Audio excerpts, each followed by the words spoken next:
Noam Chomsky Fateful Triangle, United States, Israel, and the Palestinians, updated edition, foreword by Edward W. Said.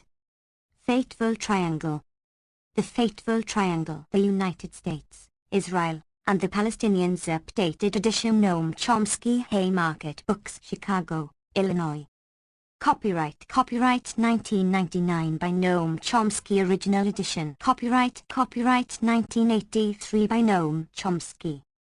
This edition published in 2014 by Haymarket Books. P.O. Box 180165, Chicago, Illinois 606-187-735-837-884. www.haymarketbooks.org. info@haymarketbooks.org.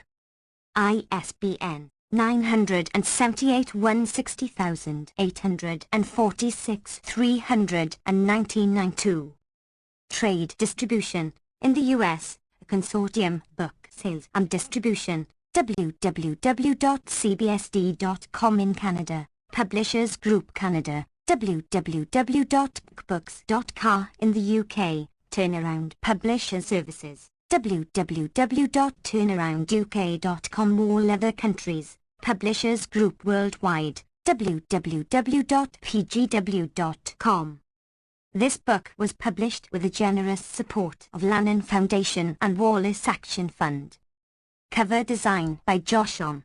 Cover photo shows Israeli Air Force aircraft flying over the cities of Tel Aviv and Jaffa as Israel celebrates its 65th Independence Day on April 16, 2013. Photo by Matty Milstein /Picture Alliance /PA/Shap Images. Printed in Canada by Union Labour. Library of Congress cataloging and publication date is available. 10-9-8-7-6-5-4-3-2-1. Contents. Preface to the 2015 edition. 9. Foreword by Edward W. Said. 15. Preface. 17.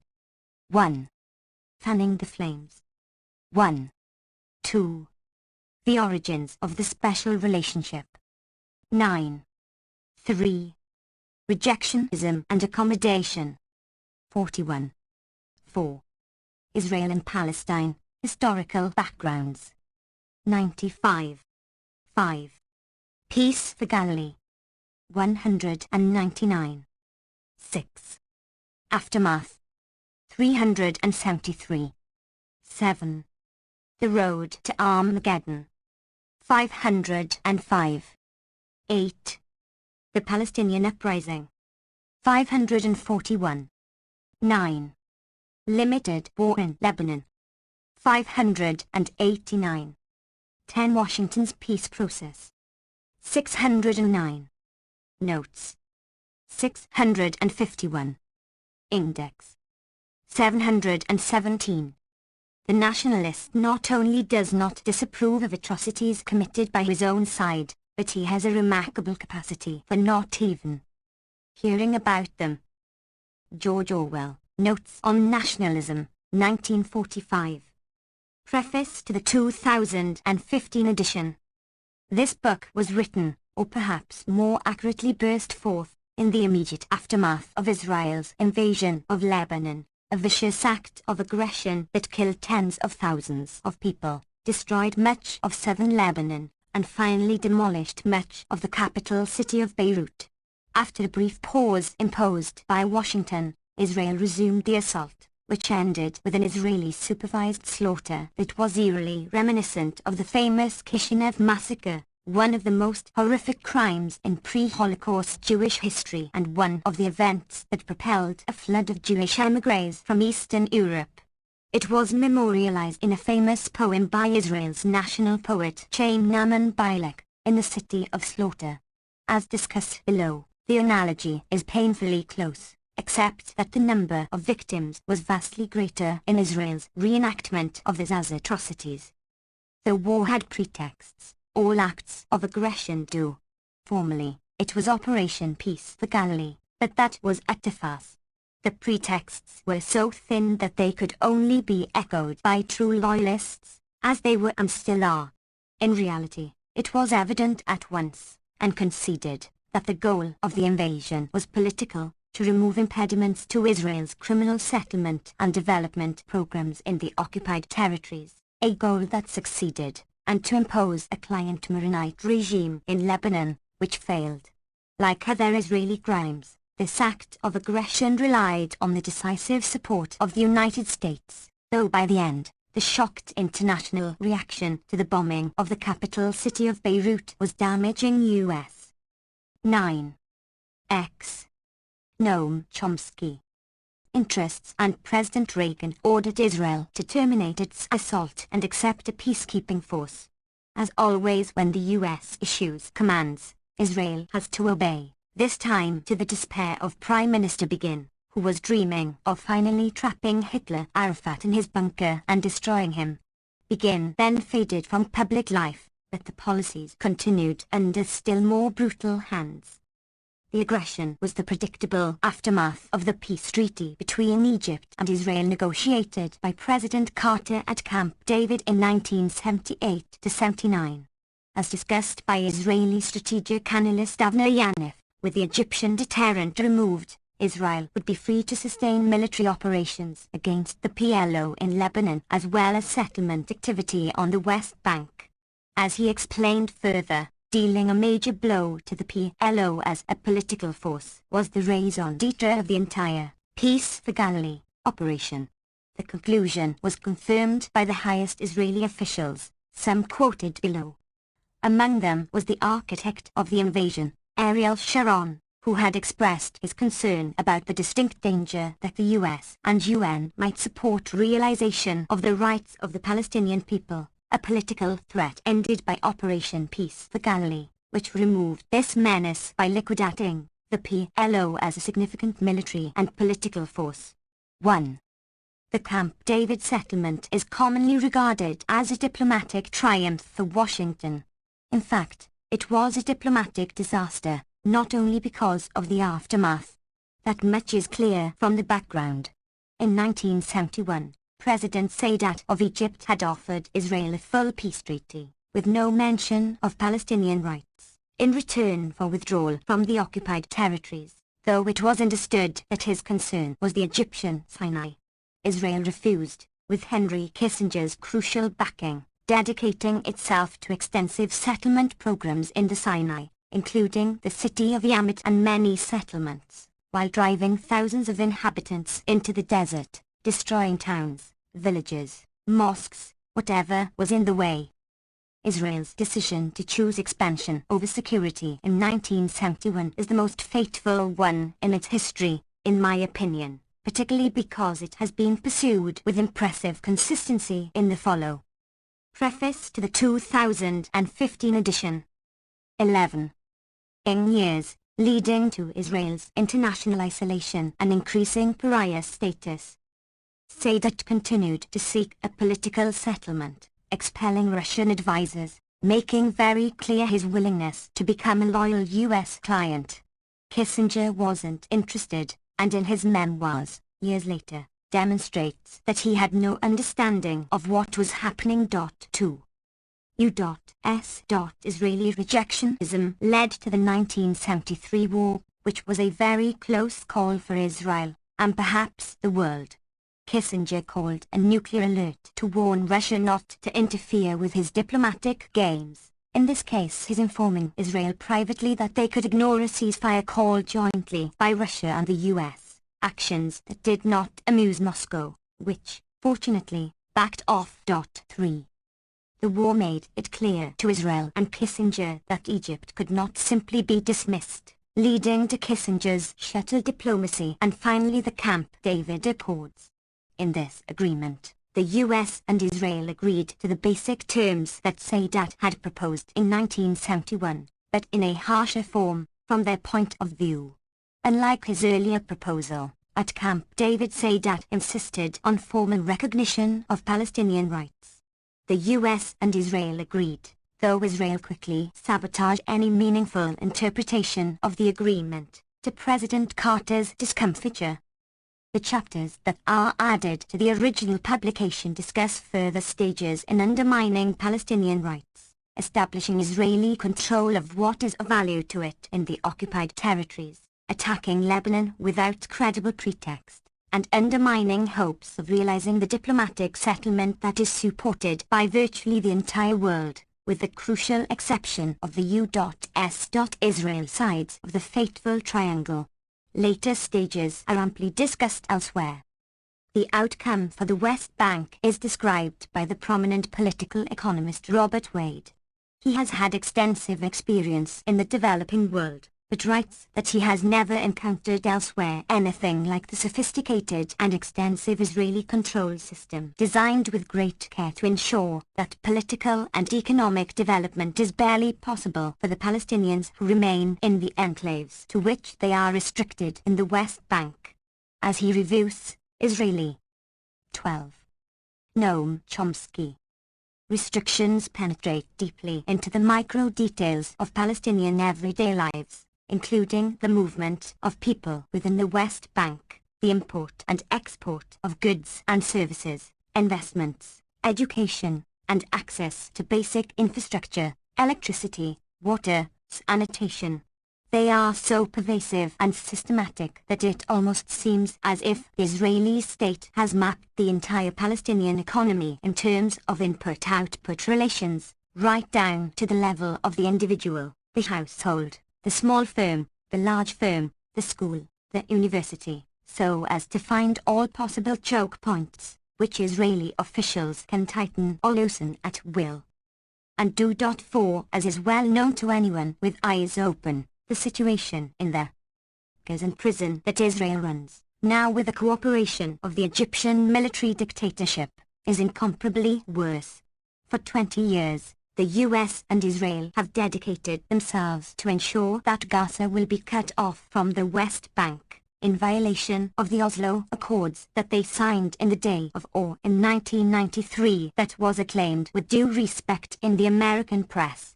The motivation is evident: cut off from Gaza. Any limited autonomy that might be granted to West Bank Palestinians will be imprisoned between Israel and the U.S. allied Jordanian dictatorship, with no access to the outside world. The task will be completed even more fully as Israel carries forward its systematic project of taking over the Jordan Valley, expelling Palestinians, sinking wells and establishing settlements, aiming for control of about 1/3 of the West Bank and much of its arable land.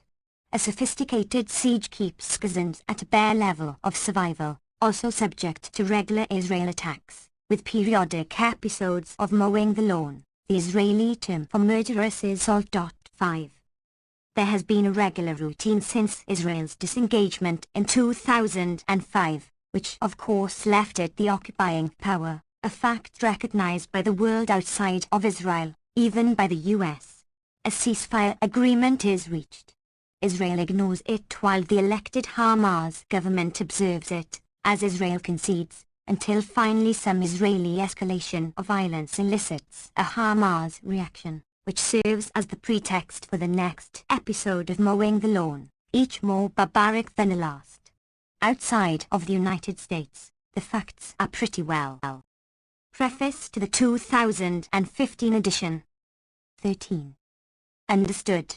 Within the US, Israel is typically portrayed as the innocent victim, in accord with official policy. 6.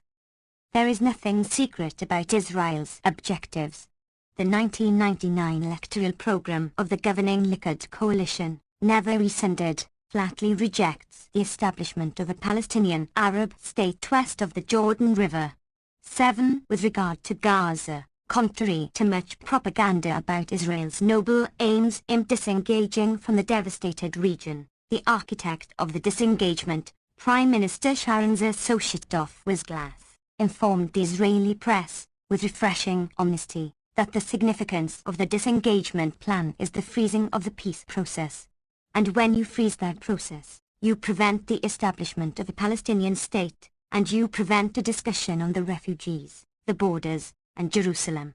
Effectively, this whole package called the Palestinian state, with all that it entails, has been removed indefinitely from our agenda. And all this with authority and permission.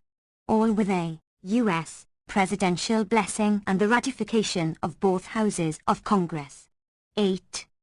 Every relevant international body has declared these plans to be in gross violation of international law, but as long as the U.S. provides the decisive support for them, military, economic, diplomatic, and ideological, in how these issues are framed, there is no reason to expect Israel to refrain from implementing them, despite some occasional clucking of the tongues about how they are not helpful for the just and peaceful settlement for which Washington so sincerely yearns. These conclusions, needless to say, place a considerable burden on the shoulders of American citizens. Forward.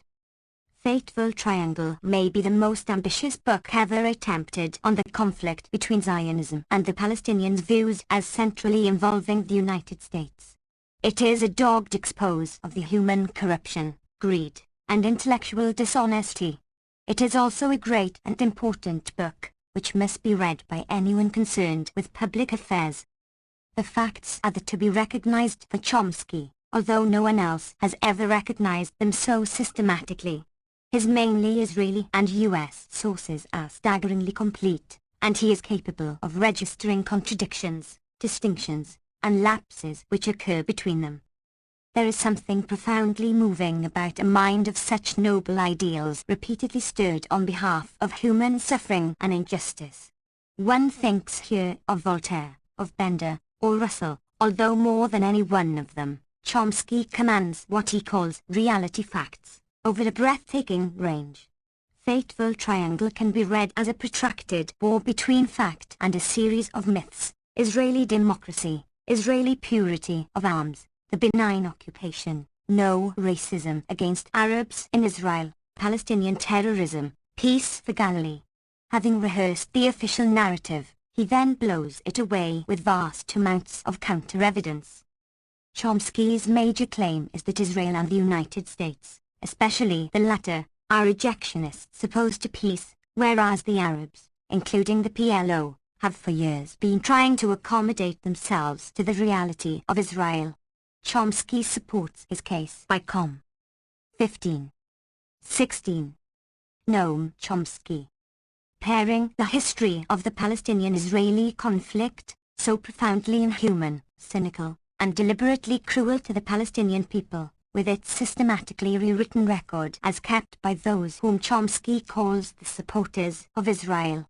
It is Chomsky's contention that the liberal intelligentsia, Irving Howe, Arthur Goldberg, Alan Dershowitz, Michael Walzer, Amos Soz, Jane Fonda, Tom Hayden, Shlomo Avineri, Martin Peretz, and even segments of the organized left are more culpable, more given to lying, than conservative are.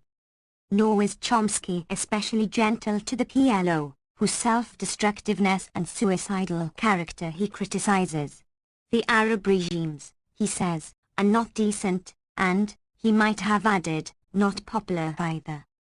In the new edition, Chomsky includes invaluable material on the Oslo and Wye Accords, an unnecessary line of Arab capitulation by which Israel has achieved all of its tactical and strategic objectives at the expense of every proclaimed principle of Arab and Palestinian nationalism and struggle. For the first time in the 20th century, an anti-colonial liberation movement has not only discarded its own considerable achievements but has made an agreement to cooperate with a military occupation before that occupation has ended. Witnessing such a sorry state of affairs is by no means a monotonous, monochromatic activity. It involves what Foucault once called relentless erudition, scouring alternative sources, exhuming buried documents, reviving forgotten, or abandoned, histories. It involves a sense of the dramatic and of the insurgent, making a great deal of one's rare opportunities to speak. There is something profoundly unsettling about an intellectual such as Chomsky who has neither an office to protect nor territory to consolidate and guard.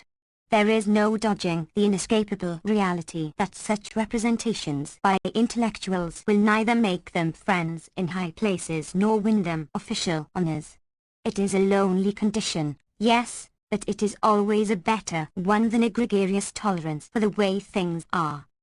Edward W. said, New York, January 1999. Preface. For some time, I've been compelled to arrange speaking engagements long in advance. Sometimes a title is requested for a talk scheduled several years ahead.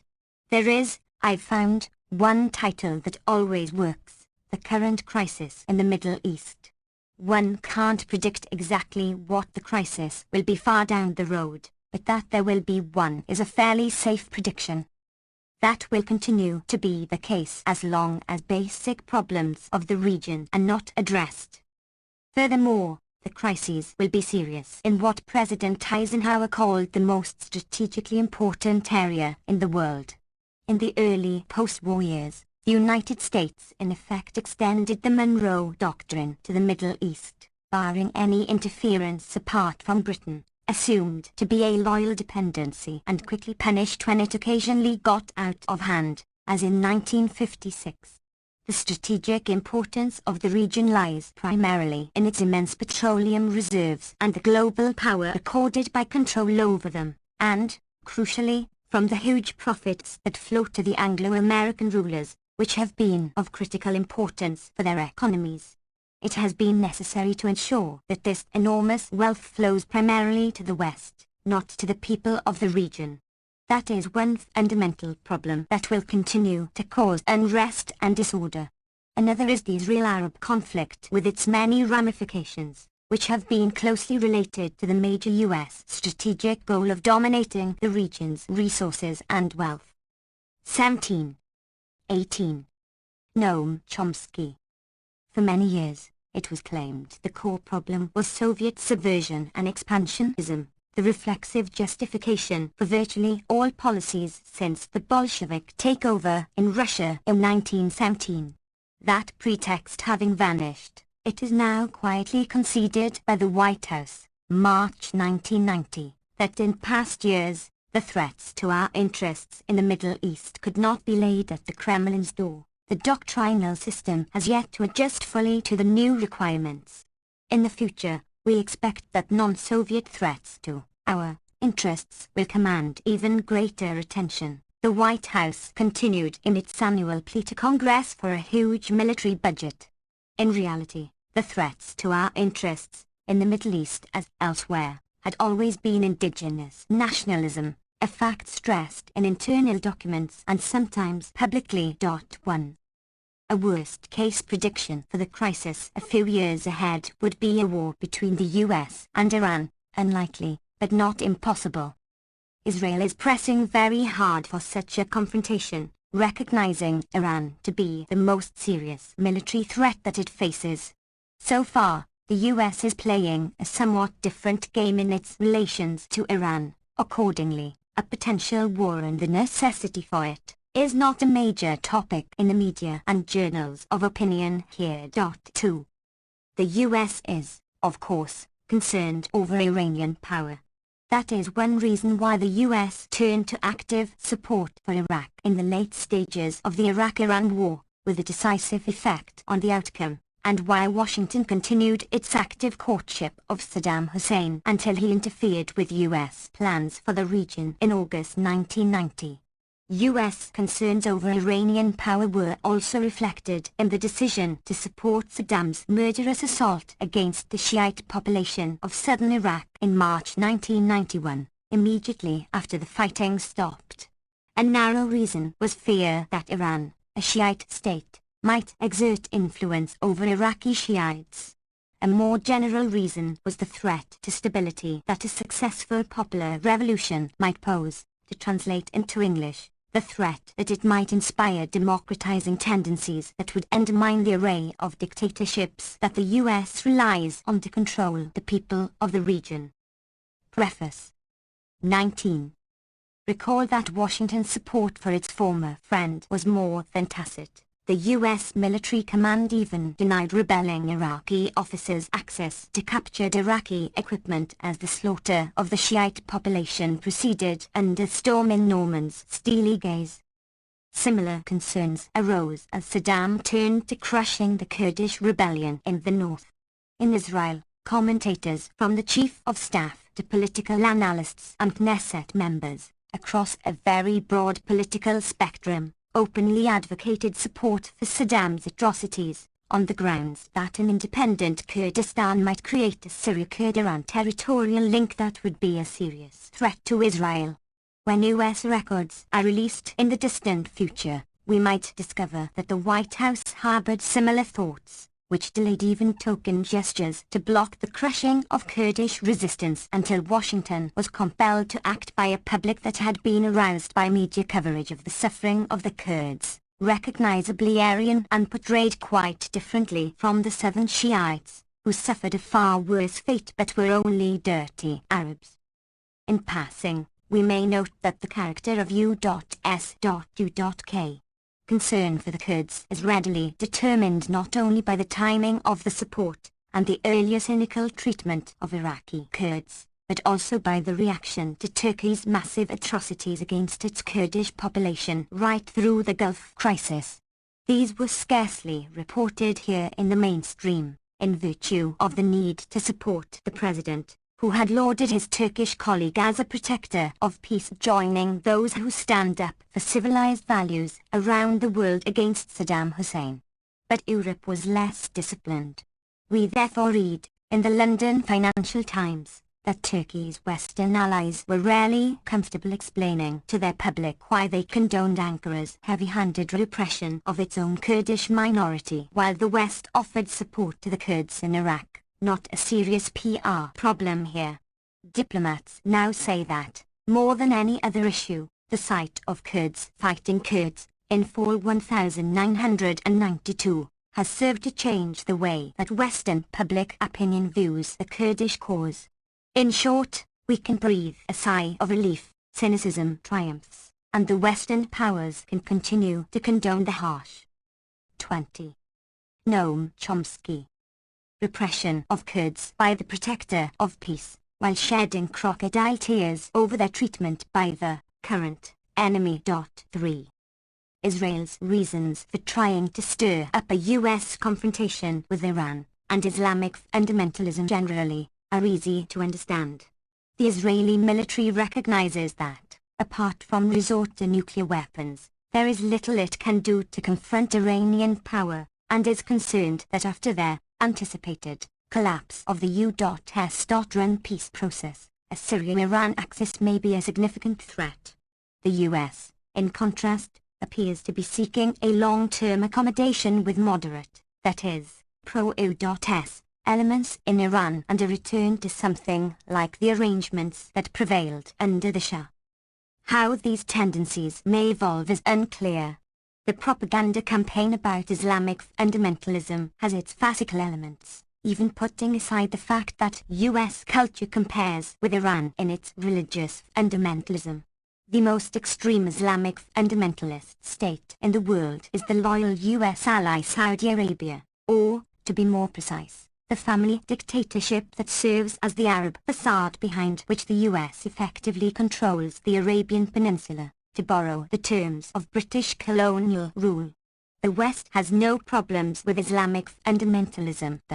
Probably one of the most fanatic Islamic fundamentalist groups in the world in recent years was led by Gulbuddin Hekmaiyeh, the terrorist extremist who had been a CIA favorite and prime recipient of the $3.3 billion in official U.S. aid given to the Afghan rebels, with roughly the same amount reported from Saudi Arabia. The man who shelled Kabul with thousands killed, driving hundreds of thousands of people out of the city, including all Western embassies, in an effort to shoot his way into power, not quite the same as Pol Pot tempting Phnom Penh, since the U.S. client was far more bloody in that particular operation. Similarly, it is not at all concealed in Israel that its invasion of Lebanon in 1982 was undertaken in part to destroy the secular nationalism of the PLO, becoming a real nuisance with its persistent call for a peaceful diplomatic settlement, which was undermining the U.S. Israeli strategy of gradual integration of the occupied territory. Preface. 21. Tories within Israel. One result was the creation of Hezbollah, an Iranian-backed fundamentalist group that drove Israel out of most of Lebanon. For similar reasons, Israel supported fundamentalist elements as rival to the accommodationist PLO in the occupied territories. The results are similar to Lebanon, as Hamas attacks against the Israeli military become increasingly difficult to contain. The examples illustrate the typical brilliance of intelligence operations when they have to deal with populations, not simply various gangsters. The basic reasoning goes back to the early days of Zionism. Palestinian moderates pose the most dangerous threat to the goal of avoiding any political settlement until facts are established to which it will have to conform. In brief, Islamic fundamentalism is an enemy only when it is out of control. In that case, it falls into the category of radical nationalism or ultranationalism, more generally, of independence whether religious or secular, right or left, military or civilian. Priests who preach the preferential option for the poor in Central America, to mention a recent case. The historically unique U.S.-Israel alliance has been based on the perception that Israel is a strategic asset, fulfilling U.S. goals in the region in tacit alliance with the Arab Fusad in the Gulf and other regional protectors of the family dictatorships, and performing services elsewhere. Those who see Israel's future as an efficient Sparta, at permanent war with its enemies and surviving at the whim of the U.S., naturally want that relationship to continue, including, it seems, much of the organized American Jewish community, a fact that has long outraged Israeli doves. The doctrine is explained by General Ret Shlomo Gazet, former head of Israeli military intelligence and a senior official of the military administration of the occupied territories. After the collapse of the USSR, he writes, Israel's main task has not changed at all, and it remains of crucial importance. Its location at the center of the Arab-Muslim Middle East predestines Israel to be a devoted guardian of stability in all the countries surrounding it. Its role is to protect the existing regimes, to prevent or halt the processes of radicalization and to block the expansion of fundamentalist religious zealotry. 422.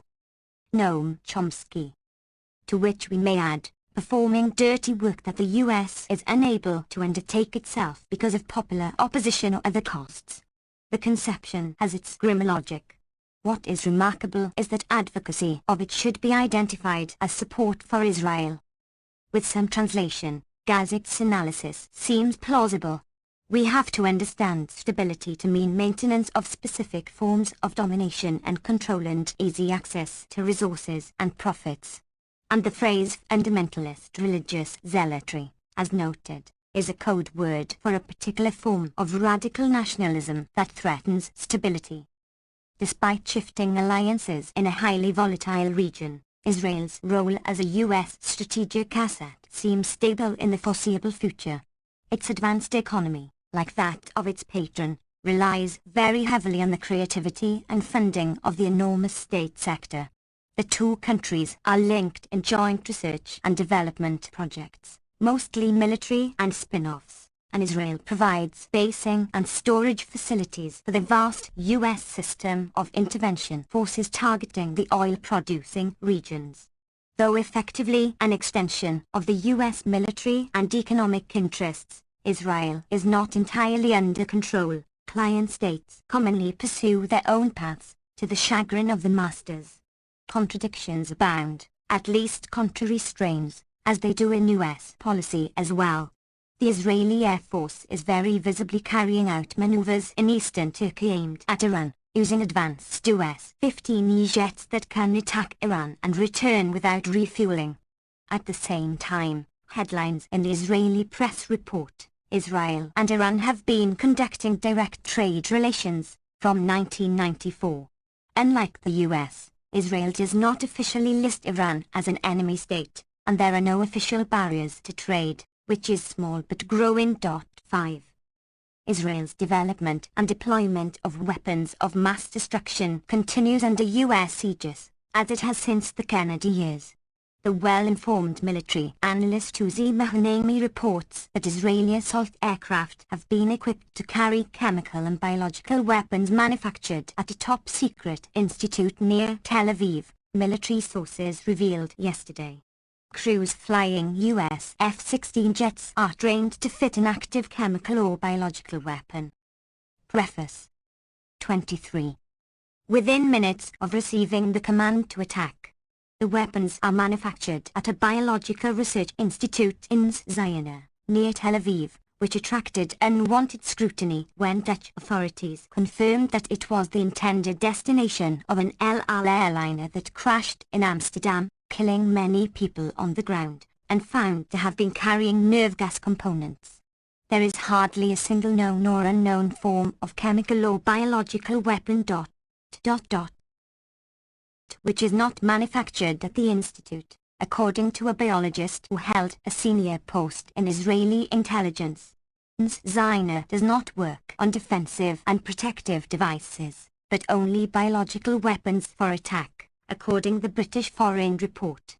The devices have already been used, the report continues, in the attempt by Mossad agents to kill Khaled Misson Jordan, which backfired. 6. Once again, Israel is following in the footsteps of its patron. After World War II, the US took over the hideous biological warfare operations of Japanese fascists, including the personnel, and protected them from war crimes prosecution, ridiculing Russian war crimes trials of these class of war criminals as communist-style show trials. The US takeover of the programs was denied until it was exposed in the Bulletin of Concerned Asian Scholars in 1980. The achievements of the Japanese Mendleys became the core of US biological warfare capabilities, one reason, along with nuclear bombs, why the US official stand from 1950 was that it is fallacious to divide weapons into moral and immoral types, and that the concept of weapons of mass destruction does not appear to have any significance. The Joint Chiefs of Staff included biological warfare in war plans by 1949. Shortly after, the plans included a first-use option, along with nuclear weapons, a position formalized by the National Security Council in 1956 and in force until the 1972 treaty banning biological warfare. Recently released Chinese and US archives raise questions about the actual use of these weapons in North Korea and China, previously assumed, by me as well, to have been communist propaganda. China appears to have downplayed their use, so as not to provide information to the enemy. 7. 24. Noam Chomsky. The international framework in which these developments are proceeding is fraught with danger and uncertainty. The US has been isolated for years in its policies on Israel and the Palestinians, and only since its Gulf War victory has it been able to institute the program it had demanded in opposition to a very broad international consensus. The US is now quite isolated in its policies towards Iran, which most of the world wants to reintegrate into the international system. In the case of Iraq, the US and UK have lost much of the limited support they had in the past, and must now pursue military action in increasingly brazen violation of the UN Security Council and regional opinion. Secretary of Defense William Cohen won no public support when he visited Saudi Arabia and 5 other friendly Persian Gulf countries to explain the US policy of punitive raids against Iraq in March 1999. A senior Saudi official stated, "We object to any nation taking matters into its own hands and using bombing as an instrument of diplomacy." Saudi Arabia has consistently refused to allow US combat planes based to join in operations against Iraq. 8. The US hope is that the region's governments are sufficiently despotic so as to be able to suppress the growing popular opposition to the savage devastation of the civilian society of a neighboring Arab country, opposition that is growing elsewhere as well. Concerns over these developments must surely have become serious as the US and its British client were seeking to prepare the ground for bombing of Iraq in late 1997. Secretary of State Madeleine Albright was sent to Saudi Arabia, but treated with noticeable coolness. In sharp contrast, former Iranian President Rafsanjani, still a pivotal figure in Tehran, was given an audience by the ailing King Fahd in Saudi Arabia, and as his 10-day trip ended on March 2nd, Foreign Minister Prince Saud described it as one more step in the right direction towards improving relations. He also reiterated that the greatest destabilizing element in the Middle East and the cause of all other problems in the region is Israel's policy towards the Palestinians and U.S. support for it. These policies might activate popular forces that Saudi Arabia greatly fears, as well as undermining its legitimacy as guardian of Islamic holy places, including the Dome of the Rock. Preface 25. In East Jerusalem, now effectively annexed by U.S./Israeli Greater Jerusalem programs. Shortly before, the Arab states had boycotted a U.S.-sponsored economic summit in Qatar that was intended to advance the new Middle East project of Clinton and Israeli Prime Minister Shimon Peres. Instead, they attended an Islamic conference in Tehran in December 1997, joined even by Iraq. 9. The increasingly prominent Turkish-Israeli alliance is not welcome to other countries of the region, and there are signs that they may be considering Iranian initiatives to develop a regional system that would be more independent of U.S. control, including the Gulf oil producers, Egypt, and Syria. That is not a prospect that U.S. planners can lightly tolerate, particularly with the reasonable likelihood that not too far in the future the current oil glut will decline and the Middle East share in global oil production will substantially increase. It is against the background of such possible developments in the region that U.S. planning with regard to the Israeli-Palestinian conflict must be assessed. Israel's internal economy and social structure are coming to resemble that of its patron and paymaster, with growing inequality and the collapse of social support systems, along with a sense of social solidarity generally. One grave internal problem is the cost, economic, social, and cultural, of sustaining a large and growing ultra-religious, heady population, which draws heavily on educational and welfare programs that contributes little to the economy. In a 1997 study, economists from the Hebrew University and Boston University found that Israel's workforce participation for men is well below that of Western Europe and the US, and declining as ultra-Orthodox non-participation is permanent and increasing at a geometric rate. If the tendencies persist, they will make Israel's welfare system insolvent and bankrupt municipalities with large ultra-Orthodox populations. Refusal to work among the Orthodox is a specific Israeli phenomenon, not the case elsewhere or historically in anything like the manner of contemporary Israel. With the religious population doubling every 17 years, economic bankruptcy is imminent, the economists conclude, though the ultra-Orthodox Rabbi Hu. 26. Noam Chomsky chairs the Knesset Finance Committee feels that all is under control because this country is living with miracles. 10. Conflicts between the secular and religious populations are becoming more intense, exacerbated by class and ethnic correlations. Population growth is increasing among Palestinians and ultra-religious Jews, declining among secular and privileged sectors, as in Europe. Many Israelis find the looming civil war more ominous even than the dangerous international conflicts that are likely to persist. As in the US, the Israeli political system is converging in a narrow center-right spectrum with little differentiation, and the traditional parties, Likud, Labour, are virtually collapsing. Their current leaders, Benjamin Netanyahu and Ed Barak, have two identical maps. Political commentator Yosef Harif observes, from a political point of view there is no difference today between Netanyahu and Barak, not that matters were very different before, apart from the differences of style that traced to the differing constituencies of the political blocs. Netanyahu's plan is Iran plus, an amplification of the traditional Labour Party Allen plan that grants Israel effective control over desirable regions and resources of the occupied territories.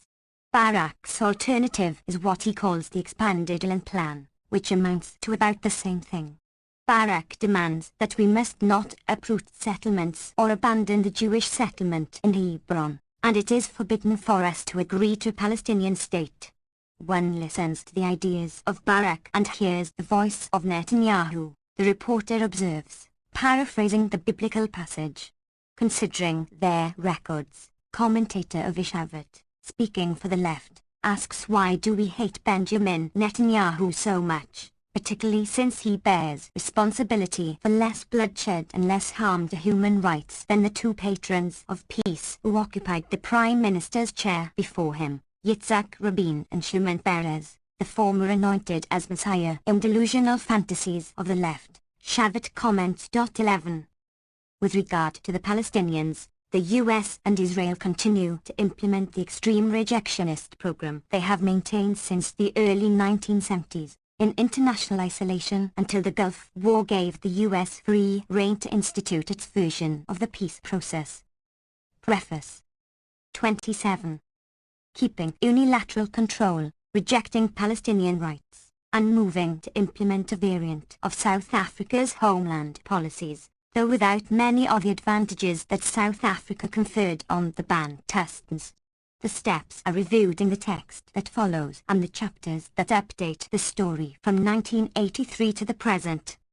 At the time of writing, March 1999, the most recent stage in the peace process is the Wye Memorandum signed at the White House on October 23, 1998, and approved by the Israeli cabinet on November 11. In agreeing, the cabinet declared that the government will continue to pursue its policy of strengthening and developing the communities in Judea, Samaria and the Gaza district, on the basis of a multi-annual plan, including security roads for Jews throughout the territories and preservation of Israel's national interests, security areas, the areas around Jerusalem, the areas of Jewish settlement, infrastructure interests, water sources, military and security locations, the areas around north, south and west-east transportation arteries, and historic sites of the Jewish people. Immediately following the accord, settlers established more than 12 new settlements throughout the West Bank, heeding the call of Israel's Foreign Minister, Ariel Sharon, to grab as much West Bank land as possible. By January 1999, the land grab was accelerating, including isolated settlements that would be the first candidates for eventual evacuation under any settlement that is not a complete caricature. Standard practices are being followed, among them, raising Palestinian houses in the search for Jewish archaeological remains and establishing nature reserves, later to be converted to Jewish housing. Of particular significance is new post-Wye development in the Givat Zeth block northwest of Jerusalem, in pursuance of the Bush-Clinton-Rabin-Peres programs of cutting off what will be left to the Palestinians from the region around Jerusalem, let alone Jerusalem itself, the center of their cultural, social, and economic existence, and from the territory to the south. 12. The UN General Assembly passed a resolution calling on Israel to observe the Fourth Geneva Convention, which bans settlement. 28. Noam Chomsky. In the occupied territories, the resolution was passed 115 to 2, the usual 2.13.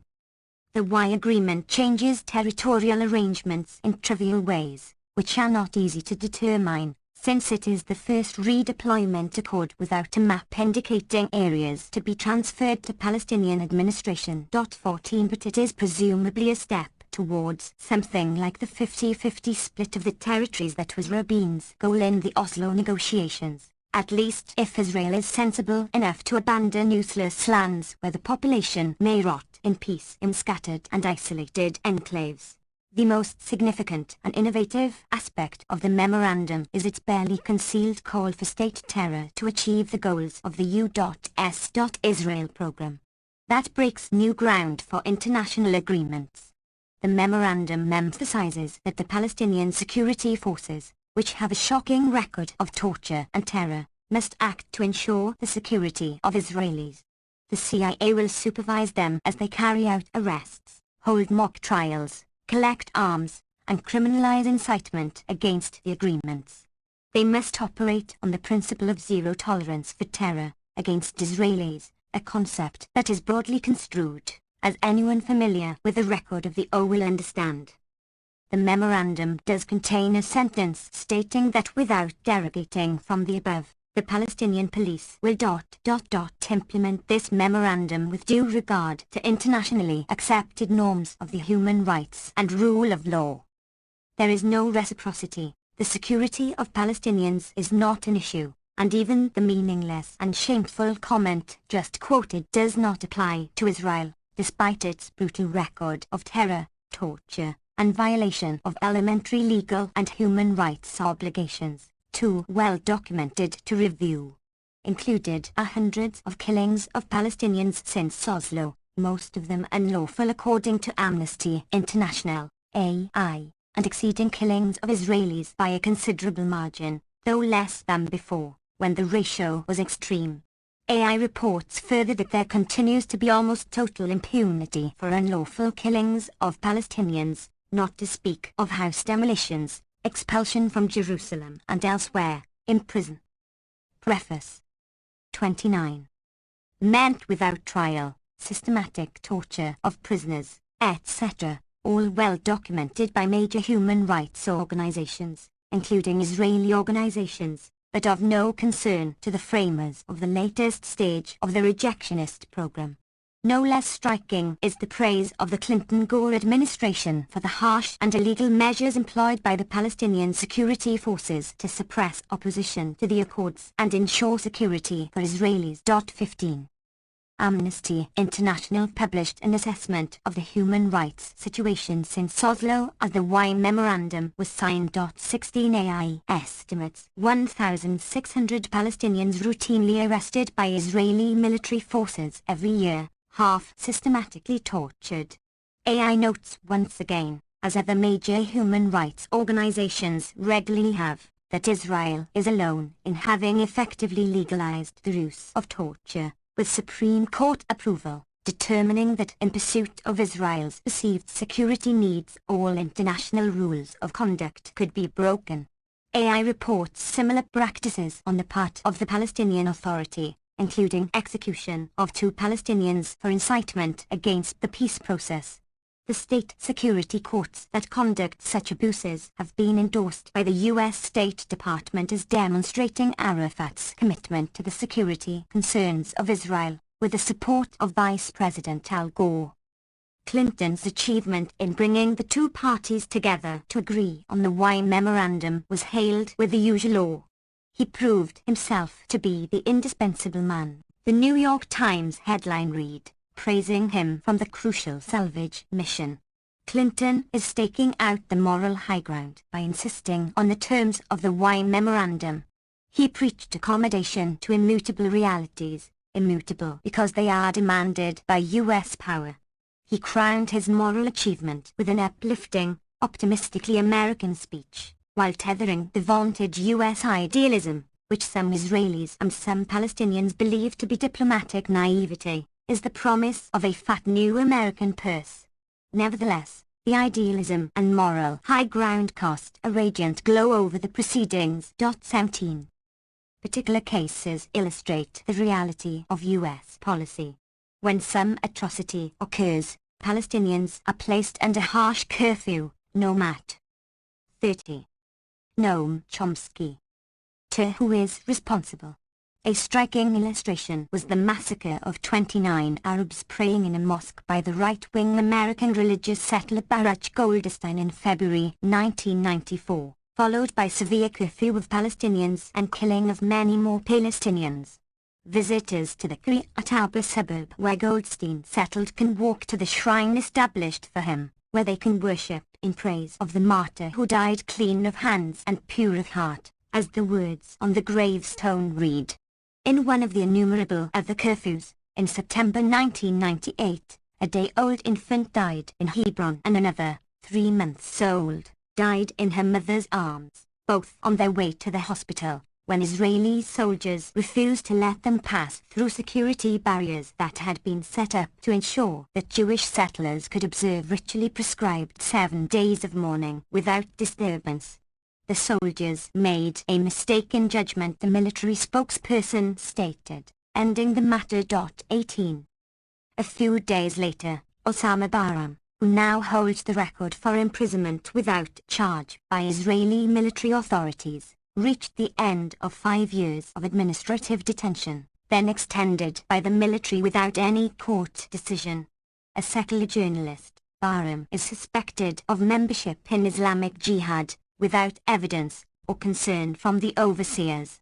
Bahram can consider himself lucky by comparison to those sent to the Israel-run torture chamber Al-Qaim in Lebanon, administered by the mercenary army Israel established in the security zone it occupies in violation of a unanimous UN Security Council resolution of March 1978 ordering it to withdraw immediately and unconditionally. US tolerance renders the decision moot. The first news in 9 months from Al-Qaim was brought by Hassan, released after 12 years of regular torture, he reports, confirming ample evidence since 1982. Hassan may have been lucky, too, as compared with the 71 Lebanese prisoners held in Israeli jails as hostages of future negotiations after having been kidnapped in Lebanon, with the authorization of Israel's courts. 19. Israeli military operations in Lebanon continue, while its occupying forces commend a more successful attack by the increasingly sophisticated Hezbollah resistance, called terror in the U.S. Some. Preface. 31. Times in Israel. Israeli military operations are not confined to the security zone. In February 1999, 3 Israeli officers from an elite command unit operating north of the zone were killed in a Hezbollah ambush. Israel warned that it would attack Lebanese civilian targets in retaliation, as, in fact, it has regularly done in the past. Since the end of Israel's invasion of Lebanon in 1982, some 25,000 Lebanese and Palestinians have been killed, according to Lebanese officials and international relief agencies, along with 900 Israeli soldiers. 20. The achievement of imposing its rejectionist program in near international isolation is impressive enough. But US power won an ideological victory that is, in some ways, even more dramatic.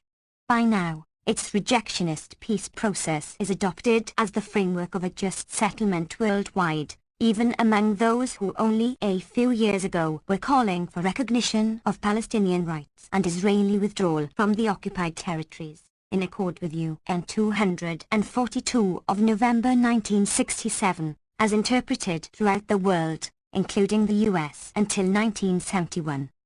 So far, US and Israeli leaders have been unwilling to move as far towards accommodating Palestinian rights as South African advocates of apartheid did towards blacks 35 years ago.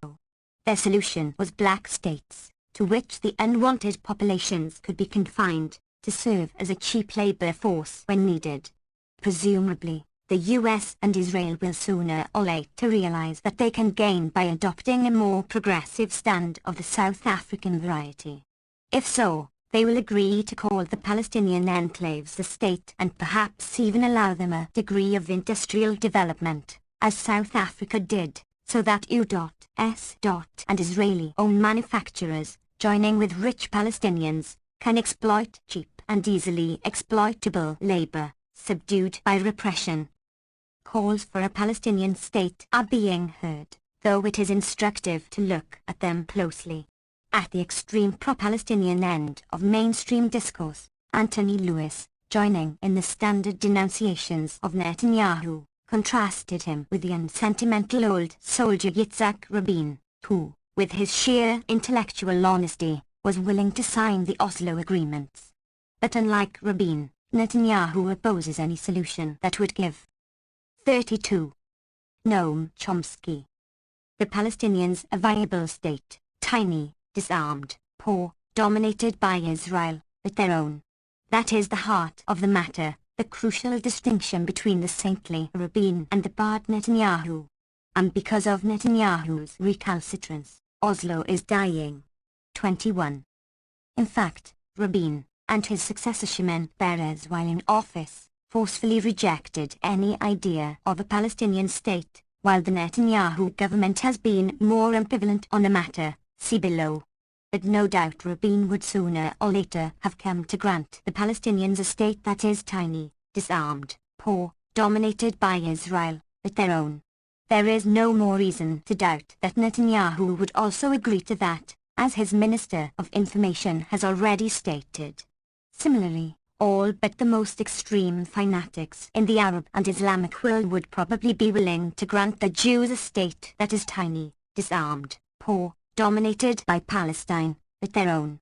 And they might even take the heart of the matter to be the unwillingness of some ultra-extremists to adopt this forthcoming stand. A thought experiment suggests itself. One might ask what the reaction would be to a presentation of the heart of the matter in the terms just stated. The answer tells us a good deal about the ideological victory of U.S. power. Hillary Clinton recently indicated her interest in running for the Senate in New York. In an article headlined New York's Palestinian State, James Dow of the New York Times asked whether she had made a monumental political gaffe in advocating a Palestinian state. What she had said to a group of young Israelis and Arabs a year earlier is that I think that the territory that the Palestinians currently inhabit, and whatever additional territory they will obtain through the peace negotiations, should evolve into a functioning modern state, a state that would, surely, be tiny, disarmed, poor, dominated by Israel.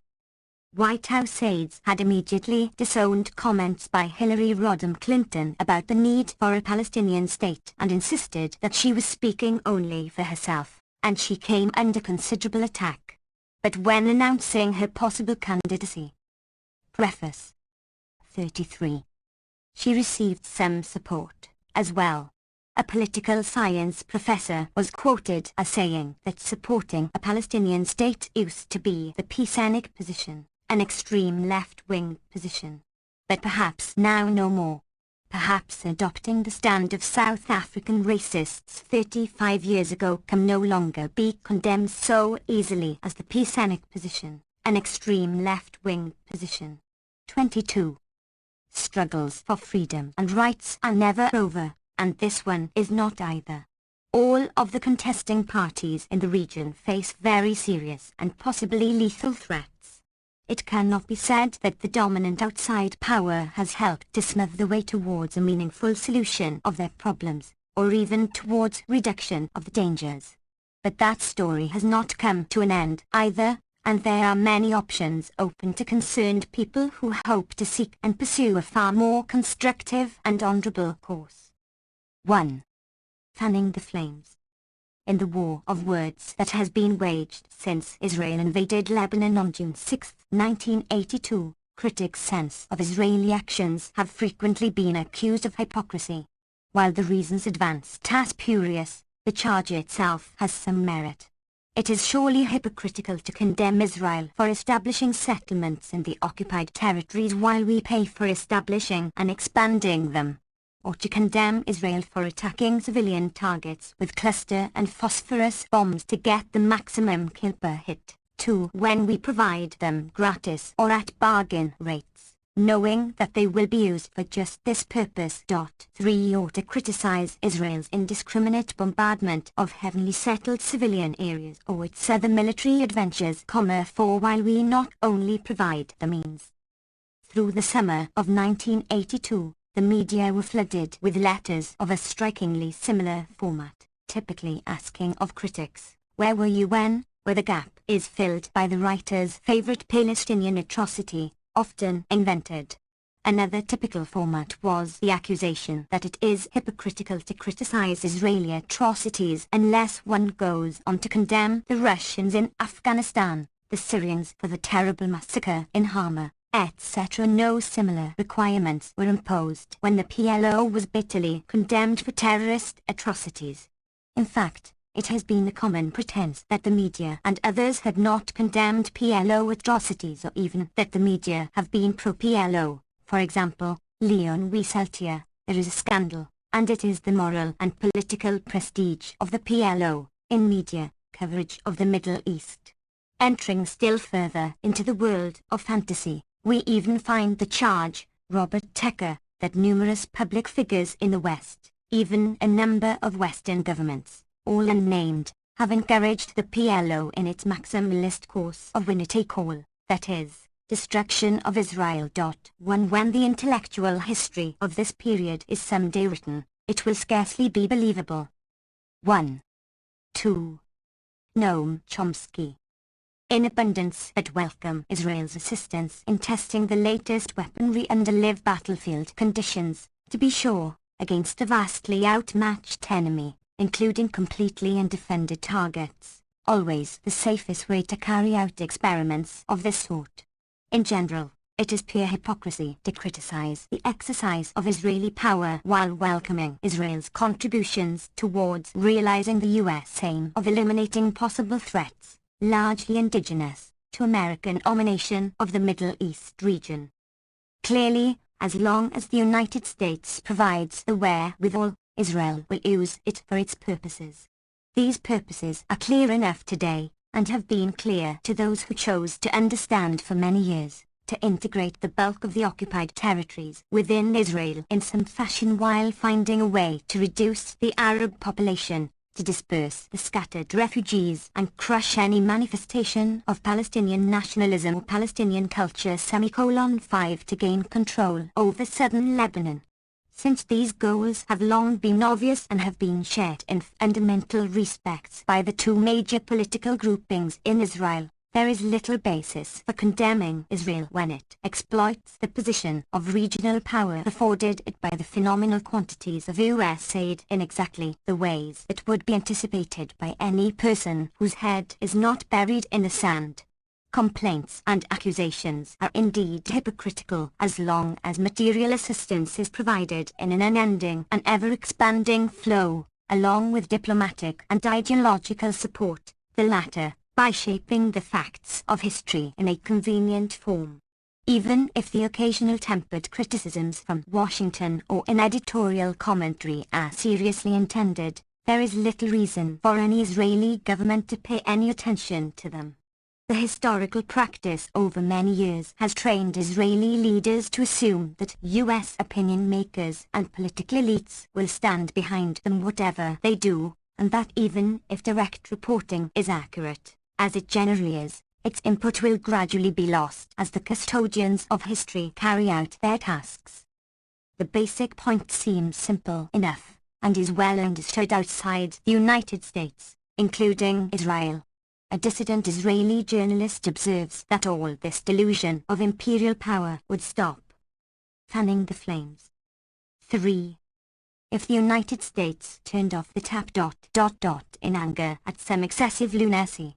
6. The London Economist comments. Holding up the supply of shiny new weapons is America's traditional slap on Israel's wrist. But an embargo is ineffective unless it is certain to last... Much more effective would be the belief in Israel at this time an American president will stick with his policy, including if need be a lasting embargo on arms and a rethink of the extent of America's aid. 7. The point, as noted, seems simple enough. Some years ago it was in fact as simple as it seems. It would then have been possible to influence Israel to join in the international consensus, which has long included the major Arab states, the population of the occupied territories, and the mainstream of the PLO, in support of a two-state political settlement that would include recognized borders, security guarantees, and reasonable prospects for a peaceful resolution of the conflict. The precondition, of course, was for the U.S. itself to join this consensus and cease its support for the adamant rejectionism of the Labour Party, and then Menachem Begin's Likud coalition.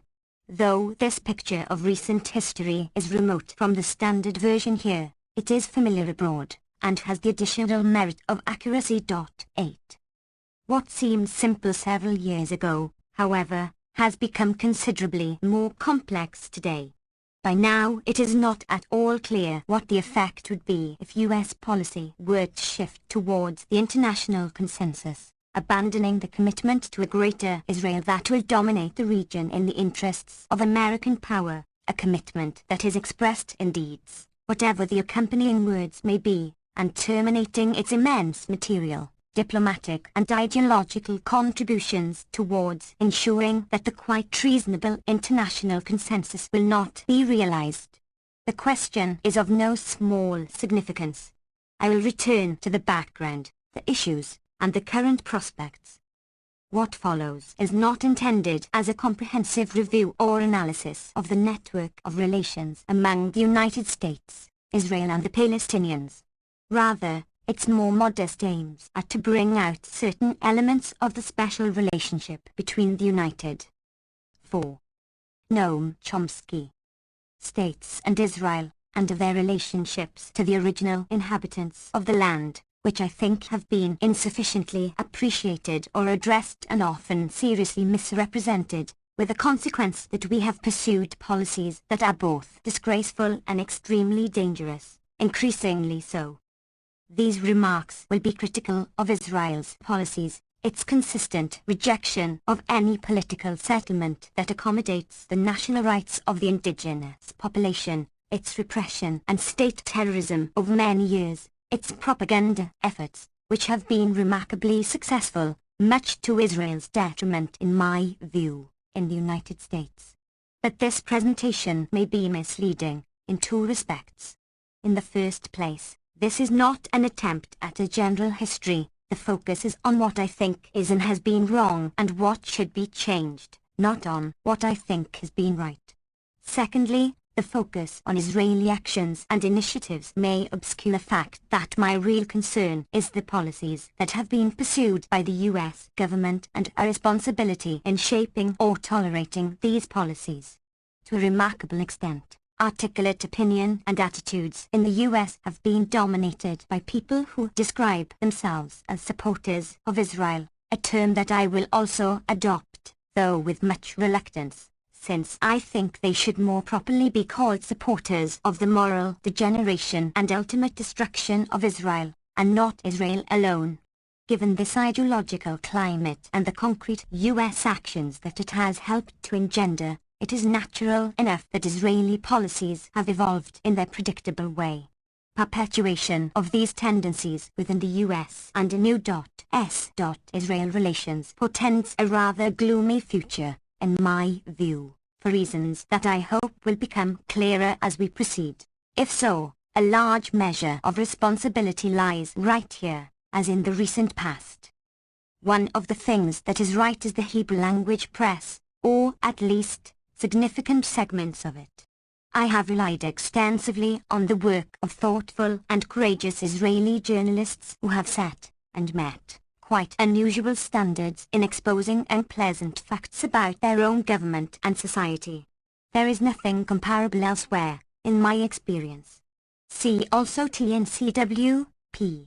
450, see Note 5, Robin Friedman, The West Bank's Brave Reporters, Middle East International, March 4, 1983. I am indebted to several Israeli friends, primary among them Israel Shahak, for having provided me with a great deal of material from these sources, as well as much insightful comment. Fanning the flames. 5. The essential features of the U.S. contribution towards the creation of a greater Israel were revealed in a stark and brutal form in the September 1982 massacre of Palestinians in Beirut, which finally did elicit widespread outrage, temporarily at least. I will return to the events and their background later. For now, it suffices to observe that the Israeli invasion of Lebanon was supported by the U.S. and by editorial comment generally, though qualms were raised when it seemed to be going too far, perhaps threatening U.S. interests, or to involve too many civilian casualties. All of this is reminiscent of the U.S. attack on South Vietnam in 1962, then most of Indochina a few years later, to mention an event that did not take place according to standard U.S. journalism and scholarship, just as official party history recognizes no such event as the Russian invasion of Afghanistan in 1979. The Israeli occupation of West Beirut on September 15 also elicited no official U.S. criticism, though the Sabra and Shatila massacres that followed aroused angry condemnation. The condemnation was directed in the first place at the Christian Phalange, which was accused of the actual massacre, and in the second place at the government of Israel, for failing in its responsibility to protect the inhabitants of the camps. A flood of letters and articles in the press contrasted Begin's reliance on force and violence, his deception, his high-handed rejection, at first, of an official inquiry, and his efforts to evade responsibility, with the stand of the opposition Labour Party both now and when it had held power. The beautiful Israel of earlier years was disappearing, because of Begin and Sharon. Colonel Eli Javer, who had been dismissed from the IDF after refusing to lead his troops against West Beirut, was quoted as saying, "The feeling is that the house is on fire. I am referring to a country which is in a type of a deterioration, or landslide, and everyone who believes in this country has to contribute to stopping the landslide." 9. Many agreed, specifically, many long-time supporters of Israel, in the special sense of the term mentioned earlier, who dated the deterioration from the invasion of West Beirut, or of Lebanon, UPA. Israel Defense Forces, the Army of the State of Israel. 6. Noam Chomsky. Perhaps somewhat earlier, though shortly after Begin took power. Within Israel, the Beirut massacre evoked much anguish and an unprecedented wave of protest against the government, including an immense popular demonstration, backed, for the first time, by the opposition Labour Party. There was, however, little evidence of any significant loss of support for Begin and his governing Likud coalition.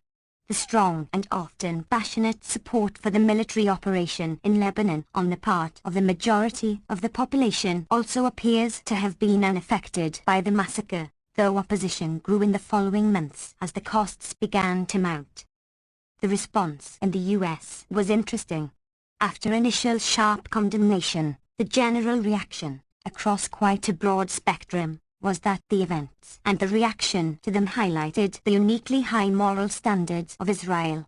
A New York Times editorial commented that Israel's anguish is only appropriate for a society in which moral sensitivity is a principle of political life. Even in journals that are often regarded as taking a critical stance towards Israel, similar sentiments were voiced. Time, for example, commenting on protests within the IDF, wrote that it has from the start been animated by the same righteous anger and high moral purpose that has guided Israel through its tumultuous history. 10. When the report of the Israeli Commission of Inquiry into the massacres appeared a few months later, commentary was rhapsodic. Israel had sought and attained salvation. Its achievement was sublime. CPP 461. No state in history merits such accolades. Such comments would be dismissed with contempt with reference to any other state, apart from one's own, in patriotic speeches or the more dismal segments of scholarship. But with reference to Israel, such references are so commonplace as to pass without notice, quite across the board in American journalism and scholarship, with rare exceptions. In contrast, the Palestinians and their organizations, and the Arabs more generally, have been portrayed in terms of violence, terrorism, irrationality, and uncompromising refusal to come to terms with the existence of Israel or to accept the norms of decent behavior. The contrast is clear enough in journalism and scholarship, and it is also familiar in Stan. Fanning the flames. 7. Dawd Media, where the Arab terrorist is routinely contrasted with a heroic Israeli. It would, for example, be inconceivable for a TV drama to portray an Israeli or Jewish character in the manner of the standard Arab villain, despite the ample record of Israeli terrorism over many years, effectively concealed in the United States. Colonel Javer's comment, cited above, may well be accurate, But the question of timing is of some significance, as is the stance, both current and historical, of the Labour Party that dominated the pre-state Zionist movement and ruled from the establishment of the state to 1977. This is a question that will be addressed below. The record shows quite clearly, I believe, that it is a serious error to attribute the deterioration to Begin's Likud coalition. The house was on fire long before, and supporters of Israel have been fanning the flames, a fact long deplored by many true Israeli doves. Those who have watched the landslide in silence, or have helped it along, or have successfully concealed it by often vulgar apologetics, or have blamed the Palestinians when they are persecuted or killed in alleged retaliations, have laid the groundwork for the current conflagration, and for the atrocities in Beirut that finally evoked some temporary protest. The reasons for this judgment will appear as we proceed. It would be salutary, then, to abandon hypocrisy. Either we provide the support for the establishment of a greater Israel with all that it entails and refrain from condemning the grim consequences of this decision, or we withdraw the means and the license for the pursuit of these programs and act to ensure that the valid demands of Israelis and Palestinians be satisfied.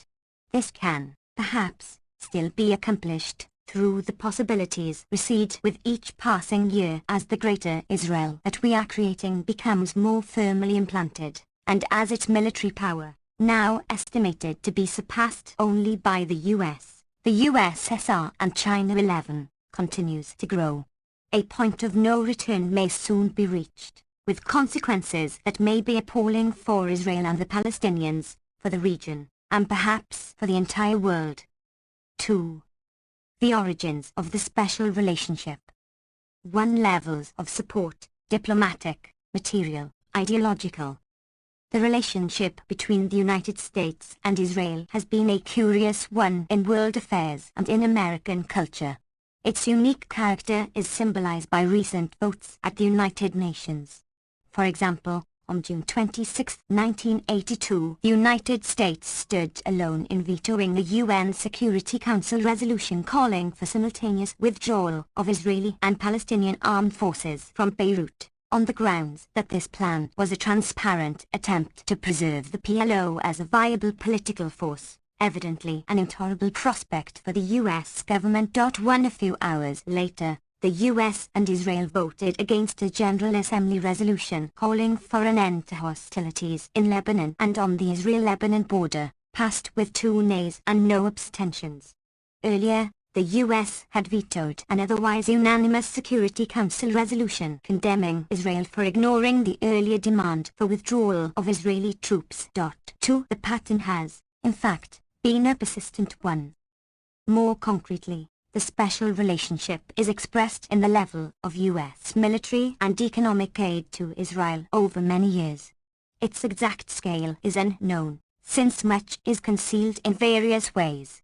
Prior to 1967, before the special relationship had matured, Israel received the highest per capita aid from the U.S. of any. 9. 10.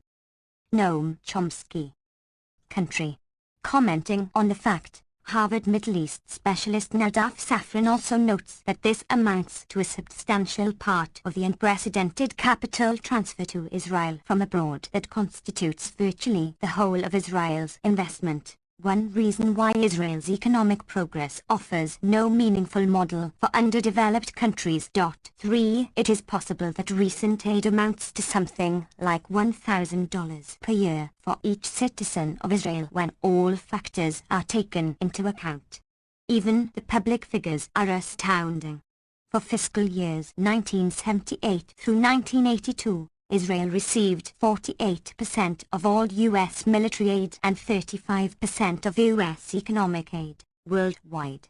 For 1983, the Reagan administration requested almost $2.5 billion for Israel out of a total aid budget of $8.1 billion, including $500 million in outright grants and $1.2 billion in low-interest loans. 4. In addition, there is a regular pattern of forgiving loans, offering weapons at special discount prices, and a variety of other devices, not to mention the tax-deductible charitable contributions, in effect, an imposed tax, used in ways to which we return. 5. Not content with this level of assistance from the American taxpayer, one of the Senate's most prominent liberal Democrats, Alan Cranston of California, proposed an amendment to the foreign aid bill to establish the principle that American economic assistance to Israel would not be less than the amount of debt Israel repays to the United States, a commitment to cover all Israeli debts and future debts, as Senator Charles Percy commented.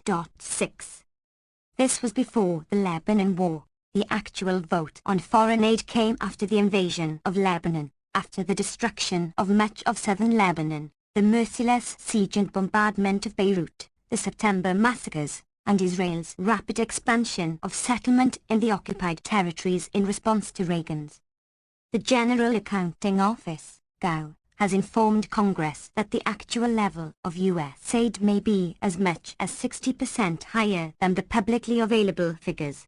This is the preliminary result of a detailed study of U.S. aid to Israel by the GAO. A major issue could develop next year, 1983, over how much of the GAO study may be made public. James McCartney, Philadelphia Inquirer, August 25, 1982. The origins of the special relationship. 11. Plea to suspend settlement in accord with his peace proposals, which Israel rejected. In the light of these events, the only issue arising in Congress was whether to punish Israel by accepting the President's proposal for a substantial increase in the already phenomenal level of aid, what is called taking a get-tough approach with Israel 7, or to take a soft line by adding even more to the increases that the President requested, as the Senate and most liberals demanded. Fortunately, the press was sufficiently disciplined so that the comic aspects of this characteristic performance was suppressed. The consequences of this message of approval to Israel for its recent actions on the part of the President and Congress are not at all comic, needless to say. It should be noted that in theory there are restrictions on the use of American aid. For example, cluster bombs can be used only in self-defense. Development funds cannot be spent beyond Israel's recognized, that is, pre-June 1967, borders. But care has been taken to ensure that these restrictions will not be invoked, though the illegal use of weapons occasionally elicits a reprimand or temporary cut-off of shipments when the consequences receive too much publicity. As for the ban on use of U.S. funds for the settlement and development programs that the U.S. has officially regarded as illegal and as a barrier to peace, that is, beyond the pre-June 1967 borders, this has never been enforced, and the aid program is designed so that it cannot be enforced. In contrast to most other aid relationships, the projects we fund in Israel are not specified, Ian Lustig observes. And no official of the State Department or the aid program has ever been assigned to supervise the use of our funds by the Israeli government. For comparison, one may consider the U.S. aid program to Egypt, the largest recipient of non-military U.S. aid since Camp David, which is run by an office of 125 people who supervise it in meticulous detail. Many knowledgeable Egyptians have been highly critical of the aid program, alleging that it reflects American rather than Egyptian priorities, financing U.S. inputs which must be brought on American ships and U.S. consultants, when trained personnel are available in Egypt for a fraction of the cost. They also. 12. Noam Chomsky. Note the emphasis on the private sector, paying Midwest farmers for wheat which could be grown at half the price in Egypt. According to a former aid director, and in general the infiltration of Egyptian society to the extent that some perceive a threat to Egyptian national security. 8. These examples illustrate the diplomatic and material support that the U.S. provides for Israel. A concomitant, at the ideological level, is the persistence of considerable illusion about the nature of Israeli society and the Arab-Israeli conflict. Since 1967, discussion of these issues has been difficult or impossible in the United States as a result of a remarkably effective campaign of vilification, abuse, and sometimes outright lying directed against those who dared to question received doctrine. This fact has regularly been deplored by Israeli doves, who have been subjected to similar treatment here. They observe that their own position within Israel suffers because of lack of support within the US, where, as General Rees Mattiyahu observed, the state of near-hysteria and the blindly chauvinistic and narrow-minded support for the most reactionary policies within Israel poses the danger of prodding Israel once more toward a posture of calloused intransigence. 10. The well-known Israeli journalist and Zionist historian Seymour Flapan describes the prejudice of American Jewry as now the major obstacle to an American-Palestinian and Israeli-Palestinian dialogue, without which there is little chance to move forward in the difficult and involved peace process. 11. In concentrating on the role of American Jewry, these Israeli writers focus much too narrowly, I believe. To cite one last example, an article in the American Jewish press. Israeli intelligence apparently contributes to these efforts. According to a CIA study, one of its functions is to acquire data for use in silencing anti-Israel factions in the West, along with sabotage, paramilitary and psychological warfare projects, such as character assassination and black propaganda. Within Jewish communities in almost every country of the world, there are Zionists and other sympathizers who render strong support to the Israeli intelligence effort. Such contacts are carefully nurtured and serve as channels for information, deception material, propaganda and other purposes. They also attempt to penetrate anti-Zionist elements in order to neutralize the opposition. 9. The origins of the special relationship. 13. Quotes a staff writer for Haaretz, essentially, the Israeli New York Times, who says that you American Jews, you liberals, you lovers of democracy are supporting its destruction here by not speaking out against the government's actions, referring to the wave of repression in the occupied territories under the civilian administration of Professor Menachem Milson and General Ariel Sharon introduced in November 1981, see Chapter 5, Sections 5-8. He goes on to explain the plans of Begin and Sharon to drive a large number of Arabs out of the West Bank, specifically the leaders and those with the potential for leadership, by every illegal means. How? You activate terrorists to plant bombs in the cars of their elected mayors. You arm the settlers and a few Arab quislings to run rampages through Arab towns, pogroms against property, not against people. A few Arabs have been killed by settlers. The murderers are known, but the police are virtually helpless. They have their orders. What's your excuse for not speaking out against these violations of Israeli law and Jewish morality? The settlers, he adds, are religious Jews who follow a higher law and do whatever their rabbis tell them. At least one of the Gush Emunim rabbis has written that it is a mitzvah, religious duty, to destroy Amalek, meaning the non-Jewish inhabitants, including women and children. 12. The Haaretz journalist adds that his journal has a file of horror stories reported to us by soldiers returning from occupation duty in the West Bank. We can refer to them in general terms. We can rail against the occupation that destroys the moral fiber and self-respect of our youth, but we can't print the details because military censorship covers actions by soldiers on active duty. 13. One can imagine what the file contains, given what has been printed in the Israeli press. It should be noted, in this connection, that many crucial issues that are freely discussed in the Hebrew press in Israel and much that is documented there are virtually excluded from the American press, so that the people who are expected to pay the bills are kept largely in the dark about what they are financing or about the debates within Israel concerning these matters. Many examples will be given below. 14. Noam Chomsky. The dangers posed to Israel by its American supporters have consistently been realized, leading to much suffering in the region and repeated threat of a larger, perhaps global war. 2 causal factors. 2.1 Domestic pressure groups and their interests.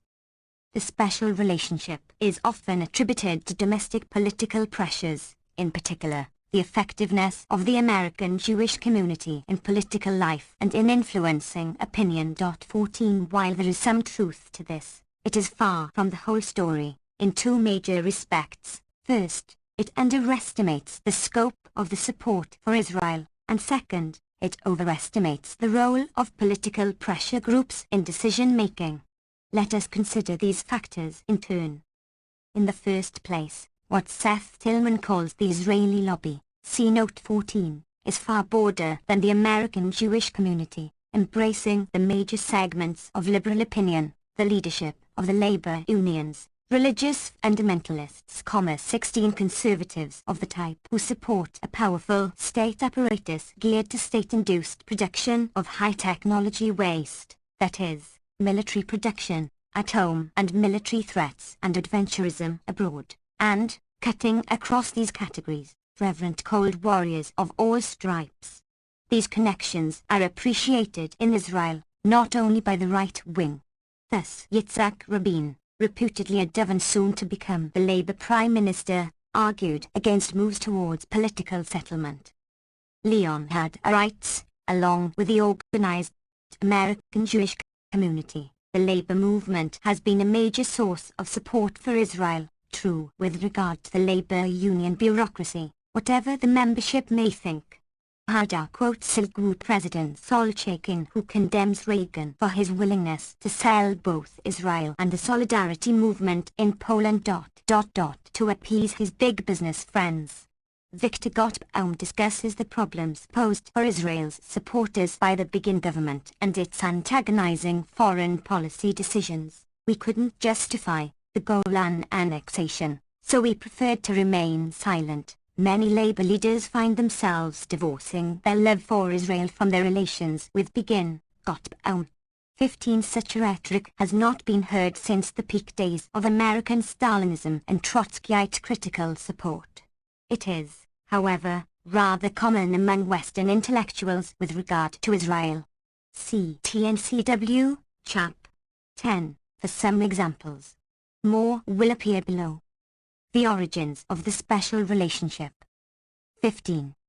After the 1973 war, Israel should try to gain time, he urged, in the hope that we will later find ourselves in a better situation. The U.S. may adopt more aggressive positions vis-à-vis the USSR.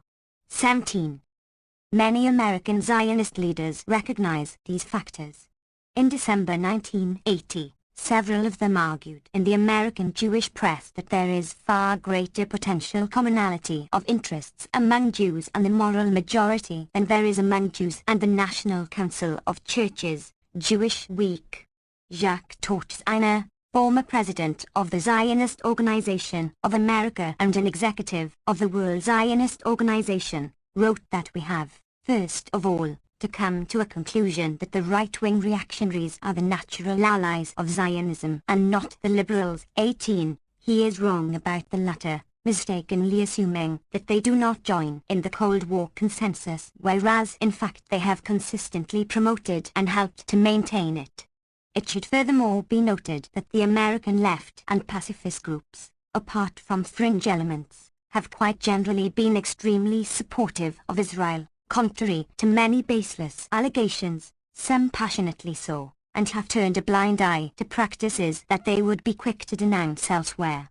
Again, examples will appear below. There is an interesting expression of views akin to Rabin's in a recent study of the real anti-Semitism in America by Nathan and Ruth Perlmutter, respectively, the national director of the Anti-Defamation League of Bnei B'rith and his wife, also an active Zionist leader.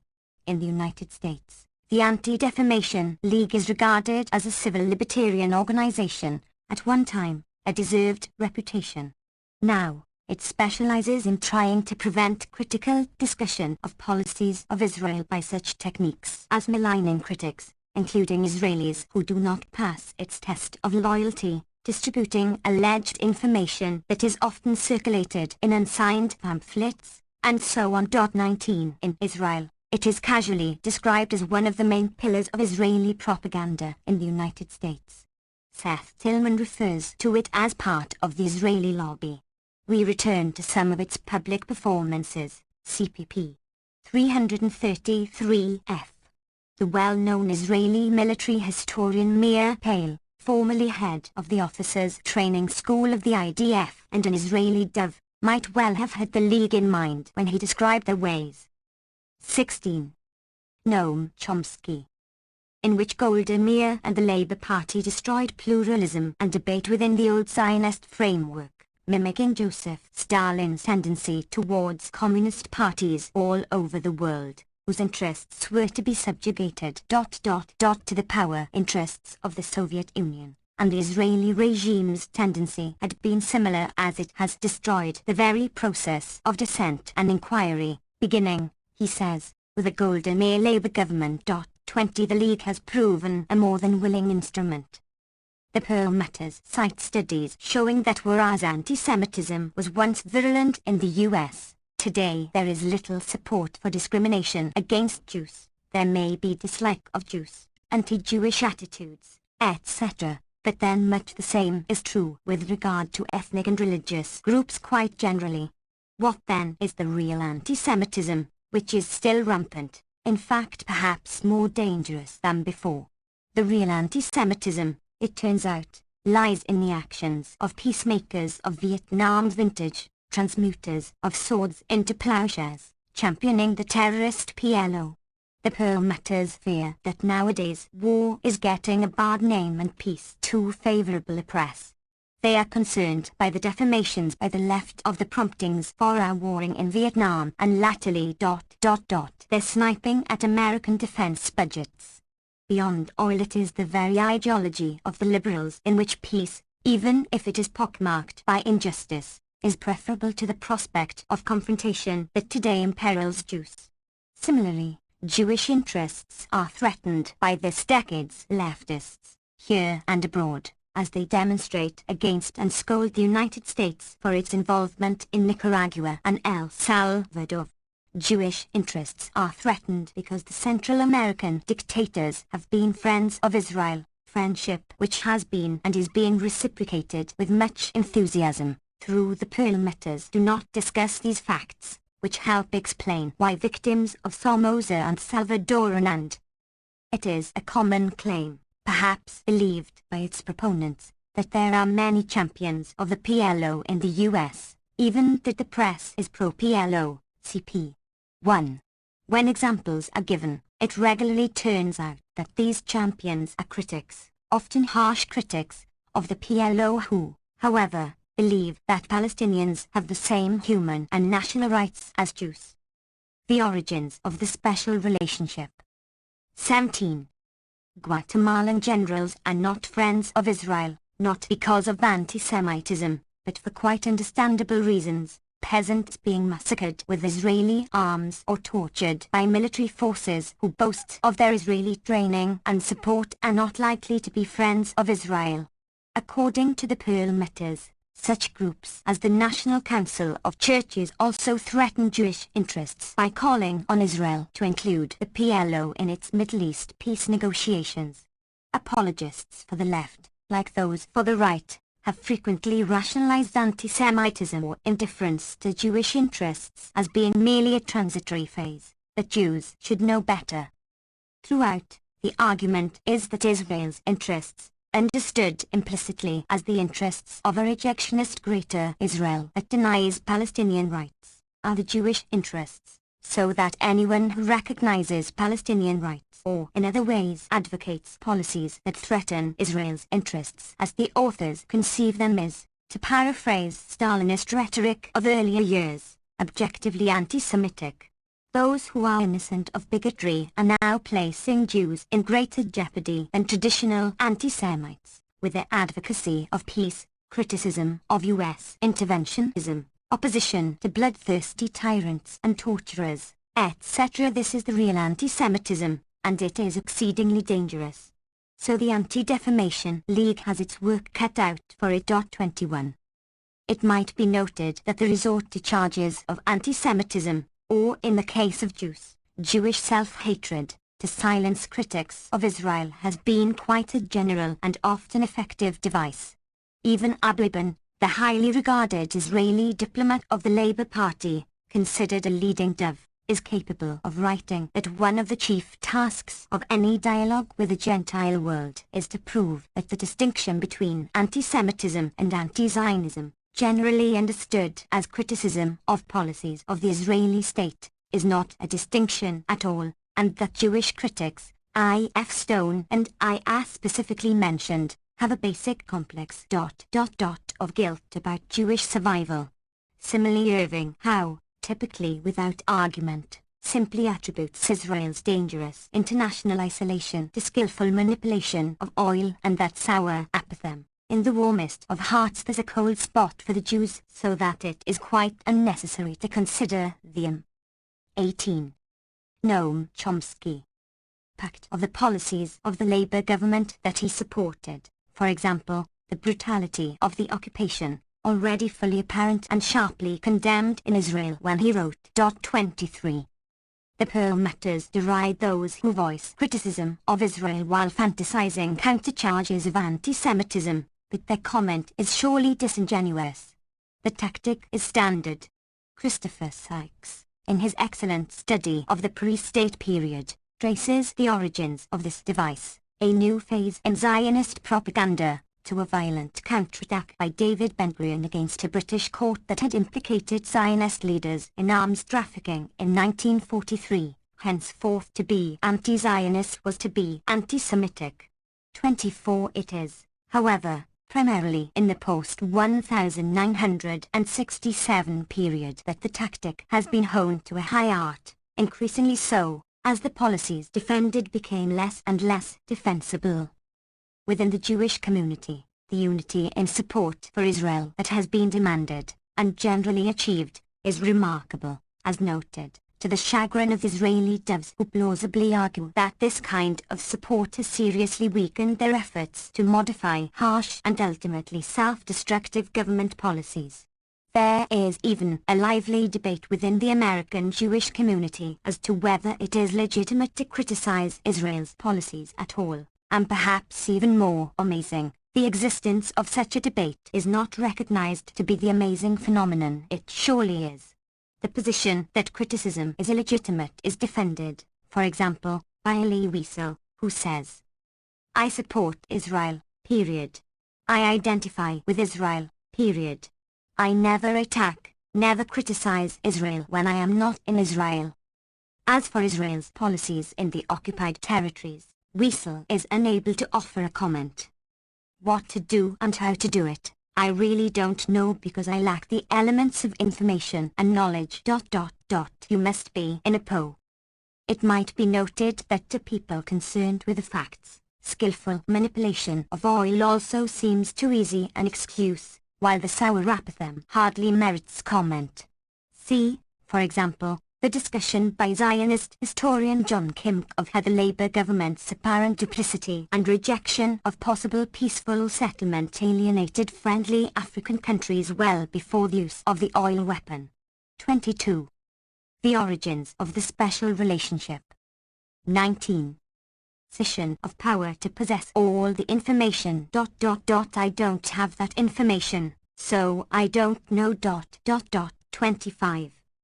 A similar stance of state worship would be difficult to find, apart from the annals of Stalinism and fascism. Wiesel is regarded in the United States as a critic of fascism, and much revered as a secular saint. The reason generally offered in defense of the doctrine that Israel may not be criticized outside its borders is that only those who face the dangers and problems have a right to express such criticism, not those who observe in safety from afar. By similar logic, it is illegitimate for Americans to criticize the PLO, or the Arab states, or the USSR.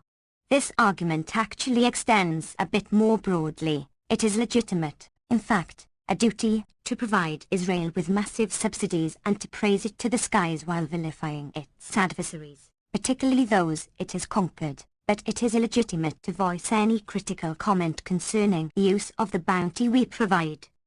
2.2 U.S. Strategic Interests. returning to the main theme, reference to Jewish influence over politics and opinion seriously underestimates the scope of the so-called support for Israel. Turning to the second point, the argument much overestimates the pluralism of American politics and ideology. No pressure group will dominate access to public opinion or maintain consistent influence over policy making unless its aims are close to those of elite elements with real power. These elements are not uniform in interests or, in the case of shared interests, in tactical judgments, and on some issues, such as this one, they have often been divided. Nevertheless, a closer look will illustrate the correctness of the assessment that the evolution of America's relationship to Israel has been determined primarily by the changing role that Israel occupied in the context of America's changing conceptions of its political strategic interests in the Middle East. 26. Let us consider some of the relevant historical background in an attempt to clarify this issue. Despite the remarkable level of U.S. support for Israel, it would be an error to assume that Israel represents the major U.S. interest. 20. Noam Chomsky. In the Middle East. Rather, the major interest lies in the energy reserves of the region, primarily in the Arabian Peninsula.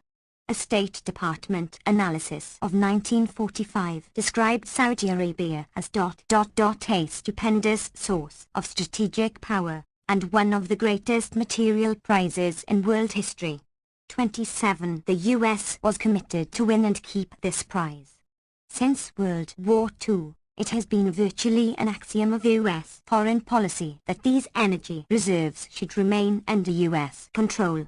A more recent variant of the same theme is that the flow of petrodollars should be largely funneled to the U.S. through military purchases, construction projects, bank deposits, investment in treasury securities, etc. It has been necessary to defend this primary interest against various threats. 2.2.1 Threats to U.S. control of Middle East oil.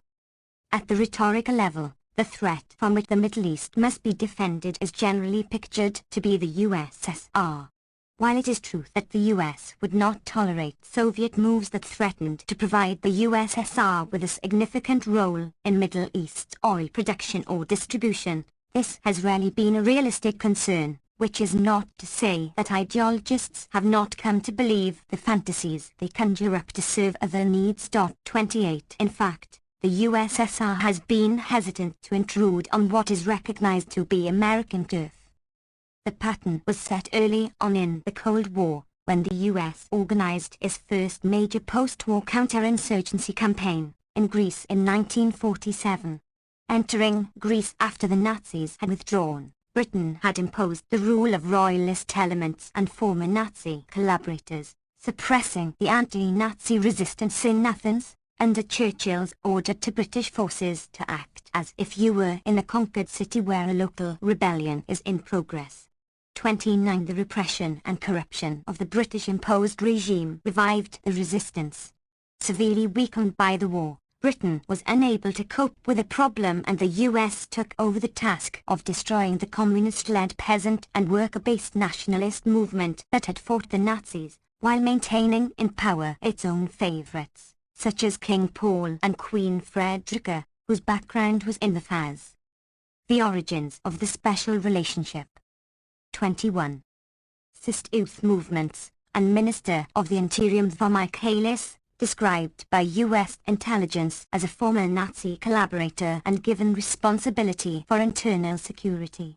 Some senators found all of this difficult to reconcile with Truman Doctrine rhetoric about supporting free peoples who are resisting attempted subjugation by armed minorities or by outside pressures, under which the counterinsurgency campaign was mounted. To them, Senator Henry Cabot Lodge explained that this fascist government through which we have to work is incidental. 30.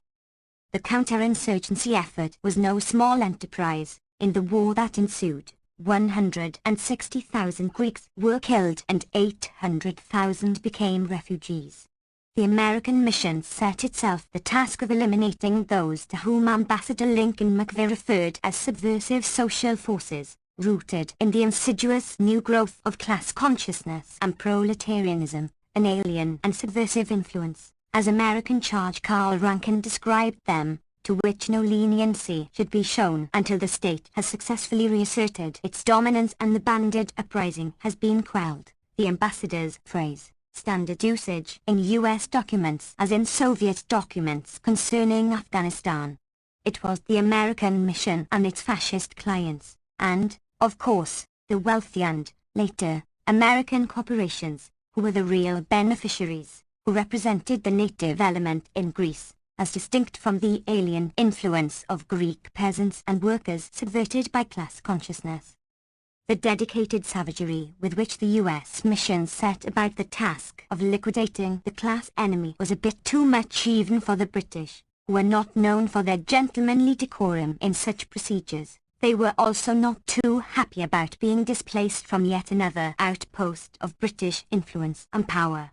With the enthusiastic approval and direct participation of the U.S. mission, tens of thousands were exiled, tens of thousands more were sent to prison islands where many were tortured or executed, or if lucky, only re-educated. The unions were broken, and even mild anti-communist socialists were suppressed, while the U.S. 22. Noam Chomsky shamelessly manipulated the electoral process to ensure that the right man won. The social and economic consequences were grim.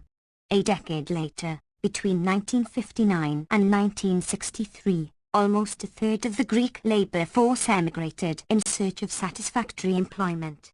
31. The fascist coup of 1967, again with apparent U.S. backing, had its roots in the same events. A major motivation for this counterinsurgency campaign was concern over Middle East oil. In his March 12, 1947 speech announcing the Truman Doctrine, the President observed that it is necessary only to glance at a map to see that if Greece should fall to the rebels, confusion and disorder might well spread throughout the entire Middle East.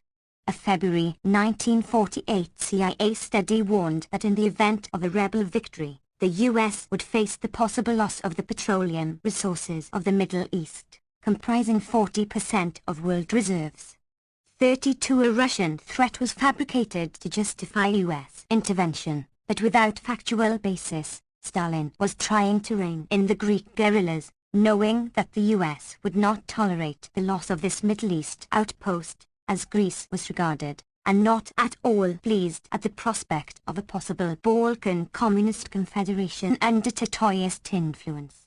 Again, it does not follow from the fact that the threat was fabricated that it was not believed in some planning circles. In public as in personal life, it is easy to come to believe what it is convenient to believe.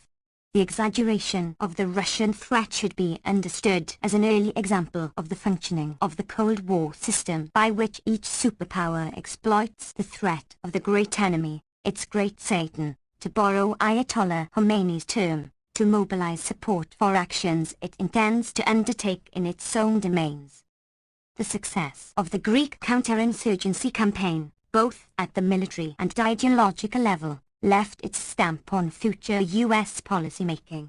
Since that time there has been recurrent talk about Russia's attempts to gain control of Middle East oil, the Soviet drive to the Gulf, etc. But no serious case has been made that the USSR would risk nuclear war, for that would be the likely consequence, by pursuing any such objective. The origins of the special relationship. 23. A more realistic threat to U.S. dominance of the region has been posed by Europe. In the 1940s, the U.S. succeeded in displacing France, and to a large extent Britain, in part by design, in part simply as a reflection of the power balance. 33. One consequence of the CIA-backed coup that restored the Shah in Iran in 1953 was to transfer 40% of Iranian oil from British to American hands, a fact that led the New York Times editors to express concern that some misguided British circles might believe that American imperialism... has once again elbowed Britain from a historic stronghold. At the same time, The editors exulted that underdeveloped countries with rich resources now have an object lesson in the heavy cost that must be paid by one of their number which goes berserk with fanatical nationalism. 34. The costs of the object lesson were indeed heavy, as events were to show, and are still being paid, and many others have been compelled to learn the same lesson since. Concern over European involvement in the region persisted. The US strongly opposed the attempt by Britain and France to reassert their influence in the area with the 1956 Suez invasion. In conjunction with Israel, the US was instrumental in expelling all three powers from Egyptian territory, though Soviet threats may also have played their part. Henry Kissinger, in his 1973 Year of Europe address, warned of the dangers of a Europe-dominated trading bloc including the Middle East and North Africa from which the US might be excluded. Later, he confided in a private meeting that one basic element in his post-1973 diplomacy was to ensure that Europeans and Japanese did not get involved in the diplomacy concerning the Middle East. 35 Subsequent U.S. opposition to the Euro-Arab dialogue stems from the same concerns. Today, competition among the state capitalist societies, including now some lesser power, and more recently, Japan, which in 1982 replaced the U.S. as Saudi Arabia's number one trading partner and is also first or second as supplier for most other Gulf oil producers. Still, the Middle East is the only U.S. foreign market that has experienced any significant growth in the past few years. William O. Beeman, Christian Science Monitor, March 30, 1983. 24. Noam Chomsky. Such as South Korea, for a share in the wealth generated by oil production is a matter of growing significance. 2.2.2 The indigenous threat. Israel as a strategic asset. A third threat from which the region must be defended is the indigenous one, the threat of radical nationalism. It is in this context that the U.S.-Israel special relationship has matured. In the early 1950s, the U.S.-Israel relationship was decidedly uneasy, and it appeared for a time that Washington might cement closer relations with Egyptian President Nasser, who had some CIA support. These prospects appeared sufficiently worrisome so that Israel organized terrorist cells within Egypt to carry out attacks on U.S. installations, also on Egyptian public facilities, in an effort to drive a wedge between Egypt and the U.S., intending that these acts would be attributed to ultranationalist Egyptian fanatics. From the late 1950s, however, the U.S. government increasingly came to accept the Israeli thesis that a powerful Israel is a strategic asset for the United States, serving as a barrier against indigenous radical nationalist threats to American interests, which might gain support from the USSR. A recently declassified National Security Council memorandum of 1958 noted that a logical corollary of opposition to radical Arab nationalism would be to support Israel as the only strong pro-West power left in the Near East. 37 Meanwhile, Israel concluded a secret pact with Turkey, Iran and Ethiopia.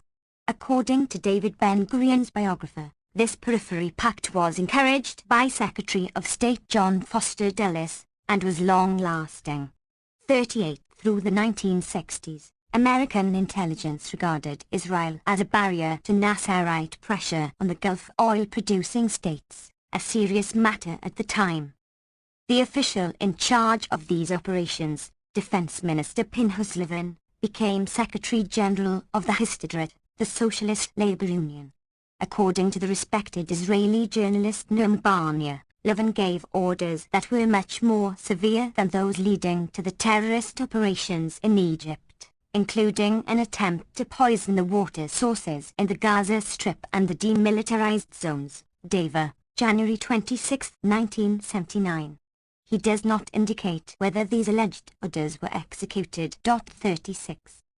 The origins of the special relationship. 25. Anti-Russian influence. This conclusion was reinforced by Israel's smashing victory in 1967, when Israel quickly conquered the Sinai, Gaza, the West Bank and the Golan Heights, the last, after violating the ceasefire in an operation ordered by Defense Minister Moshe Dayan without notifying the Prime Minister or Chief of Staff. 39. The Israeli thesis that Israel is a strategic asset was again confirmed by Israel's moves to block Syrian efforts to support Palestinians being massacred by Jordan in September 1970, at a time when the US was unable to intervene directly against what was perceived as a threat to US clients in the Arab world. This contribution led to a substantial increase in US aid. In the 1970s, US analysts argued that Israel and Iran under the Shah served to protect US control over the oil-producing regions of the Gulf. After the fall of the Shah, Israel's role as a Middle East Sparta in the service of American power has evoked increasing American support. At the same time, Israel aided the US in penetrating Black Africa with substantial secret CIA subsidies, supporting Haile Selassie in Ethiopia, Idi Amin in Uganda, Mobutu in Zaire, Bokassa in the Central African Republic, and others at various times. 40, as well as in circumventing the ban on aid to Rhodesia and South Africa. UPI, Boston Globe, May 16, 1982, the item reads, in total, American-made helicopters and spare parts went from Israel to Rhodesia, now Zimbabwe, despite a trade embargo during the bitter war against guerrillas, the Commerce Department has disclosed. The Labour Party journal quotes the head of South Africa's military industry as saying that Israeli technological assistance permits South Africa to evade the arms embargo imposed upon it because of its racial policies. Dava, December 17, 1982. Ijo Tahnot, citing the London Times, reports that Israeli technicians are helping South Africa evade the French military embargo by transferring and repairing French armaments in Israeli hands. October 29, 1981. Close relations with South Africa were established by the Rabin Labour government in the mid-1970s and remain warm, because, as Minister of Industry and Commerce Gideon Pat recently stated in Pretoria, Israel and South Africa are two of the only 30 democracies in the world. Similarly, Gad Yacovi of the Labour Party praised the economic and other, that is, military relations with South Africa in a television interview in Israel, Yoav Karmi reports, adding that if he had said similar things in Britain, Holland or Sweden he would have lost his membership in the Social Democratic Party, though his remarks caused no distress in the Israeli Labour Party. 41. 26. Noam Chomsky. And more recently, in providing military and technological aid, as well as many advisors, for U.S. clients in Central America. An increasingly visible alliance between Israel, South Africa, Taiwan and the military dictatorships of the Southern Cone in South America has also proven an attractive prospect for major segments of American power. 42 Now, Israel is surely regarded as a crucial part of the elaborate US base and backup system for the rapid deployment force ringing the Middle East oil-producing regions. 43 These are highly important matters that deserve much more attention than I can give them here. Had it not been for Israel's perceived geopolitical role, primarily in the Middle East, but elsewhere as well, it is doubtful that the various pro-Israeli lobbies in the US would have had much influence in policy formation, or that the climate of opinion deplored by Belt and other Israeli devs could have been constructed and maintained. Correspondingly, it will very likely erode if Israel comes to be seen as a threat rather than a support to the primary U.S. interest in the Middle East region, which is to maintain control over its energy reserves and the flow of petrodollars. Support from the concept of Israel as a strategic asset has, then, been considerable among those who exercise real power in the U.S., and this position has regularly won out in internal policy debate, assisted, to some extent, by domestic political pressures. But the position has not been unchallenged. there have also been powerful forces in favor of the kind of peaceful political settlement that has long been possible, a matter to which we turn in the next chapter. Michael Clare has suggested that a useful distinction can be drawn between the Prussians, who advocate the threat or use of violence to attain desired policy ends, and the traders, who share the same goals but believe that peaceful means will be more effective. 44 These are tactical assessments, and positions may therefore shift. It is, to first approximation, accurate to say that the Prussians have supported Israel as a strategic asset, while the traders have sought a political accommodation of some sort. The point is implicitly recognized in much pro-Israeli propaganda, for example, a full-page New York Times advertisement signed by many luminaries. The origins of the special relationship. 27. Including some who are doves in other contexts, which calls for establishment of a pro-Israel political pressure group, NATPAC, under the heading Faith in Israel Strengthens America. To support their case, they write: If U.S. interests in the Middle East were threatened, it would take months to mount a significant presence there. With Israel as an ally, it would take only a few days. Similarly, Joseph Cherba, director of the Center for International Security, complains that the left in Israel lacks appreciation of U.S. and Israeli interests, and many in the ranks, as in the ranks of the American left, are working for the same purpose, that is, that neither country should function as an international policeman, be it in El Salvador or in Lebanon. The left in Israel and the U.S., then, are contributing to anti-Semitism, threatening the interests of Jews, according to the doctrine of the real anti-Semitism developed by the Anti-Defamation League, discussed above. Those who understand U.S. and Israeli interests believe, as Cherba does, that Western power should be effectively used to moderate Soviet and radical adventurism. 45 And that the U.S. and Israel should function as international policemen in El Salvador, Lebanon and elsewhere. The authentic voice of the Prussians, in both cases. The same distinction is implicit in the argument as to whether Israel's Peace for Galilee invasion of Lebanon strengthened the American position in the Middle East and, in general, served U.S. ends. The New Republic argues that this is so, hence the operation was justified. Others believe that American interests in the region have been harmed. Thus Thomas Friedman, after an extensive investigation of opinion in the Arab world, concludes that not only did respect for many Arab leaders die in Lebanon, because they did not come to the defense of the victims of the Israeli attack, even when a besieged Arab capital was being defended by a popular movement, as a Lebanese political scientist explained, but so too much of America's respect in the Middle East, because of the perception that America cannot be trusted, the director of the Kuwait Fund for Arab Economic Development, and that the U.S. supports Israel as an instrument of its own policy. A senior Kuwaiti official, echoing. 28. Noam Chomsky. Widely expressed opinions, stated, you lost where it matters most, on the humanitarian level. Whatever respect there was in the Arab world for the United States as a moral authority has been lost. 46. Who is right in this debate? Both sides are, in their own terms.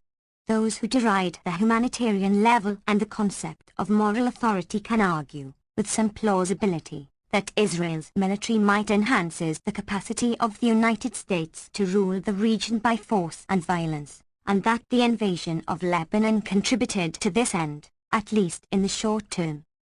Those who have a different conception of what the U.S. role should be in world affairs will draw different conclusions from the same evidence.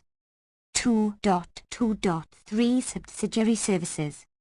After the Lebanon invasion, Israel moved at once to underscore its status as a strategic asset and to reinforce its own position by improving relations with its allies, which, not by accident, are U.S. allies, in Africa and Latin America.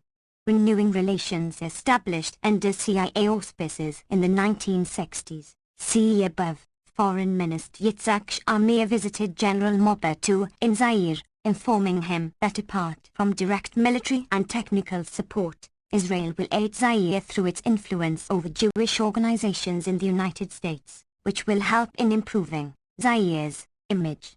This is a rather serious matter, since the image of this corrupt and brutal dictatorship is not of the highest, and as Mobet complained, the main antagonists of Zaire in the US are Jewish members of Congress.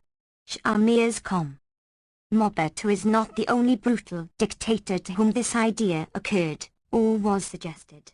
In an interview with the left-wing journal AI Hamishma, Mapam, December 29, 1981, Imelda Marcos, acting as an international advocate for her husband, explained their intention of exploiting improved relations with Israel and the influence of American Jews to improve the tainted image of the Philippine dictatorship in the American media, and to combat its unpopularity in the American Congress.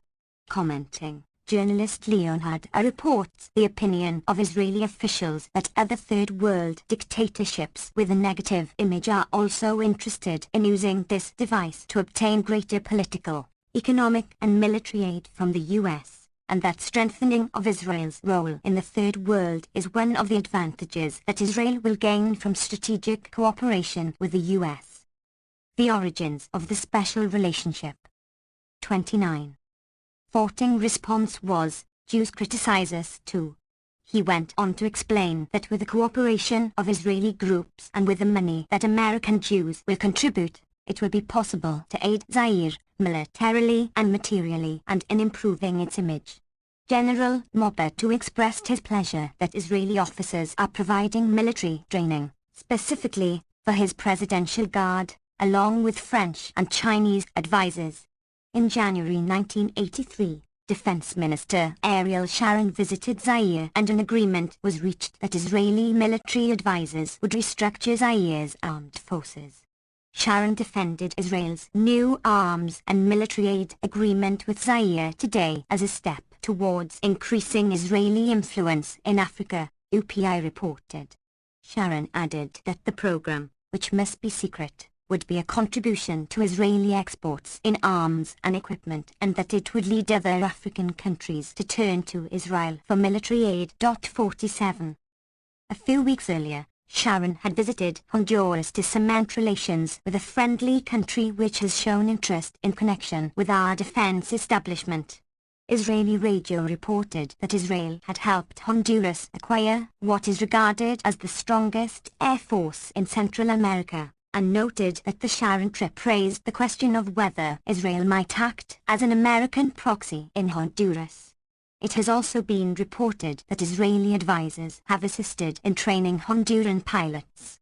48. Top-level military source in Honduras stated that the new Israel-Honduras agreement involved sophisticated jet fighters, tanks, Galil assault rifles, standard issue for state terrorists in Central America, training for officers, troops and pilots, and perhaps missiles.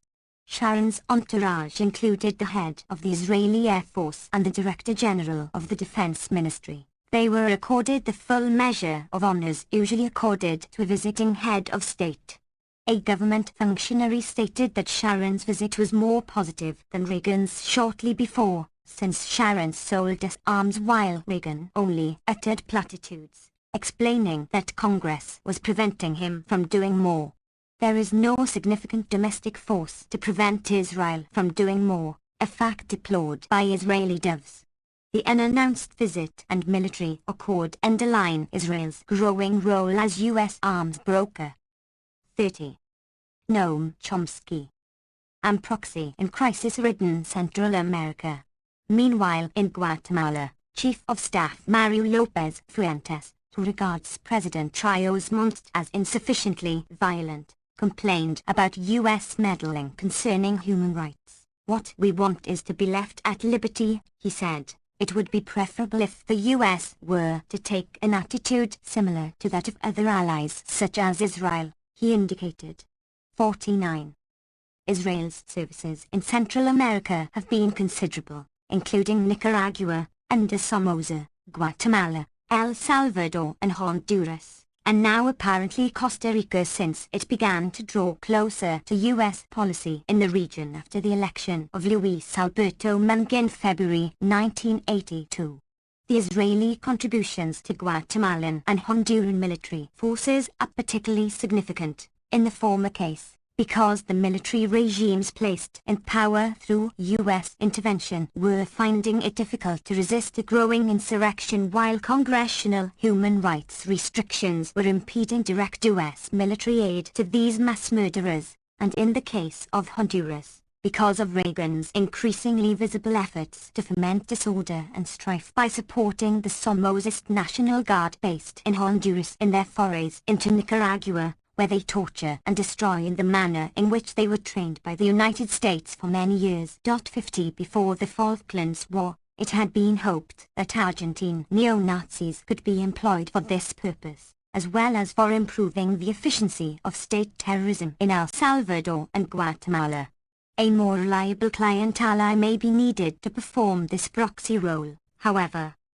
Charles Mackling, who led counterinsurgency and internal defense planning for Presidents Johnson and Kennedy from 1961-66 and is now an associate of the Carnegie Endowment for International Peace, described U.S. trainees in Latin America as indistinguishable from the war criminals hanged at Nuremberg after World War II, adding that for the United States, which led the crusade against the extensive direct U.S. involvement in state terrorism in Latin America, as Mackling notes, began under the Kennedy administration, when the mission of the Latin American military was shifted from hemispheric defense to internal security, that is, war against their own populations. The effects were catastrophic. The origins of the special relationship. 31. Nazi evil. To support the methods of Heinrich Himmler's extermination squads is an outrage. 51. Apart from being an outrage, it has become difficult, because of congressional legislation. Hence the importance of Israel's contributions through the 1970s and increasingly today, in support of those who employ the methods of Himmler's extermination squads. The Congressional Human Rights Campaign, often misleadingly attributed to the American presidency, was a reflection of the Vietnam Syndrome, a dread malady that afflicted much of the population in the wake of the Vietnam War, with such terrifying symptoms as insight into the ways in which American power is used in the world and concern over torture, murder, aggression, and oppression. It had been hoped that the disease had been cured, but the popular reaction to Reagan's revival of Kennedy-style counterinsurgency showed that the optimism was premature, so Israel's contributions are perhaps even more welcome than before.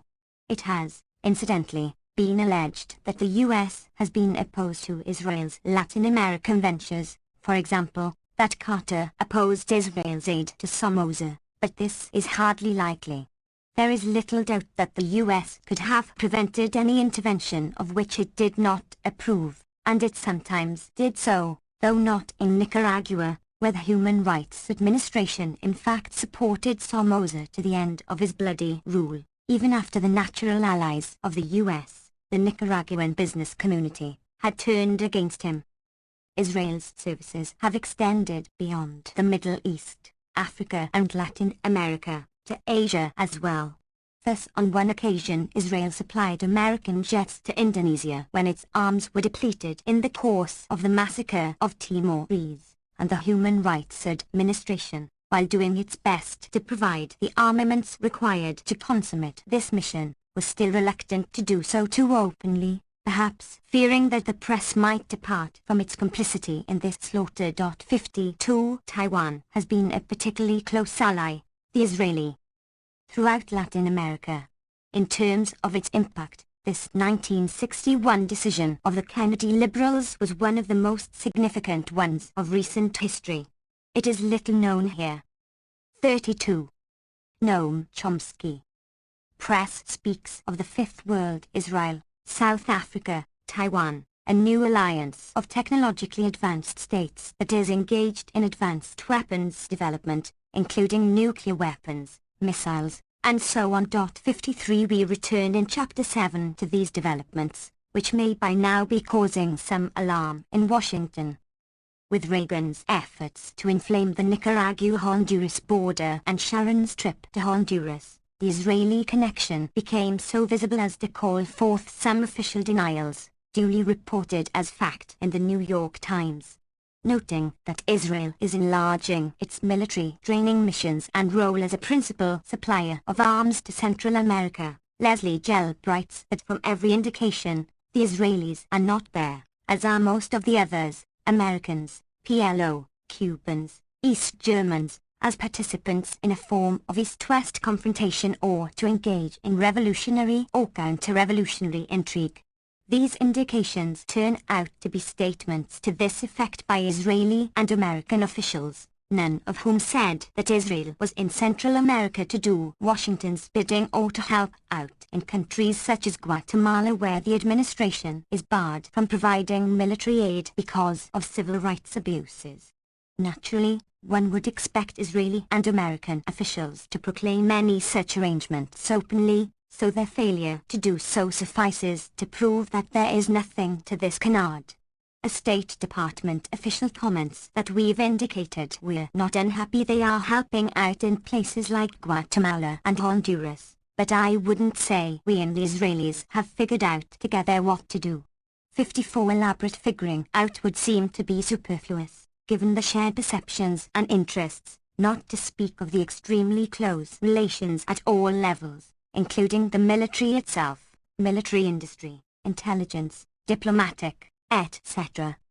It is striking that Gelb assumes as a matter of course that while Israel might be pursuing its own interests, as it no doubt is, one of these being to render services to U.S. power, this could not be true of, say, Cuba, which surely has no reason to feel threatened and therefore could not be trying to break out of its isolation, as Israel is, he reports, by supporting friendly governments.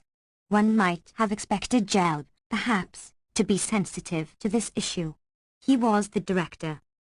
The origins of the special relationship. 33.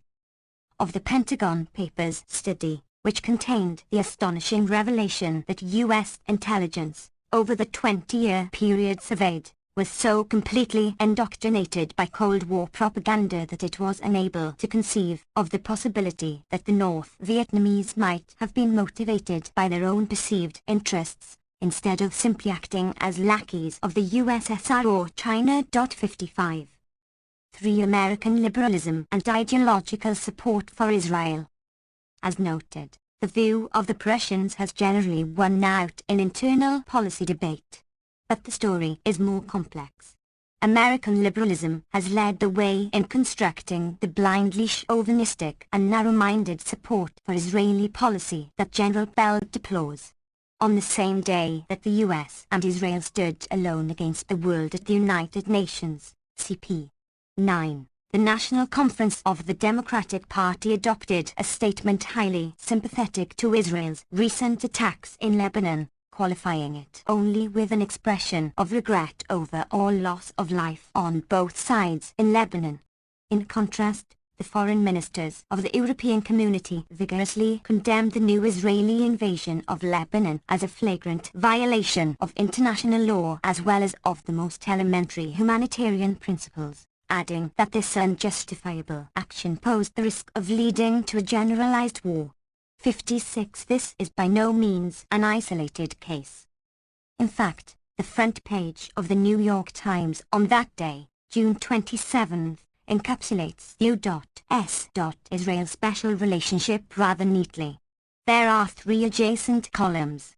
One is a report by William Farrell from Beirut, describing the effects of Israel's latest bombardments, cemeteries jammed, people buried in mass graves, hospitals in desperate need of supplies, garbage heaped everywhere in stinking piles, bodies decomposing under tons of rubble, buildings little more than shattered hulks, morgue refrigerators full, bodies piled on the floors of hospitals, the few doctors desperately trying to treat victims of cluster and phosphorus bombs, Israel blocking Red Cross medical supplies, hospitals bombed, surgery interrupted by Israeli shelling, etc. 34. Noam Chomsky. The second is a report by Bernard Nossiter from New York, reporting how the US blocked UN action to stop the slaughter on the grounds that the PLO might be preserved as a viable political force. The third is a report by Adam Clymer from Philadelphia on the sympathetic support of the Democratic National Conference for Israel's war in Lebanon. The three front-page reports, side by side, capture the nature of the special relationship with some accuracy, as does the lack of editorial comment. American liberalism had always been highly sympathetic to Israel, but there was a noticeable positive shift in attitudes in 1967 with a demonstration of Israel's military might. Top Israeli military commanders made it clear not long after that Israel had faced no serious military threat and that a quick victory was anticipated with confidence, that the alleged threat to Israel's existence was a bluff. 57 But this fact was suppressed here in favor of the image of an Israeli David confronting a brutal Arab Goliath. 58 Enabling liberal humanitarians to offer their sympathy and support to the major military power of the region as it turned from crushing its enemies to suppressing those who fell under its control, while leading generals explained that Israel could conquer everything from Khartoum to Baghdad to Algeria within a week, if necessary. Ariel Sharon. 59. The rise in Israel's stock among liberal intellectuals with this demonstration of its military prowess is a fact of some interest. It is reasonable to attribute it in large part to domestic American concerns, in particular, to the inability of the U.S. to crush indigenous resistance in Indochina. That Israel's lightning victory should have been an inspiration to open advocates of the use of violence to attain national goals is not surprising, but there are many illusions about the stance of the liberal intelligentsia on this matter. It is now sometimes forgotten that in 1967 they overwhelmingly supported U.S. intervention, more accurately, aggression, in Indochina and continued to do so, though many came to oppose this venture for the reasons that impelled business circles to the same judgment. The costs became too high, out of proportion to the benefits that might be gained, a pragmatic rather than principled opposition, White. The origins of the special relationship. 35. Different from the stance adopted towards depredations of official enemies, the Soviet invasion of Czechoslovakia, for example. In contrast, the central elements of the peace movement opposed aggression in both cases on principled grounds. These facts have been much obscured in the subsequent rewriting of history. Thus, the appeal of Israel's efficient and successful use of force was, in fact, quite broad. It was only half-jokingly that people spoke of sending Moshe into Vietnam to show how to do the job right. At the same time, the challenge to authority at home was regarded with much distress. A dread image was conjured up of Viet Cong, Maoist fanatics, bearded Cuban revolutionaries, rampaging students, Black Panthers, Arab terrorists and other forces, perhaps on the Russian leash, conspiring to shake the foundations of our world of privilege and domination. Israel showed how to treat third world upstarts properly, winning the allegiance of many frightened advocates of the virtues of knowing one's place. For some, the military might that Israel displayed induced open admiration and respect, while others disguised these feelings, appealing to the alleged vulnerability of Israel before the forces it had so decisively crushed, and still others were deluded by the effective David and Goliath legend. See Note 58. Individuals have their own reasons. The tendencies of this nature are readily detectable and go a long way towards explaining the outpouring of support for Israel as it demonstrated its capacity to wield the mailed fist. It is since 1967 that questioning of Israel policies has largely been silenced, with effective use of the moral weapons of anti-Semitism and Jewish self-hatred. Topics that were widely discussed and debated in Europe or in Israel itself were effectively removed from the agenda here, and a picture was established of Israel, its enemies and victims, and the U.S. role in the region, that bore only a limited resemblance to reality. The situation slowly began to change in the late 1970s, markedly so, after the increasingly visible repression under the Milson-Sharon regime in the occupied territories, only partially reported here, and the 1982 invasion of Lebanon, which offered a serious challenge to the talents of propagandists. 36. Noam Chomsky. The immense popularity that Israel won by demonstrating its military efficiency also offered a weapon that could be usefully employed against domestic dissidents. Considerable effort was devoted to showing that the New Left supported Arab terrorism and the destruction of Israel, a task largely accomplished in defiance of the facts. The New Left, as the documentary record clearly shows, quite generally tended to support the position of Israeli doves. 60. It is interesting that one of the devices currently used to meet the new challenge is to extend to the press in general the deceptive critique applied to the New Left in earlier years. Now, the insistent complaint is that the media are antagonistic to Israel and subject to the baleful influence of the PLO, motivated by the reflex sympathy for Third World revolutionary struggles against Western power. While this may appear ludicrous given the evident facts, neither the effort, cp. 1, and further examples below, nor its not insignificant success in containing deviations towards a minimal degree of even-handedness will come as any surprise to students of 20th century propaganda systems, just as there was no surprise in the earlier successes of those who were fabricating a picture of New Left support for PLO terrorism and contempt for Israel precisely because it is a democracy advancing towards socialism. One of Irving Howe's insights. 61 BR, after all, living in the age of Orwell.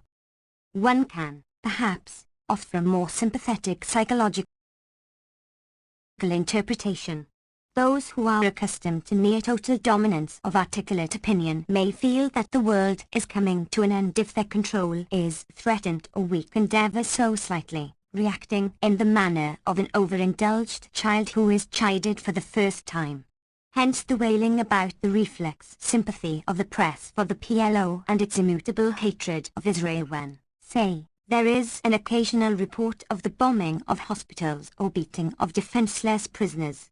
Or the phenomenon may simply be an expression of a totalitarian mentality. Any deviation from the orthodox spectrum of support for Israel, which includes a variety of permissible critical support, is an intolerable affront, and it is therefore barely an exaggeration to describe slight deviation as if it were near total. The origins of the special relationship. 37. As an illustration, there are many. Consider a March 1983 newsletter of the American Professors for Peace in the Middle East, a well-funded organization that is concerned about peace in the Middle East in the same sense in which the Communist Party is concerned about peace in Afghanistan, sent to its 15 regional chairmen and its many campus representatives. It warns of an organized, centrally controlled, information plan on the Arab side which is not matched by anything representing the Israeli position. Their concern is aroused by a list of speakers who are being toured through the university circuit. To present the Arab point of view, giving presentations that smack more of propaganda than of education. In order of frequency and virulence the speakers are Haytham Hosseini, Edward Said, Noam Chomsky, Fawaz Turki, Stokely Carmichael, James Zogby, Hassan Rahman, Cristiano, M.D., Israel Shahak, and Gail Pressburg.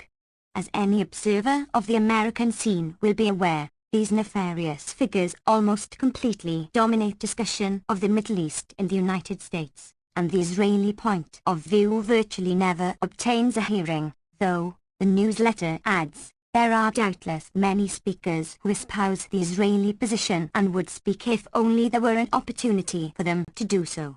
Even if there was some truth to the paranoid concept of an organized, centrally controlled, information plan, or the belief that these speakers are part of it, or that they present the Arab point of view, it should be obvious that this would be a phenomenon of marginal significance in the United States and could not begin to compare with the massive pro-Israel propaganda system, of which this organization, which alone surely dwarfs anything on the Arab side, is a tiny element.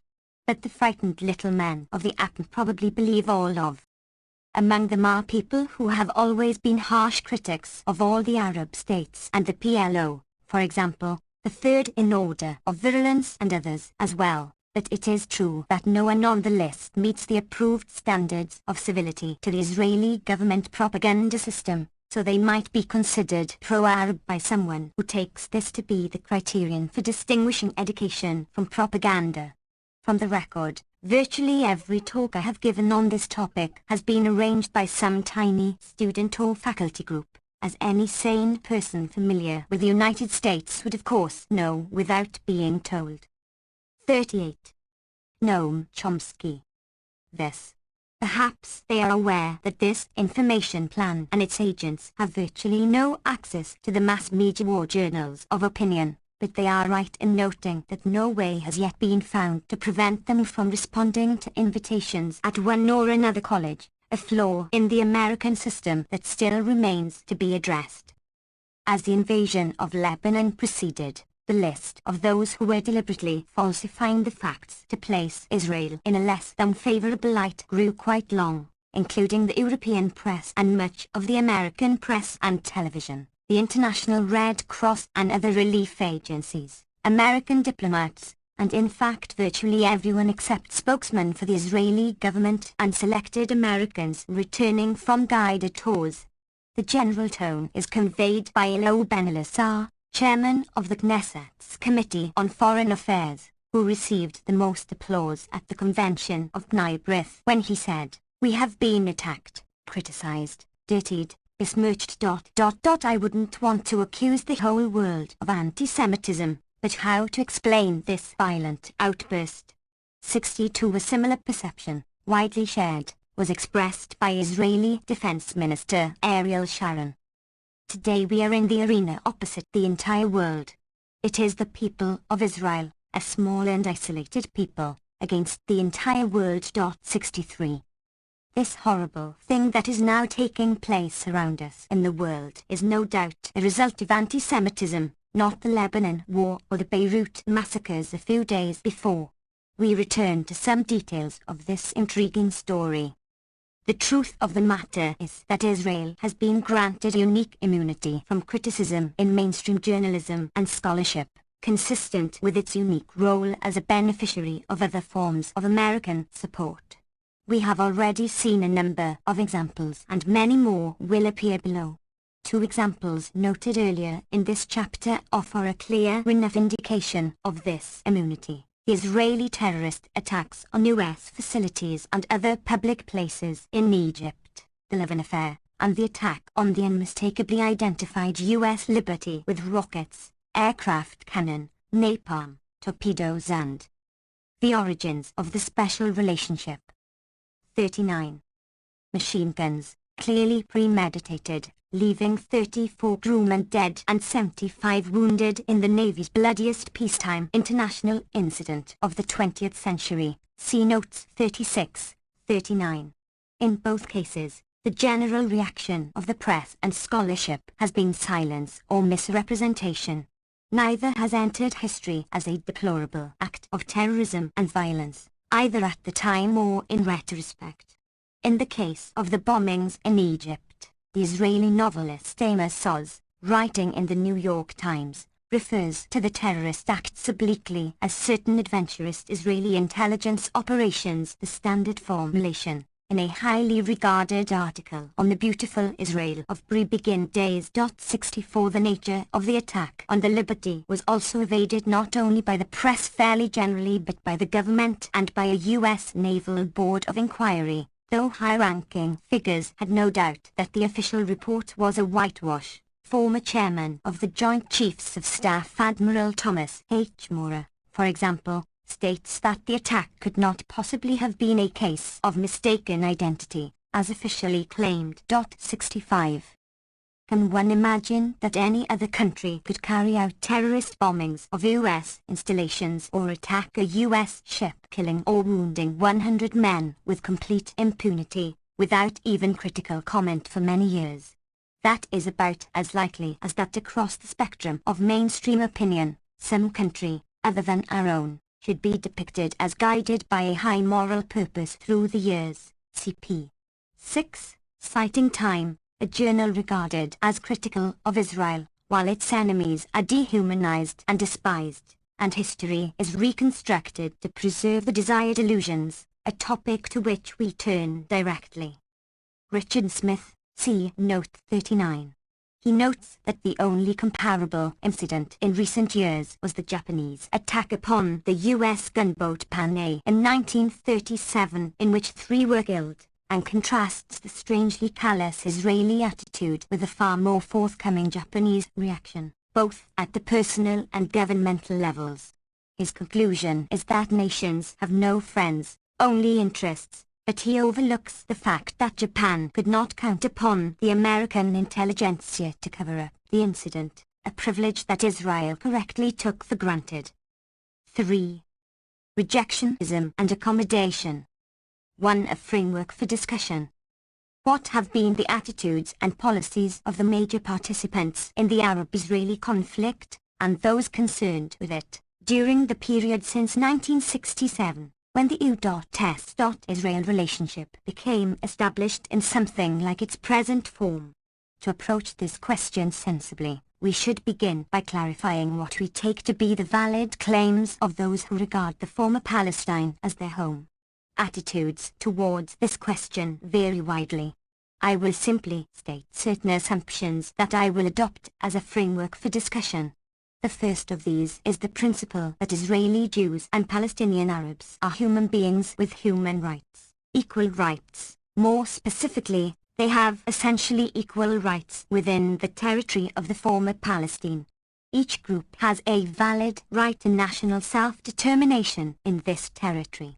Furthermore, I will assume that the State of Israel within its pre-June 1967 borders had, and retains, whatever one regards as the valid rights of any state within the existing international system. One may formulate these principles in various ways, but let us take them to be clear enough to serve at least as a point of departure. 1.1 The concept of rejectionism. The term rejectionism is standardly used in the United States to refer to the position of those who deny the right of existence of the 41. 42. Noam Chomsky.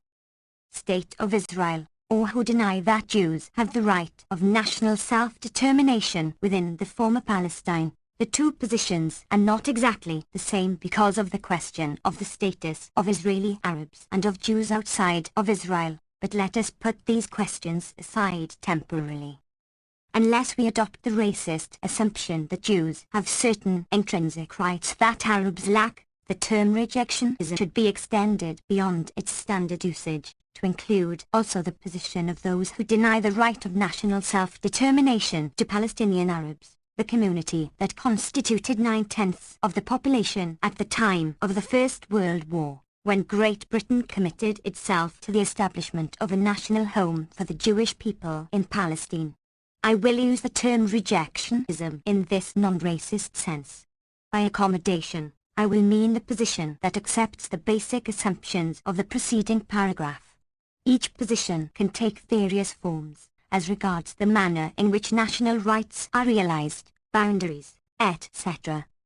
The doctrine of self-styled supporters of Israel, which has largely dominated discussion here, holds that the PLO and the Arab states have been undeviatingly rejectionist, apart from Egypt since 1977. While the US and Israel have sought a peaceful settlement that will recognize the valid claims of all. A more recent version is that the beautiful Israel of earlier years, which was realizing the dream of democratic socialism and becoming a light unto the nations, has been betrayed by Begin and his cohorts, a consequence of the refusal of the Arabs to accept the existence of Israel and the unwavering commitment of the PLO, a collection of thugs and gangsters, to the destruction of Israel, the murder of innocents, and the intimidation of all moderate opinion in the occupied territories. Like virtually all propaganda systems, this one contains elements of truth. But the real world is rather different, as will quickly be discovered. See the next chapter for discussion of the historical backgrounds of the current conflict. Note that there was a pre-Zionist Jewish community in Palestine, consisting largely of anti-Zionist Orthodox Jews whose leadership in later years supported the PLO in its call for a democratic secular state in Palestine. Thus virtually all of the indigenous population was anti-Zionist. Rejectionism and accommodation. 43.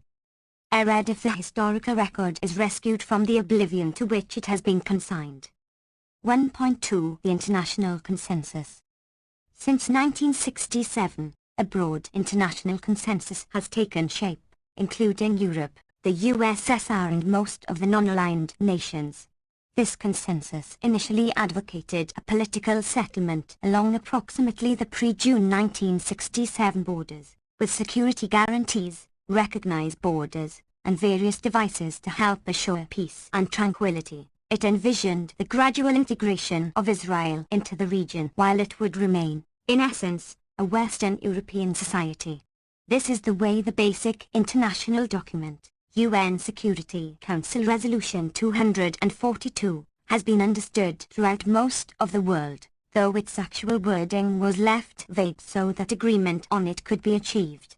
As John Kimk comments, everybody subscribed to it and no one believed in it, since neither Arabs nor Israelis, Russians or Americans could agree on what the resolution meant. 2. This is not quite accurate, since in fact there was substantial agreement along the lines of the consensus just described. The official position of the United States, for example, was that only insubstantial alterations of the pre-June 1967 borders would be allowed. 4. Note that this consensus was rejectionist, in that it denied the national rights of Palestinian Arabs, referring to them solely in the context of a refugee problem. For this reason, the PLO had refused to accept the resolution. This refusal may be a tactical error, but it is easy to understand its motivation. One would hardly have expected the world's Zionist organization, in 1947, to have accepted a UN resolution concerning Palestine that referred to Jewish interests only in terms of the refugee problem, denying any claim to national rights and any status to the Zionist movement or its organizations. The US had refused any direct contacts with the PLO on the grounds of its unwillingness to accept UN 242 and to recognize their. The resolution was accepted by Israel, Egypt, Jordan and Lebanon, and in 1972 by Syria, with the condition that Palestinian rights must be recognized. 3. 44. Noam Chomsky. Existence of the State of Israel, basing this refusal on a memorandum of agreement concluded with Israel by Secretary of State Kissinger in September 1975. This policy raises two questions. The narrower one is that the status of the memorandum is dubious. In testimony before the Senate Foreign Relations Committee, Kissinger specified that its terms are not binding commitments of the United States and warned against creating such commitments. Furthermore, Congress specifically dissociated itself from the related memoranda of agreement, including this. 1.5 More broadly, whatever one thinks about the attitude of the PLO towards UN 242, it is quite clear, as we shall see, that it has been far more forthcoming than either Israel or the US with regard to an accommodationist settlement. Nevertheless, the refusal of Israel to recognize the PLO, or to accept Palestinian national rights in any meaningful form, is not invoked as a reason to refuse contacts with Israel. Unless we adopt rejectionist assumptions, then, the argument supporting the American refusal to enter into direct contacts with the PLO has no force. From the mid-1970s, the terms of the international consensus have been modified in one significant respect. The right of the Palestinians to national self-determination has been recognized, and the consensus now includes the concept of a Palestinian state in the West Bank and Gaza Strip, with perhaps some minor border rectifications. The newer form of the international consensus overcomes the earlier rejectionism and falls under the rubric of accommodation in the sense of this term described above. Within the international consensus, there has been little discussion of whether such a settlement, henceforth, a two-state settlement, reflects higher demands of abstract justice. Rather, it has been taken to be a politically realistic solution that would maximize the chances for peace and security for the inhabitants of the former Palestine, for the region, and for the world, and that satisfies the valid claims of the two major parties as well as is possible under existing conditions. One can imagine various subsequent developments through peaceful means and mutual consent towards a form of federation or other arrangements. The existence of this international consensus, and the nature of rejectionism and accommodation. 45. The rejectionist forces that block its realization are well understood outside of the US, and are also recognized by knowledgeable observers here. For example, Seth Tillman, see Note 5, concludes his recent study of US policies in the Middle East by noting the emergence of a consensus among moderates in the Arab world, the United States, and Europe, with some minority support in Israel as well, on the approximate terms of a viable and equitable comprehensive settlement in the Middle East, namely, along the lines just sketched. He notes that the essentials of the consensus of moderates are well known, approximating in most respects the official policy of the United States since 1967. Outside of Israel, the United States, a few rejectionist Arab states, and certain groups within the PLO, support for a settlement along these lines approaches worldwide unanimity. He observes. 6. A simpler but quite accurate formulation would be that U.S. Israeli rejectionism has consistently blocked the achievement of a viable and equitable comprehensive settlement.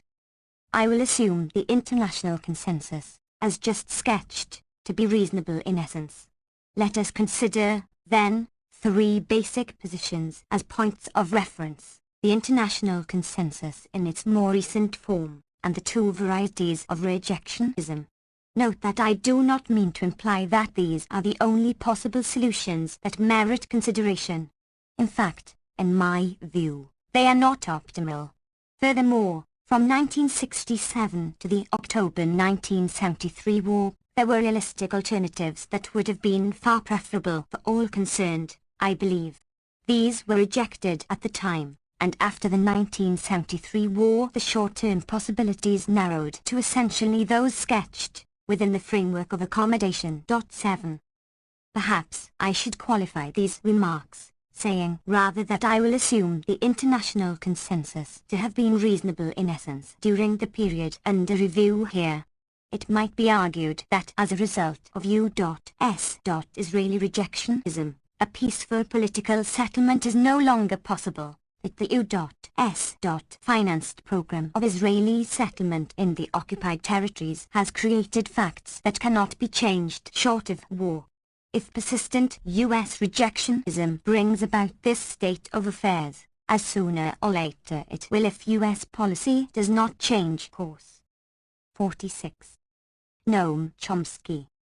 The primary objective for Americans concerned with peace and justice will no longer be to try to bring the U.S. in line with the international consensus, now irrelevant, but to block American support for the next step, expulsion of a substantial part of the Arab population on some pretext, and conversion of Israel into a society on the South African model with some form of Bantustans, committed to regional disruption, etc. I will put these questions aside until the final chapter. To the stands of the major actors. Adopting this as the basic framework for discussion, we can turn to consideration of the attitudes and policies of the major actors since 1967, considering in turn the US, Israel, the Palestinians under Israeli occupation, and the Arab states and the PLO. I will intersperse this historical account with some comment on the ways in which the history had been interpreted in the US, an important matter bearing on the ideological support for Israel discussed earlier, and thus bearing crucially on the development of policy and the prospects for the future. 2.1 The United States. As far as the US is concerned, there has been internal conflict over the issue throughout the period. At one extreme, the Rogers Plan, announced by Secretary of State William Rogers in December 1969, reflected the international consensus of the time. At the other extreme, Henry Kissinger advocated the rejectionist position: a greater Israel should refuse any accommodation, and should maintain control over the occupied territories. This position was never explicitly formulated, at least in publicly available documents, but the policies pursued conform to it quite closely, and it even emerges with relative clarity from the murky rhetoric of Kissinger's memoirs, as we shall see directly. Kissinger succeeded in taking control over Middle East affairs by 1970, and the rejectionist Greater Israel position became US policy in practice. It has remained so in essence ever since, with post-1973 modifications to which we return. Echoes of these conflicting positions remain today. Rejectionism and accommodation. 47. As noted in the preceding chapter, major sectors of American corporate capitalism, including powerful elements with interests in the Middle East, have supported the international consensus, as have others. But this position has lost out in the internal policy debate in favor of the concept of an Israeli Sparta serving as a strategic asset. The persistent policy debate concerns the question of whether the fundamental US interests are better served by this rejectionism, or by a move towards the international consensus, with a peaceful resolution of the conflict. In the latter view, the radical nationalist tendencies that are inflamed by the unsettled Palestinian problem would be reduced by the establishment of a Palestinian mini-state that would be contained within a Jordanian-Israeli military alliance, perhaps tacit, surviving at the pleasure of its far more powerful neighbors and subsidized by the most conservative and pro-American forces in the Arab world, in the oil-producing monarchies, which have been pressing for such a settlement for some years. This would, in fact, be the likely outcome of a two-state settlement.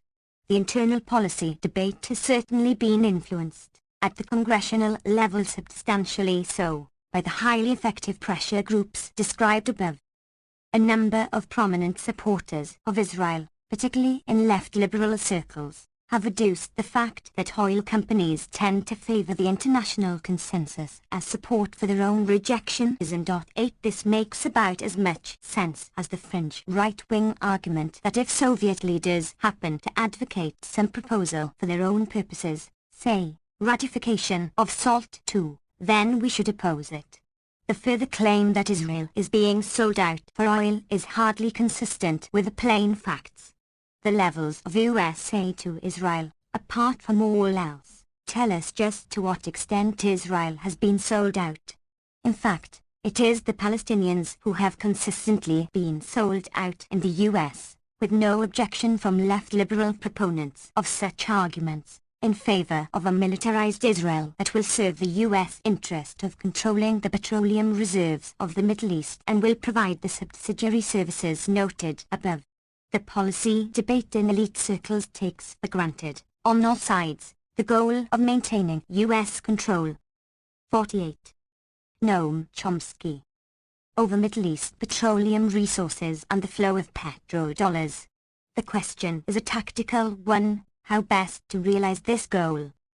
US policy, then, has in practice been consistently rejectionist, and still is, despite continuing internal conflict that is barely reflected in public discourse, with its overwhelmingly rejectionist commitments and assumptions. 2.2 Israel. Within Israel, the policy debate has been much narrower in scope. There are two major political groupings in Israel: the coalition dominated by the Labour Party, the Labour Alignment, Marak, and the Likud coalition dominated by Menachem Begin's Harut Party. The Labour Party governed with various partners until 1977, the Likud coalition since then. 2.2.1 The rejectionist stance of Labour and Likud. Contrary to illusions fostered here, the two major political groupings in Israel do not differ in a fundamental way with regard to the occupied territories. Both agree that Israel should effectively control them. Both insistently reject any expression of Palestinian national rights west of the Jordan, though the Labour alignment contains a margin of dissidence. Thus, both groupings have been consistently rejectionist. Furthermore, both have departed from the accommodationist assumptions sketched above in another respect as well. The State of Israel, as the courts have determined, is not the state of its citizens. Rather, it is the sovereign state of the Jewish people, where the Jewish people consists not only of the people residing in Israel but also of the Jews in the diaspora. Thus, there is no Israeli nation apart from the Jewish people. In this sense, 9, almost 1/6 of the citizens of the State of Israel are not Jews. But let us put this matter aside for now. The professed reason for the rejectionism of the two major political groupings is security, but from this fact we learn nothing, since every action of every state is justified in these terms. Nevertheless, there is no doubt that Israel faces a serious security problem. As there, rejectionism and accommodation. 49. Matter is posed and discussed in the United States. Israel's security problem is the paramount issue. This presupposed framework of a discussion again reflects the profound racism of the American approach to the topic. Evidently, the indigenous population also has a security problem. In fact, the Palestinians have already suffered the catastrophe that Israelis justly fear. The familiar rhetoric concerning the issue only reveals more clearly the underlying racism. Thus it is argued that the Arabs already have 22 states, so the Palestinians have no valid claim to self-determination, no claim comparable to that of the European Jews who established the State of Israel in 1948. At a similar moral level, a fanatic anti-Semite could have argued in 1947 that there are, after all, many European states, and Palestinians of the Mosaic persuasion could settle there if they were not satisfied with minority status in an Arab region.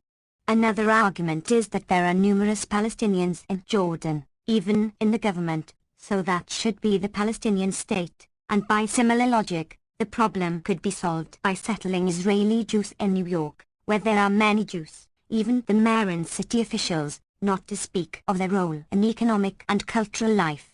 Or it is argued against the Palestinians that the Arab states have not supported their nationalist efforts, a stand that contrasts so markedly with the loving attitude that Europeans have shown towards one another during the centuries of state formation there.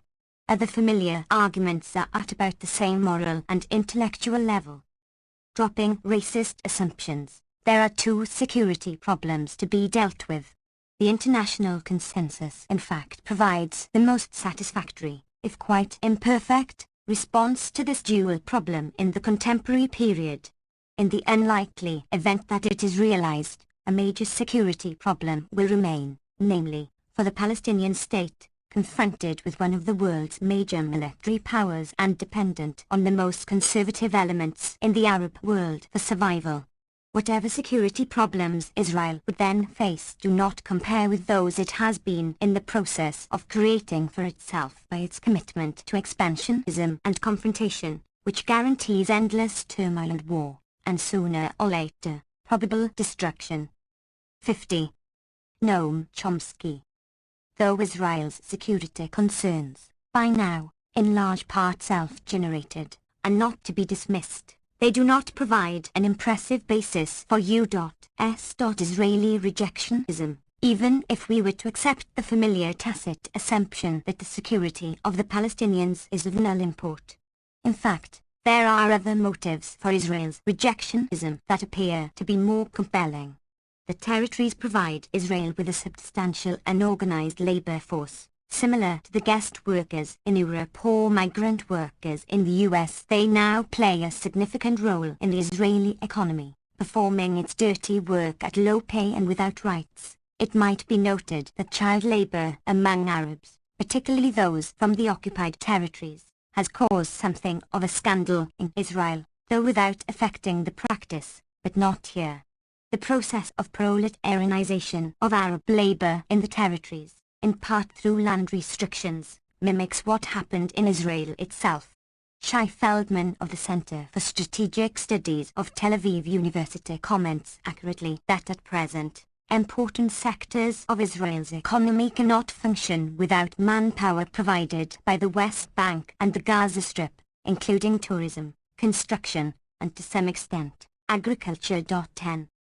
The territories are also a controlled market for Israeli goods, with export sales of about $600 million per year according to the military government.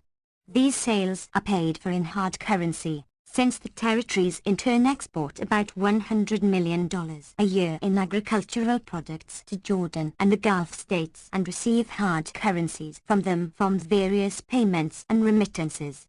Income to Israel from West Bank tourism may amount to about $500 million. So that the potential loss to Israel of abandoning the territories may come to over $1 billion per year.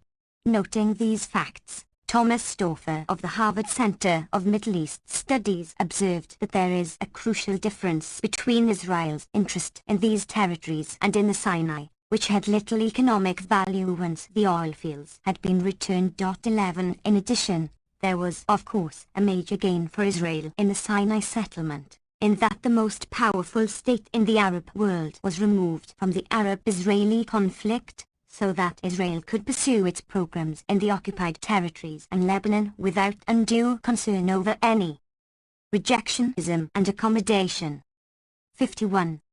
Military deterrence. It is, then, extremely misleading to think of the withdrawal from occupied Sinai as providing any sort of precedent for the West Bank. As for the Gaza Strip and the Golan Heights, they have been virtually excluded from the discussion of potential political settlement within Israel or the United States. Furthermore, Israel is now heavily dependent on the West Bank for water, a more significant commodity than oil in the Middle East. Its own water supplies are exploited to the maximum limit, and it is now estimated that about 1/3 of Israel's water is from West Bank sources. 12. An Israeli technical expert writes that cutting Judea and Samaria, the West Bank, in Israeli parlance, off from the rest of the country will lead to serious consequences with regard to water management. There is no solution in sight for the water deficiency problem from the natural water resources of the area, he writes, so that the eventual solution must be sought in the import of water from external, still unutilized resources, and in brackish and seawater desalination on a large scale, which to date has not proven feasible. The only unexploited source nearby is the Litani River in southern Lebanon, which Israel has long coveted and will sooner or later place under its control, quite probably, if the U.S. supports Israel's steps to impose the political arrangements of its choice in southern Lebanon. 13. One consequence of the Lebanon War was that Israel's national water company took over total control of the scarce and disputed water resources in the West Bank, an important move towards further integration of the territories. Zvibel comments that the decision contradicts the Camp David principle that control over water should fall under the autonomy provisions, and that knowledgeable sources attributed the decision to political factors, not technical considerations as was claimed. 14. It may be that this step was taken in defiance after the announcement of an unwelcome U.S. peace plan on the September 1, 1982, to which we return. It is, incidentally, noteworthy that the U.S. September 1982 peace plan makes special mention of Israel's rights to fair safeguards with regard to West Bank water, the only exception specifically noted to the real authority that is to be granted the Palestinian inhabitants. 15. 52. Noam Chomsky. In the past, there has been considerable conflict over utilization of the waters of the Jordan and its tributaries, and it is likely that this will continue. One potential point of conflict has to do with the Yarmouk River, a tributary of the Jordan. The Israeli press reports that current Jordanian projects will decrease the flow of Yarmouk waters to the Jordan, where they are utilized by the Israeli water system. Chief of Staff Raphael Itten travelled yesterday along the border with Jordan near the Yarmouk, opposite the Jordanian water project. It was not possible to learn his reaction to the Jordanian project. 16. It is unlikely that Israel will permit such a project within Jordan on any significant scale. While the two major political groupings, Labour and Likud, agree in their overall rejectionism, they do differ in the arrangements they prefer for the occupied territories. The Labour government's pursued what has been called the Iran Plan, proposed by Minister Yair Lapid. Its basic principles were that Israel should maintain control of the Golan Heights, the Gaza Strip, parts of the eastern Sinai, and much of the West Bank including the Jordan Valley, a considerably expanded area around Jerusalem. Arab East Jerusalem was annexed outright by the Labour government over virtually unanimous international protest, including in this case the US, and various corridors that would break up the Arab West Bank and ensure Israeli control over it. In his study of this period, Israeli journalist Noam Chomsky Fateful writes that the Iran Plan was rendered operational in 1970, and envisioned the annexation of about one-third of the West Bank, actually about 40%. See Chapter 4, Section 4.1. The centers of dense Arab settlement, however, would be excluded, with the population remaining under Jordanian control or stateless so as to avoid what is called the demographic problem, that is, the problem of absorbing too many non-Jews within the Jewish state. To the present, this remains essentially the position of the Labour Party, as we shall see. Thus, former Prime Minister Rabin, interviewed in the Trilateral Commission Journal in January 1983, states that speaking for myself, I say now that we are ready to give back roughly 65% of the territory of the West Bank and the Gaza Strip where over 80% of the population. Rejectionism and accommodation. 53. Now resides, 17 a formulation that is less extreme than most. We return to other expressions of this unchanging commitment. The Iran Plan was designed to enable Israel to maintain the advantages of the occupation while avoiding the problem of dealing with the domestic population.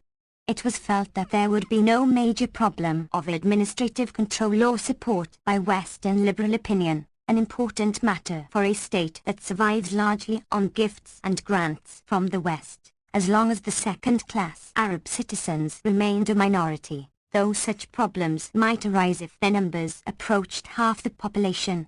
As Anthony Lewis writes, actual annexation would change the very nature of the Jewish state, incorporating within it a large, subservient and resentful Arab population 18 in contrast to the 15% minority of today, to which the same terms apply.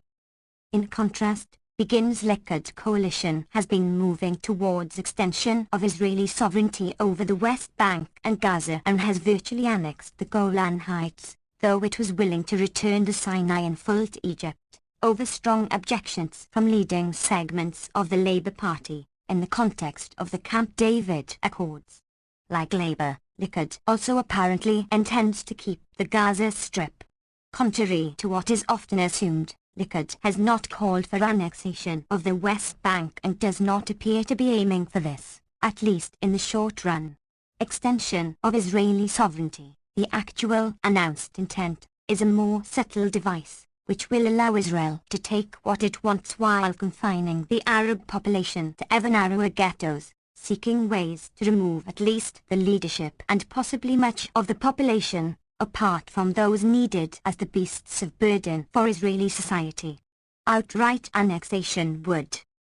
Former Prime Minister Golda Meir assailed Prime Minister Begin's government yesterday, calling his peace plan a concrete, terrible danger for Israel, and accused Begin of agreeing to concessions she would never stand for. Labour Knesset member, former Chief of Staff, Mordechai Gertadeh sharply opposed the continuation of the peace process with Egypt on the grounds that Sadat would demand return to the 1967 borders.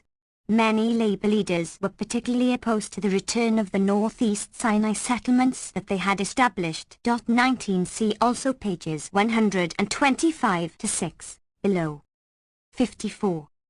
Noam Chomsky, raise the problem of citizenship for the Arabs, while extension of sovereignty, while achieving the purposes of annexation, will not, as long as liberal opinion in the West is willing to tolerate the fraud. The logic of the Likud position does, however, appear to be that the Arab population must somehow be reduced, and it has been alleged that then Defense Minister Ariel Sharon hopes to evict all Palestinians from the West Bank and Gaza and drive them into Jordan. 20 Sharon is not entirely alone in this view, though his position, if correctly reported, is extreme. The idea that the solution to the problem is for the Palestinians to leave far away has deep roots in liberal and socialist Zionism, and has recently been reiterated by American democratic socialists as well as by Israeli leaders sometimes regarded as doves. We return to various expressions of such ideas in virtually all shades of Zionist thought, and to current policies in the occupied territories. While the two major political groupings do differ in the ways in which they formulate their rejectionist positions, neither has been explicit about the matter, which is easy enough to understand, given Israel's dependence on liberal opinion in the West, and it is therefore not easy to formulate this difference clearly. Thus, as noted, while the policies of the Likud government have regularly been interpreted as leading to annexation by the Labour opposition and others, in fact, begin calls for the establishment of Israeli sovereignty over the currently occupied territories. Under this Israeli sovereignty, those Arabs who remain would have some form of local autonomy. Presumably, they and their descendants would not receive Israeli citizenship under this arrangement, so that the demographic problem would not arise. Or, perhaps, if their numbers are sufficiently restricted, they might opt for either Israeli or Jordanian citizenship, while Israeli sovereignty remains in force over the entire territory in question. Surely it is intended by both Labour and Likud that the Jewish settlers will retain Israeli citizenship. Under the Labour alignment plan, the inhabitants would be Jordanian citizens or stateless, but effectively under Israeli control. In essence, then, the two programs are not very different. Their difference lies primarily in style. Labour is, basically, the party of the rejectionism and accommodation. 55. Educated Europe-oriented elite, managers, bureaucrats, intellectuals, etc. Its historical practice has been to build facts while maintaining a low-keyed rhetoric with conciliatory tones, at least in public. In private, the position has been that it does not matter what the Gentiles say, what matters is what the Jews do, Ben-Gurion, and that the borders of Israel are where Jews live, not where there is a line on a map, Golda Meir. 21. This has been an effective method for obtaining the ends sought without alienating Western opinion, indeed, while mobilizing Western, particularly American, support.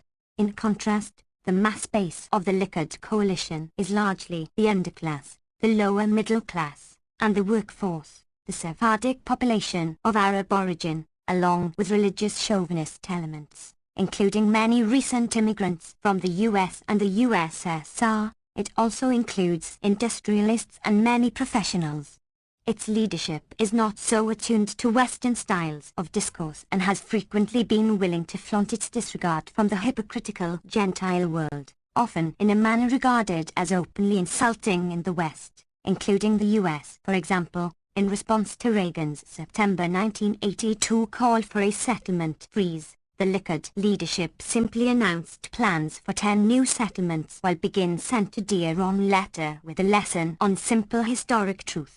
22. Under somewhat similar circumstances in the past, Labour responded not by establishing new settlements but by thickening existing ones or by establishing military outposts which soon became settlements, meanwhile keeping to conciliatory rhetoric. The more devious Labour approach is much more welcome to the West, and raises fewer problems for supporters of Israel. In the case of the Reagan September 1982 proposals, Labour's response was one of qualified interest. In part, the reason was the traditional difference in style. In part, it reflected the fact that Reagan's proposals, while vague in essentials, could be interpreted as compatible with Labour's ideas in part, though they certainly were not consistent with a liquid demand for total sovereignty. Furthermore, Labour's show of statesmanlike interest might, it was hoped, strengthen its dismal electoral prospects by discrediting the government. Labour speaks of territorial compromise or trading. 56. Noam Chomsky. Peace for territory, terms that have a pleasant sound to American ears, through the reality they disguise is not very different from liquid sovereignty. In fact, the compromise and trade are explicitly rejectionist positions.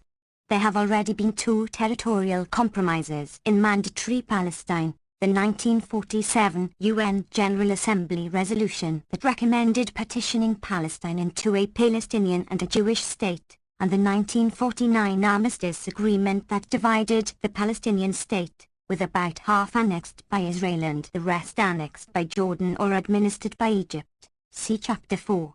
A further compromise, in terms of some version of the Allen Plan, simply eliminates the right of Palestinian self-determination. It is often alleged that there was, in fact, an earlier territorial compromise, namely, in 1922, when Transjordan was excised from the promised national home for the Jewish people. In fact, in 1922 the Council of the League of Nations accepted a British proposal that Transjordan should be exempted from all clauses in the mandate providing for the development of a Jewish national home in Palestine. A decision that is difficult to criticize in the light of the fact that the number of Jews living there permanently in 1921 has been reliably estimated at 2, or according to some authorities, 3 persons. 23. 2.2.2 The legacy of the Founding Fathers. Both political groupings, then, have been consistently rejectionist, willing to grant no national rights to the indigenous Arab population. Israel's consistent rejectionism is founded on the attitudes expressed by the longtime leader of the Labour Party, David Ben-Gurion, when he stated that the Palestinian Arab shows no emotional involvement in this country. Why should he? He is equally at ease whether in Jordan, Lebanon or a variety of places. They are as much his country as this is. And as little. 24. Elsewhere, Ben-Gurion followed Weizmann's line when he stated that there is no conflict between Jewish and Palestinian nationalism because the Jewish nation is not in Palestine and the Palestinians. Rejectionism and accommodation. 57. And not a nation.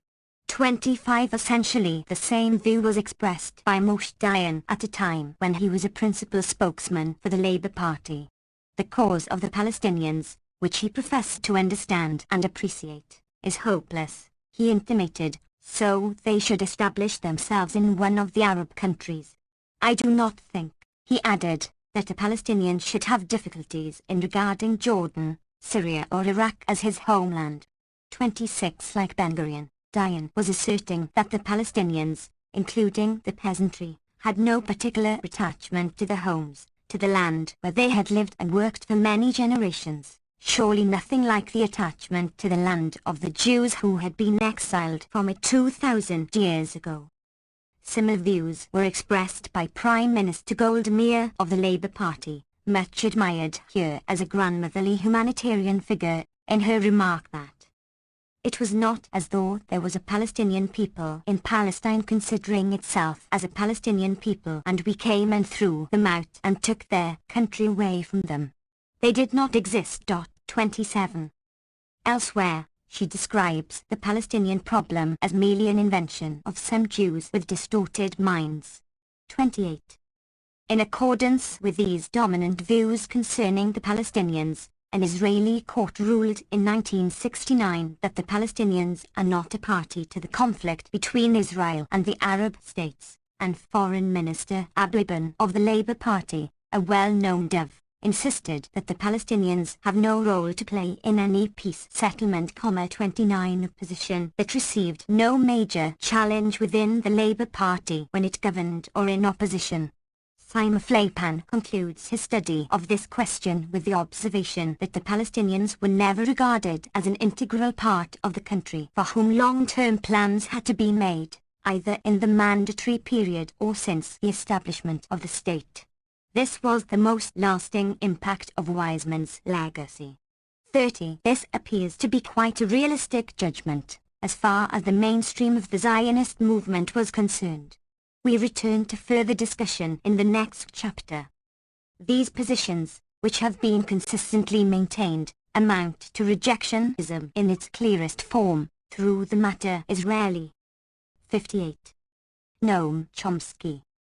Seen in this light in the U.S., both major political groupings in Israel have taken the position that Jordan is a Palestinian state, and that Israel will accept no third state between Israel and Jordan, the Jordanian Palestinian Arab state in the official words of the Labour Party, 31, the Palestinian state in liquid rhetoric. This is not, of course, the position of what might reasonably be called the peace movement, a small but significant minority that adheres to the international consensus. On its actual scale, see Chapter 7, Section 4.1.1. 2.2.3. The disguise. The consistent rejectionism of both major political groupings in Israel is disguised in the United States by two main devices. First, as already noted, the concept of rejectionism is restricted to the denial of Jewish national rights, on the implicit racist assumption that the indigenous inhabitants of Palestine do not have the human rights that we naturally accord to Jews. Second, it is observed, quite accurately, that Israel has always been more than willing to negotiate with the Arab states, while they have not reciprocated this willingness. It requires barely a moment's thought to perceive that Israel's willingness in this regard is strictly rejectionist, since the Palestinians are excluded. When a framework for negotiations has been proposed that includes the Palestinians, Israel has always refused to participate. Thus Israel's apparently forthcoming position with regard to negotiations, much heralded in the U.S., is simply part and parcel of its commitment to the rejection of Palestinian rights, an elementary point that is regularly suppressed in discussion of the issue in the U.S. like the term territorial compromise, so also the appealing phrase negotiated settlement has become a disguise for outright rejectionism in American discourse. When these simple points are understood, we can interpret properly the pronouncements of Israel's American propagandists. For example, the General Counsel to the Anti-Defamation League of B'nai B'rith, CPP. 15F, Arnold Foster, condemns current U.S. government policy because he sees the U.S. as insisting that an Israel-Lebanon peace must be part of a more comprehensive settlement. Rejectionism and accommodation. 59.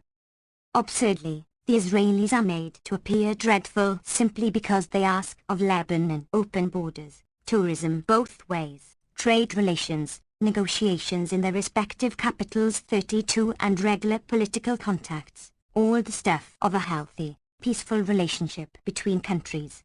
Our government argues that if genuine peace is achieved only between Israel and Lebanon, the pressure would then be off the Jewish state to resolve the West Bank Palestinian problem along the lines of President Reagan's fading peace plan. Secretary Schultz's clever tactic is therefore to deny Israel the peace with Lebanon it hungers for, unless Israel simultaneously withdraws from the West Bank. 33.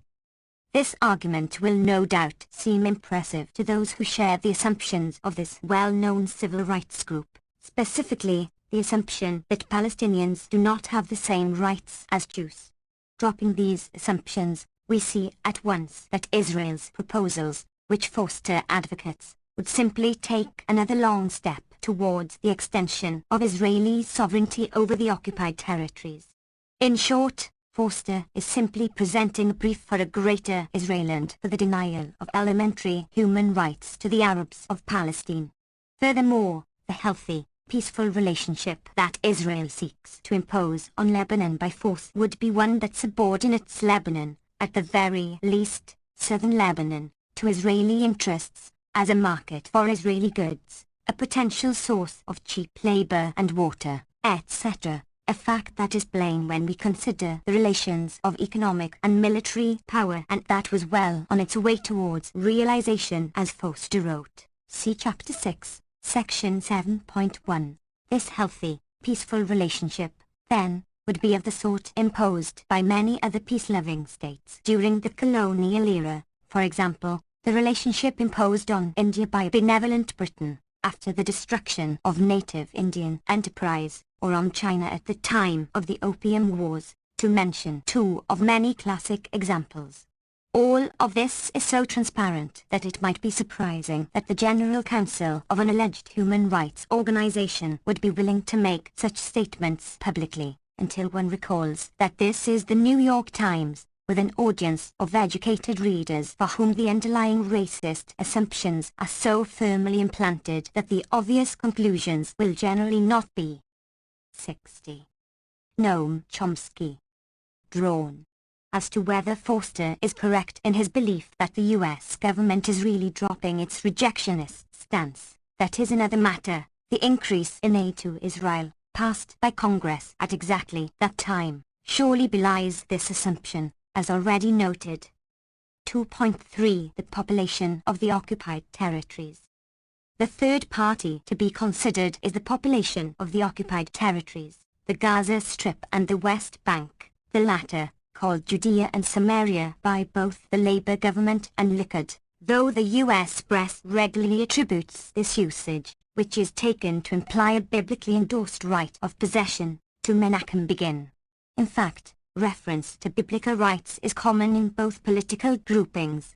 Thus Shimon Peres, the socialist leader of the Labour Party, accepted Begin's rationale for retaining the West Bank, writing, "There is no argument in Israel about our historic rights in the land of Israel. The past is immutable and the Bible is the decisive document in determining the fate of our land."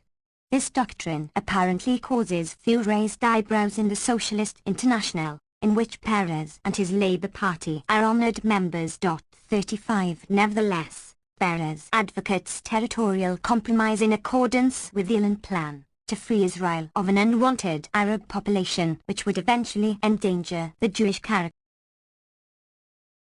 of Israel. 36. 2.3.1 Attitudes under occupation. The attitudes of the indigenous population are generally ignored in the US, on the assumption, racist in essence, that they simply do not count.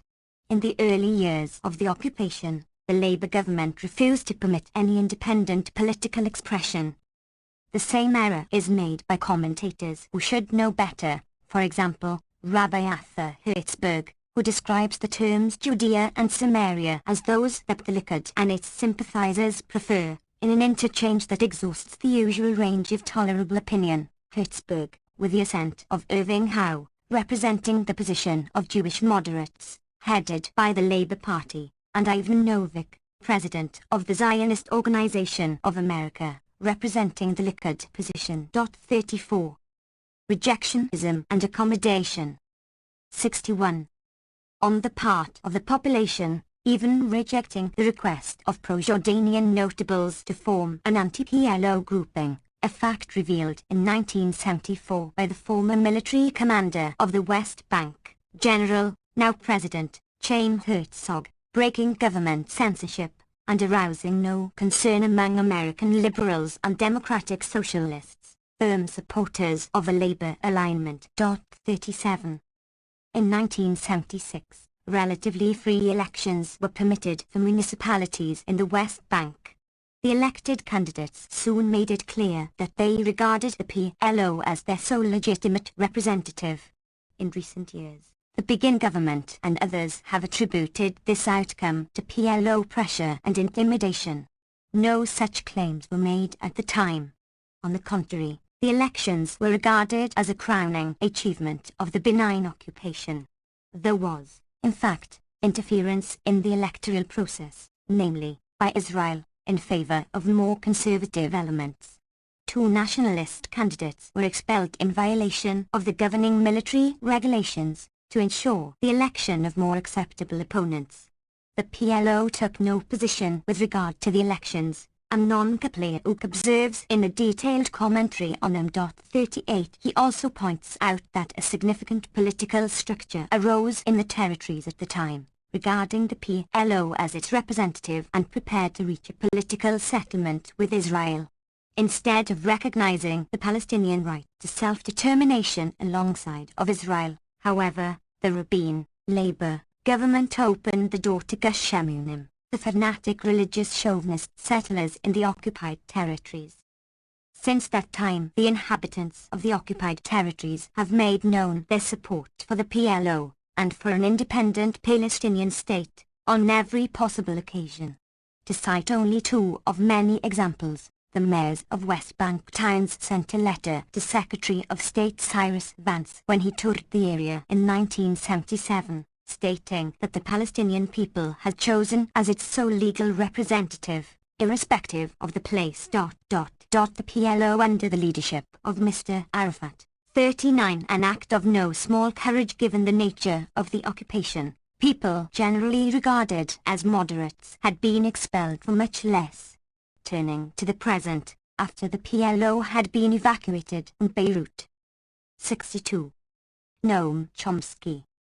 In September 1982, so that alleged PLO intimidation was now a thing of the past, a group of Palestinian personalities in the occupied territories were asked for their evaluation of the outlook. Among them Elias Fridge, the last remaining mayor of a major town, the others having been dismissed by Israel, and Rashad Shawa, the conservative and pro-Jordanian dismissed mayor of Gaza. Fridge and Shawa are represented here as leading figures of the moderate nationalist alternative to the PLO. They were uniform, including Fridge and Shawa, in their support for the PLO, some holding that support for the PLO had in fact increased as a result of the Lebanon invasion. Shawa. 40.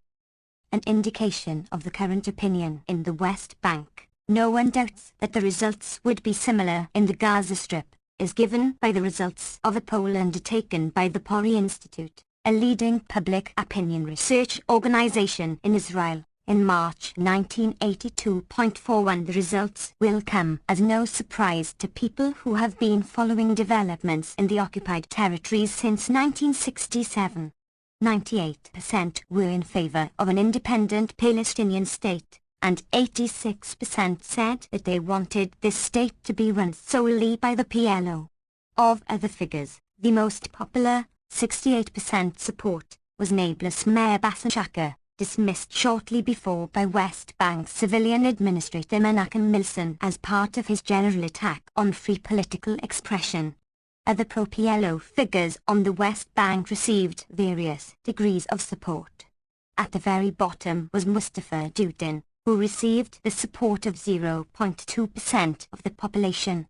Among Arab leaders, King Hussein of Jordan ranked low, admired by 4%. King Hussein is the U.S. choice for representative of the inhabitants of the West. The actual wording of the questions is not given.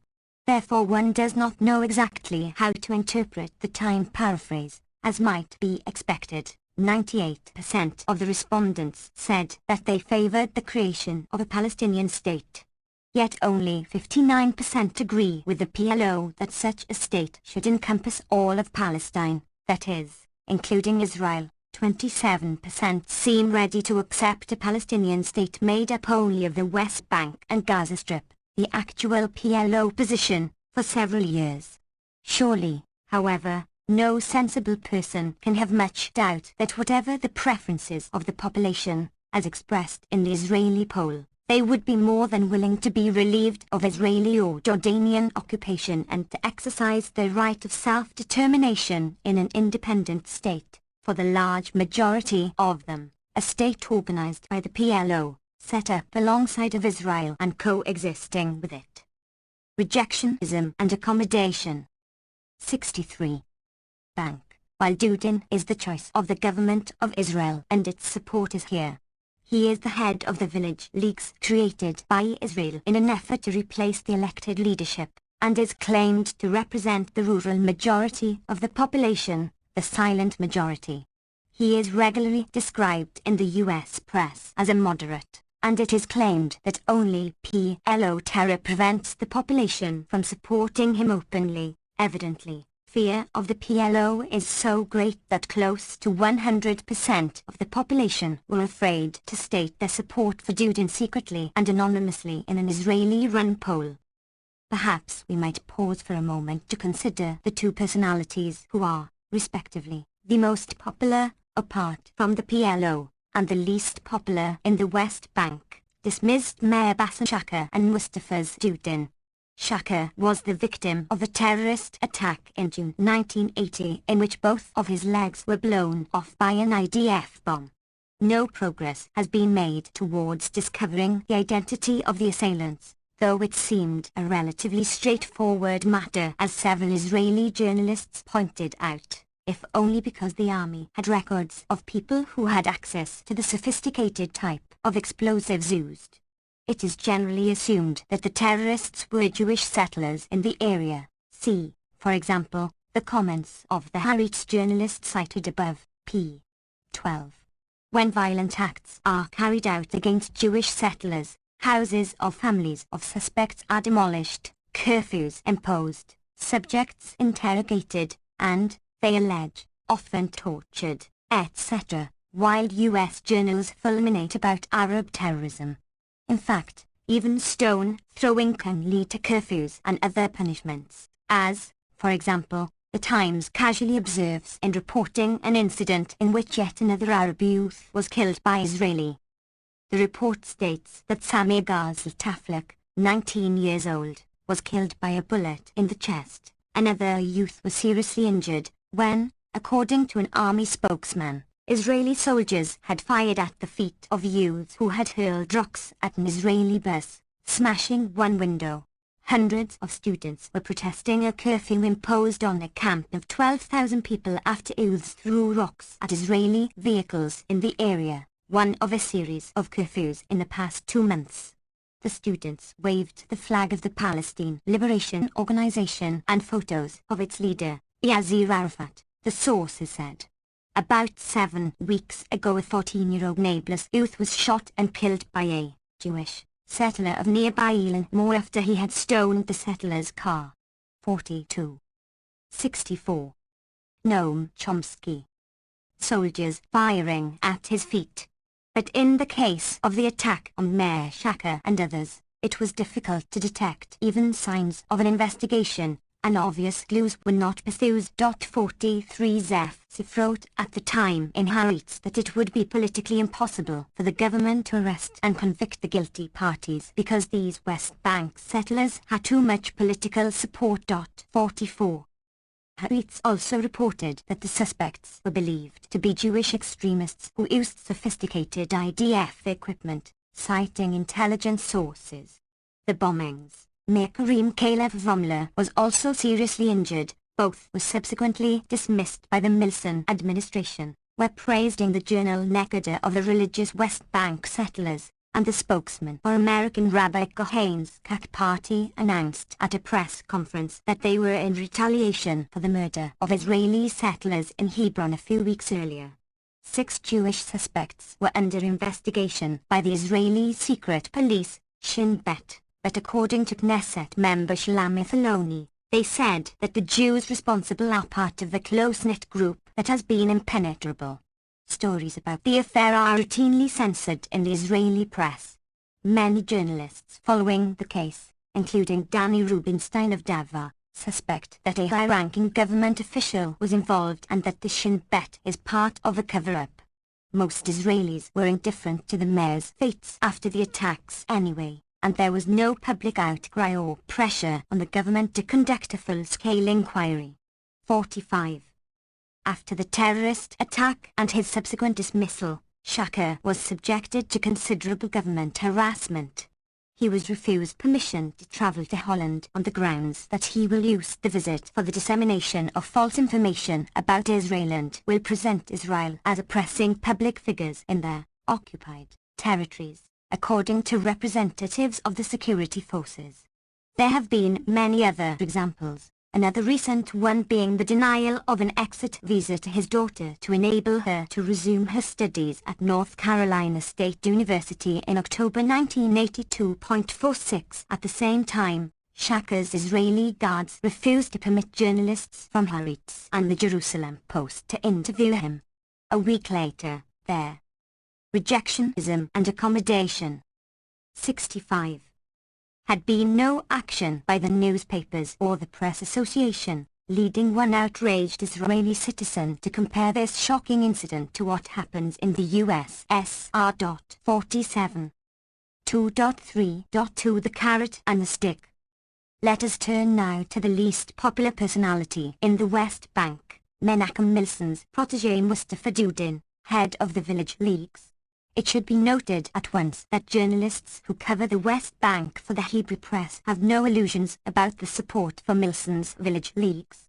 Danny Rubinstein of Davao writes that the vast majority of the Arab population, led by city mayors, leaders of unions and other public figures in the West Bank, recognized the Israeli attempt to undermine the PLO's authority by establishing the Leagues, and denounced it in the East Jerusalem newspapers, in conferences and in declarations.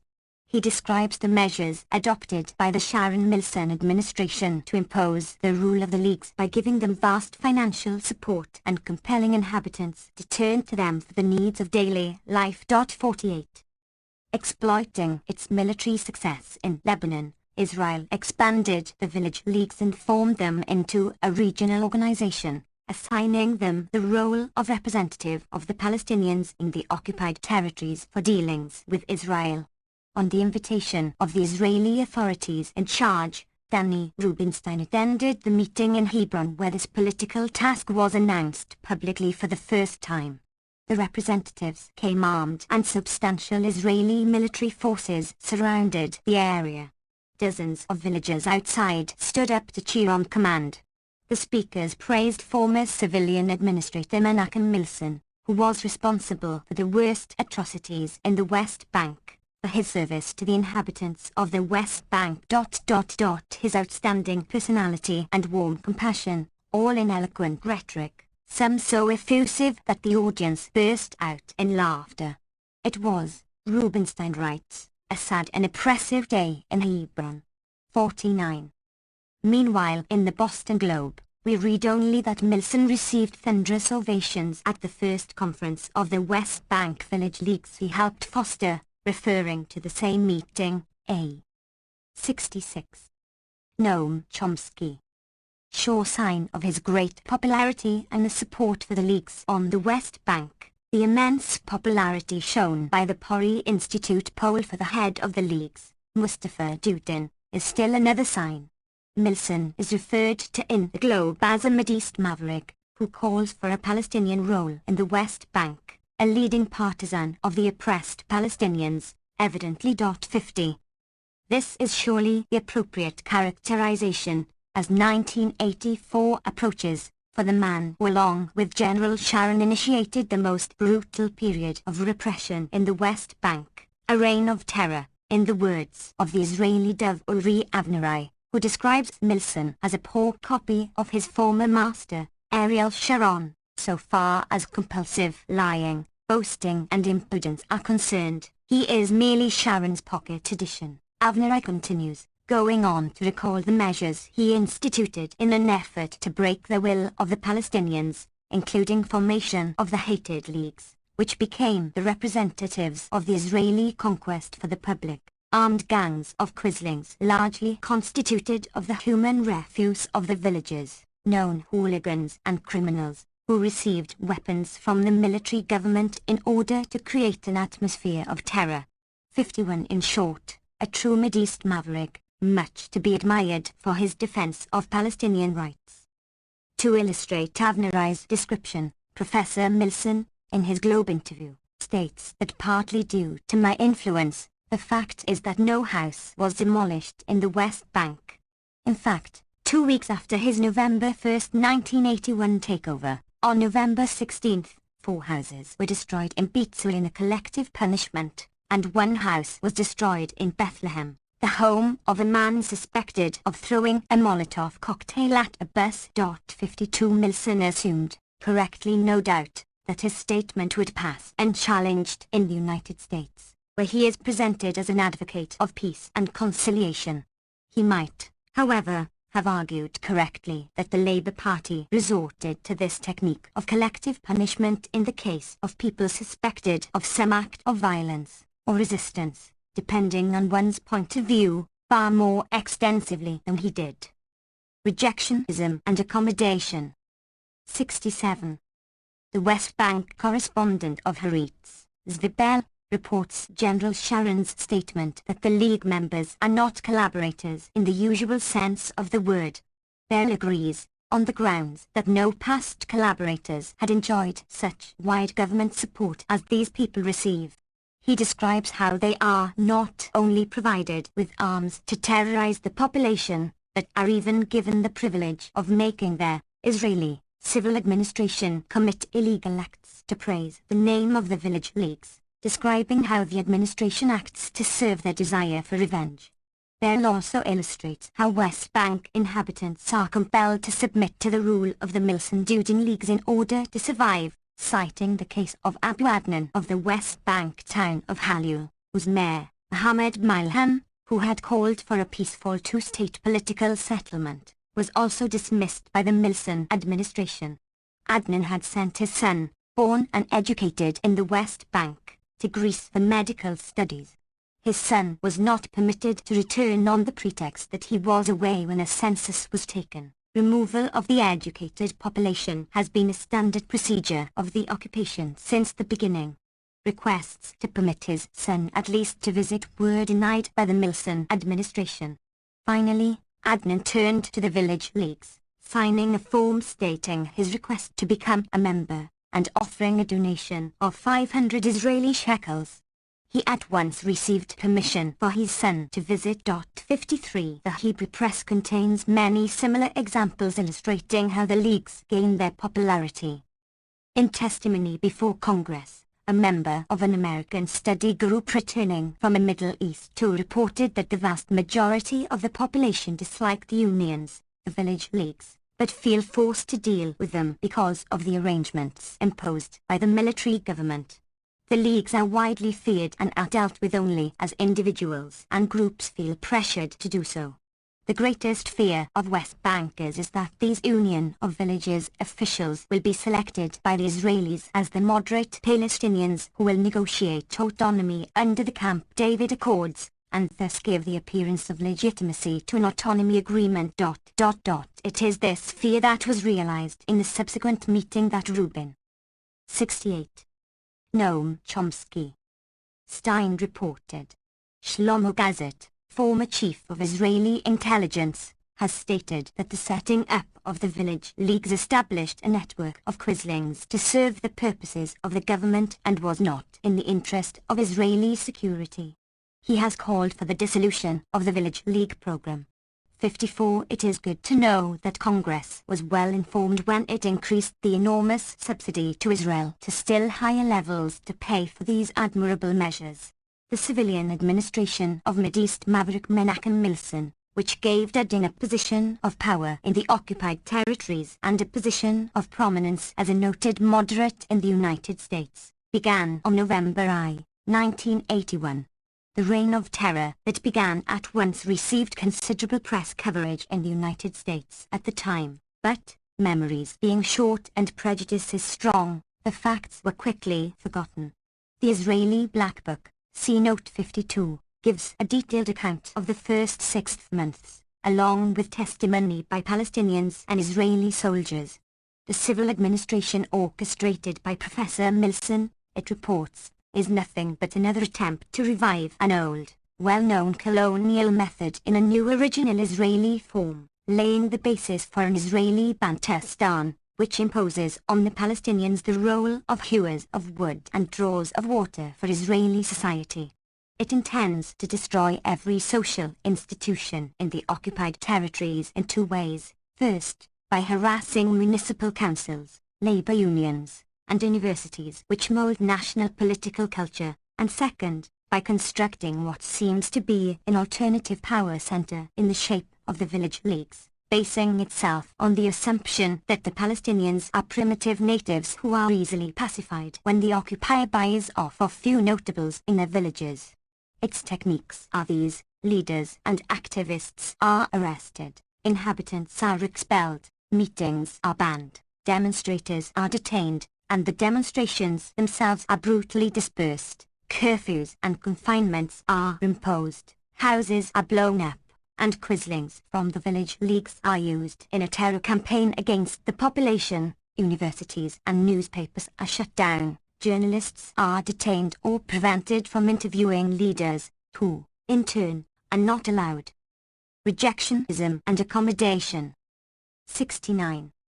To be interviewed anyway, censorship is applied to both newspapers and books, and humiliation, harassment, and terror are inflicted on the population by the Jewish settlers in towns and villages alike.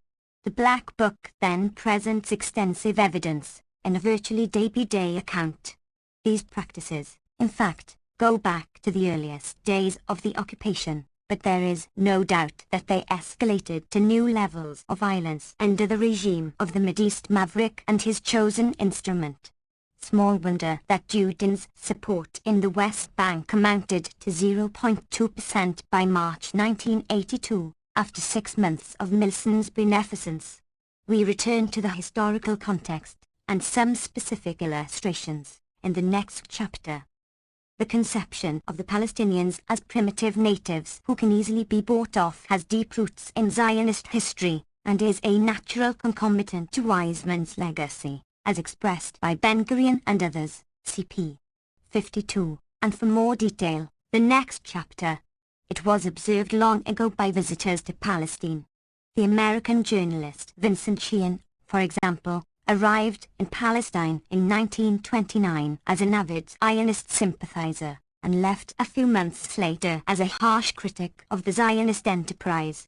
He found that the Jewish settlers had contempt for the Arabs, as an uncivilized race, to whom some of them referred as Red Indians and others as savages, and felt that we don't have to worry about the Arabs who will do anything for money.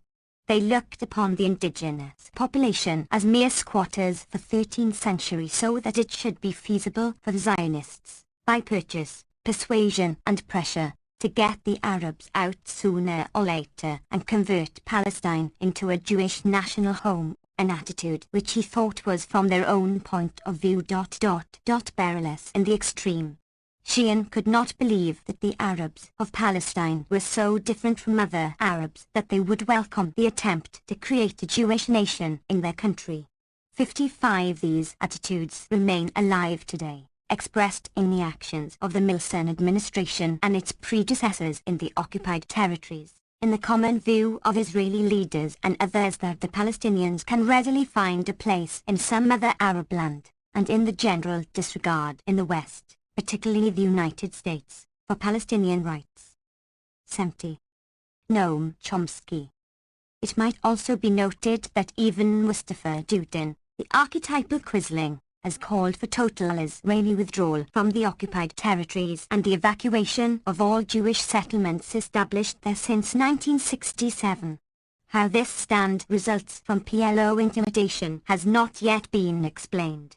Furthermore, well after the expulsion of the PLO from Beirut and southern Lebanon, Palestinian demands for an independent state and rejection of Israeli-imposed autonomy remained unchanged, and with the notable exception of Mustafa Dudin, very few Palestinians think they can reach their objectives by negotiating with Israeli officials.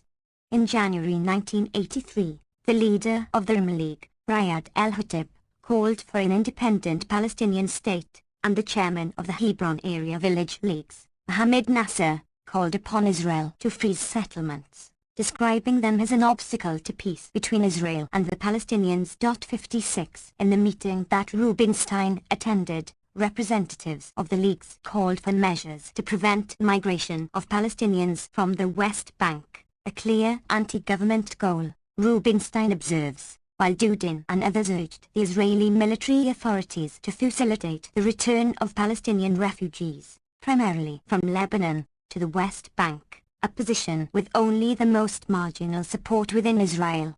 Again, it seems that the PLO must have a long arm. 2.3.3 The peace process. Returning to the Pori Institute's survey of West Bank opinion, also of interest were the attitudes expressed towards the two Israeli political groupings. 0.9% preferred to see Begin's Likud in power, while 2% preferred the Labour Party. 93% registered complete indifference. As for Camp David, 2% felt it helped the Palestinian cause, while 88% regarded it as a hindrance. In news reporting as in editorial commentary in the United States, the arrangements set in motion by the Camp David Accords are known simply as the peace process. Evidently, those whose lives are at stake do not share the assumptions that underlie this usage, which simply reflects a tacit acceptance of the U.S. propaganda system by the media and scholarship. Rejectionism and accommodation. 71. It is also quite likely that the inhabitants of the occupied territories understand some facts about the peace process that are little noted here. Specifically, it is plain, on the ground, that the government of Israel never had the slightest intention of joining the peace process in anything other than a rhetorical sense, beyond the Sinai agreements, which had the merit of giving Israel a free hand elsewhere by effectively excluding Egypt from the conflict. Not only is this obvious from the settlement program and the internal repression, but it is even clear from the official record, a fact that Abu Ibn has pointed out. He cites the official government policy guidelines adopted by the Knesset, by a single vote, which state that after the transition period laid down in the Camp David Accords, Israel will raise its claim and will act to fulfill its rights to sovereignty over Judea, Samaria and the Gaza district. Ibn's emphasis.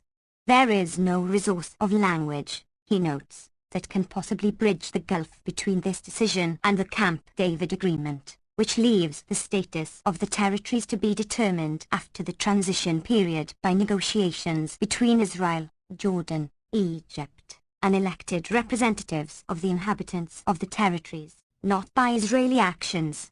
Ibn states that he is unable to find any precedent in the jurisprudence of any government for such a total contradiction between an international engagement and a national statement of policy. Surely an exaggeration, but nevertheless an understandable reaction to the immediate announcement by the government of Israel that it intended to disregard the Camp David Agreement, to which it pledges, and demands of others, total fidelity. 57.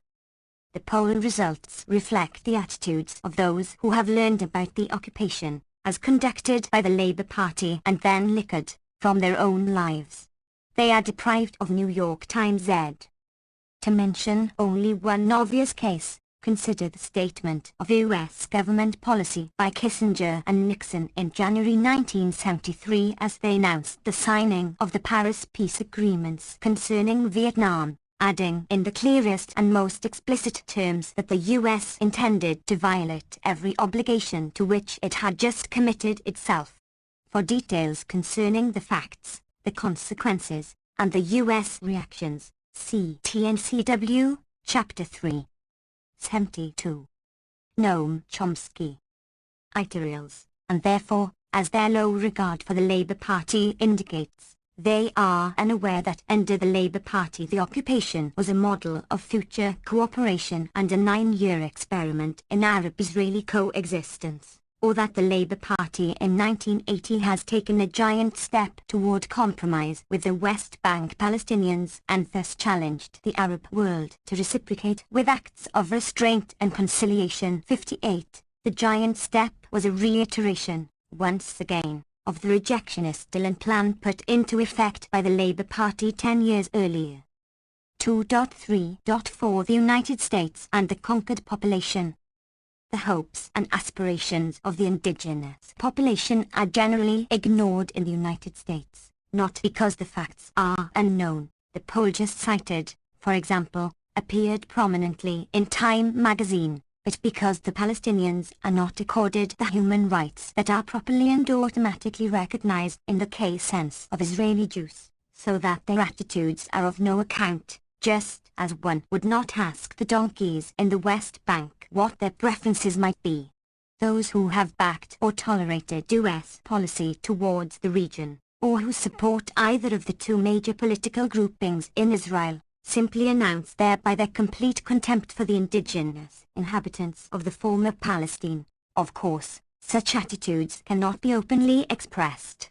We therefore read in the New Republic that no means exist of discovering what public opinion may be today in the occupied territories, which are the eye of the storm, although the same author, who simply exudes sympathy for the Palestinians' suffering under PLO terror, informs us confidently that Arafat's extraordinary public relations success has no popular base, and that the Palestinians en masse leave the PLO alone.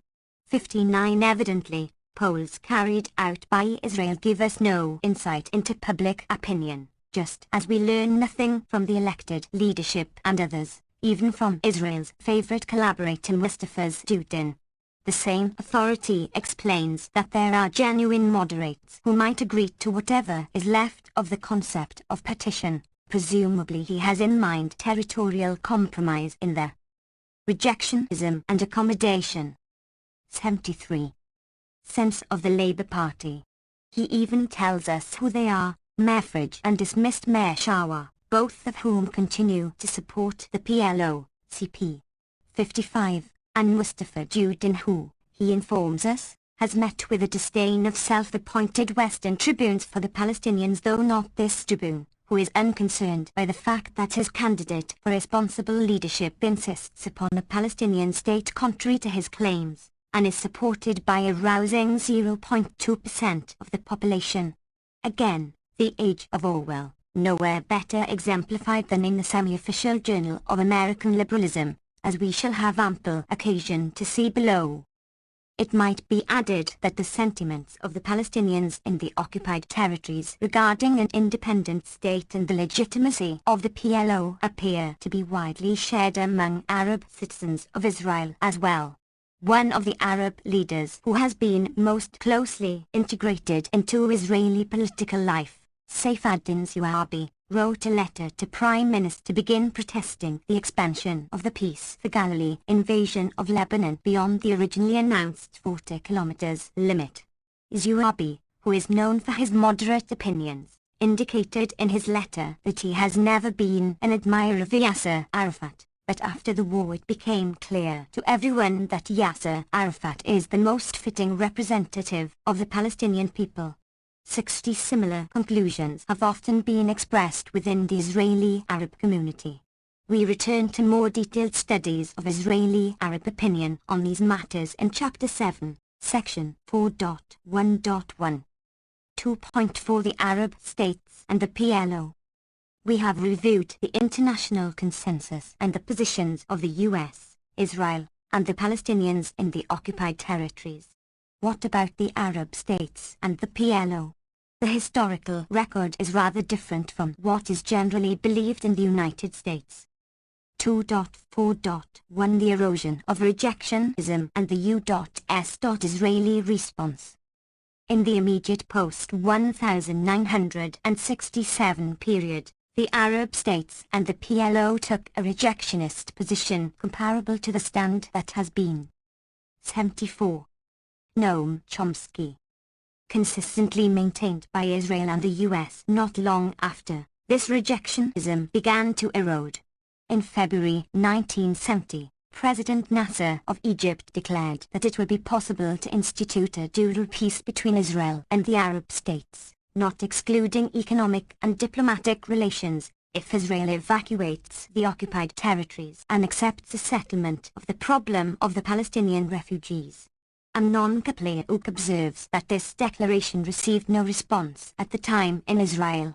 61 Note that settlement of the refugee problem within the context of a negotiated peace has been the official position of the US, along with virtually the entire world apart from Israel, since 1949, and is regularly endorsed in UN resolutions.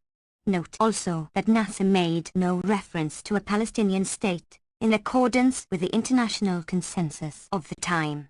Nasser also accepted the Secretary of State William Rogers, June 1970, proposals for a ceasefire and subsequent negotiations, a brave and constructive step in the words of Zionist historian John Kimk. 62. After Nasser's death, the new president, Anwar Sadat, moved at once to implement two policies: peace with Israel and conversion of Egypt to an American client state. In February 1971, he offered Israel a full peace treaty on the pre-June 1967 borders, with security guarantees, recognized borders, and so on. This offer caused much distress in Israel. It caused panic, in the words of the well-known Israeli writer Amos Selan, 63, and was promptly rejected with the statement that Israel would not return to the internationally recognized pre-1967 borders. Note that Sadat's offer of February 1971 was more favorable to Israel than what he proposed in November 1977 on the trip to Jerusalem that officially established him as a man of peace, since he made no mention of Palestinian rights, allegedly the stumbling block in the Camp David peace process. Sadat's offer was in line with the international consensus of the period, in particular, with the Rogers Plan, which had been angrily rejected by Israel. 64 In internal discussion in Israel, Labour Party devs recognized that a peace settlement was within reach, but recommended against it on the grounds that rejectionism and accommodation. 75. Territorial gains would be possible if they held out. 65 Israel's only reaction to Sadat's offer, apart from the immediate flat rejection, was to increase settlement in the occupied territories. On the same day that Sadat's offer was officially rejected, the Labour government authorised plans for settlement in the hills surrounding the Arab portion of Jerusalem, well beyond the earlier borders of the city, as part of the process of thickening Jerusalem. Noting this fact, Edward Whitten comments on the similarity to Begin's response to the Reagan Plan in 1982. New settlements in response to a request for a settlement freeze, CP 50. We return to the facts. Whitten also points out that Sadat clearly expressed his desire for coexistence with Israel at the same time in a Newsweek interview, and that Foreign Minister Abdullah Saleh of Jordan announced that Jordan too was ready to recognize Israel if it returned to the internationally recognized pre-June 1967 borders. February 23, 1971. There appears to have been no Israeli response. 66 In 1972, Israel's Labour government angrily rejected the proposal of King Hussein of Jordan to establish a confederation of Jordan and the West Bank, again, a rejectionist position, denying Palestinian national rights. In response, the Israeli Knesset determined, for the first time officially, that the historic right of the Jewish people to the land of Israel, including the West Bank, is beyond challenge, while Prime Minister Golda Meir stated that Israel will continue to pursue her enlightened policy in Judea and Samaria. Her political advisor Israel Galilei, who was in charge of settlement in the occupied territories, stated that the Jordan River should become Israel's agreed border, a frontier, not just a security border, the latter term implying the possibility of some form of self-government, however limited, for the indigenous population. 67. Returning to Sadat's February 1971 offer of a full peace treaty, Israel was backed in its rejection by the United States. Unfortunately for Sadat, his efforts came just at the time when Israel had established in Washington its thesis that it was a strategic asset for the U.S. See Chapter 2. Kissinger assumed that Israel's power was unchallengeable, and takes considerable pride in his memoirs. 76. Noam Chomsky. In his steadfastness in blocking the efforts of his primary enemy, the State Department, towards some peaceful resolution of the conflict. His aim, he writes, was to produce a stalemate until Moscow urged compromise or until, even better, some moderate Arab regime decided that the route to progress was through Washington. Until some Arab state showed a willingness to separate from the Soviets, or the Soviets were prepared to dissociate from the maximum Arab program, we had no reason to modify our policy of stalemate, in opposition to the State Department. 68. Kissinger's account is remarkable for its ignorance and geopolitical fantasies, even by Kissingerian standards. Sadat had explicitly decided that the route to progress was through Washington, joining Saudi Arabia and others. Even when Sadat expelled Soviet advisors in 1972, Kissinger did not see the light. Saudi Arabia was not only willing to separate from the Soviets but in fact did not even have diplomatic relations with them. The USSR backed the international consensus, including the existence of Israel within recognized, pre-June 1967, borders and with security guarantees. 69. Apparently under Kissinger's influence, the Nixon administration decided to suspend State Department efforts aimed at a peaceful settlement in accordance with the international consensus and the explicit proposals of Egypt. An envoy was sent to a conference of U.S. ambassadors in the Mideast to announce the suspension of these efforts. To a man, the U.S. ambassadors replied that if the countries in the Mideast concluded that the process itself had ended, there would be a disastrous war. 70. Sadat also repeatedly warned that Kissinger's inability to comprehend what was happening in the Middle East was almost monumental in its proportions. The second volume of his memoirs extends the story. See the review by James E. Atkins, U.S. Ambassador to Saudi Arabia from 1973 to 1976, who argues that the truly tragic consequence of Watergate is that President Nixon was not in a strong enough position to dominate his Secretary of State. Weakened and distracted by domestic issues, he allowed Kissinger to frustrate his own Middle East design. Had it not been for Watergate, it is possible, even probable, that Nixon would have achieved a just and lasting peace in the area and that the world would be much safer today. See Note 68, Rejectionism and Accommodation. 77. He would be forced to resort to war if his efforts at a peaceful settlement were rebuffed, but he was dismissed with contempt, apparently because of the widespread belief in Israel's military supremacy. Warnings from American oil companies operating in the Arabian Peninsula concerning threats to U.S. interests were also disregarded. 71. Noam Goldman, long a leading figure in the Zionist movement, observed that Sadat had conducted a daring policy by declaring himself ready to recognize Israel, despite the opposition, and that if he cannot show that he can obtain results, the army will be compelled to launch a war. Israel listened no more than Kissinger did, and on the same assumptions. After Israel shot down 13 Syrian planes with one Israeli plane lost in September 1973, the editor of one major Israeli journal wrote, "This battle will remind our Arab neighbors that they cannot manage their affairs without taking into consideration who is the true master of this region." 72. In October 1973, Sadat made good his threat.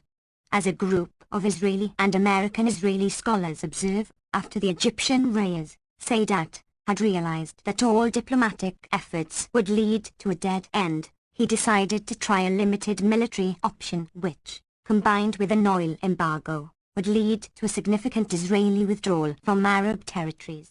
73. To the great surprise of Israel, the U.S., and virtually everyone else, Egypt and Syria were remarkably successful in the early stages of the war, and Saudi Arabia was compelled, reluctantly, it seems, to join in an oil boycott, the first major use of the oil weapon, a move with considerable long-term implications in international affairs.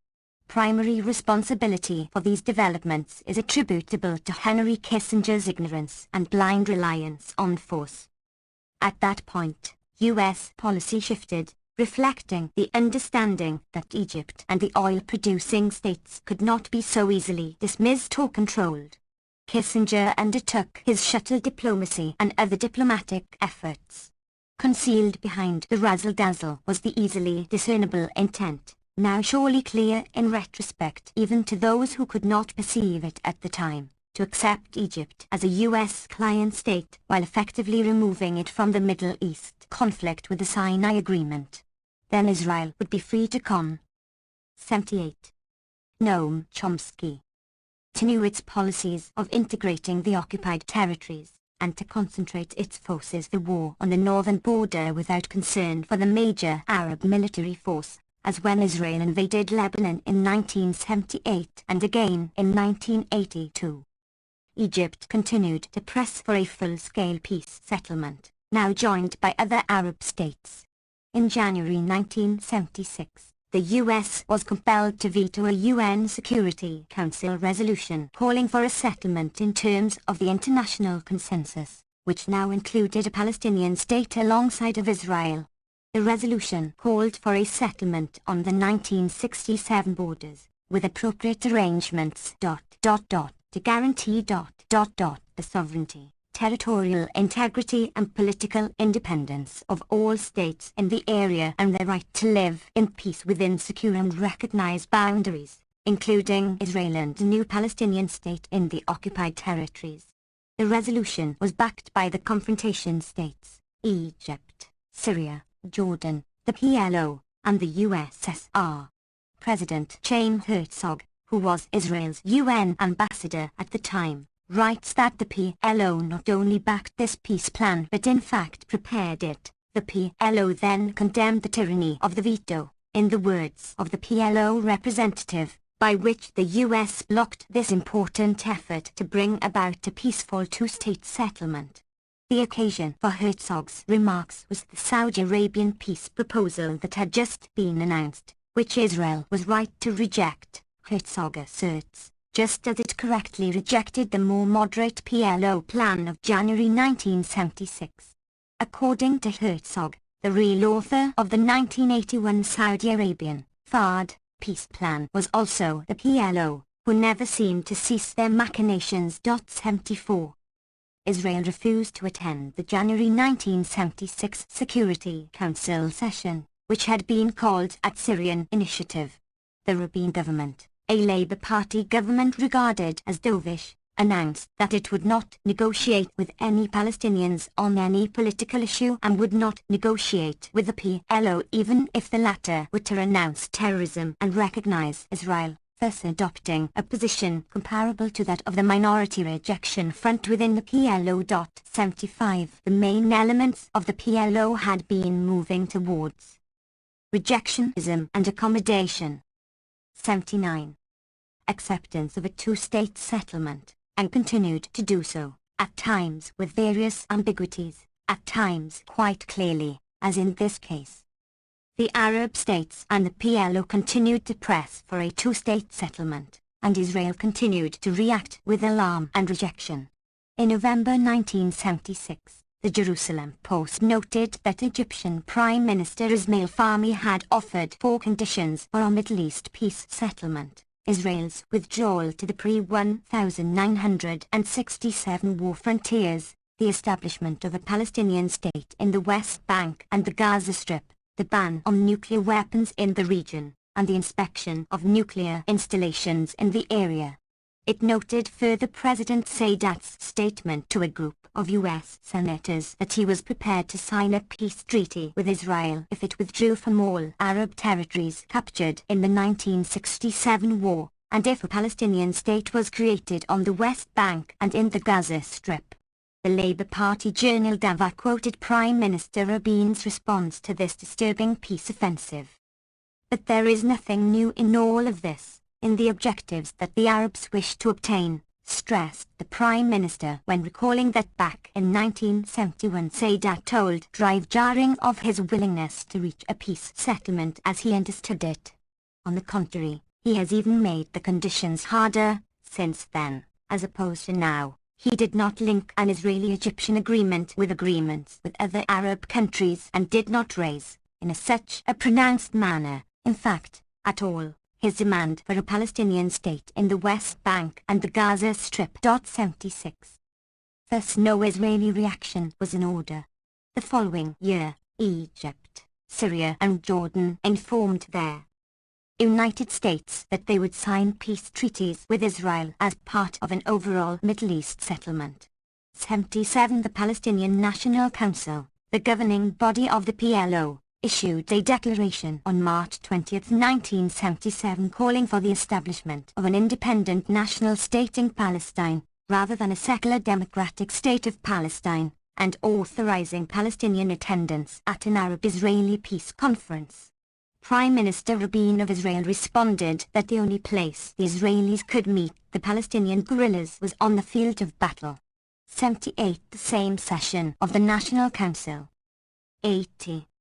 Noam Chomsky elected a new PLO executive committee excluding representatives of the Rejection Front. 79. Shortly after, the PLO leaked a peace plan in Beirut which stated that the famous Palestinian National Covenant would not serve as the basis for relations between Israel and a Palestinian state, just as the founding principles of the World Zionist Organization were not understood as the basis for interstate relations, and that any evolution beyond a two-state settlement would be achieved by peaceful means. 80. Supporters of Israel have long treasured the covenant as the last line of defense for their rejectionism when all else fails. Israeli doves, in contrast, have always dismissed this last-ditch effort. For example, Elie Achar, former president of the Council of the Sephardic Community in Israel and the first person from Jerusalem to represent it at the Zionist Congresses, made the following statement in a lecture at the Hebrew University in 1980. On the basis of personal contacts I have had with leaders of the PLO, in London and elsewhere, in meetings that were held openly, and that interested people know all about, I can say categorically that the idea that the PLO covenant is an obstacle to negotiations is utter nonsense. There is no Arab organization in existence today which can bring about a durable peace in our region, except the PLO, including its extremist factions. Matthew Beld, asked why the PLO does not abandon the covenant, responded, for the same reason that the government of Israel has never renounced the decisions of the Baal Zionist Congress, which supported the establishment of a Jewish state in the historic land of Israel including Transjordan. No political body would do this. Similarly, Herat and Vegan, its terrorist foreigner, never abandoned their map, which includes Transjordan, contemporary Jordan. The official slogan of Begin's Herat Party still calls for an Israel on both banks of the Jordan. We demand a ritual abandonment of the covenant, a kind of ceremony of humiliation, instead of concerning ourselves with the decisions that were accepted by the PLO from 1974, which support the establishment of a Palestinian state in the territories evacuated by Israel. Rejectionism and accommodation. 81. It is, in fact, interesting to see how Israeli propaganda has focused on the covenant with increasing intensity as it is de-emphasized by the PLO in favor of subsequent resolutions which drastically modify its terms, for reasons that are hardly obscure. 81. We should note that the covenant holds a rejectionist view comparable to that of the Labour Party and Likud. A few months after releasing the 1977 peace plan, the PLO endorsed the Soviet-American Statement of October 1977, which called for the termination of the state of war and establishment of normal peaceful relations between Israel and its neighbors, as well as for internationally guaranteed borders and demilitarized zones to enhance security. The United States had, however, quickly backed away from the joint statement under Israeli protest, Seth Tillman observes, adding that without exception, proposals for superpower collaboration to bring about a settlement and to guarantee it have been shot down by Israeli leaders and supporters of Israel in the United States, who have perceived in them the bugbear of an imposed settlement, that is to say, a settlement that is unacceptable. Otherwise, no sane person would care whether it was imposed or not, because it departs from their rejectionist principles. There were a few dissenters from the prevailing consensus, Tillman points out, among them Noam Goldman, who described the Soviet-American Agreement of October 1977 as a piece of real statesmanship, adding that it is regrettable that Israel's opposition and that of the pro-Israel lobby in America rendered the agreement ineffective. Goldman's words, another piece in the familiar pattern. 82. 82.4.2 Sadat's trip to Jerusalem and the rewriting of history. The failure of many such efforts as these led Sadat to undertake his November 1977 trip to Jerusalem, motivated by a desire to convene a Geneva Conference of Major Powers to settle the conflict, according to Herman Iltz, who was U.S. ambassador to Egypt at the time. 83 It is also likely that Sadat was motivated by concern over the escalating conflict across the Israel-Lebanon border, initiated by Israeli Maronite. 82. Noam Chomsky. Bombing of Nabatea and culminating in Israeli air raids that killed some 70 people, mostly Lebanese. 84. The United States has generally been opposed to a Geneva Conference, which would include the USSR and the European powers.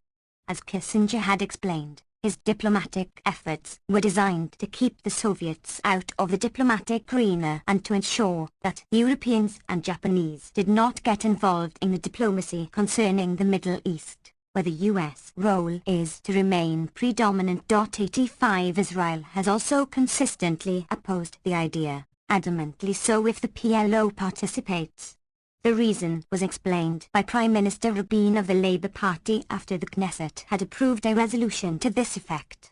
If Israel agrees to negotiate with any Palestinian element, he stated, this will provide a basis for the possibility of creating a third state between Israel and Jordan. But Israel will never accept such a state. I repeat firmly, clearly, categorically, it will not be created. 86 The Labour Party's rejection of the right of the Palestinians to any meaningful form of self-determination has been consistent and exceptionless. Sadat's dramatic visit to Jerusalem did not open the way to negotiations for a comprehensive political settlement involving true accommodation in the sense of the earlier discussion and the international consensus. Rather, the resulting Camp David peace process, as the U.S. government and the press designate it, consummated Kissinger's earlier efforts. Egypt has, temporarily at least, been incorporated within the U.S. system and excluded from the Arab-Israeli conflict, allowing Israel to continue its creeping takeover of the occupied territories, apart from the Sinai, now returned to Egypt and serving as a buffer zone. Diplomatic efforts remain largely in the hands of the U.S., excluding both the USSR and the rivals, allies of Europe and Japan. From 1977, the Begin government rapidly extended land expropriation and settlement in the occupied territories while instituting a considerably more brutal repression there, particularly from the fall of 1981, with the Wilson-Sharon administration. The U.S. government signaled its approval by increasing the massive aid which, in effect, funded these projects, while also emitting a rejectionism and accommodation. 83. Silent peeps of protest. As noted earlier, CP 62, the Begin government indicated from the start its rejection of the peace process, so it is not surprising that it moved at once to fulfill its rights to sovereignty by large-scale development projects designed to ensure that the West Bank could not be separated from Israel. Evidently, the actual historical record, here briefly reviewed up to Sadat's November 1977 trip to Jerusalem, is not exactly in accord with the familiar picture of U.S. Israel-Arab diplomatic interactions in this period. The preferred story is one of Arab intransigence and U.S. Israeli efforts at accommodation. Sadat, for example, is regularly portrayed as a typical Arab warmonger who tried to destroy Israel by force in 1973, then learned the error of his ways and became a man of peace under the kindly tutelage of Henry Kissinger and Jimmy Carter. As the New Republic puts the matter, Sadat's decision to make peace came after the 1973 war. Finally, after the enormous destructiveness of the 1973 war, Anwar Sadat realized that the time had come to replace the conflict of war with law and rights. 87 The other Arabs, particularly the PLO, persist in their evil ways. Endless references can be cited from the press to illustrate this version of history. 88. To reconcile the actual history with a preferred picture has been a relatively simple matter. It has only been necessary to resort to Orwell's useful memory hole. The historical record has been so effectively sanitized that even as well-informed a person as Harold Saunders, former Assistant Secretary of State for Near Eastern and South Asian Affairs, can write that as long as no Arab government but Egypt would make peace, Israel saw no alternative to maintaining its security by the force of its own arms. 89. The New Republic goes on to explain that one of the great achievements of the Israeli war in Lebanon is that the destruction of the PLO and its elimination as an independent political force will allow those on the Arab side who have no designs on Haifa or Tel Aviv to negotiate free from intimidation. My emphasis. Prior to 1982, this leading journal of American liberalism would have us believe no Arabs were allowed to consider a settlement that would include the existence of Israel. Compare the record sampled here. 84. Noam Chomsky. Sadat's pre-1977 peace efforts have been conveniently expunged from the record, like the January 1976 Security Council resolution and much else. In Israel and Egypt, Sadat's 1971 offer is described as his famous attempt to establish a genuine peace with Israel. 90 Similarly, Amnon Kapliuk describes Sadat's expression of willingness to enter into a peace agreement with Israel, the words of the official English text of Israel's recognition of Sadat's offer, as a historic event in Israel-Arab relations. 91. Consider, in contrast, the two-page encomium to Sadat by Eric Pace, Middle East specialist of the New York Times, after Sadat's assassination. 92. There is no mention here of the real history, as briefly sketched above. Indeed, in the New York Times version, the well-documented facts are explicitly denied. Thus, referring to Sadat's trip to Jerusalem in 1977, Pace writes, reversing Egypt's long-standing policy, he proclaimed his willingness to accept Israel's existence as a sovereign state. Then, where so many Middle East negotiators had failed, he succeeded, along with Presidents Carter and Reagan and Prime Minister Menachem Begin of Israel, in keeping the improbable rapprochement alive. An elegant example of what has sometimes been called historical engineering. 93. That is, redesigning the facts of history in the interests of established power and ideology, a crime of which we justly accuse our enemies. Such historical engineering is in fact quite widespread. To illustrate more closely how the system works, I will cite one final example, again from the New York Times, which is much more interesting in this connection than, say, the New Republic or Commentary, because of its image and pretensions as an independent journal. After the Lebanon War and the Beirut massacres of September, there was much debate about how Americans, and American Jews in particular, should relate to Israel. The contribution of the New York Times magazine was a discussion by Mark Halperin, who is identified as A.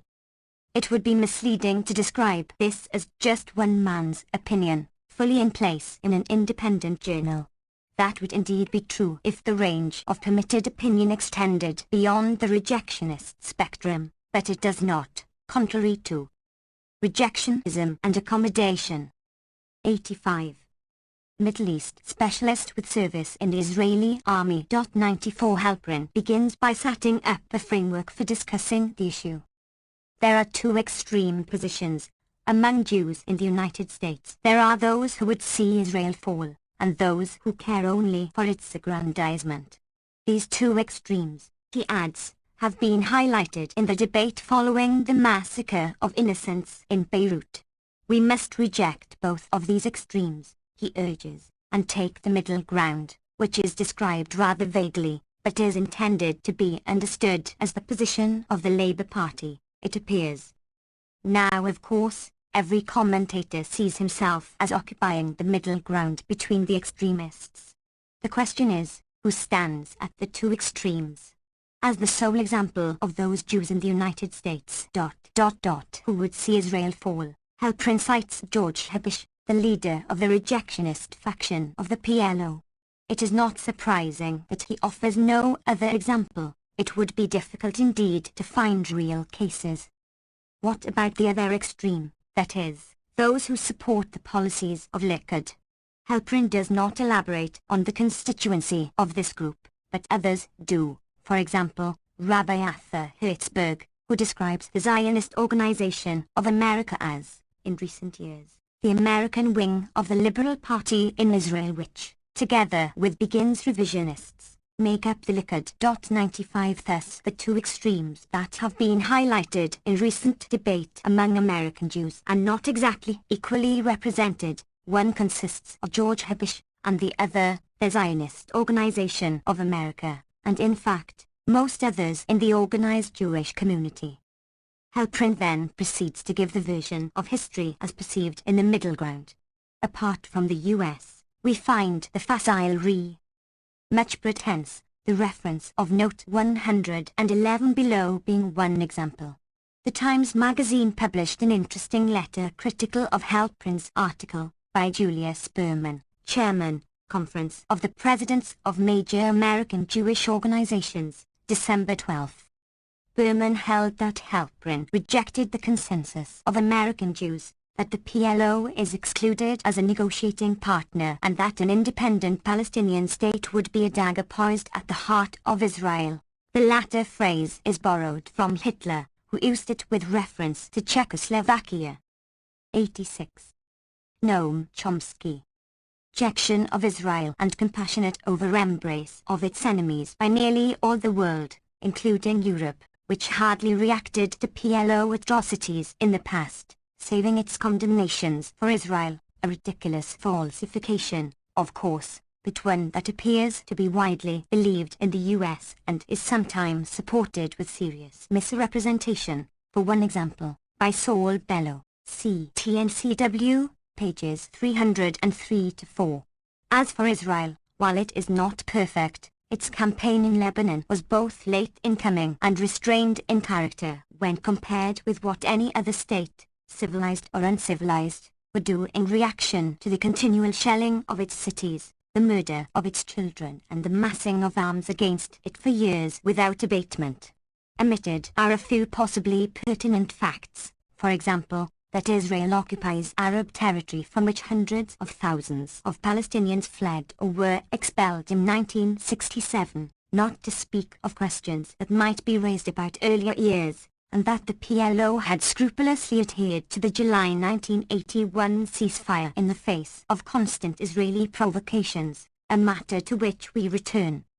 As for the PLO, it is to the slaughter of men, women and children what France is to wine. Assuming this to be a valid characterization, we may ask what analogy is appropriate for Israel with its far greater slaughters since the early 1950s, long before the PLO was founded, or for the pre-state Zionist terror organizations, which, Seymour Flapan writes, established the pattern of terrorism adopted 30 years later by Al-Fatah. 96. According to official Israeli army statistics, 106 people died in the course of all terrorist actions in the north since 1967, considerably fewer than the number of victims of a single Israeli bombing raid. 97 Or to take another comparison, the total number of Israeli victims is approximately the same as the number killed when Israel shot down a civilian Libyan airplane over the occupied Sinai in February 1973. The plane had become lost in bad weather and was 1 minute flight time from the Suez Canal, towards which it was heading, when shot down by the Israeli Air Force. 98 The total number of Israelis killed in all acts of terror from 1967 is 282,99, less than the number killed by Israel's terrorists in Beirut on July 17, 1981. Rejectionism and accommodation. 87. In retaliation after a PLO response to Israeli bombing that broke the ceasefire. 100 What of recent years? According to figures provided by Minister of the Interior Yosef Berg, In 1980 10 Jews were killed by terrorists, and in 1981, 8. In contrast, we have killed about 1,000 terrorists in 1982, and caused the loss of life of thousands of inhabitants of an enemy country. If so, it results that for every 6-8 Jews sacrificed, we kill in return thousands of Gentiles. This is, undoubtedly, a spectacular situation, an uncommon success of Zionism. I might even dare to say, exaggerated. 101. Israeli terrorist acts over the years, beginning long before the PLO was formed, have undoubtedly claimed far more victims than those of the PLO, and while they are typically described as retaliation here, the facts make clear that this is a term of propaganda, not description. 102. So much for Europe, Israel and the PLO.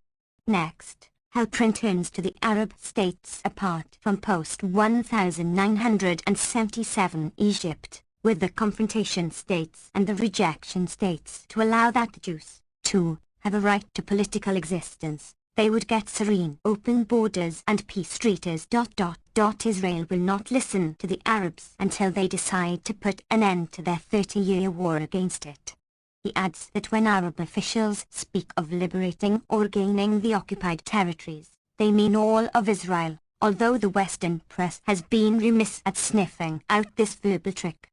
The entire history just described, only a small part of the story, which will be extended directly, is completely expunged from the record. Clearly, all of this is pure agitprop. How can the New York Times and its writers expect to get away with it? The answer is simple enough. It is no trick at all, given overwhelming dominance of the means of articulate expression by one specific point of view. It is difficult to imagine, for example, that the New York Times magazine would permit an article to appear reviewing the actual historical facts. Note that we are taking these Israeli figures at face value, not asking how the victims were killed, though a closer look at the terrorist incidents shows that the question is worth asking. 88. Noam Chomsky. At least, as long as the US remains committed to its Greater Israel policies. This example, which is by no means unusual, illustrates very well what Walter Lippmann 60 years ago called the manufacture of consent, an art which is capable of great refinements and will lead to a revelation in the practice of democracy. 103. 3. The continuing threat of peace. The well-known Israeli writer Amos Selan has written of the panic and unease among our political leadership caused by our peace proposals, CP. 64. The most extreme instance, he adds, though not the only one, was in early 1971, when Sadat threw Israel off balance with his announcement, for the first time, that he was willing to enter into a peace agreement with Israel, and to respect its independence and sovereignty in secure and recognized borders. 104. Elan describes the harshly negative reaction of the government, the silence of most of the press, and the convoluted efforts of most Orientalists to prove that Sadat's offer did not mean what it said, rather like Halprin's insight into the devious verbal trick of the Arabs when they speak of a settlement in which the occupied territories will be turned over to their inhabitants. The occasion for Elan's article was the emotional and angry reaction of the government to the just-announced Saudi Fard peace plan of August 1981. A response which he found shocking, frightening, if not downright despair-producing. Elan had good reason for his despair. The Labour Party journal Davar found Israel's reaction, including military flights over Saudi Arabia, to be so irrational as to cause foreign intelligence services to be concerned over Israeli bombing of Saudi oil fields. 106. Another well-known journalist described the frightened, almost hysterical Israeli Foreign Minister Yitzhak Shamir stated that even the suggestion of Saudi recognition of Israel is not new. 105. The Saudi plan called for a two-state settlement on the 1967 borders, with recognition of the right of all states in the region to exist in peace. It should be noted that many Labour leaders denounced the Saudi peace plan, For example, Chaim Herzog, who warned that it was prepared by the PLO, CP 92, and party chairman Shimon Peres, who remarked today that the Saudi peace proposal threatened Israel's very existence. Haaretz, August 10, 1981, Israeli Mirror. Rejectionism and accommodation. 89. Response of the Israeli government to the Saudi plan as a grave mistake, adding that if the PLO offered to negotiate with Israel, the government would undoubtedly declare a national day of mourning. 107. In fact, the PLO had repeatedly expressed a willingness to accept a negotiated settlement and to participate in general peace negotiations, but no call for a day of mourning was necessary, since the denial of the facts was still effectively in force. A few months later, in February 1982, Uri Avnerai criticized a similar Israeli reaction to a Syrian proposal calling for termination of the state of war between the Arabs and Israel, along with confirmation of the right of the Palestinians to an independent state alongside of Israel in the occupied territories. 108b. Michael made a similar observation in Haaretz, noting the immediate efforts to dismiss the statement of the Syrian Minister of Information that a peace agreement would be possible if Israel were to withdraw to its 1967 borders. He commented sardonically that we must therefore be careful not to underestimate the danger posed by the Syrian plot, and we must do our best to kill it while it is still small. 109. In the same month, February 1982, Saudi Arabia's state radio twice called for direct peace negotiations between the Arabs and Israel, on condition that Israel recognized the PLO as the negotiating partner. These initiatives too were ignored. 110 as was a subsequent Iraqi initiative, CP 203. Israeli propaganda beamed to an American audience, however, regularly speaks of the willingness of socialist Zionism to make peace if only some Arab leader would show some sign that Israel may exist in the region. 111 ignoring, in fact, denying, the actual extreme rejectionism of mainstream socialist Zionism and the halting and sometimes ambiguous steps of the PLO and the Arab states over the past years towards a political settlement, which, whatever one thinks of them, clearly go far beyond anything that the Israeli Labour Party has been willing to consider and in fact go beyond what the Israeli Peace Now group has proposed.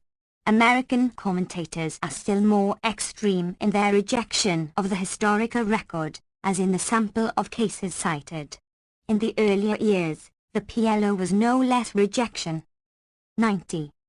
Noam Chomsky. Israel, and its call for a democratic secular state was not what it appeared to be on the surface, see TNCW, p. 430. But it simply cannot be denied that from the mid-1970s, the PLO has moved increasingly towards an accommodationist position. While concealing this record, propagandists search desperately for statements by PLO spokesmen that revealed their unremitting hostility to Israel and unwillingness to accept it.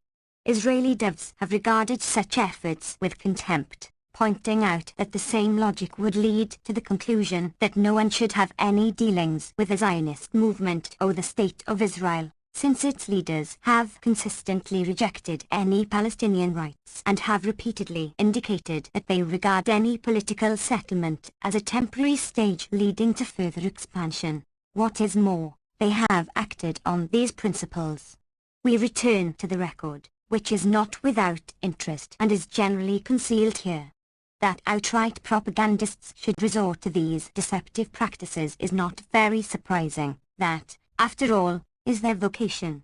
It is more interesting that the practice is common across a broad spectrum of Western opinion, particularly in the US, as one aspect of the ideological support for Israel. There have been other examples of missed chances, before and since. Matthew Peld alleges that a historic opportunity was missed to start a dialogue between Israel and the PLO in 1976, when plans were devised for mutual conciliatory gestures, leading to further peaceful contacts. He states that the plan collapsed because of Israeli military actions in Lebanon, just at the time when Arafat was scheduled to make a conciliatory statement. As part of the plan, the Israeli Navy began capturing boats belonging to Lebanese Muslims, turning them over to Israel's Lebanese Christian allies, who then killed them. 112. In the light of American beliefs about the history of terrorism, it should perhaps be observed that along with acts of piracy such as these, Israel has also resorted to hijacking of airplanes, and may indeed have initiated this practice. In December 1954, a Syrian civilian airliner was captured by Israeli military aircraft to obtain hostages for exchange with Israeli soldiers who had been captured. Rejectionism and accommodation. 91. Within Syria, the Prime Minister of Israel, Moshe Eret, states in his diary that he was informed by the State Department that our action was without precedent in the history of international practice. Note that this Israeli action is a direct precedent for much later PLO actions to capture hostages for exchange with captured guerrillas, as in the major terrorist incidents that were widely and properly denounced in the West, at Malot in 1974, for example. 113. Returning to PLO initiatives, by the late 1970s, Seth Tillman concludes, the evidence seemed persuasive. That Arafat and Al-Fatah, the PLO mainstream, were prepared to make peace on the basis of the West Bank Gaza state and to accept Israel within its approximate borders of 1967, though not to concede the moral legitimacy of Israel. In November 1978, requesting a dialogue with the United States in a discussion with Representative Paul Findlay, Arafat issued the following statement: the PLO will accept an independent Palestinian state consisting of the West Bank and Gaza, with connecting corridor, and in that circumstance will renounce any and all violent means to enlarge the territory of that state. I would reserve the right, of course, to use non-violent means, that is to say, diplomatic and democratic means, to bring about the eventual unification of all of Palestine. Tillman reports further that he promised, we will give de facto recognition to the State of Israel. Neither these statements, nor others of a similar nature that were conveyed directly to the State Department, elicited a response from the Carter administration. 114. In its April 1981 session, the PLO National Council unanimously passed a resolution endorsing a February proposal of Soviet President Brezhnev for peace in the Middle East, in which Brezhnev, in accordance with what has been consistent Soviet policy, enunciated the following principles. The inalienable rights of the Arab people of Palestine must be secured up to, and including, the establishment of their own state. It is essential to ensure the security and sovereignty of all states of the region, including those of Israel. These are the basic principles. 115. Citing the unanimous PLO endorsement of the Brezhnev proposal. 92. Noam Chomsky. At a Paris press conference on July 14, 1982, Issam Satori of the PLO National Council stated that, from this it follows that the PLO has formally conceded to Israel, in the most unequivocal manner, the right to exist on a reciprocal basis. This eliminates automatically the obstacle placed by Secretary of State Kissinger in the way of U.S. recognition of the PLO and the establishment of U.S.PLO dialogue. CP 41. The statement was welcomed by the British and French governments, with qualifications in the former case, as a recognition of the right of Israel to exist on a reciprocal basis. A joint communiqué issued by Satori and Mattieu Beld on July 20 noted that the PLO has made its willingness to accept and recognize the State of Israel on the basis of mutual recognition of each nation's legitimate right of self-determination crystal clear in various resolutions since 1977. 116. One might argue that this exaggerates the clarity of these declarations, but there is no doubt about the general drift of policy of. On April 10, 1983, Sartori was assassinated at a meeting of the Socialist International in Portugal. Responsibility for the assassination was announced by the Abu Nidal group, which has been at war with the PLO for a decade. In October 1973, Abu Nidal was condemned to death by a Fatah military tribunal.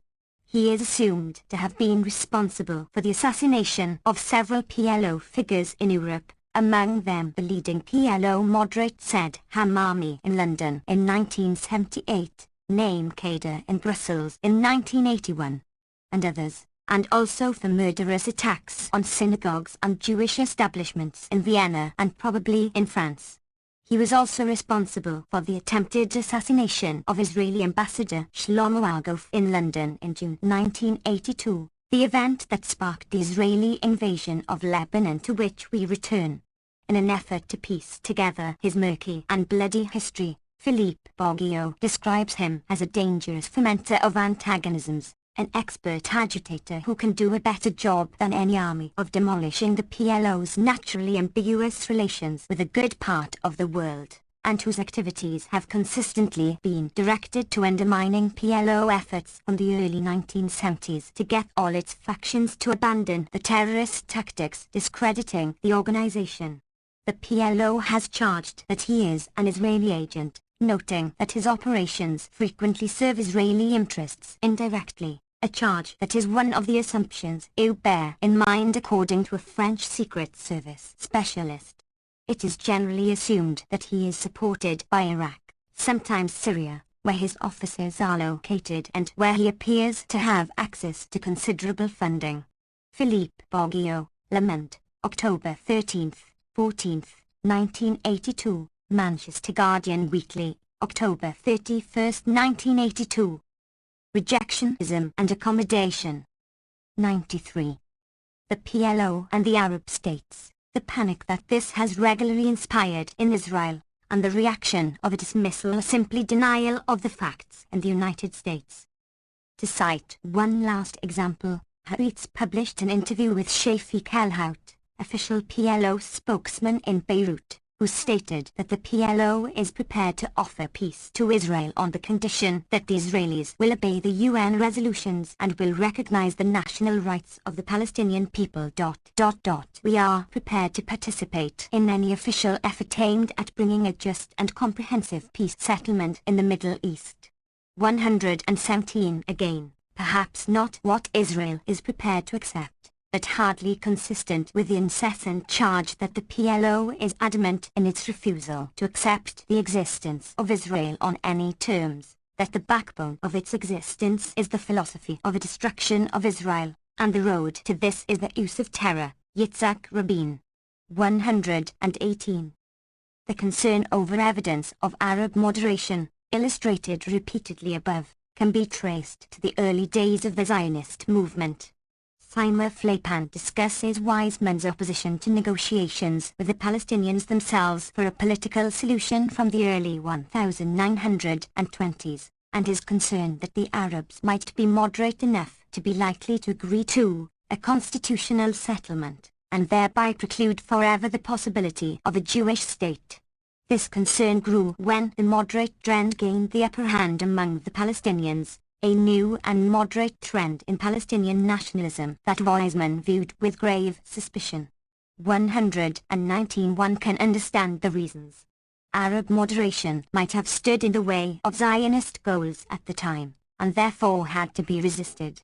Comparable remarks hold today. In fact, it was not only the Saudi Arabian peace plan and other conciliatory gestures of the Arab states that were causing the familiar panic by 1981-82. A still more serious problem was the increasing difficulty in portraying the PLO as merely a gang of terrorists, particularly in the light of its observance of the U.S. arranged ceasefire on the Lebanon-Israel border despite much Israeli provocation. There is good reason to believe that this threat was one prime factor. 94. Noam Chomsky. Impelling Israel to invade Lebanon, as we shall see. Putting such considerations to the side for the moment, his historical record seems plain enough. It strongly confirms the conclusion that the US and Israel have headed the rejectionist camp, increasingly so as the 1970s progressed. The Arab states that are directly involved in the conflict have approached or joined the international accommodationist consensus, as has the mainstream of the PLO. Irrelevantly to these considerations, it should perhaps be remarked, given the climate of irrationality on this matter in the United States, that this historical record does not show that the Arab states are decent regimes. They most definitely are not, nor does it bear on one's judgments about the merits of the PLO. It is simply a matter of fact. As for the matter of principle, it seems to me that rejectionist programs are unacceptable, for the reasons already indicated. Furthermore, whatever one's views about these matters may be, surely is no justification for maintaining the illusions and misrepresentations that are so characteristic of the American literature on this subject, one would think. Though the matter is of no relevance here, from the record, my own judgments have been consistently harsh, both with regard to their actions and programs. See, for example, Peace in the Middle East. pp. 99f, 108, TNCW, pp. 262, 430, Socialist Revolution, April to June 1976. 4. Israel and Palestine, Historical Backgrounds. It is widely believed that the Israeli invasion of Lebanon in the summer of 1982 opened a new chapter in the U.S.-Israel special relationship. That seems dubious. The U.S. remains committed to ensuring Israel's military dominance in the region, so that further aggression resulting from the imbalance of force is not unlikely. No less crucially, the U.S. remains committed, rhetoric aside, to financing Israel's settlement programs in the occupied territories. The latter commitment, however it may be disguised, is expressed with considerable clarity in the aid increases requested by the President and increased further by Congress after the Lebanon War. This U.S. commitment eliminates the possibility for a peaceful resolution of the Israel-Arab conflict and for any recognition of the elementary rights of the Palestinians. It is nevertheless true that the events of summer 1982 shook one pillar of the special relationship, the ideological element in the support for Israel. Again, I note here the misleading terminology, CP. 4, though the other two major elements, the diplomatic and material support for a greater Israel, remained unchanged, in fact, was strengthened, as 1982 drew to a close. Israel's 1982 invasion can only be understood in the context of the Arab-Jewish conflicts in Palestine, then beyond, that developed from what the indigenous population saw as the Zionist invasion and what the settlers regarded as the return to their homeland. These developing interactions were complex, and often tragic. It. 95. 96. Noam Chomsky. Would take a lengthy and detailed study to do them justice. The preceding chapter was concerned with the attitudes and policies of a broad range of actors within a narrow historical period, following the 1967 war. This chapter will extend the time frame while narrowing the focus to developments within the former Palestine, Cisjordan. The discussion is, needless to say, far from comprehensive. I will review some facts that seem to me to have a direct bearing on understanding the current situation. 1. The pre-state period. The Arabs of Palestine were overwhelmingly opposed to a Jewish state, or to large-scale Jewish immigration, which often led to their dispossession from their lands. They had not been consulted at any level in the preparation of European plans for the disposal of their homeland and felt in no way bound peaceably to accept their implementation. 2. This attitude is generally described as intransigence or even anti-Semitism in the American literature, which tends to accept as the natural point of a departure the position expressed by Lord Arthur Balfour, author of the Balfour Declaration of 1917, which committed Britain to facilitate the establishment in Palestine of a national home for the Jewish people on the condition that nothing shall be done which may prejudice the civil and religious rights of the existing non-Jewish communities in Palestine. 2 years later, he wrote a memorandum discussing the contradictions in the various pledges given during the war, noting that a French-controlled administration was simply imposed on the Syrians. 3. Expressing views held widely across the political spectrum, he continued. The contradiction between the letter of the covenant and the policy of the Allies is even more flagrant in the case of the independent nation of Palestine than in that of the independent nation of Syria. For in Palestine we do not propose even to go through the form of consulting the wishes of the present inhabitants of the country, though the American King Crane Commission has been going through the form of asking what they are. The 4 great powers are committed to Zionism, and Zionism, be it right or wrong, good or bad, is rooted in age-long tradition, in present needs, in Israel and Palestine, historical backgrounds. 97.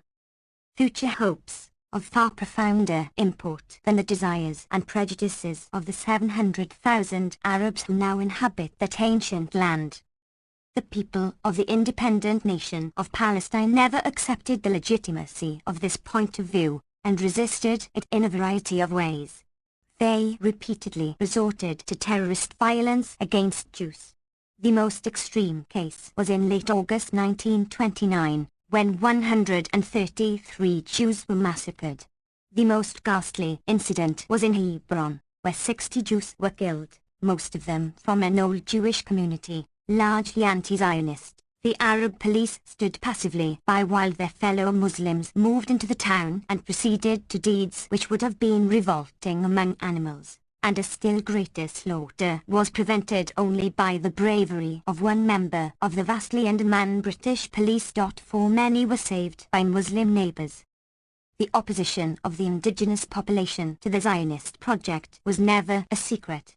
President Wilson's King Crane Commission reported in 1919 that the Zionists looked forward to a practically complete dispossession of the present non-Jewish inhabitants of Palestine, and estimated that the latter, nearly 9/10 of the whole, are emphatically against the entire Zionist program. The Commission warned that to subject them to this program would be a gross violation of the principle of self-determination and of the people's rights, though it kept within the forms of law, a conclusion disregarded by the great powers, including the U.S. The massacre followed a demonstration organized at the Wailing Wall in Jerusalem to counter Arab arrogance, a major provocation even in the eyes of Jewish public opinion. Fleipan, Zionism and the Palestinians, p. 96. See Sheehan, in Khalidai, From Haven to Conquest, for a detailed eyewitness account. This provocation was organized by Beta, the youth movement of Vladimir J. Botinsky's revisionist organization, which is the precursor of Begin's Herut, the central element in the Likud coalition. The very name, Beta, reflects the cynicism of this fascist-style movement, which, in Fleipan's words, described Hitler as the savior of Germany, Mussolini as the political genius of the century, and often acted accordingly. The name is an acronym for Brith Joseph Trumpelder, the Covenant of Joseph Trumpelder. Trumpelder was killed defending the northern settlement of Tel Hai from Bedouin attackers. J. Botinsky opposed the Labour call for mobilization to help the threatened settlements. Fleipan, p. 104. 98. Noam Chomsky. The Commission, while expressing a deep sense of sympathy for the Jewish cause, recommended limitation of Jewish immigration and abandonment of the goal of a Jewish state. The recommendations had no influence on policy and are barely even mentioned in standard histories. Where mentioned, they are generally dismissed. Thus the ISKO Foundation study, see Note 1, while recognizing that the opinions summarized in the Commission report undoubtedly reflected the prevalent political attitude in Syria and Palestine, nevertheless disparages the report on various grounds, crucially, because it gave due consideration to only one part of the issue, namely our views, and did not give equal consideration to the Jewish problem. Or to state the facts from a different point of view, the Commission's report gave due consideration only to the views of inhabitants of the land. Recall that much of the indigenous Jewish minority was anti-Zionist, without giving equal consideration to the plans of European Zionists. 5. In 1936-9, the Palestinian Arabs attempted a nationalist revolt after the failure of a long strike, which was ignored and ineffectual. David Ben-Gurion, eminently a realist, recognized its nature. In internal discussion, he noted that in our political argument abroad, we minimize Arab opposition to us, but he urged, let us not ignore the truth among ourselves. The truth was that politically we are the aggressors and they defend themselves. The country is theirs, because they inhabit it, whereas we want to come here and settle down, and in a view we want to take away from them their country, while we are still outside. The revolt is an active resistance by the Palestinians to what they regard as the usurpation of their homeland by the Jews. Behind the terrorism is a movement, which though primitive is not devoid of idealism and self-sacrifice. 6. The revolt was crushed by the British, with considerable brutality, after the 1938 Munich Agreement permitted them to send sufficient military force. 7. In later years, the indigenous Arab population rejected the idea, accepted as natural in the West, that they had a moral obligation to sacrifice their land to compensate for the crimes committed by EU. Israel and Palestine, historical backgrounds. 99. Europeans against Jews. They perhaps wondered why a more appropriate response would not have been to remove the population of Bavaria and turn it into a Jewish state, or given the self-righteous moralizing they hear from the United States, why the project could not have been carried out in Massachusetts or New York. Many profess to find their lack of concern for the problems of the Jews incomprehensible or profoundly immoral, asking why the Palestinian Arabs, unlike the Jewish immigrants, were unwilling to accept a territorial compromise, something less than what they hoped but a fair settlement, given conflicting demands. Perhaps the assessment is legitimate, but it is surely not hard to understand why the indigenous population should resist this conclusion. If someone were to take over your home, then offer you a few rooms in a fair compromise, you might not be overwhelmed by his generosity, even if he were homeless, destitute, and persecuted. As for the wretched survivors of Hitler's Holocaust themselves, it is likely that many, perhaps most, would have chosen to come to the United States had this opportunity been offered, but there. To my knowledge, there has been no serious study of this question. For conflicting opinions, see Lieutenant General Morgan, British Chief of Staff to the Supreme Allied Commander, 1943-44, and Chief of UNRWA, the UN Relief and Rehabilitation Administration, Operations in Germany, 1945-46, and Yehuda Bauer, a well-known Israeli historian. Morgan believes that what was represented as being the spontaneous surge of a tortured and persecuted people toward their long-lost homeland was in fact the result of superb Zionist organization and iron discipline in the camps, misrepresented by the skill of the Zionist propaganda campaign. I fancy that, in reality, there were few among the travelers, Jewish refugees from Eastern Europe, who, of their own free will, would have gone elsewhere than to the USA. His allegations concerning Zionist exploitation of UNRWA for political goals with little concern for the interests of the refugees read remarkably like subsequent Zionist allegations concerning Arab exploitation of its successor organization, UNRWA, in connection with the Palestinian refugees in its charge. Bauer, in contrast, concludes that the vast majority of the refugees preferred to go to Palestine, citing an UNRWA questionnaire indicating that 96.8% preferred to go to Palestine, with only 393 of 19,311 wanting to go to the US. Pages 226-7. His source is a Hebrew Investigative Commission report, published in Tel Aviv in 1946. He also concludes that by late 1947 about half would have preferred to go to the US, though after the establishment of the State of Israel in May 1948 most Jews chose it. pp. 682. No alternative was in fact available. The report to President Truman by his 100. Noam Chomsky. Zionist movement, including American Zionists, preferred that they settle in a Jewish state, a story being relived today with Jewish emigrants from the USSR. 9. After the war, tens of thousands of Jewish displaced persons died in camps from miserable conditions and lack of care, and Congressional Displaced Persons (DP) legislation gave priority not to Jews but to refugees from the Russian-occupied Baltic states, many of them Nazi sympathizers, including even SS troopers. There was little American Zionist support for legislation intended to bring DPs to the US, in contrast to massive support for resolutions calling for the establishment of a Jewish state. Dinnerstein comments, unspoken publicly, but in the air privately, was the Zionist concern that fewer European Jews would resettle in Israel if the possibility existed of getting to the United States. Jewish support for the legislation, which was extensive, was from non-Zionist or anti-Zionist groups, overwhelmingly. Then. Some found this objectionable.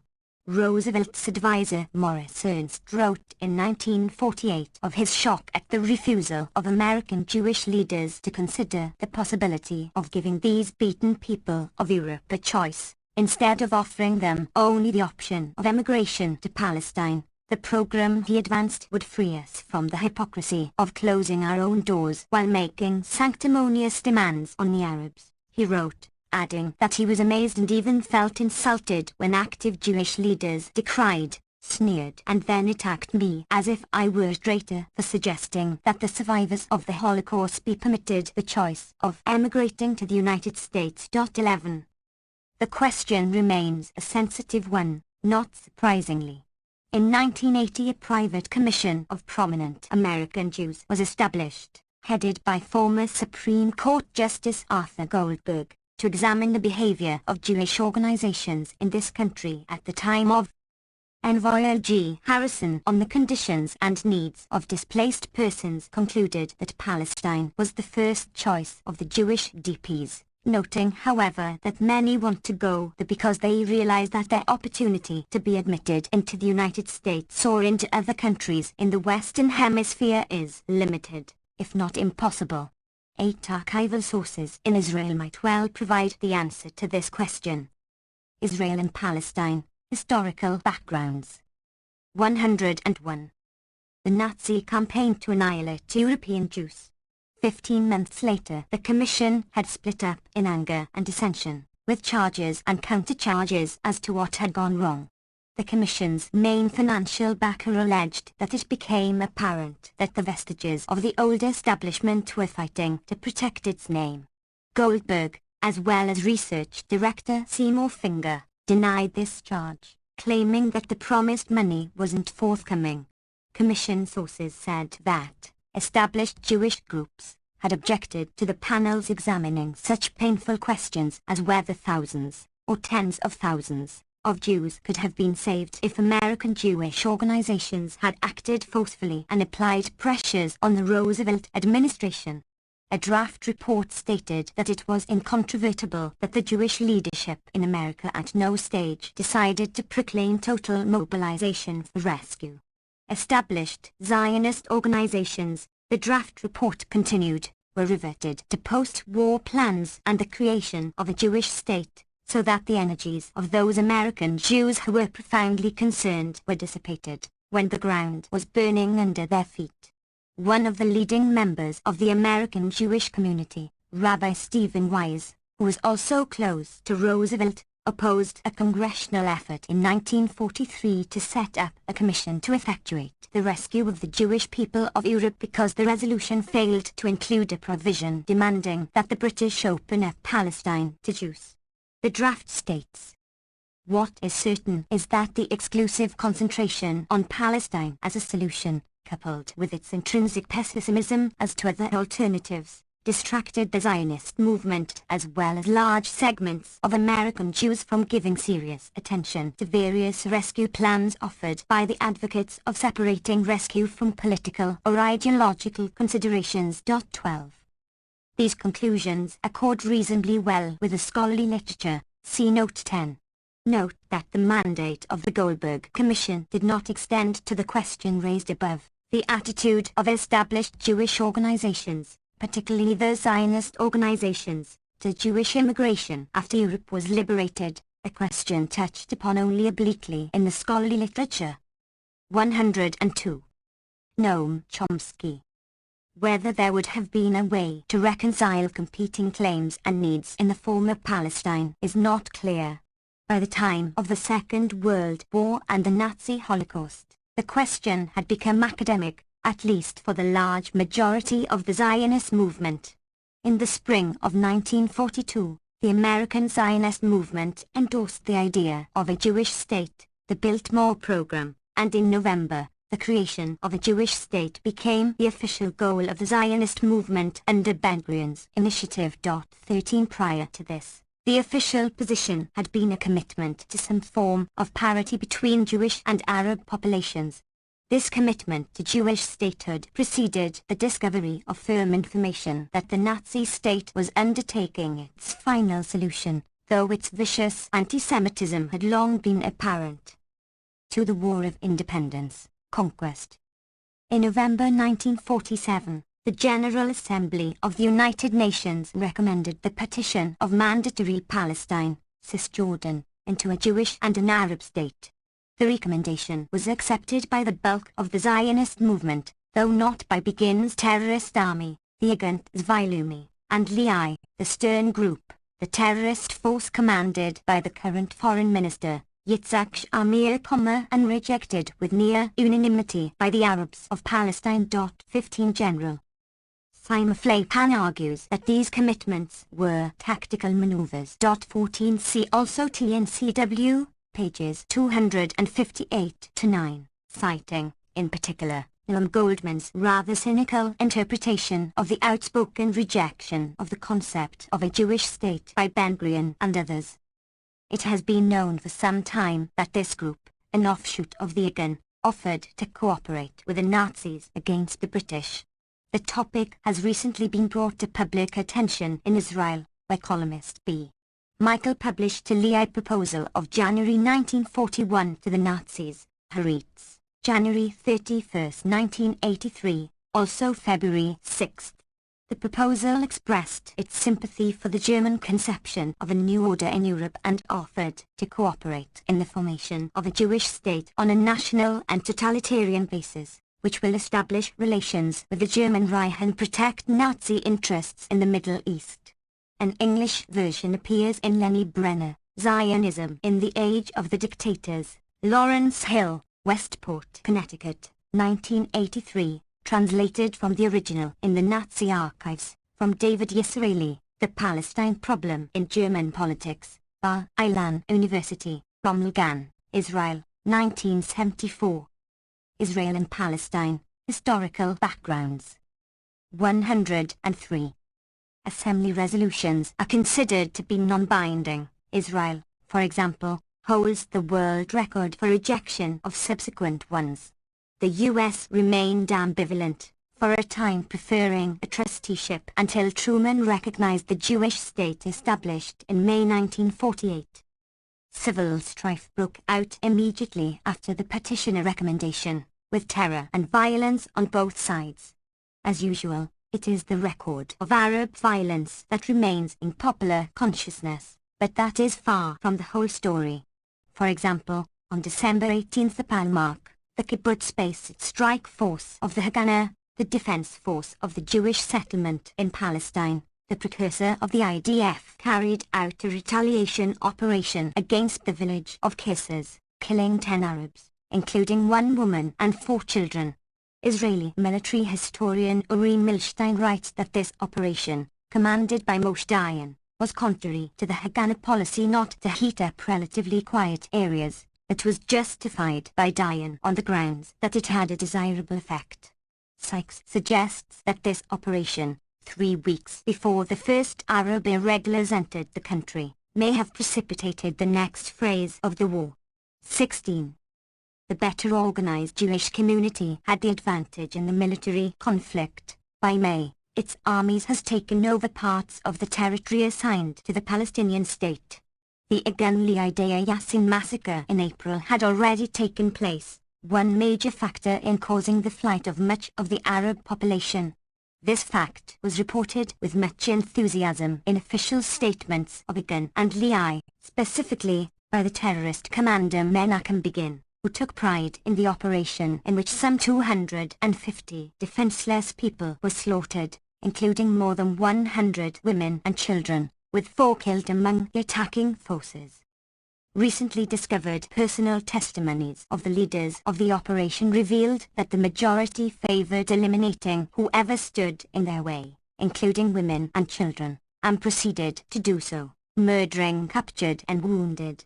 Begin praised his killers for their humanity, for acting in a way that no other fighting force had ever done, a refrain that has been echoed after every war, including the 1982 war, and that is loyally repeated by supporters who. 104. Noam Chomsky. Are much in awe of Israeli purity of arms, a new phenomenon in the history of warfare.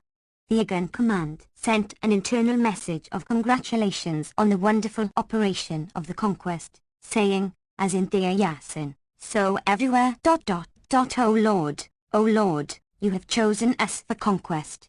The Haganah command condemned the operation, including the looting and plunder that appear to have been the objective according to the recently discovered documents, noting that the village was one of those that had avoided any cooperation with the Arab forces.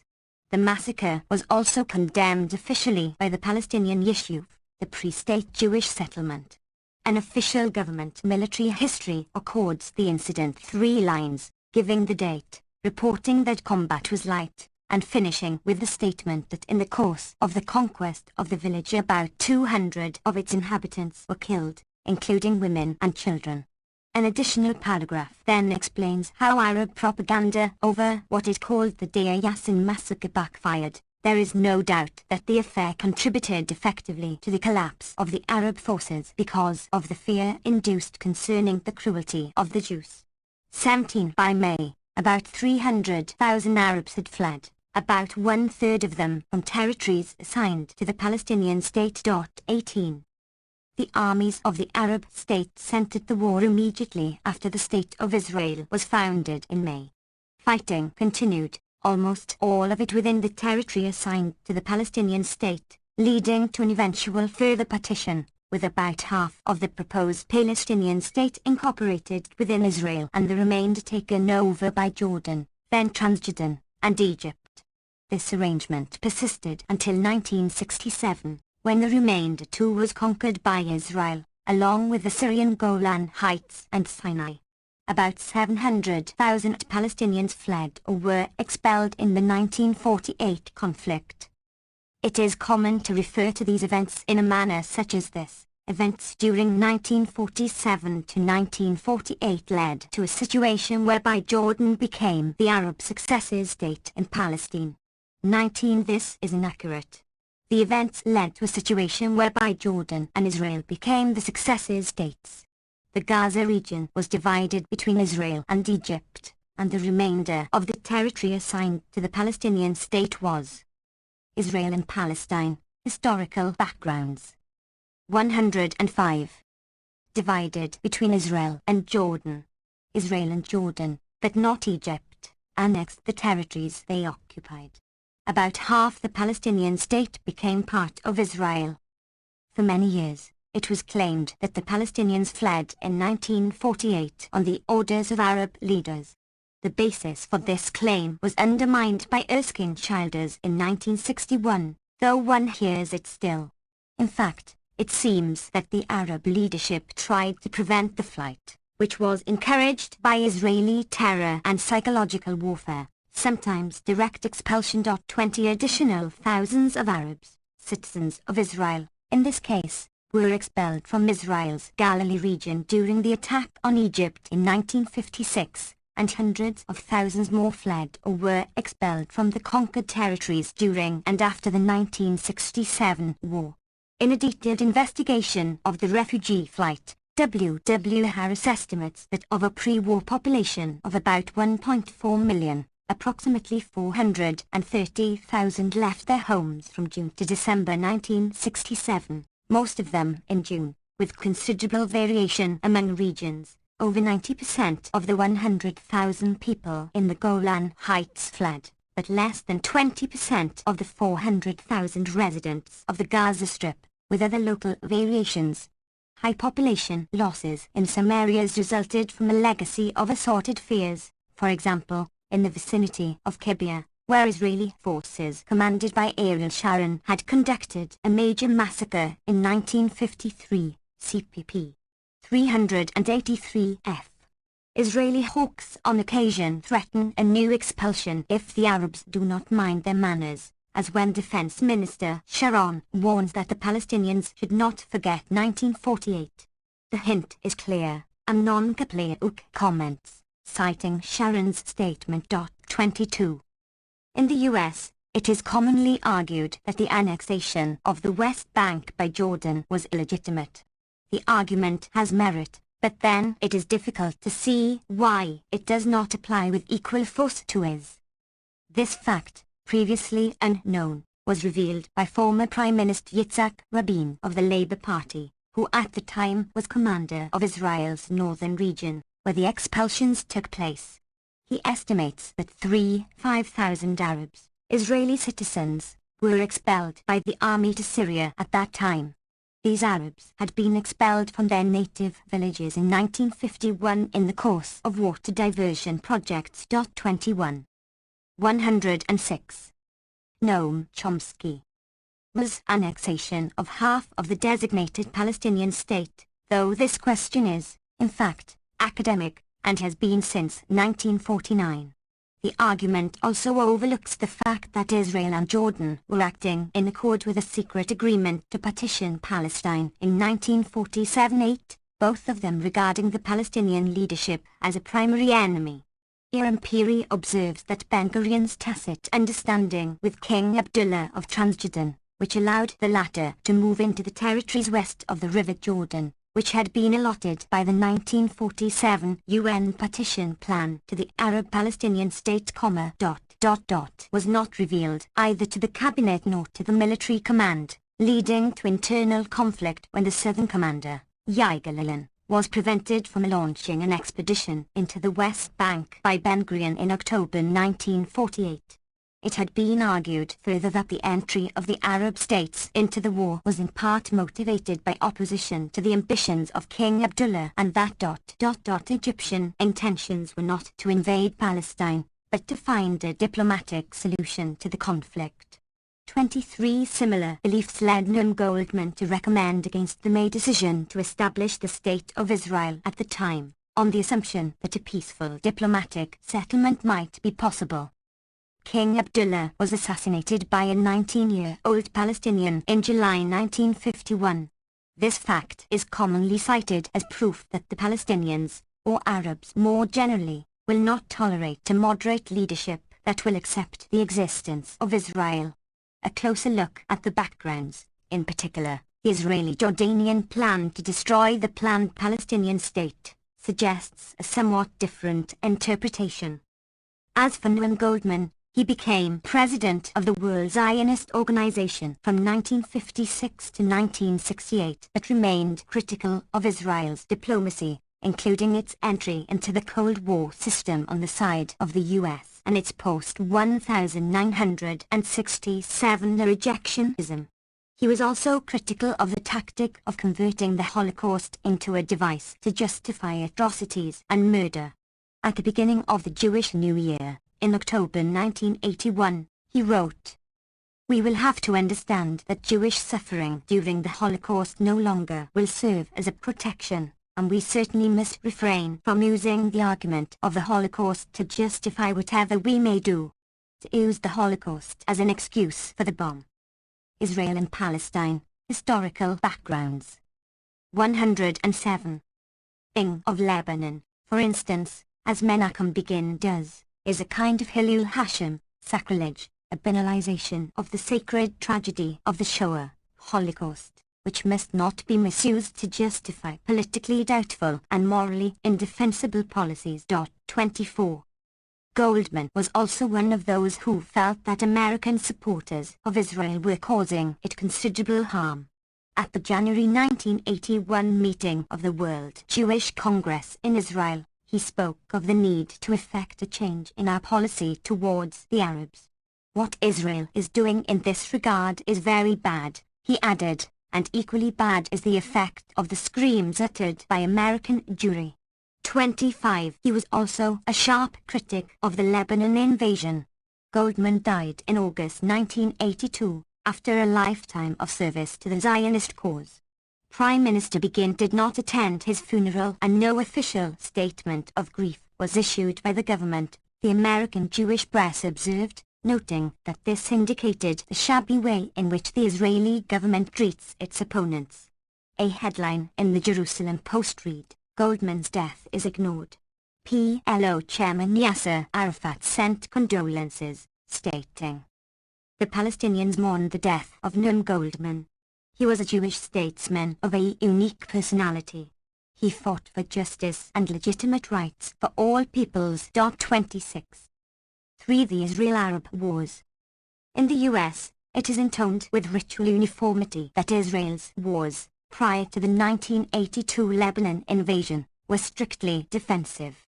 Even serious political analysts make such statements. For example, Hans Morgenthau, who wrote that 4 times the Arabs tried to eliminate Israel by war. It is, furthermore, an undisputed historical fact that the wars had to do with the existence of a Jewish state in the midst of the Arab world. 27. In press reporting, this is also taken regularly as an undisputed historical fact.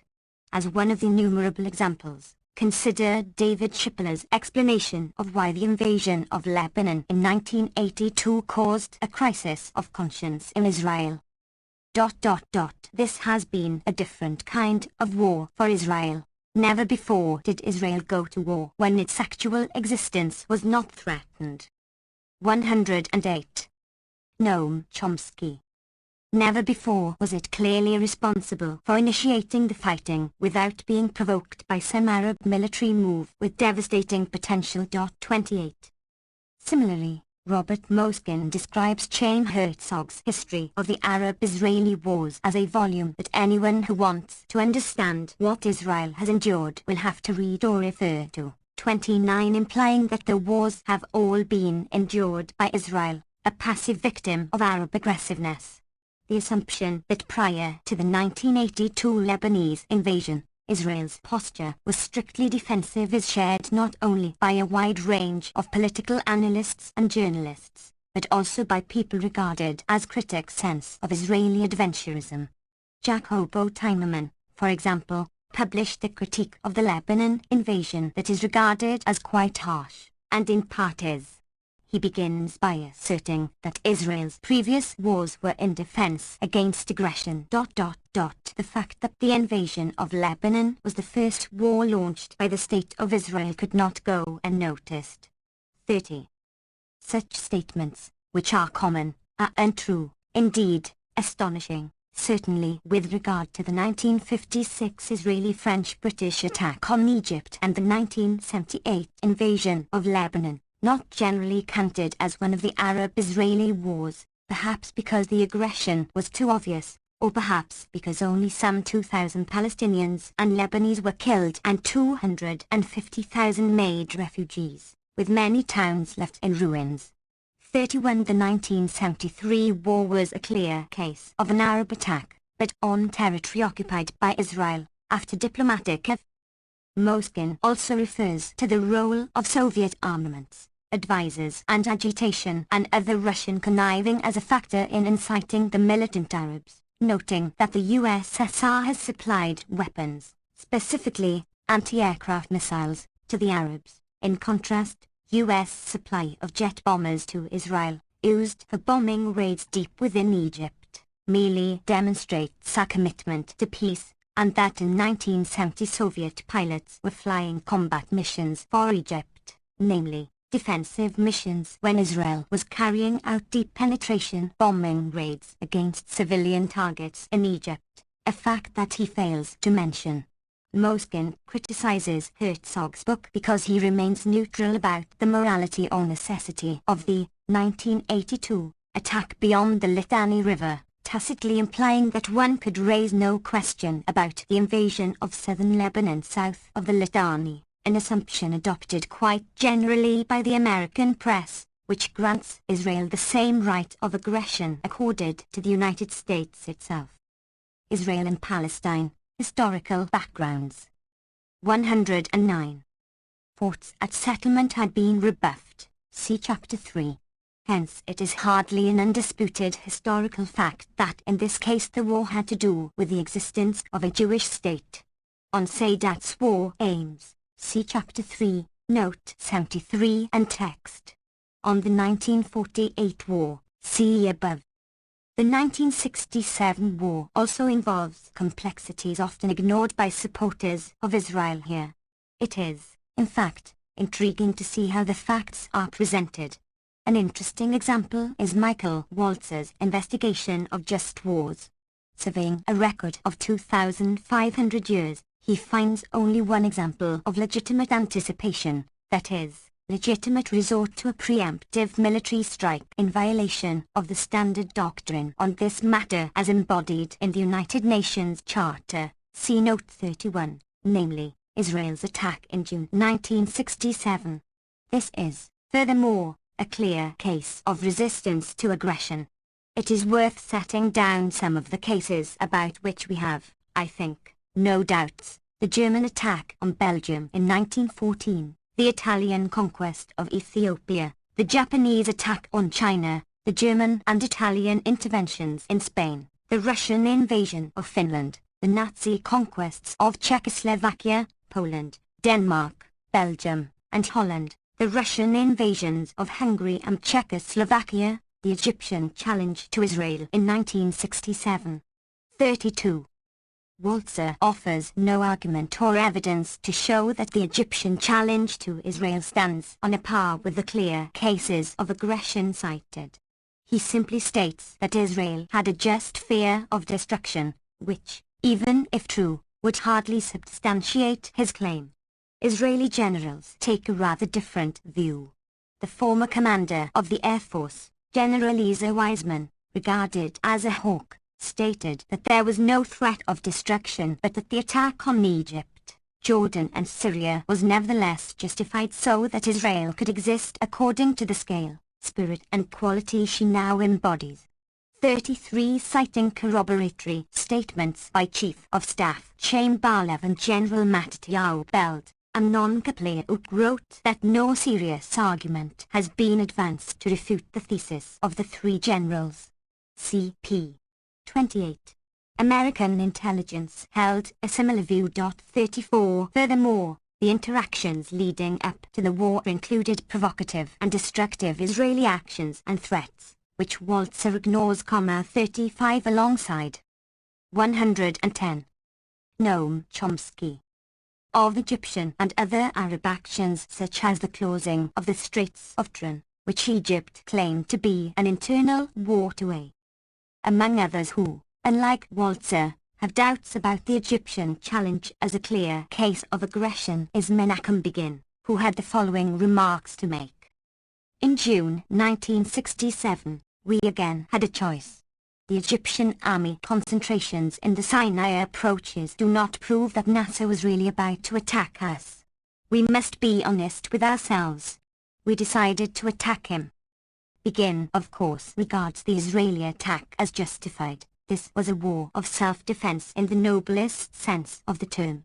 36. But then, it may be recalled that the term self-defense has acquired a technical sense in modern political discourse, referring to any military action carried out by a state that one directs, serves or supports. What is, perhaps, of some interest is that an American Democratic Socialist dev goes well beyond Menachem Begin in portraying Israel's actions as defense against aggression. However one evaluates these complex circumstances, it is plainly impossible to regard the Egyptian challenge as a clear case of aggression, on a par with the Nazi conquests, etc. Rather, this is a clear case of the style of apologetics adopted by many supporters of Israel. 37. Immediately after the armistice agreements of 1949, Israel began encroachments into the demilitarized zones along with military attacks with many civilian casualties and the expulsion of thousands of Arabs, some of whom later formed terrorist bands that carried out what they presumably regarded as reprisals and what Israel and its supporters regard as unprovoked terrorism. The terms terrorism and reprisal, as noted earlier, are to a considerable extent terms of propaganda, not description. These actions set the stage for further conflicts with Egypt and Syria. Israeli raids in the Gaza Strip led to Bedouin attacks that served as the pretext for the 1956 invasion, though as is known from captured Egyptian documents and other sources, Egypt was attempting to calm the border region in fear of such an attack. 38 The aggressors concocted an elaborate and largely successful propaganda campaign in an effort to Israel and Palestine, historical backgrounds. 111. Show that it was Nasser who was planning an attack, not they, comparing him to Hitler while they effectively mimicked Goebbels. Many details are provided by Kenneth Love, who was then the Middle East correspondent of the New York Times. He describes, for example, how the Times failed to publish his interview with Nasser in which Nasser offered to demilitarize the frontier. Distorted versions of Nasser's effort to pacify the frontier were splashed across New York's front pages under headlines representing him as a warmonger, including a Times report stating that many neutrals say Premier Nasser's statement on demilitarizing the frontier was bellicose and is certain to increase tension. 2 days after the Times killed Nasser's interview, it ran the front page headline, based on distorted news agency versions of the interview, which read, Gaza war threat voiced by Egypt. 39 The aggressors themselves at the same time were attributing fabricated bellicose statements to Nasser, taking earlier writings of his out of context and grossly changing their sense, etc. The distortions of Western propaganda, which in this case reflect a remarkable degree of moral cowardice quite apart from the falsification of the facts, remained effective even after the outright aggression by Israel, France and England. In particular, it is still widely held that Israel's aggression was in fact defensive, at worst a preemptive strike in response to Nasser's threats. The incident is an example, one of many, of how facts can be overwhelmed by a powerful propaganda system employing the free press as its instrument.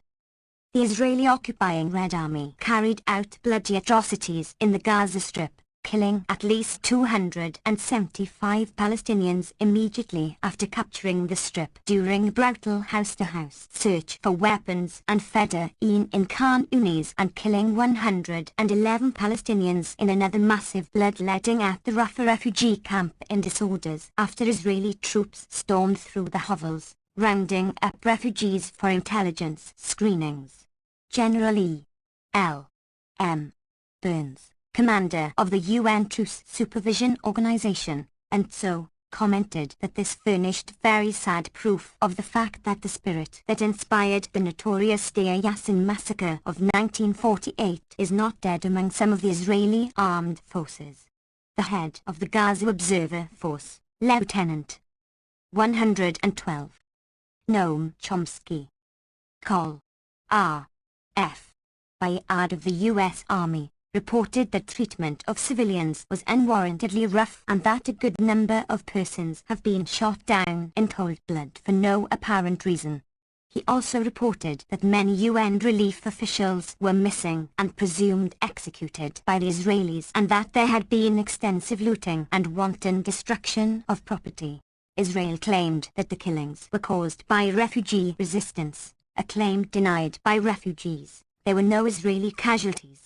Love cites Moshe Dayan's diaries confirming the looting, which caused much shame to ourselves, and indicating that there had been practically no resistance. 40. The aftermath of the 1982 Lebanon War was similar, though in this case the occupying army left it to its local clients to carry out the worst massacre. It is an unfortunate fact that occupying Red Armies often behave in this fashion. 41. But then, they usually do not bask in the admiration of American intellectuals for their unique and remarkable commitment to purity of arms. Encroachments in the demilitarized zones in the north for water diversion projects and agricultural development led ultimately to the shelling of Israel from the Golan Heights by those described here as Syrian killers for the fun of it, in a typical misrepresentation of the facts. 42. Swedish UNTSO Commander General Carl von Horn wrote that it was unlikely that these Syrian guns would ever have come into action had it not been for Israeli provocation, including armed encroachments into areas farmed by Palestinians. 43. General Rees Mattiau Beld points out that after the Israeli for an eyewitness account from an Israeli source of atrocities committed by the Israeli occupying Red Army until Ben-Gurion himself gave orders to stop the looting, murder and robbery. See Mark Jeffen, Al-Hamishmah, April 27, 1982, a timely, though ignored, report, considering what was to follow shortly. Israeli encroachments and attacks in this area were in part motivated by a desire to take control of the waters of the Jordan and prevent diversion within Arab territories. This led to conflict between Israel and both the UN and the US. The American planned Johnston Project, designed to arrange for sharing of the Jordan waters, was undermined by Israeli opposition, and the Israeli raid on Syria in December 1955 annihilated the very wreckage of his work. Love, Suez, p. 277. The occupation of the Syrian Golan Heights in 1967 settled this issue. Israel and Palestine, historical backgrounds. 113. Conquest of the Golan Heights in 1967, the Syrian artillery was barely moved. There was no subsequent shelling because the ceasefire arrangements were clarified. Prior to 1967, Israel followed a planned strategy designed to impose its interpretation of the 1949 armistice agreements, including settlement in the demilitarized zones, which infringed on the rights of the local inhabitants, leading to shelling in reprisal. The conquest of the Heights did not change the military situation, but showed that negotiated settlement is possible, as had been true before too, he argues. If Israel were truly to accept UN Resolution 242, returning the Golan Heights to Syria, demilitarization of the Heights would cause no security problem, he argues further, as the facts he reviews suggest. 44. It is also generally overlooked that Arabs too have reason to fear shelling from the Golan Heights. By 1970, there were already nearly 100 casualties in the Jordanian city of Irbid resulting from Israeli air attacks and shelling from the Golan Heights. 45. Syrian shelling served as the pretext from the conquest of the Golan in 1967 in violation of the ceasefire, and for subsequent actions leading to its virtual annexation by the Begin government in December to January 1981. 82.46. For after the 1967 conquest, apart from the Syrian border, the years following Israel's retreat from the Sinai were relatively tranquil. The Egyptian border was quiet and the Jordanian border, nearly so. Within Israel, vast areas of Arab land were expropriated and converted to Jewish settlement, used in part to settle Jewish refugees who fled or were expelled from Arab countries in the aftermath of the 1947-49 war. 47 Arab citizens were thus compelled to become the workforce for Jewish enterprises, including kibbutzim, a phenomenon that became quite noticeable by the 1960s. 4.1 The settlement policies of the Labour governments. Immediately after the 1967 war, the Labour government began its moves to integrate the occupied territories within Israel. East. 114. Noam Chomsky Jerusalem was immediately annexed, and the city's borders were considerably extended into the Arab West Bank, a program called the Thickening of Jerusalem, with considerable Jewish settlement and expulsion of Arabs from some sections of the Old City. Paramilitary settlements were established, then permanent civilian settlements, in the occupied territories. A harsh military occupation was instituted and has since been maintained. 48. Settlement in the occupied territories began immediately after the war, sometimes without government authorization, though this regularly came later. 5 weeks after the war, a settlement was established on the Golan Heights, and shortly after, at Kfar Etzion in the West Bank. Amnon Kapliuk observes that by December 1969, the Mir government had established as one of its essential goals the acceleration of the installation of military settlements and permanent agricultural and urban settlements in the territory of the homeland. The official wording. Secretary of Defense Moshe Dayan, who played a central role in these Labour government projects, stated that the settlements established in the territories are the forever, and the future frontiers will include these settlements as part of Israel. These future frontiers, then, were to stretch from the Golan Heights in the north to the southernmost part of the Sinai at Sharm el-Sheikh, Israeli Ophira. Dayan's statement that he preferred Sharm el-Sheikh without peace to a peace without Sharm el-Sheikh later became famous, during the period when the Labour government was evading Arab peace initiatives, and from Gaza and northeastern Sinai to the Jordan River, all areas where settlements were established under the Labour government. Alongside of the inevitable security argument, it was commonly held that it would be wrong, perhaps even racist, to deny to Jews the right to settle in these areas. The West Bank, furthermore, was the heartland of the historic land of Israel. There was, however, no reciprocity. Arabs in the occupied territories could not settle in Israel, for example, those who had been expelled from Jaffa in April 1948. Arabs could not buy land in Israel, Dayan explained, because that would disturb the territorial continuity of the Jewish population. Israel and Palestine, historical backgrounds. 115. Would be virtually impossible anyway because of the legal devices that effectively restrict land use to Jews, to which we return. But Jewish settlements in the densely populated Gaza area, in contrast, were designed to break the territorial continuity of Arab settlement to prevent eventual self-determination for the inhabitants of the Gaza Strip, Haaretz explained, and the same considerations soon applied in the West Bank as well. Similar arguments were advanced in the course of Labour's program of Judaization of the Galilee within Israel proper, where it was felt to be necessary to establish Jewish settlements to break up the concentrations of Arab citizens. In the occupied territories, Israel was to establish permanent rule, Dayan held.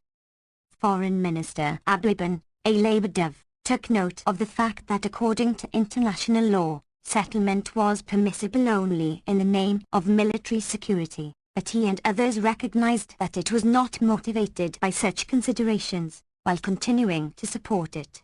Ibn rejected the conception that maintains that the basic criterion for settlement in Judea and Samaria,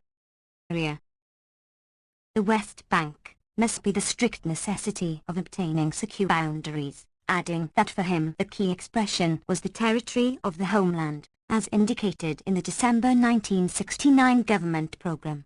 Dayan, with his customary frankness, stated that from the point of view of the security of the state, the establishment of the settlements has no great importance. Rather, it was necessary to create political fait accompli on the principle ... that no place of settlement or agricultural use will be abandoned.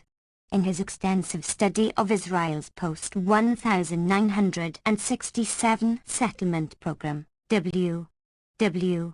Harris shows that the Elan Plan, which provided the basic framework for the policy, at first actually envisaged absorption of about 40% of the West Bank and annexation of the Gaza Strip, and by 1977, 10 years after it was first proposed in July 1967, It included some additional encroachments into the West Bank as well as extensive settlement in the Golan Heights, then well advanced, and an Israeli takeover of a strip of the Sinai from the Mediterranean to Sharm el-Sheikh. 49 Much material of the sort just cited is in Hebrew sources or relatively inaccessible studies and was little noted in the United States.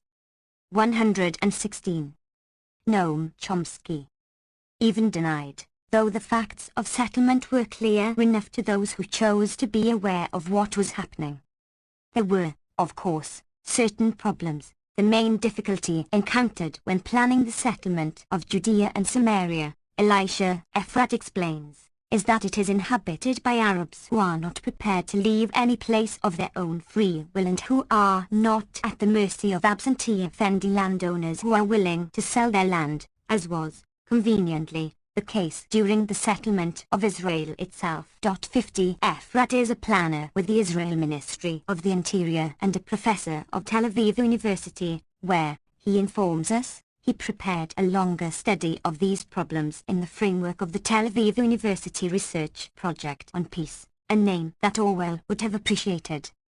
In September 1973, the Labour Party approved the Galilee Protocols, which called for extensive additional rural and urban settlement and commercial and industrial development in the territories, including the Golan, the West Bank, Gaza, and northeastern Sinai, where the city of Yamat was to be established. The native population had been brutally expelled, driven into the desert, their settlements leveled. Not even the Labour moderates, Alan Eben, criticized the decision, though Arali Af, the most noted of, abstained from the vote and criticized the document, as did Shlomo Aloni, Minister of Justice MYSH.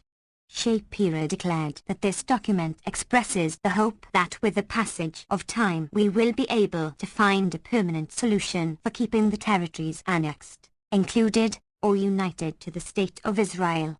A month later, Egyptian forces crossed the Suez Canal in a surprise attack, initiating the 1973 war. Sadat had stated that Yamat meant war, at least for Egypt. 51. The treatment of the inhabitants of northeastern Sinai merits attention, not only because of its character but also in the light of the reaction in the United States, to which we return, when the new Jewish settlers were compelled to leave this Egyptian territory, with handsome compensation, as part of the Camp David peace process. After initial expropriations in 1969, military forces come. Israel and Palestine, historical backgrounds. 117.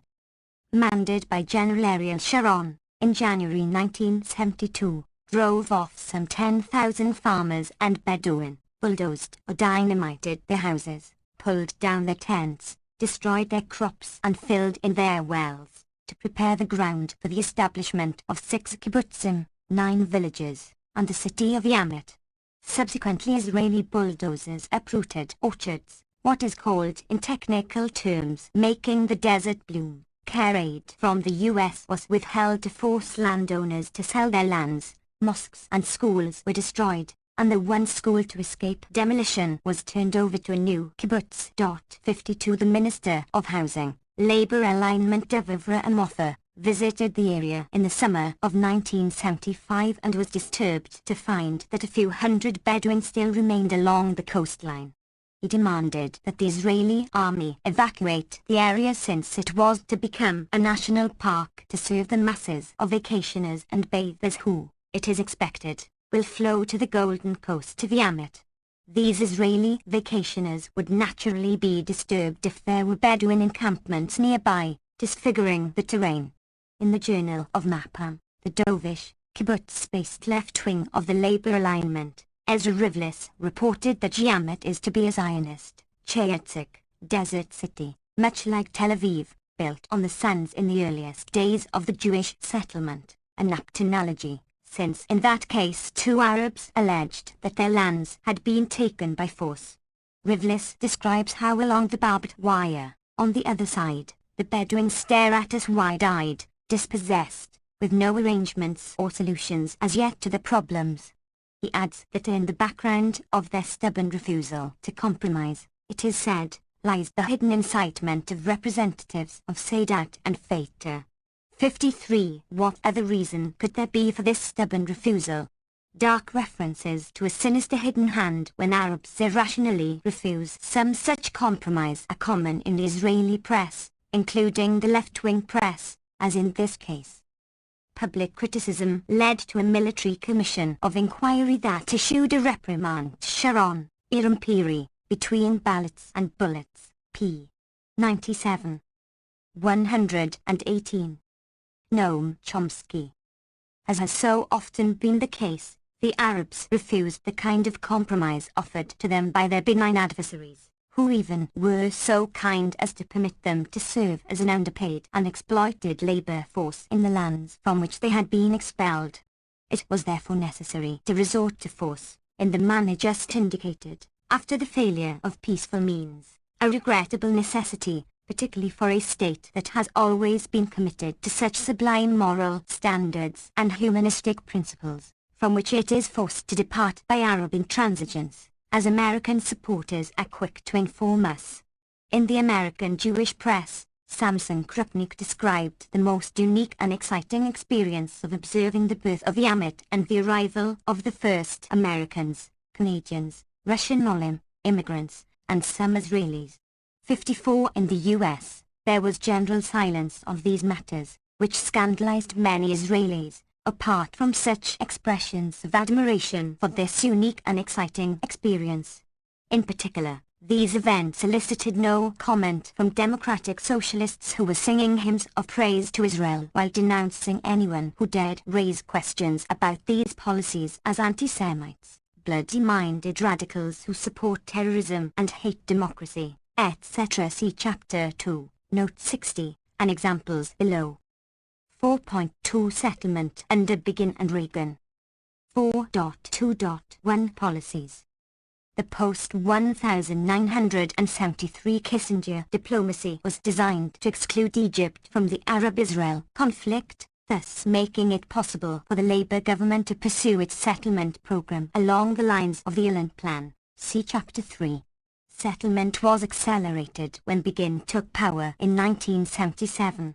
There was a further substantial expansion in the settlement program after President Reagan announced that he regarded the West Bank settlements as legal. This reversal of U.S. government policy, at least at the rhetorical level, set in motion a huge land grab operation on the West Bank under a deceitful guise of legality intended to satisfy liberal American opinion.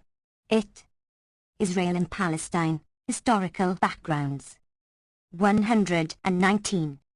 Aroused much protest among Israeli doves, but little comment here at the time. 55.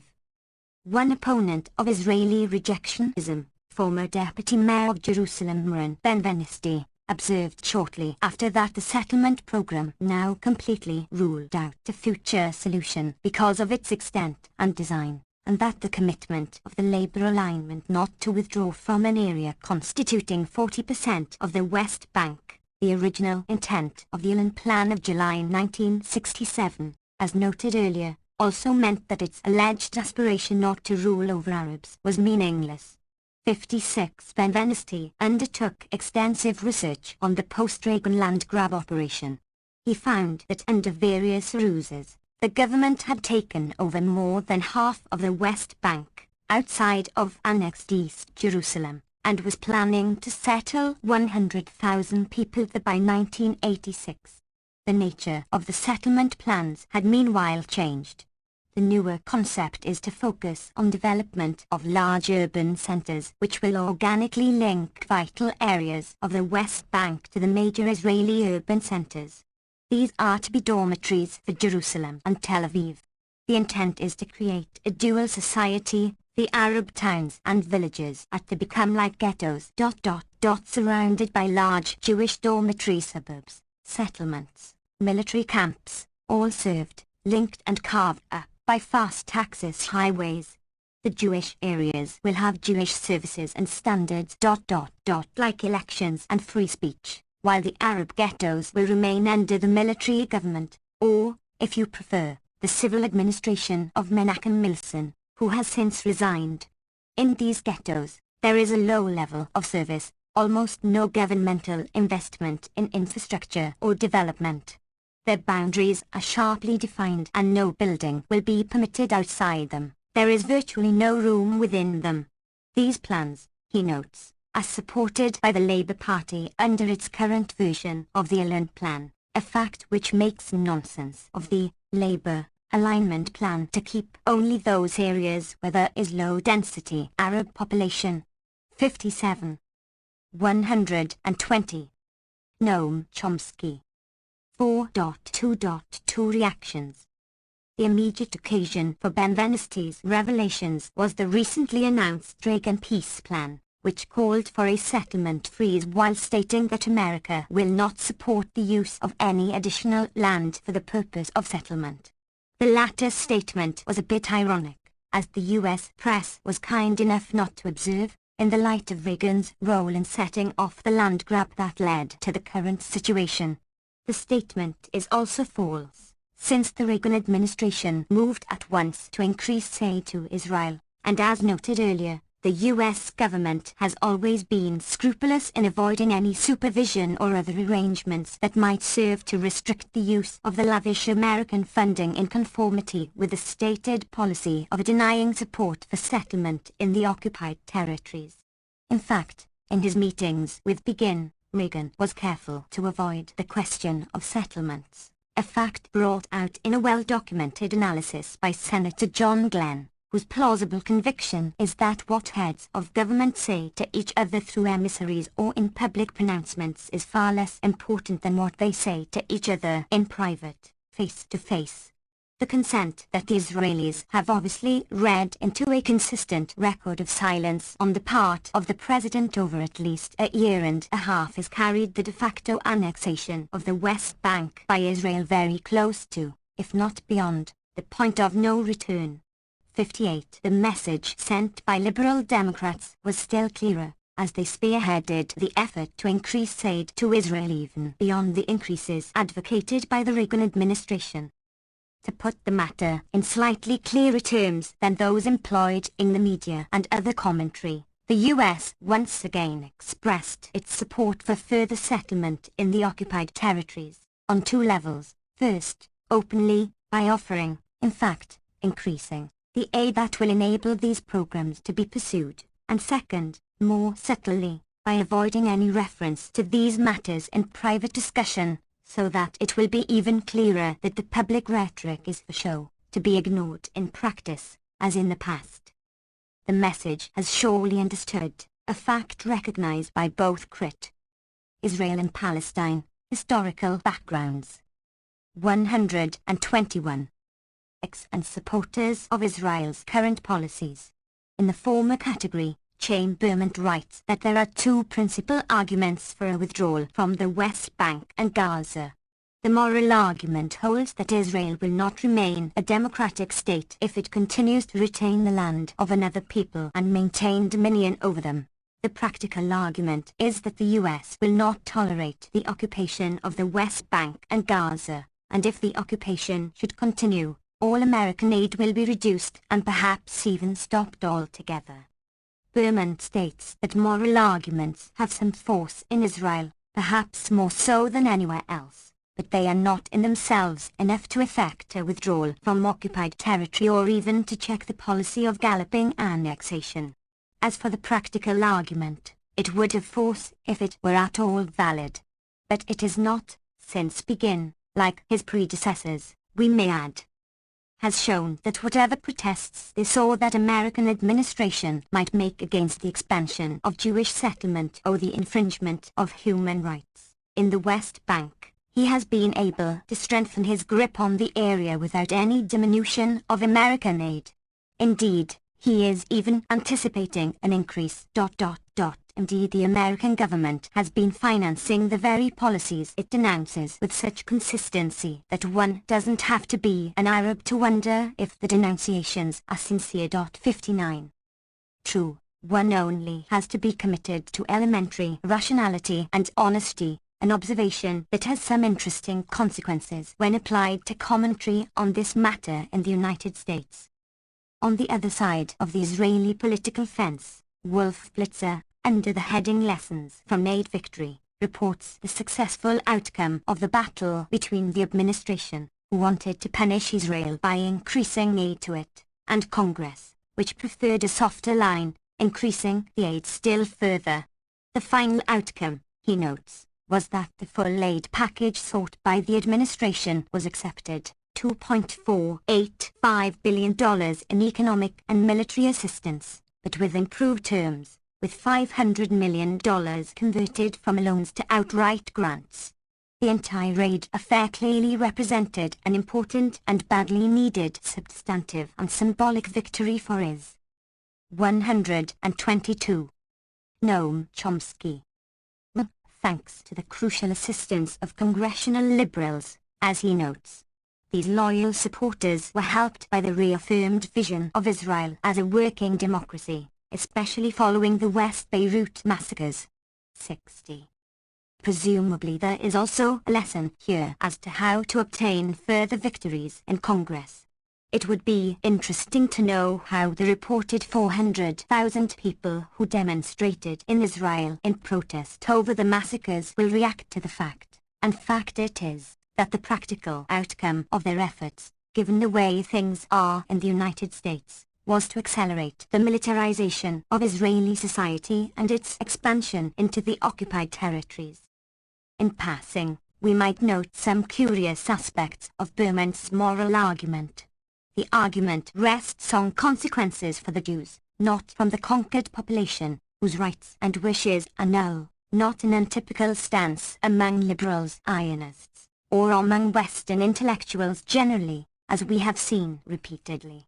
We might also ask what the basis is for the belief that moral arguments have more force in Israel than elsewhere, also a standard doctrine even among critics' sense of Israeli policies.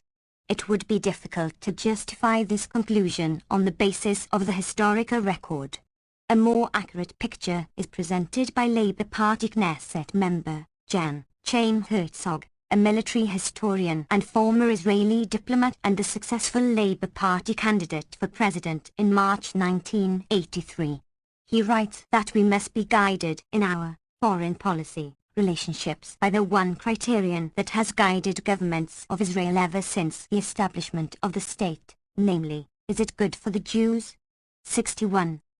The context for Herzog's observations was his rejection of the mild and limited domestic criticism of Israel's support for murderers. Particularly noteworthy, Blitzer observes, was the defeat of congressmen who had been targeted by the Jewish community. This lesson has no doubt been carefully noted by Senator John Glenn, a presidential aspirant, who has been similarly targeted because of such indiscretions as the one cited on p. 120. C. Curtis Wilkie, Glenn campaign gets a befitting, Boston Globe, February 20, 1983, discussing what New York Magazine called Glenn's significant Jewish problem. A non-trivial one considering traditional Jewish financial support for Democratic candidates, Wilkie notes. Israel and Palestine, Historical Backgrounds. 123.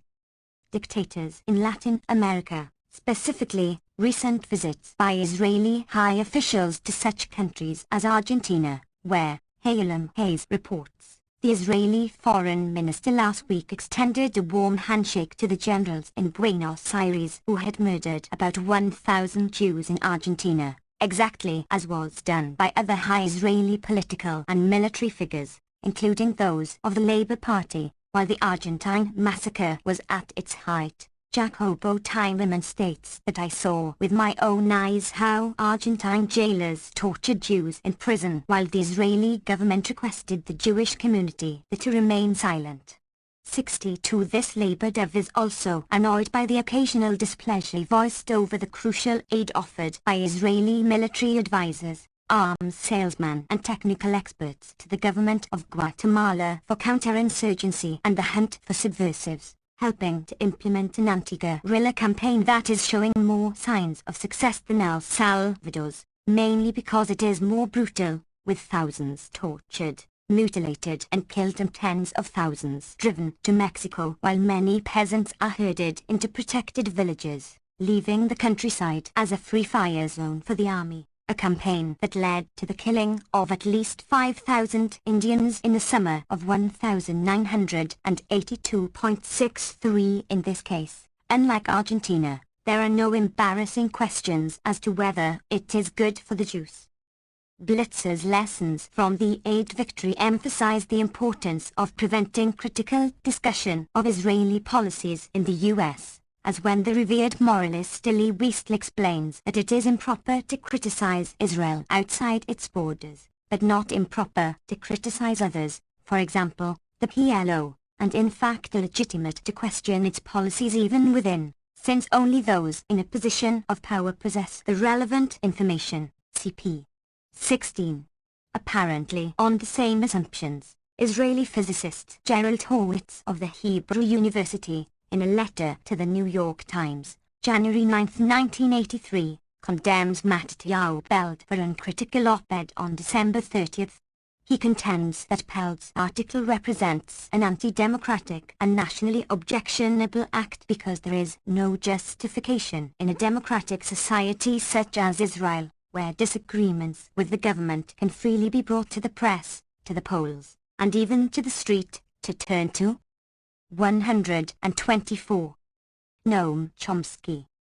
An external government, to an external voting population, to bring about by coercion a change which its proponent cannot succeed in persuading his own countrymen to accept.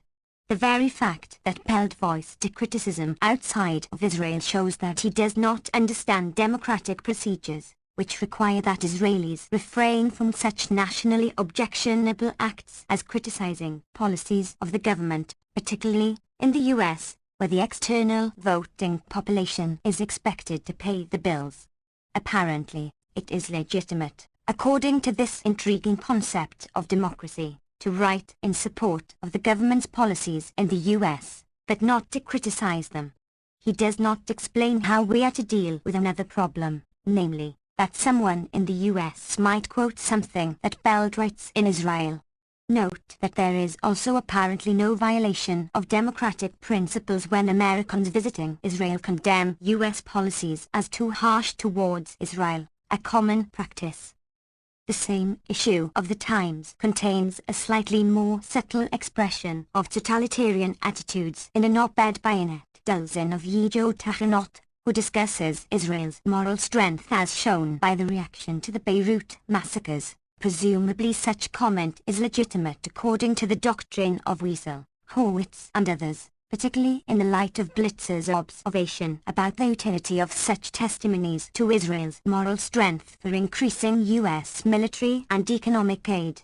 She writes that the world's news media not only search out Israel's imperfections with a magnifying glass, they also turn their attention to the extremes of its political spectrum, conveying as representative of the body politic the views of people made irresponsible by their hatred of Begin, as well as the most grotesque ideas expressed by Mr. Begin's most mindless worshippers. In fact, in the US at least, the media characteristically ignore even serious imperfections and rarely report, let alone convey as representative, positions at the extremes, but those who regard only total conformity as permissible might well consider the occasional deviation as outrageous, and with a sufficient dose of paranoia, even as typical. Returning to Benveniste, his conclusion is that Reagan's peace plan is largely irrelevant in any event because it overlooks the radical. Israel and Palestine, historical backgrounds. 125. Changes which followed his earlier approval of the settlement policy. The unilateral implementation of Israel's version of autonomy on the ground does not require the odd new settlements that might be ruled out by Reagan's proposal, which, nevertheless, the Begin government angrily rejected, immediately announcing plans for new settlements. This unilateral implementation is in violation of the terms of the so-called peace process, but then, as Abu Ibn observed, Israel had announced at once its rejection of these terms, CP 62.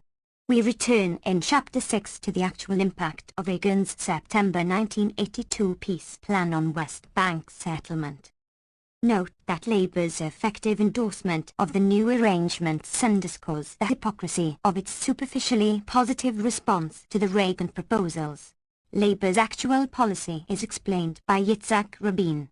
He notes that until now Jordan had refused to accept the Ulan Plan, territorial compromise, as a basis for settlement, and that Reagan's plan is also unacceptable to the Labour alignment for this reason. He emphasized that Labour does not differ from Likud about the right of settlement but only about its manner, and that if Jordan does join the negotiations, Israel should agree to a 6-month settlement freeze, but not throughout the negotiations, which might be prolonged. As for the PLO, Rabin continued to reiterate the long-standing Labour policy that it cannot be a partner to negotiations even if it accepts all of the conditions of negotiations on the basis of the Camp David agreements, because the essence of the willingness to speak with the PLO is the willingness to speak about the establishment of a Palestinian state, which must be opposed. A few months later he reiterated the call for a limited settlement freeze, let us say 6 months, if Hussein agreed to join the negotiations, though not before, adding that Labour is in favour of certain settlements in the Jordan Valley, the Greater Jerusalem area, which is by now very great, Gush Etzion, in the West Bank, and southern part of the Gaza Strip. 64. The Labour Party position is elaborated further by Uzi Shimoni of Kibbutz Ashdod Yaakov, head of the propaganda Hasbara branch of the party, in its journal. Israel has the right to all of the land of 126. Noam Chomsky. Israel, but it should agree to relinquish its rights in part, returning areas of heavy Arab population concentration in the West Bank to Jordan. It should make this concession not because of the wishes of the Arabs of the territory, which are irrelevant, just as they are irrelevant to American liberal opinion, but so as to avoid the demographic problem.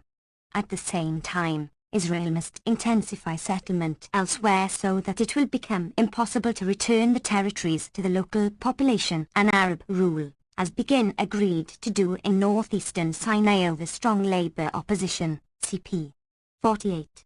The Likud government's relinquishing defensible borders in the south of the State of Israel makes it even more necessary that any peace agreement must be conditioned on the principle that the Jordan River will be our eastern border and that the Golan Heights will be part of the State of Israel. If the Amit had grown to the size of Netanya, for example, there would have been no agreement to return it to Egypt. 65. Commenting on Ben-Venesti's research, Anthony Lewis wrote, "But it is the Arab leaders who need most of all to understand the meaning of the Ben-Venesti study. They have maneuvered for years, avoiding negotiation. But unless they move now, unless they accept the fact of Israel and talk about ways to secure rights of Palestinians in accommodation with that fact, there will be nothing left to negotiate." 66. Lewis has been unusual in mainstream American journalism in his willingness to reveal some unpleasant truths about Israel's recent policies. He is right to observe that there will soon be nothing to negotiate. But we learn something important about American intellectual and political culture from the fact that even at the outer fringes of mainstream journalism, thus essentially across the board with very few exceptions, the same illusions are put forth as an Lewis, whose position generally accords with that of the Labour Party, is considered so anti-Israel by the American Zionist establishment that their press urges readers to boycott his talks. Jewish Week, New York, reported by Jewish Post and Opinion, December 3, 1982. Like the regular behavior of the Anti-Defamation League, this is another illustration of the Stalinist character of the American Zionist institutions noted and condemned by Israeli doves, CP. 15. Israel and Palestine, Historical Backgrounds. 127. Questioned fact. As discussed in Chapter 3, it is Israel and the US who have maneuvered to avoid negotiations, while the Arab leaders and the PLO have largely joined the international accommodationist consensus, and have accepted the fact of Israel long ago. If there is little left to negotiate, that is primarily the result of U.S. Israeli rejectionism and the policies of the Labour government, then Likud, in the occupied territories, all subsidized by American munificence and backed by supporters of Israel. And no mainstream political grouping in Israel offers any basis for negotiations or political settlement apart from the kind of territorial compromise that would eliminate the last vestiges of Palestinian rights. 4.2.3 Policies, continued. Returning again to Ben Venesti, see note 57, he goes on to elaborate the consequences of the current programs being implemented by the Likud government, with tacit Labour backing. Indeed, extending Labour's policies when in office. The economy of the West Bank, he states, may be characterized as undeveloped, non-viable, stagnant and dependent. It is an auxiliary sector of both the Israeli and Jordanian economies. It is a captive market for Israeli manufacturers, Israel's largest single market, where 25% of Israel's exports are sold. 67 There is no capital investment, no government investment in industrial infrastructure, no credit facilities or capital market, no protection from the import of Israeli goods. There are, however, Israeli taxes. The working population increasingly serves as a cheap labor force for Israel, a repetition of what happened to the Arab population within Israel itself, in the terms preferred by Col. Ret. Sasson Levi, a specialist in Arab affairs who served in a key capacity in the military government of Judea and Samaria. The Arabs of the territories benefit from the opportunity given to them to work in Israel. 68 Continuing with the rhetoric preferred by the conquerors, Israeli scholars Sandler and Friss, see note 67. Are euphoric about the remarkable accomplishments of the territories in the last decade and the benefits derived from contact with Israel. Like Col. Levi and many others, they have little to say about why. 128. Noam Chomsky. The Palestinians in the territories do not appear to share their enthusiasm. Perhaps this is yet another manifestation of Irving Howe's sour apathy. In the warmest of hearts there's a cold spot for the Jews, or perhaps, as Levi remarks, the reason is that the terrorist organizations continued to incite the people. Israel's policies in the West Bank, Ben Venesti concludes, are an outgrowth of an imperial concept. I want this, combined with the ability to go about taking it. It must be stressed again that this ability is conferred by lavish U.S. funding, ideological support of the kind described, and diplomatic support, for example, the U.S. veto of an April 2, 1982 Security Council resolution calling on Israel to reinstate the ousted elected mayors Bassem Shaka of Nablus, Karim Kalev of Ramla, and Ibrahim Toil of El Beira, recent targets of terrorist attack, CPP. 56F. The U.S., which stood alone in a voting against the resolution, Zaire abstained, regarded it as one-sided. 69. In fairness, it should be noted that Israel is not the only state to be accorded such diplomatic protection by the U.S. A few months earlier, the U.S. vetoed a Security Council resolution condemning South Africa's utilization of the illegally occupied territory of Namibia as a springboard for armed invasions and destabilization of the People's Republic of Angola. Other countries too have been afforded such diplomatic protection, for example, Indonesia and there.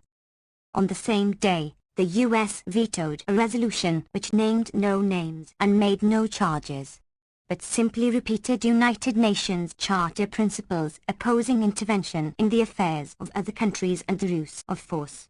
It was implicitly directed against U.S. intervention in Nicaragua, which at that time was still being denied. The U.S. objected to the resolution on the grounds that it breeds cynicism and harms the United Nations because it undermines the inter-American system and mocks the search for peace. The basis for this charge was that the resolution called upon the Secretary-General of the UN to keep the Security Council informed about the crisis in Central America and the Caribbean. Observers could recall no previous occasion when one country cast two vetoes on two different subjects at the same session. Those whose sense of humor inclines them in this direction might be intrigued to look back at the learned discussions by distinguished Western anthropologists on Russian vetoes in the early days of the UN, when the US dominated the organization.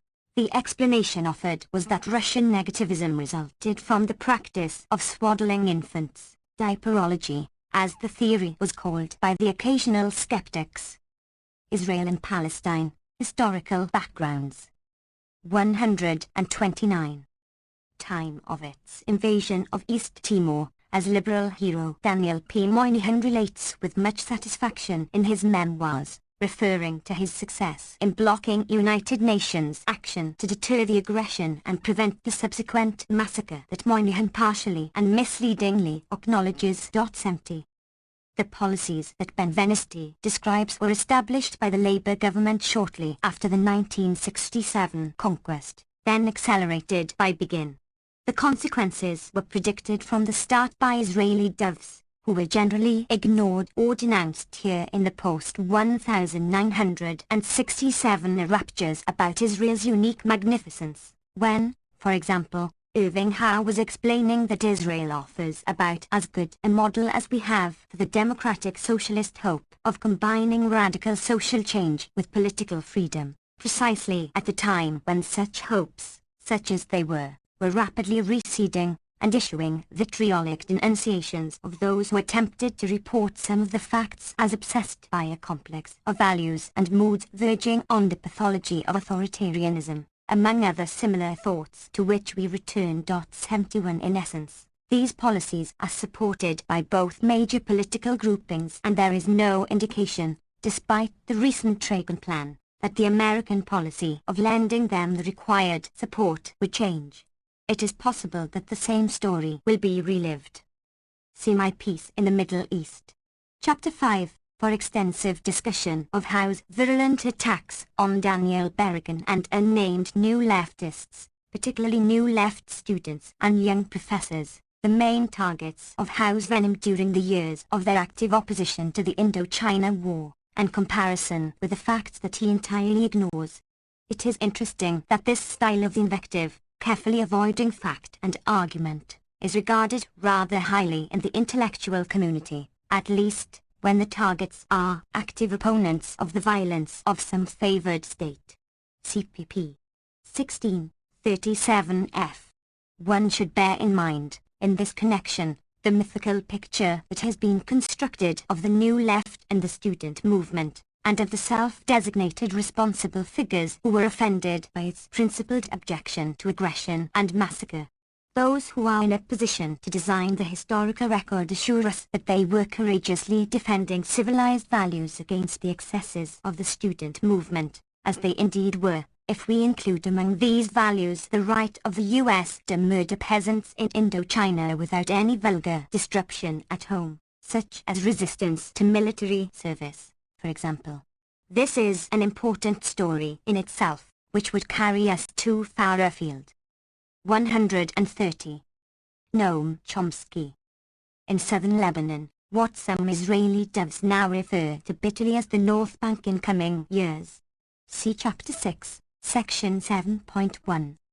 Danny Rubinstein points out that there has been opposition within Israel to the settlement policy, but it has been ineffectual because of lack of support from the United States, a complaint of Israeli doves that we have already noted several times. Reagan's reversal of the earlier American stand on the legality of the settlements gave a dispensation to the Israeli government to carry out a massive settlement program, building 70 settlements in place of the 10 previously announced. As long as the Americans, our only friends, do not raise problems, then the internal opposition is silent, a sad fact that was also proven during the Lebanon War, he notes. Those who think that the Israeli government is bringing about a catastrophe for Israel are unable to make harsher criticisms than those heard from Washington. We have reached the last moment in the occupied territories, with vast resources, provided by the US, being devoted to settlement there, amounting to virtual annexation. Settlement projects are being carried out across the spectrum by the construction company of the Histadrite Labor Union, Solibona religious groups, Rabbi Kohane's followers who tell the Arabs that they must get out of here, and so on. 72 Histadrite firms are now also operating stone quarries in Lebanon, supplying cut stone to the Israeli security forces, that is, occupying Red Army, and are engaged in many other projects to enable the Israeli army to settle down during the winter months. 73. 4.3 The demographic problem and its solution. The commitment to integrate the occupied territories within Israel in some form raised the demographic problem discussed earlier. At a demonstration of about 2,000 Peace Now activists protesting new settlements, Professor Avishai Margalit, a well-known philosopher at the Hebrew University, attacked the Histadrite for participating in the massive construction programs in the territories, a stand which went against the position taken by most of its Peace Now's members who were for a solution involving a territorial compromise between us and the Arabs, that is, the Labour Party position. Haaretz, November 28, 1982, Israeli Mirror. The platform of Peace Now opposes continued rule over another people and calls for partition of the land of Israel, but is unclear about precisely what is intended. Israel and Palestine, Historical Backgrounds. 131. The only real solution to the problem is some sort of transfer of the population. As noted earlier, it has been alleged that this was Defense Minister Sharon's intent, CP 54. And some such notion seems implicit in the logic of the Likud moves towards de facto annexation. It is not surprising, then, to hear the Deputy Speaker of the Knesset, Meir Cohen, say that Israel had made a grave mistake by not expelling 200,000 to 300,000 Arabs from the West Bank in 1967. In fact, Labour has had somewhat similar ideas, though they were more delicately put. Prime Minister Rabin had urged that Israel create in the course of the next 10 or 20 years conditions which would attract natural and voluntary migration of the refugees from the Gaza Strip and the West Bank to Jordan. To achieve this we have to come to agreement with King Hussein and not with Yasser Arafat. 74. It has been traditional in Labour Zionism to see the King of Jordan, formerly Transjordan, as the partner for negotiations, not the local population. See below, p. 161. Rabin was breaking no new ground in this respect. Furthermore, the feeling that ultimately the Arabs must somehow find their place elsewhere has deep roots in Zionist thinking, including such figures as Bill Katznelson, one of the heroes of socialist Zionism, a man who rose gradually to the status of a secular rabbi for most of the early pioneers. 75. Though he had in mind Syria and Iraq as the ultimate repository for the indigenous population. 76. The same idea had been advocated by Chaim Weizmann, David Ben-Gurion, and many others. As Ben-Gurion stated, expressing a common view, there is nothing morally wrong in the idea, even if the transfer is compulsory, that is expulsion. 77. Recall his view that the indigenous population, about whom he seems to have known little and cared less, have no emotional involvement in the country, no attachment to their traditional homes. One hears the same views expressed. CP 56. Another important advocate of removal of the indigenous population was Yosef Weitz, a high official of the Jewish National Fund. When he held this position in the early 1940s, he explained that the proper solution is the land of Israel, at least the western land of Israel, Cisjordan, without Arabs, because there is no room for compromise. They must be completely removed, leaving not one village, not one tribe, with the possible exception of Bethlehem. 132. Noam Chomsky. Today, General Aharon Yarif, former head of military intelligence, commented on widely held opinions in favor of exploiting a future war situation to expel 7,800,000 Arabs. Such a plan exists, he said, and the means to execute it had been prepared. 78 Another former intelligence chief, General Shlomo Gazet, now president of Ben-Gurion University, warned in a lecture at Hebrew University against evacuating any part of historic Eretz Israel, which must remain entirely under Jewish control as a basically Jewish state.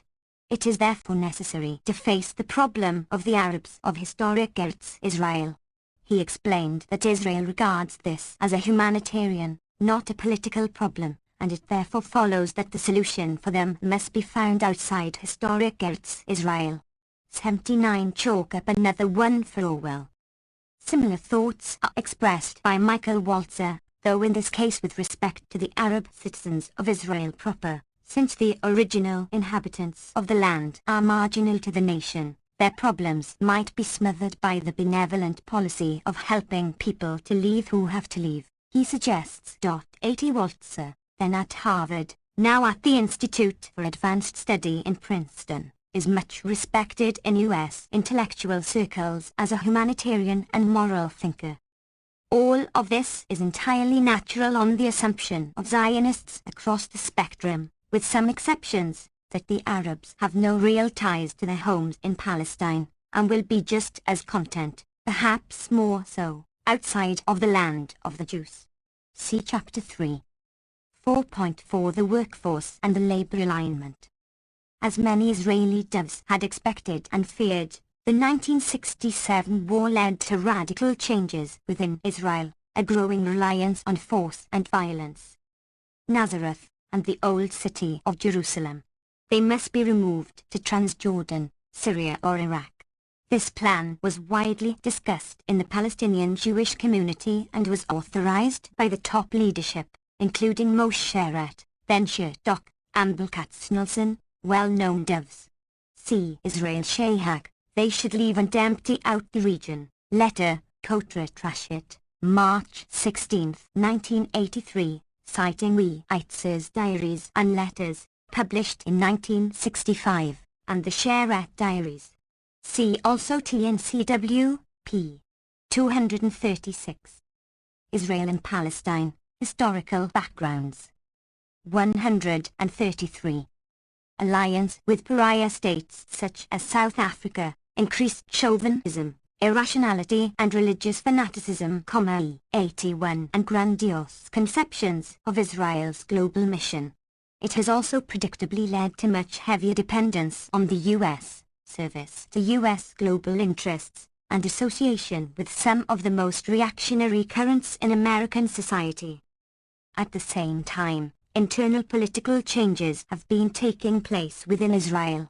Menachem Begin succeeded in mobilizing much of the Oriental, Sephardic, Jewish population, now a majority and becoming increasingly so, behind his chauvinistic and aggressive policies, though there is much diversity within this community and it is a great oversimplification, as we shall see, to contrast Sephardi hawks to Ashkenazi doves.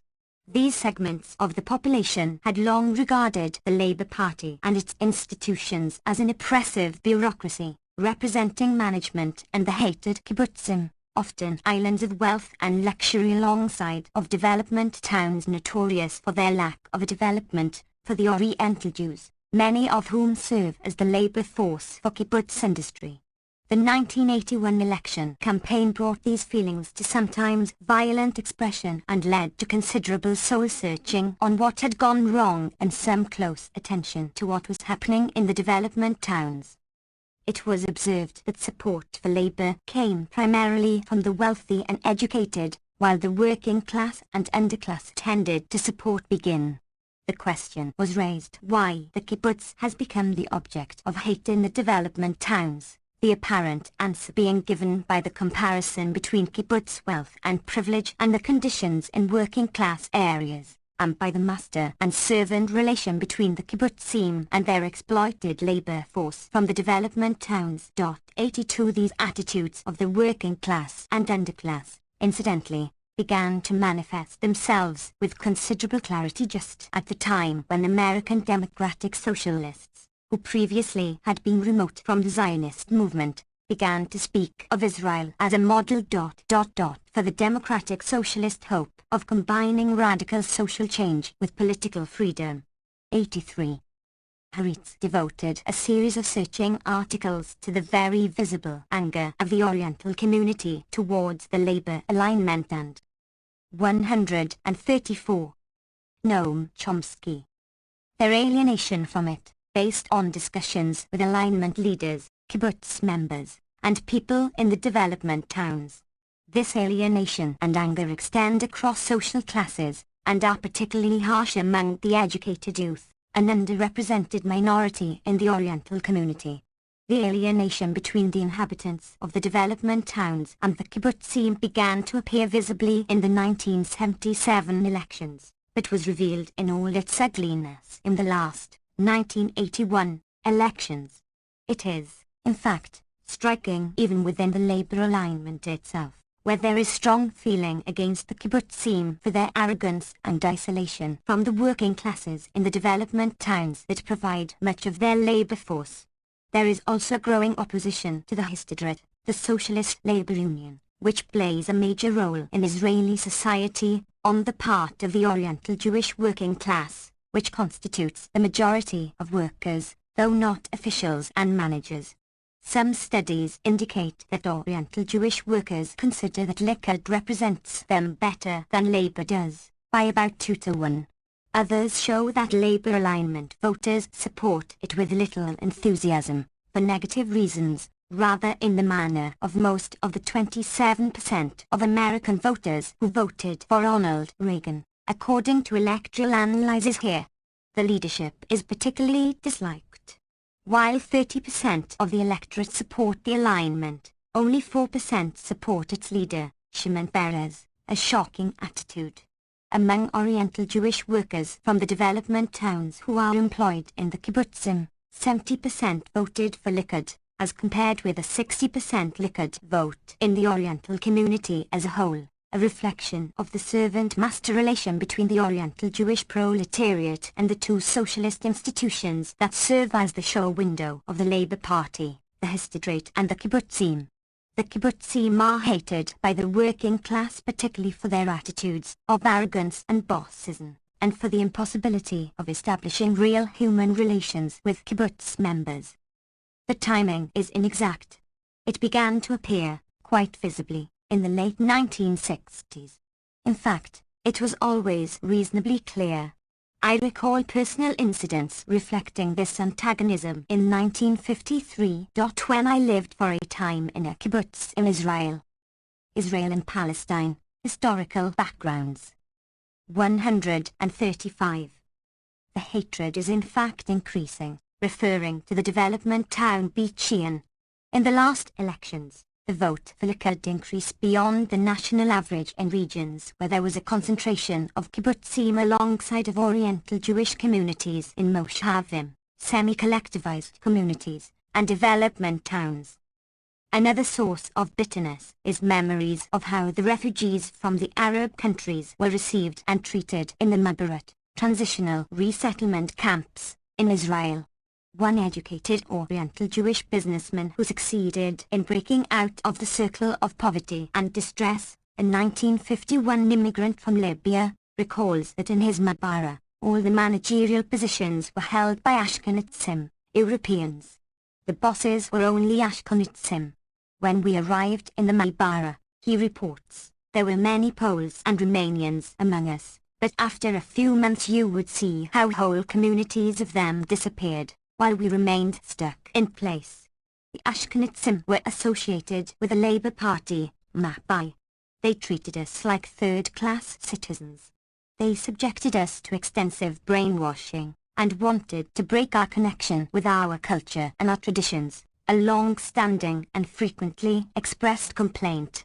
Our social structure broke down. It was their fault. There is real hatred for what was done by the alignment, which is seen by a whole generation as the successor to Mapai from a cultural, economic and social class standpoint. Mapai also destroyed us from the point of view of our self-image. That will not be forgotten easily.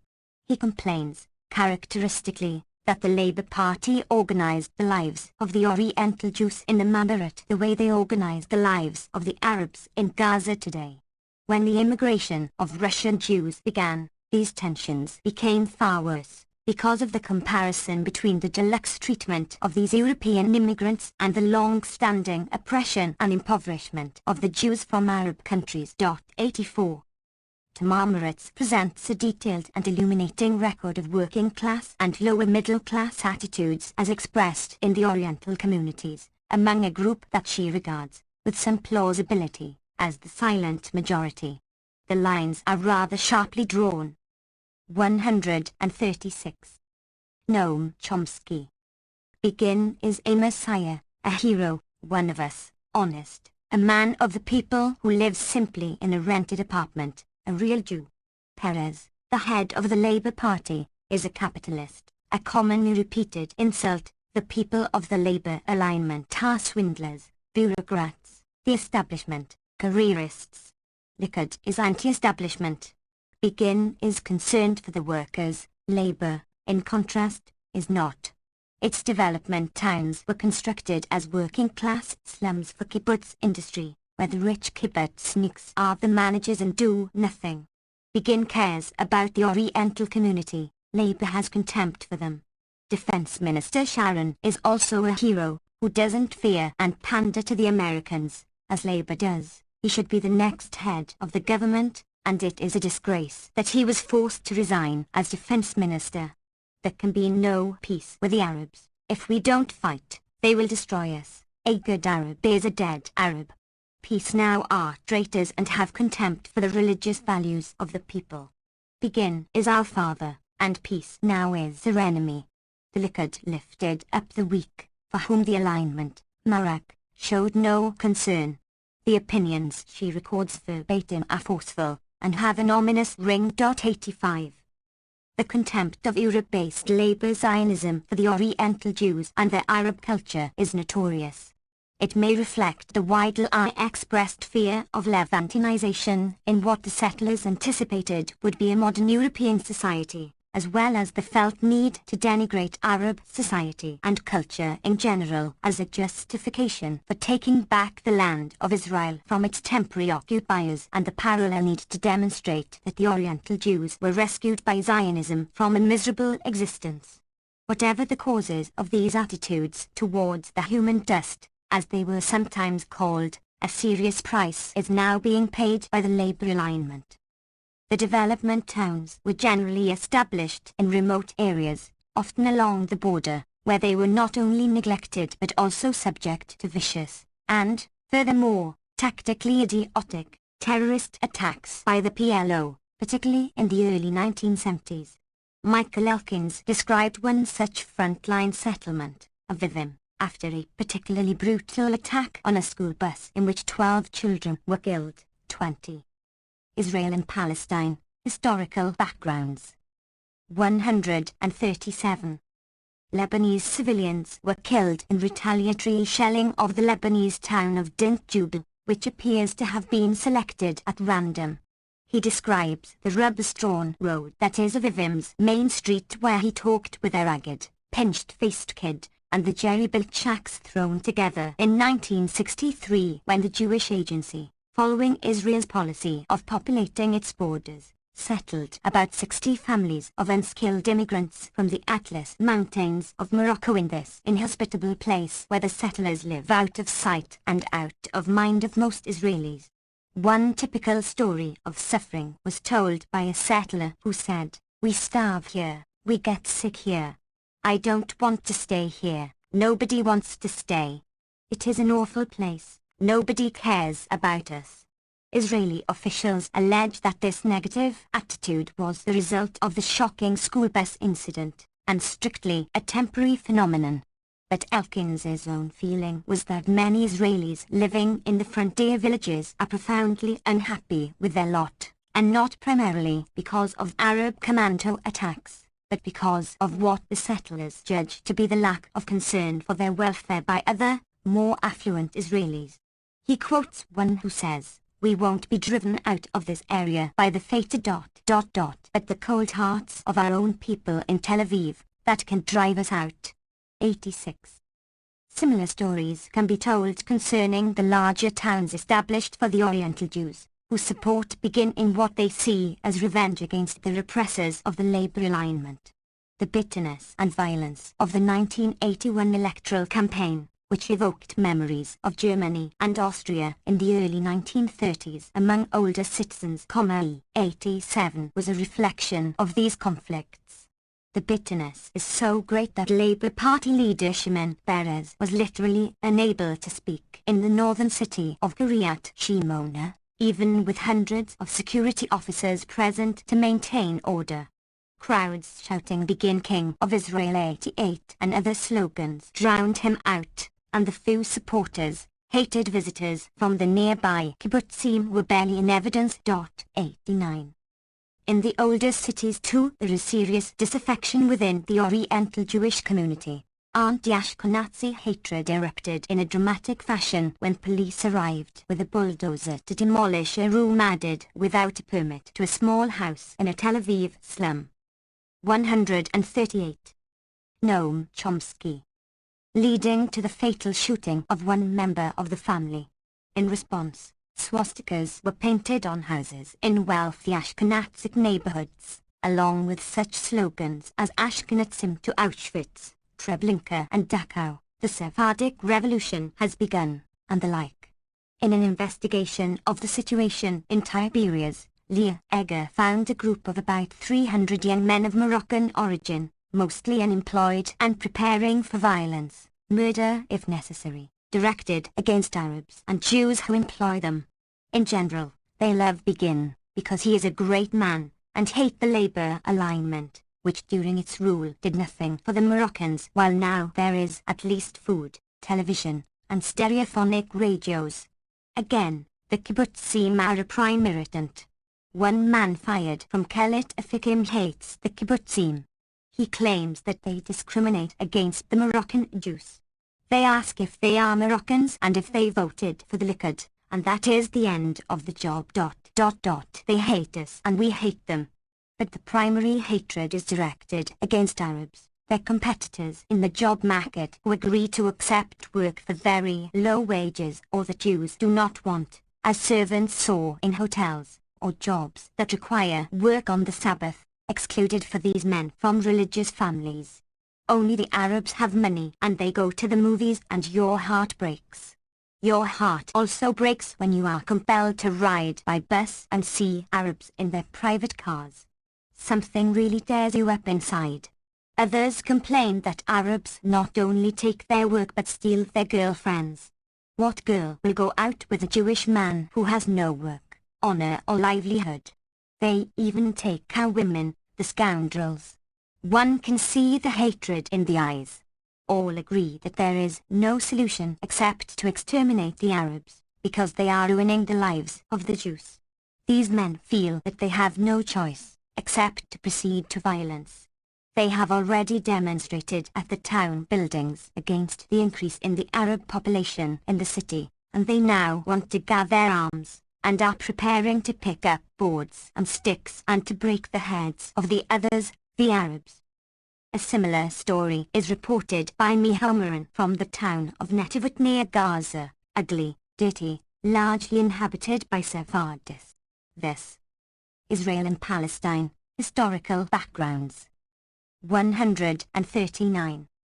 Was in March 1983, after the dismissal of Sharon as defense minister, the young men here are no longer called Begin King, now Sharon is King of Israel. Moran interviews many of them, lounging around billiard parlors, dressed in designer jeans and leather jackets, virtually all unemployed and refusing the employment, for example, packing fruits and vegetables, that is offered to them. They despise the Ashkenazim and the Peace Now activists. One is sorry that he did not have the chance to throw the grenade that killed a Peace Now demonstrator in Jerusalem in February. But their hatred for the Arabishim, a term of contempt for Arabs, with connotations similar to kike or nigger, is far deeper and more intense. I hate Arabs because on account of them I am unemployed, because they work at half the wages we would accept and twice as hard. For money they will do anything. The Arab has no honor and the Jew does, that's the problem. With my own hands I would kill all of them, they are animals, one man says while the others laugh, their hatred of Arabs uniting them in a special manner. The good Arab is a dead Arab, they repeat. 90. Cases of attacks on Arabs are sometimes reported in the press, for example, the beating of an Arab hospital worker in Jeddah by two armed men who threatened to do much worse things if he does not leave Jeddah.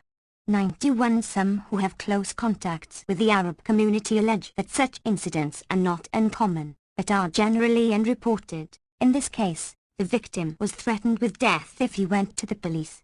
It has also been widely observed that attitudes are more reactionary among the young. The universities, for example, have been dominated by student groups that engage in such activities as breaking up Arab social events with clubs and chains. 92, so that the prospects are for an intensification of chauvinism and violence. The tendencies since 1967 are rather clear, as are their causes. To mention another indication, a recent poll shows that 40% of 14-15-year-olds oppose equal rights for communists, Arabs, and released prisoners. Davao, August 6, 1982. In fact, 65% of the population favor imposing further constraints on reporting and radio and the television. Davao, Al-Hamishma, March 20, 1983. 140. Noam Chomsky. 5. The Ways of the Conqueror. 5.1. The West Bank. The religious settlers in the West Bank, operating freely with army support, take pride in creating a pogrom-like atmosphere among the Arabs, who must be trained not to raise their heads, this being the only way to treat Arabs, who adore power and will live in peace with the Jews only when we show him that we are strong. How? We enter a village, shoot a bit at windows, warn the villagers and return to the settlement. We don't kidnap people, but it can happen that we catch a boy who had been throwing stones, take him back with us, beat him a bit and give him over to the army to finish the job. The same West Bank settler also explains how official investigators act to protect Jews who shoot to hit and to kill, including firing at children. This particular interview ended because the settler, a friend of the journalist, was in a hurry to get back home before the Sabbath. 93. The settlers are quite open about the measures they take towards Arabs and the justification for them, which they find in the religious law and the writings of the sages. In the Journal of the Religious West Bank Settlers we find, for example, an article with the heading "Those Among Us Who Call for a Humanistic Attitude Towards Our Arab Neighbors Are Reading the Halakha, religious law, selectively and are avoiding specific commandments." The scholarly author cites passages from the Talmud explaining that God is sorry that he created the Ishmaelites, and that Gentiles are a people like a donkey. The law concerning conquered peoples is explicit, he argues, quoting Maimonides on how they must serve their Jewish conquerors and be degraded and low and must not raise their heads in Israel but must be conquered beneath their hand. With complete submission. Only then may the conquerors treat them in a humane manner. There is no relation, he claims, between the law of Israel, Torah Yisrael, and the atheistic modern humanism, citing again Maimonides, who holds that in a divinely commanded war, Milhamit Mitzvah, one must destroy, kill and eliminate men, women and children. The rabbinate has defined the Lebanon War as such a war. The Eternal Prin. Israel and Palestine, historical backgrounds. 141. Sipples do not change, and there is no place for any humanistic considerations.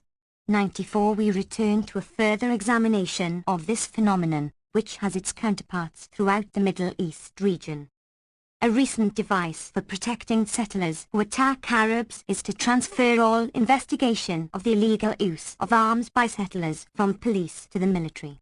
Settlers simply refuse to cooperate with police, who do not dare question or arrest Jewish suspects, even one seen on television shooting directly into a crowd of demonstrating Arabs while soldiers stood behind him and were holding their fire. The head of the district council of a Jewish settlement near Ramla, in this case. 95. When Palestinians are beaten or detained by settlers, Arab policemen are afraid to intervene. Palestinian lawyers say, the settlements are so formidable that the Arab police and courts never dare to serve a summons or make a search, leaving settlers beyond the law when it comes to conflicts with Arabs. The general character of the occupation is indicated by an incident in an Arab village in March 1982. 4 settlers claim that a stone was thrown at their car in this village. They fired into the air, shooting one boy in the arm.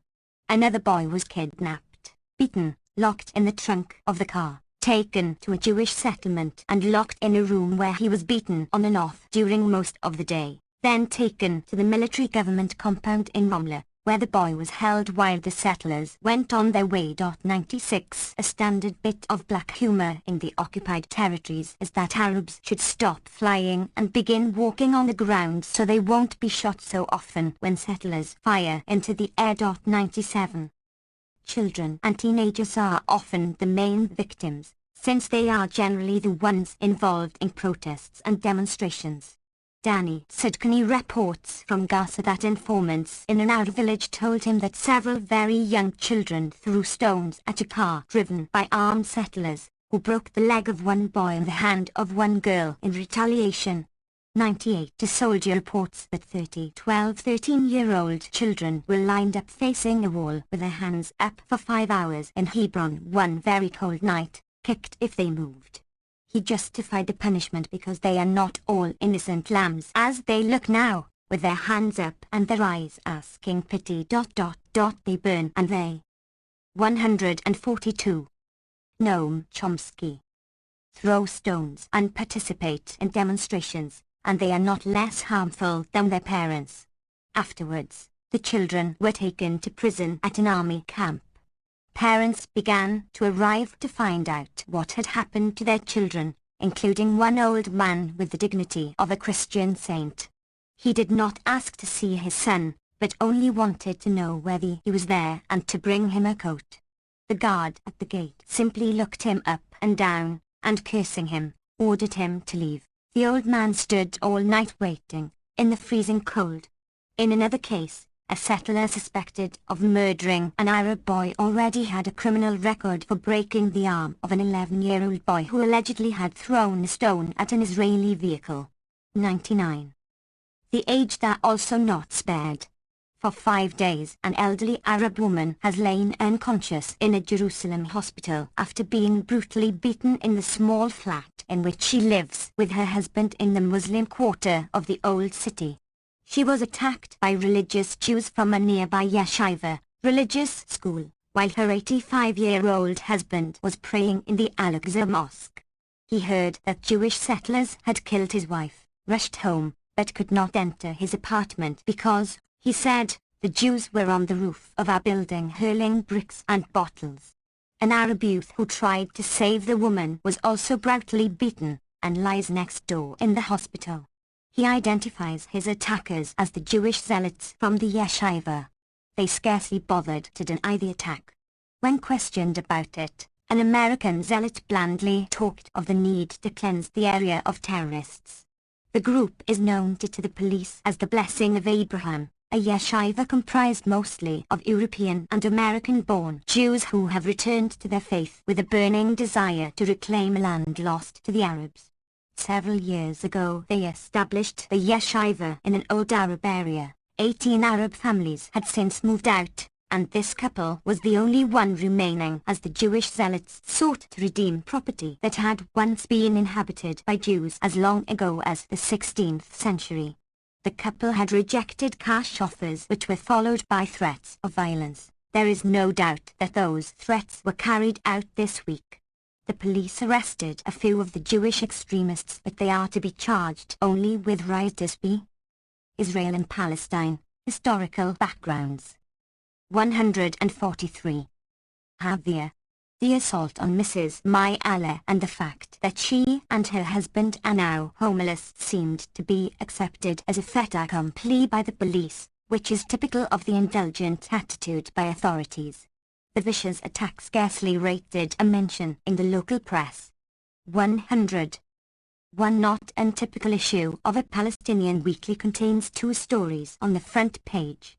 The first deals with a week-long curfew imposed on the Tish, a refugee camp after an Israeli observation post was burned and stones were thrown at an Israeli vehicle.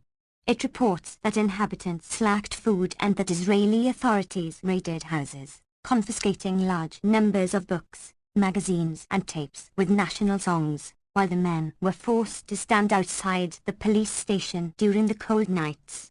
Soldiers searched the house of a man who had died 2 months earlier and burned his private library and the school books of his children.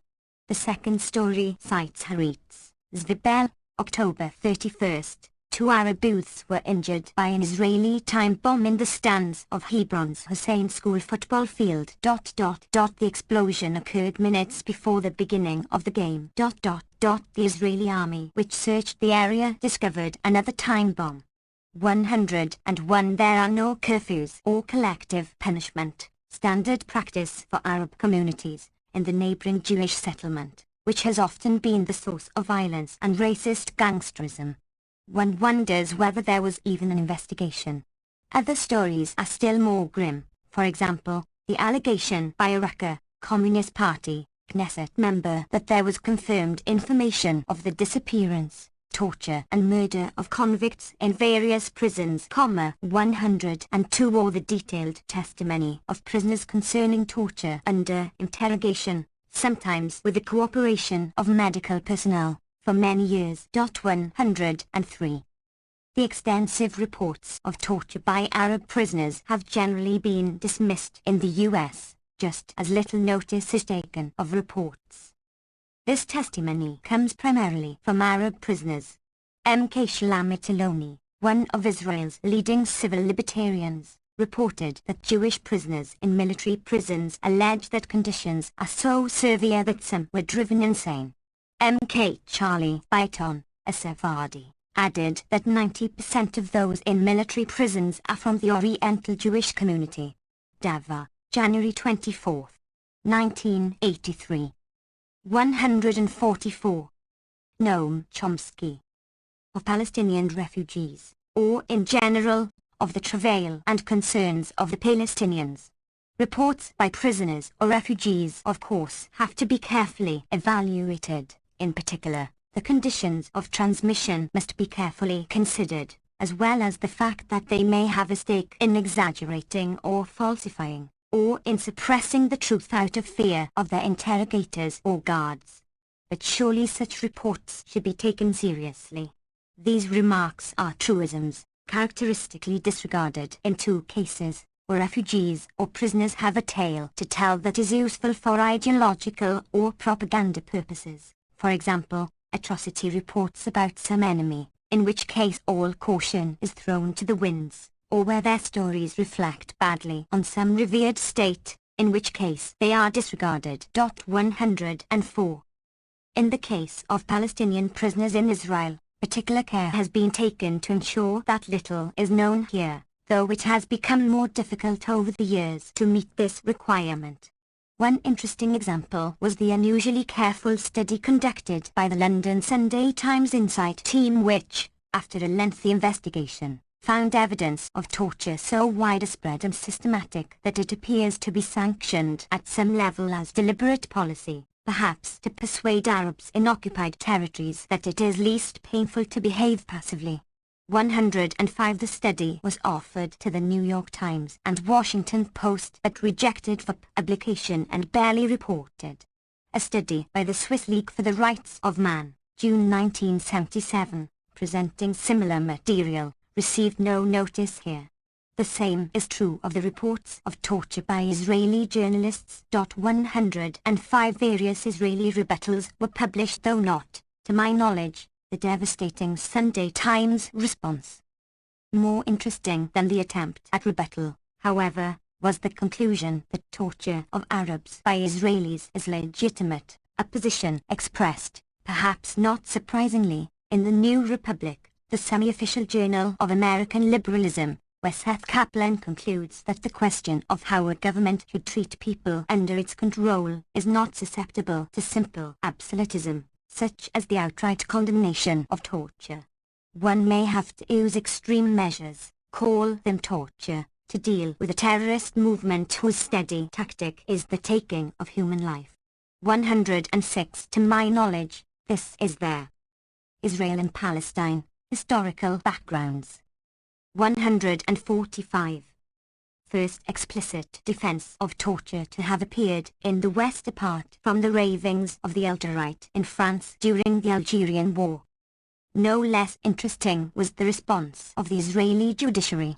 Amnesty International raised the question whether the remarkably high level of confessions of Arab prisoners might suggest inhumane treatment. To this, Israeli Supreme Court Justice Moshe Tzioni responded that the Arabs in any case, if they are arrested, do not take much time before they confess. It's part of their nature, a comment that we may place alongside of Martin Peritz's Arabs exaggerate and others of the same ilk concerning Jews and other oppressed peoples over the years. It is perhaps of some interest to note that the genetic defect of Arabs noted by Justice Tzioni appears to be somehow contagious, since by now Jewish prisoners are confessing to crimes that they did not commit after police interrogation, including cases of interrogation by police investigators previously identified by Arabs as torturers. 107. Amnesty International, incidentally, is not very popular in Israel, at least since it published a rather mild and understated report on treatment of suspects and prisoners in 1979. An editorial in Haaretz, entitled "Amnesty is at it again," commented that the organization had turned itself into a tool of Arab propaganda by publishing the document, criticizing among other things its reliance on the distorted and malicious report in the London Sunday Times.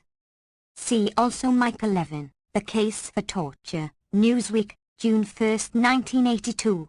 A professor of philosophy at City College of New York, Levin plays a game familiar from every Phil I course, constructing an outlandish case where torture might be morally mandatory. A terrorist has hidden an atomic bomb on Manhattan Island, etc., then noting that once you concede that torture is justified in extreme cases, you have admitted that the decision to use torture is a matter of balancing innocent lives against the means needed to save them. Finally, he advocates torture as an acceptable measure for preventing future evils, rejecting talk about terrorists' rights, assuring us that Western democracies will not lose their way if they choose to inflict pain as one way of preserving order, etc. This should be understood in the context of the hysteria being whipped up at the time concerning international terrorism, defined so as to include retail terrorism conducted by enemies but not wholesale,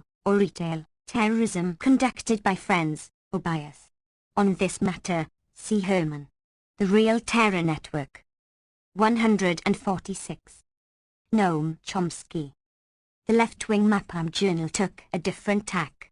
An editorial observed that experience tells us that it is extremely difficult to effectively defend oneself against terrorists or even ordinary criminals without bringing great pressure to bear on the suspects, in order to eventually bring them to trial at all, and recommended that constant vigilance be exercised to determine that there are no excesses in the use of the required great pressure. 108. Quite apart from alleged torture under interrogation, the conditions of Arab political prisoners are horrifying, not a great surprise, perhaps, when we consider the scale of arrests in the occupied territories. Some 200,000 security prisoners and detainees have passed through Israeli jails, almost 20% of the population, which has led to horrendous overcrowding and appalling human suffering and corruption. 109. The occasional trials of military offenders sometimes shed light on practices in the occupied territories.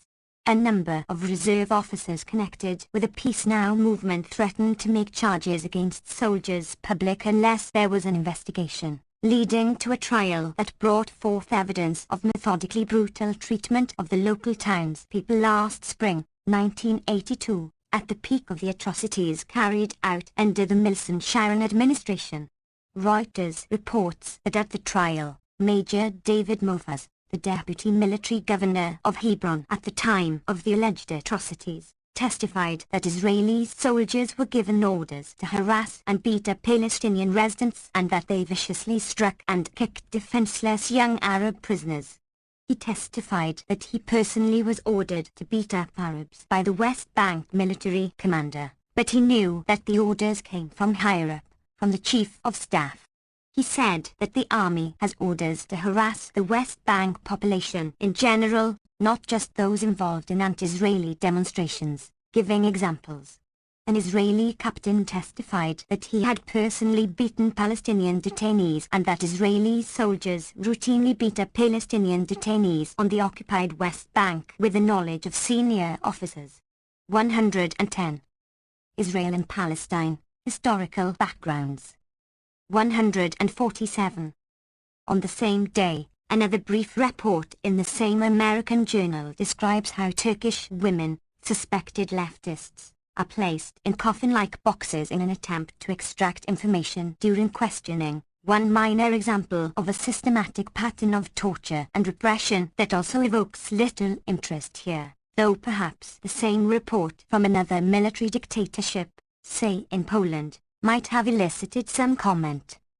According to the Jerusalem Post, a military court has allegedly heard evidence that Defense Minister Ariel Sharon urged Israeli soldiers to beat Arab schoolchildren in the West Bank, referring to the same trial of soldiers accused of brutally mistreating Arab youths in Hebron last March, a trial that has attracted almost no publicity in Israel, though it did shortly after.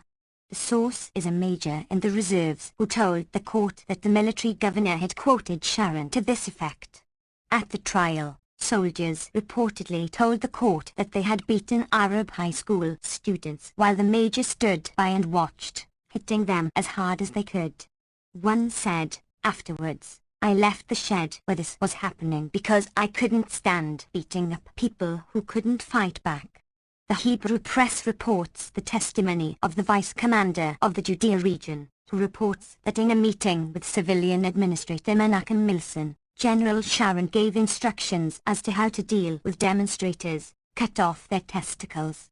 The Chief of Staff went a step further, telling soldiers on the Northern Front that the only good Arab is a dead Arab, as reported by Abraham Berg, son of the Minister of Interior. The vice commander reports also that his superior officer General Hart Harby led troops into a Hebron school where they beat the students with clubs. In another incident, Hart Harby imposed a curfew on the Tisha camp after a stone was thrown at his car and ordered his troops to fire in the streets and at the rooftop solar water tanks, destroying the hot water supply and also making a terrifying racket. Another curfew was imposed on the Da'eh camp south of Hebron on January 30th after youths stoned Israeli vehicles passing through the town. An Israeli woman was injured and later died. A. 148. Noam Chomsky. Report in the U.S. press 3 weeks later notes that the curfew is still in effect because it is necessary for the investigation, an Israeli military source said, adding, "It prevents people from working and causes financial losses. But it also gives them an incentive to help us find the people who carried out the attack. The sooner we find them, the sooner all this will be over." Meanwhile, the people are allowed out of their homes only 2 hours a day, schools are closed, and there is no employment. The treatment is somewhat different when Israeli West Bank terrorists go on a rampage. A minor fact, not noted in the press accounts, is that 2 weeks before the demonstrators unaccountably began to stone passing Israeli vehicles, 20,000 dunams of land used for orchards and grain were expropriated by Israeli military authorities. 111. The trial of the soldiers did receive publicity later on, particularly when the defense established its claim that the orders to brutalize prisoners and impose collective punishments came directly from Chief of Staff Fateful. He was called to testify before the military court and confirmed that he had ordered such punishments as expulsion, harassment of inciters, the establishment of detention or exile camps even without regular prison conditions, which are grim enough, and a wide variety of collective punishments against towns where there has been resistance to the conquerors, primarily stone throwing, and against families of pupils who caused disturbances. This device works well with Arabs, he testified. The Chief of Staff opposed calling leaders in for warnings. We demean ourselves, he said, instead of conversations, we should carry out arrests. He also said that Jewish settlers must travel armed and feel free to open fire when attacked, say, by children throwing stones. The military court sentenced 4 soldiers to several months' imprisonment, but ruled that Fateful's orders were legal. For comparison, an Israeli military court sentenced 7 West Bank Arab teenagers to jail terms ranging from 6 to 9 months and fined them $650 each yesterday for stoning an Israeli police chief in his car in the occupied territory. Washington Post, Boston Globe, March 18, 1983.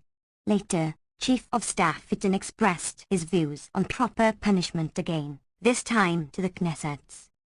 Israel and Palestine, Historical Backgrounds. 149.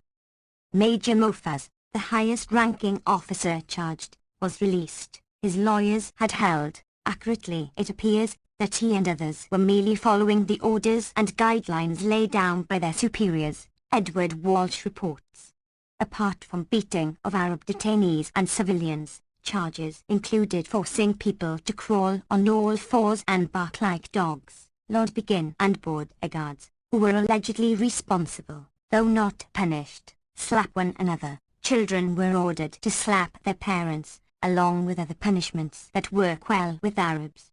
Major Mofaz ordered soldiers to write numbers on the arms of prisoners on the day of the Holocaust. But the military court accepted his defense that this order was only given in jest, though it was carried out.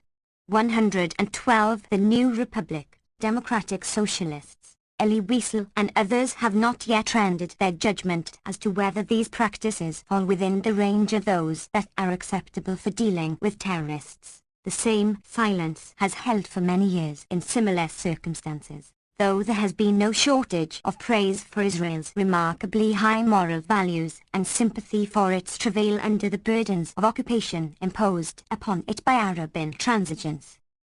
Aharon Bakar writes of the things that are being done in my name and in yours, we will never be able to escape the responsibility and to say that we did not know and we did not hear. He describes a meeting between labor alignment leaders, including some of the most noted hawks, such as Golda Meir's advisor Israel Dalilai, and Menachem Begin, where they presented to Begin detailed accounts of terrorist acts against Arabs in the conquered. Foreign Affairs and Defense and Committee. For every incident of stone throwing by Arab youths, he said, 10 settlements should be built. When we have settled the land, all Arabs will be able to do about it will be to scurry around like drugged roaches in a bottle. Defense Minister Moshe Renz was asked by opposition Knesset members to reprimand Eaton for this remark, but declined because Eaton has great achievements to his credit during his tenure as Chief of Staff. In fact, 2 great achievements: intensification of the repression in the conquered territories and destruction of the virtually defenseless Palestinian society in Lebanon. Gad Becker, Yijo Tahnot, April 13, 1983, David K. Shipler, New York Times, April 14, 20, 1983. 150. Noam Chomsky. Territories. They described the collective punishment in the town of Hallyu in these words. The men were taken from their houses beginning at midnight, in pajamas, in the cold. The notables and other men were concentrated in the square of the mosque and held there until morning. Meanwhile, men of the border guards, noted for their cruelty, broke into houses, beating people with shouts and curses.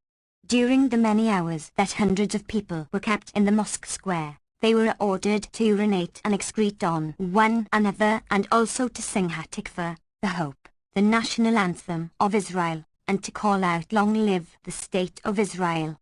Several times people were beaten and ordered to crawl on the ground. Some were even ordered to lick the earth.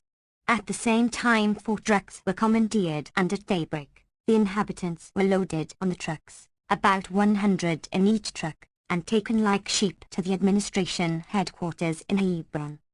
On Holocaust Day, the 27th of Nisan, the date in the Jewish calendar, the people who were arrested were ordered to write numbers on their hands with their own hands, in memory of the Jews in the extermination camps. The report continues, detailing how prisoners are beaten, tortured and humiliated, how settlers are permitted into the prisons to take part in the beating of prisoners, how the settlers brutalize the local inhabitants with impunity, even in the case of a settler who killed an Arab, whose identity is known, but who is not arrested. 113 All legitimate, presumably, by the standards of the New Republic, as quoted above. The same correspondent reports similar stories a few weeks earlier, presented to top government officials who did not even take the trouble to check the information provided by an Israeli soldier. 114. A week later, Iram Piri again published sections of the report transmitted to begin by the Labour Party delegation. There had been no question raised in the Knesset concerning it, he noted, and the matter had been passed over silently elsewhere. But, he added bitterly, why be surprised? After all, who are they, the victims? Arbashim, 2-legged beasts, the latter a reference to Prime Minister Begin's characterization of terrorists. He writes that the frightening metamorphosis that is coming over us... places in question the justice of the Zionist movement, the basis for the existence of the state, but it.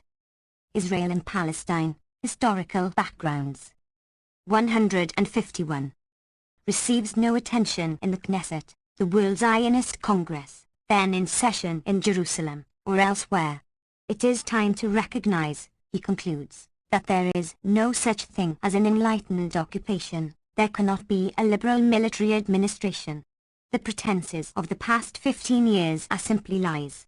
By now, 750,000 young Israelis who have served in the IDF know that the task of the army is not only to defend the state in the battlefield against a foreign army, but to demolish the rights of innocent people just because they are Arbashim living in territories that God promised to us.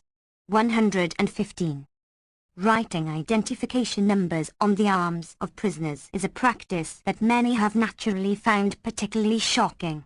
It is apparently common, and the circumstances just described are not unique. Peace now military officers describing the daily brutality and violence of the IDF and the settlers in the territories, the repression, humiliation, maltreatment and collective punishment, report that soldiers regularly write the numbers of Arab IDs on the wrists of Arab prisoners, and one recalls a particularly appalling incident of the sort that he witnessed, again, on the day of the Holocaust. Another describes an incident in which a group of fresh recruits were issued clubs and told, boys, off you go to assault the locals. He describes the treatment of Arab prisoners, who are required to clean the soldiers' rooms, mess halls and latrines. At night, they are put into a small room and beaten up so badly that many of them cannot even stand up. Youngsters, most of whom have not been tried, people who will be released due to lack of evidence. Aharon Java writes in Dava that some of us Israelis behave like the worst kind of anti-Semites, whose name cannot be mentioned here, like the very people who painted a picture of the Jew as a subhuman creature.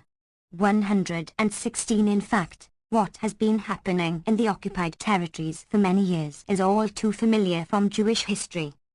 Stories such as these, which abound, have constituted the daily lives of those subjected to Israeli rule for many years.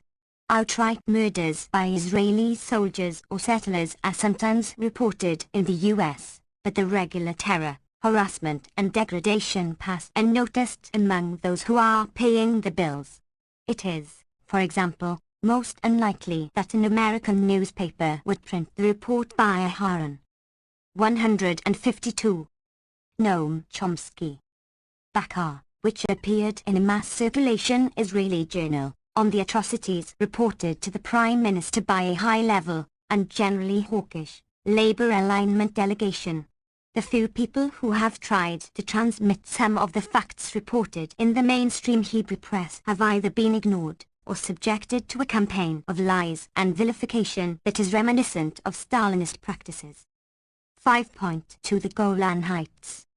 Until December 1981, the Golan Heights had been spared this treatment. Over 90% of the population had fled or were expelled at the time of the Israeli conquest of the Heights in 1967. Israeli settlements were then established, but the Druze population generally accepted the authority and jurisdiction of the military government, according to a report by a leading Israeli civil rights association. 117 On December 14, the day after martial law was declared in Poland, the Knesset passed a law extending civilian law and administration to the Golan Heights, in effect, annexation. In January, new regulations were imposed requiring that the inhabitants carry Israeli IDs. There was overwhelming opposition to this integration into Israel. On February 13, 4 leading members of the Druze community were placed under administrative arrest and a general strike was called, supported by the overwhelming majority of the population. The Israeli military command closed the area, forbidding villagers to move between villages and preventing journalists, lawyers and medical staff from entering. Expressions of solidarity in the Israeli Galilee and the West Bank were suppressed and organizers were placed under house arrest. No supplies were allowed to enter. All telephones were disconnected. Reports of a similar policy in Poland at the same time caused great outrage here. Residents who were imprisoned after a summary trial were denied legal aid. For 3 days before the closure was lifted in April, all villagers were restricted to their homes. They were even forbidden to visit the toilets, which are in outhouses, and allegedly forbidden to go out on balconies or to open windows. A woman who was sent to a hospital by a local doctor after the closure was lifted was refused exit by the military when, like most others, she refused to accept an Israel and Palestine, historical backgrounds. 153. Israeli ID. Inhabitants reported shooting and other physical violence. One was hospitalized with bullet wounds and others still carried scars or fresh wounds when the Israeli civil rights delegation visited after the closure was lifted, having previously been denied entry. The press reported many more details, for example, the case of a 3-year-old boy who was beaten with a club by a soldier after he threw an Israeli ID card to the floor. His mother was shot when she came to his aid. The National Water Company reduced water supplies. Jewish settlements, including kibbutzim, complained because they were deprived of their normal workforce of Golan Druze. 118 A lead article in Haaretz observed that there was no protest in the Knesset apart from Rucker, communist, and that editors did not protest the prohibition of entry of journalists. In the general Israeli Jewish public, the indifference is shocking. Only some few hundreds of meters away from the besieged Druze village, young Israelis enjoy the sun, take photos in the snow, eat and gossip. On one side, barbed wire and human beings in a cage, on the other, people skiing, going up and down in lifts. In the middle, the Israeli army. 119 Subsequently, former Supreme Court Justice Chaim Cohen described the Golan Law as the law of the barbarians. 121 Reason for objections of the Druze to the Golan Law was the great fear of expropriation of their lands. They know well that most of the lands of the Druze in Israel, whose loyalty to the state is so unquestioned that they regularly serve in the armed forces, were expropriated in the last 30 years and handed over to Jews. 121. All of this, and much more, care of the American taxpayer, who must be kept uninformed, and generally has been, quite successfully. 5.3 The attack on Palestinian culture. Throughout this period, the Arab intelligentsia have been a particular target of attack, in accordance with the clear plan of Sharon to drive out and destroy any sign or element with an Arab national character, to bring about full Israeli control in the territories. 122 Beirut University in the West Bank has been one of the favored targets, with night raids on women's and men's dormitories, and on student. 154. Noam Chomsky and faculty apartments, disruption of classes by military checkpoints, confiscation of students' ID cards making it illegal for them to travel, and in general, daily humiliation inflicted on students, which placed them under psychological pressure that made the normal functioning of the university difficult. 123, an understatement, as more detailed reporting shows.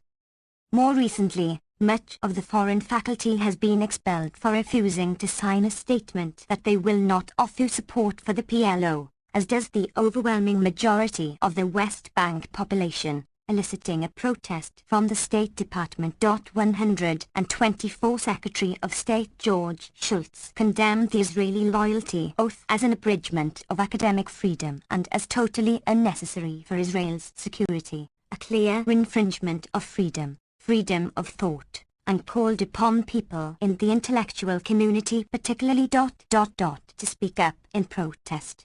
That American intellectuals should suddenly become exercised over violations of academic freedom under Israeli occupation seems unlikely, given their dismal record of support for Israel.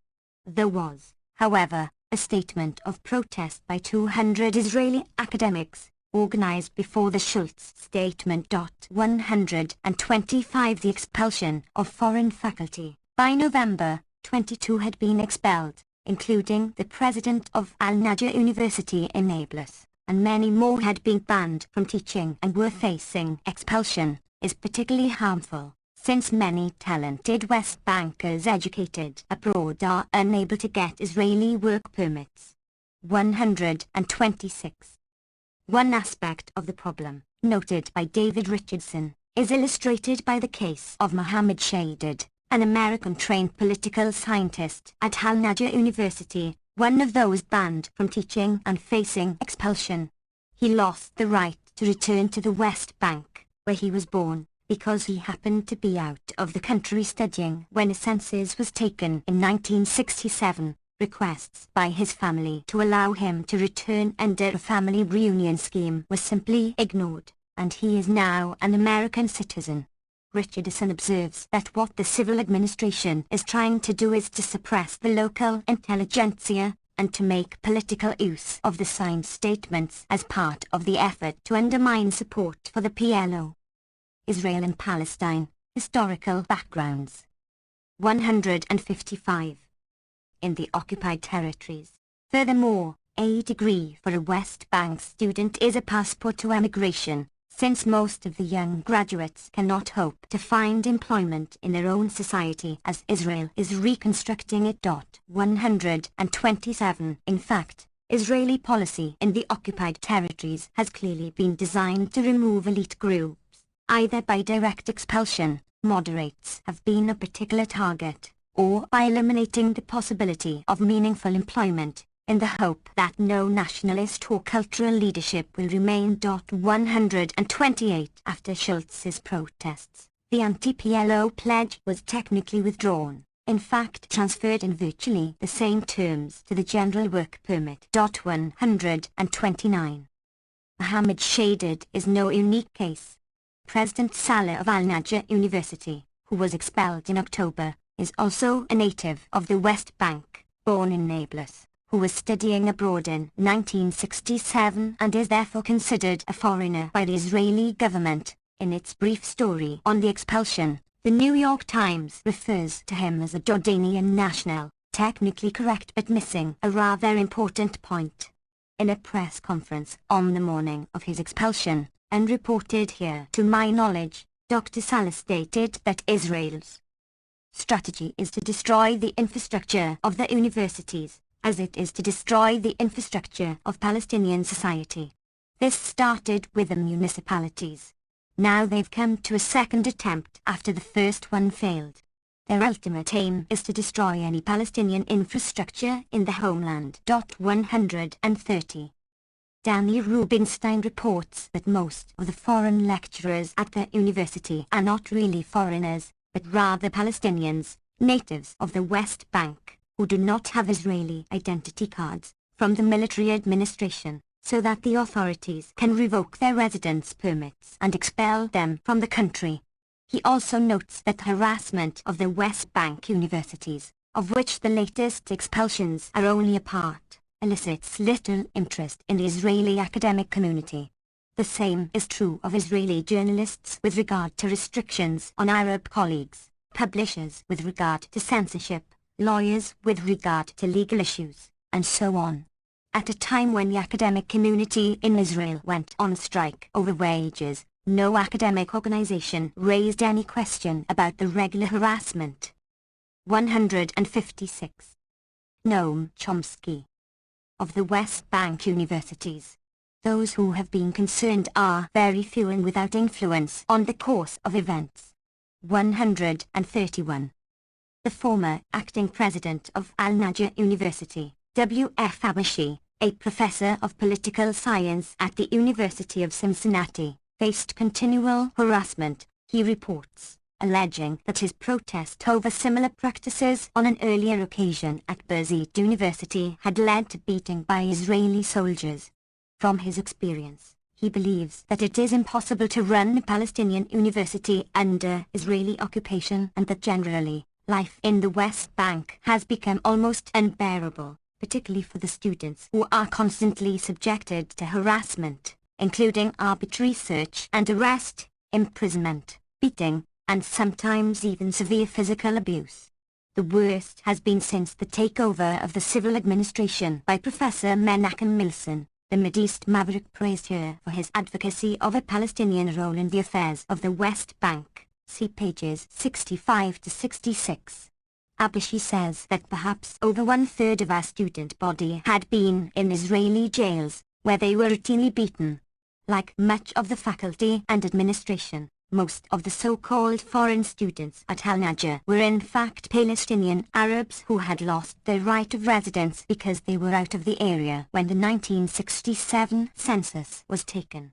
The situation worsened after the invasion of Lebanon, when Israeli soldiers attacked the university using real bullets to disperse a demonstration protesting the invasion. 132. In his article A Threat to Freedom, Note 127, David Richardson observes that just as the Israeli academic community has by and large showed indifference to the treatment of their Arab colleagues under the military occupation, so Israeli journalists have for the most part remained, purposefully, ignorant of the fact that 3 West Bank editors have been confined to their places of residence for almost 2 years and thereby prevented from pursuing their professions properly. Boaz Evron investigated this matter, visiting the 3 editors in violation of his resolve not to enter the occupied territories. The 3 editors were confined to their West Bank villages 3 years ago, he reports. No reason was given. None of them had ever been accused of any crime, and the security services refused to. Israel and Palestine, historical backgrounds. 157. Provide their lawyers with any charges. As editors, they are responsible for what appears in their journals, published in Jerusalem, but they are unable to see these journals, since distribution is forbidden in the West Bank areas where they are confined, the kingdom of the absurd. If this were happening to Jewish journalists, we would be raising a cry to the heavens, he observes, but here we accept it all peacefully. What is so terrible? Is anyone being killed? The technique of the occupation, in this case, is to keep them on a short leash, not to act brutally, but to make sure that they recognize always that the whip is held over their heads. 133. The treatment of the editors of the Jerusalem journal Al-Fajr illustrates what Arab intellectuals may expect if they raise their heads, in the terminology of the West Bank settlers, if they try to act with a measure of intellectual independence. One was picked up by the police and kept in solitary confinement for 17 days. He was made to stand for 24 hours with a bag over his head and his arms bound, until he fainted. He was then charged with possessing 2 copies of a PLO journal. A second has been prevented for a year from visiting the occupied territories, where his family and friends live and where his professional responsibilities are focused. A third was kept in jail for a week for failure to change the license on a new car. A fourth was confined for 2.5 years in Ramallah. The journal is subjected to heavy censorship, often not permitted to republish material from the He. For an account of harassment and arbitrary arrest, detention and alleged beatings of journalists from Al-Fajr, harassment of other Arab journals, and the forms taken by Israeli censorship, see Robert I. Friedman, No Peace for West Bank Press, CPJ Update, Committee to Protect Journalists, January 1983. Israeli officials defend the censorship on the grounds that it's no secret that Palestinians in general, and the Arab press, support the PLO. It is kept a secret in some circles in the US, where the fact is consistently denied, for example, in the New Republic, CP 72, and Israel is in a state of war with the PLO. Israeli journalists who have investigated the censorship allege, however, that it is politically motivated, and often entirely arbitrary. For example, love poems have been censored though they had no reference to the national question. Words are censored that Israeli officials find objectionable, for example the word samad, referring to the steadfastness of the samad who chooses the third way, neither resistance nor capitulation, see below, section 6. 158. Noam Chomsky. Brew or more conformist Arabic press. It is even prevented from publishing factual information about such matters as the opening of a school that had been closed, or events in the occupied territories. Journalists from Al-Fajr are continually taken for interrogation, degraded, threatened, arrested. If things like this happen to your journalists, one editor said to an Israeli reporter, all the world would respond with great anger. You shout about the suppression of intellectuals in the USSR, but you close your eyes to what is happening to the intellectuals in the West Bank, right under your noses. 134. Halmaran, who reports these facts, writes that Al-Fajr is not an example of what it is possible to call free journalism. The reason is that those who participate in the journal see in their task a national mission, and their pen is ready to serve only the Palestinian interest. The editors, in fact, are outspoken about their political commitments.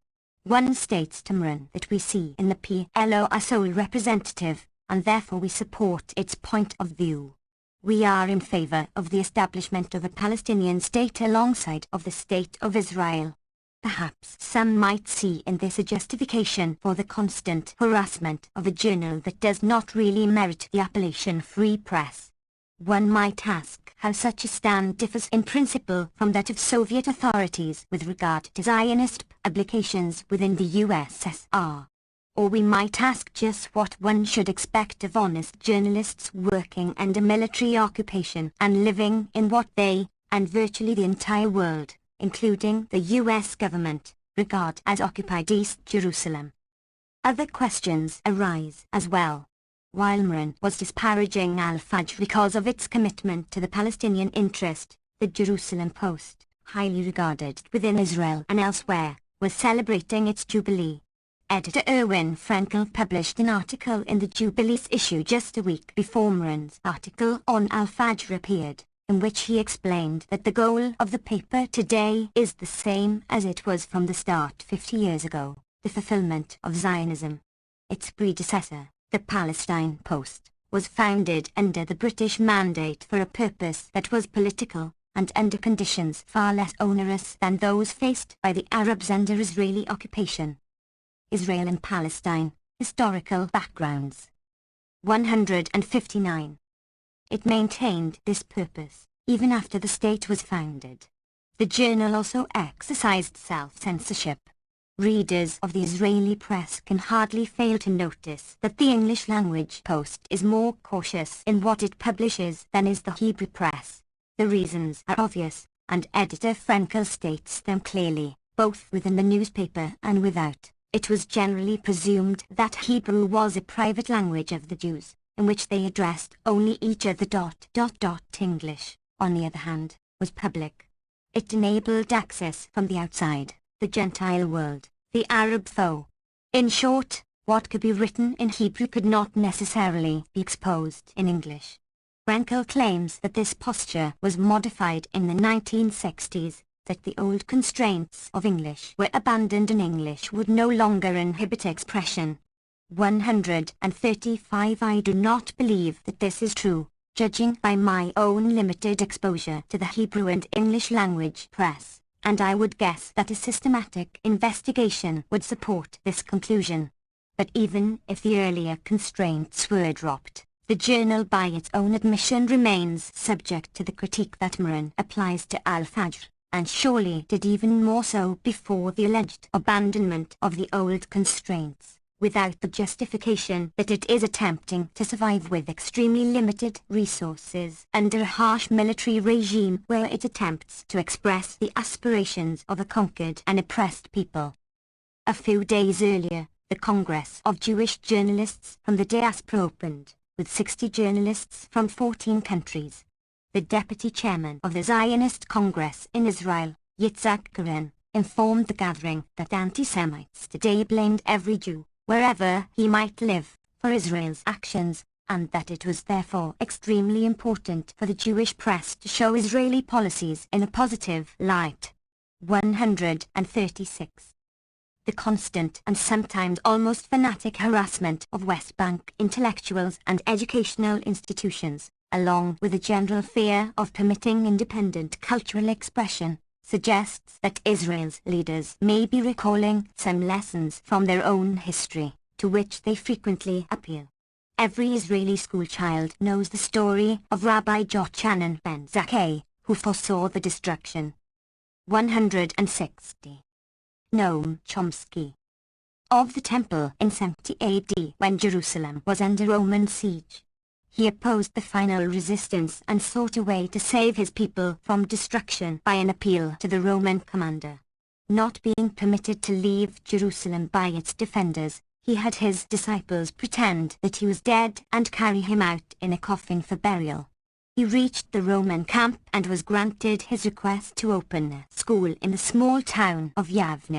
The famous Jewish historian Heinrich Reitz relates that the Roman commander had nothing to urge against the harmless wish of Jochanan, but he could not foresee that by this an important concession he was enabling Judaism, feeble as it then appeared, to outlive Rome, which was in all its vigor, by thousands of years. 137. Most of the scholars of the next generation were his pupils. According to the tradition, he consoled them for the destruction of the temple with a quote from the prophet Hosea, "For I desire mercy, not sacrifice." Both the appeal to the prophetic tradition and the significance of maintaining a school to keep the culture alive may well have a certain resonance today. Israeli Arab citizens are, incidentally, also frequently denied the right of cultural expression. To cite one recent example, the High Court of Justice upheld the government's refusal to permit Najwa Maykul, a lecturer at the Hebrew University with a PhD degree from MIT, to publish an Arabic political literary journal, citing undisclosed security reasons. The security of the state has silenced yet another Arab, B. Michael observes, adding that Israeli intellectuals, professors, writers and poets have nothing to say. The journal was envisioned as a forum for serious analyses of Palestinian-Israeli society, as well as more general articles written, in, a third world context, with a scientific, Marxist and feminist perspective.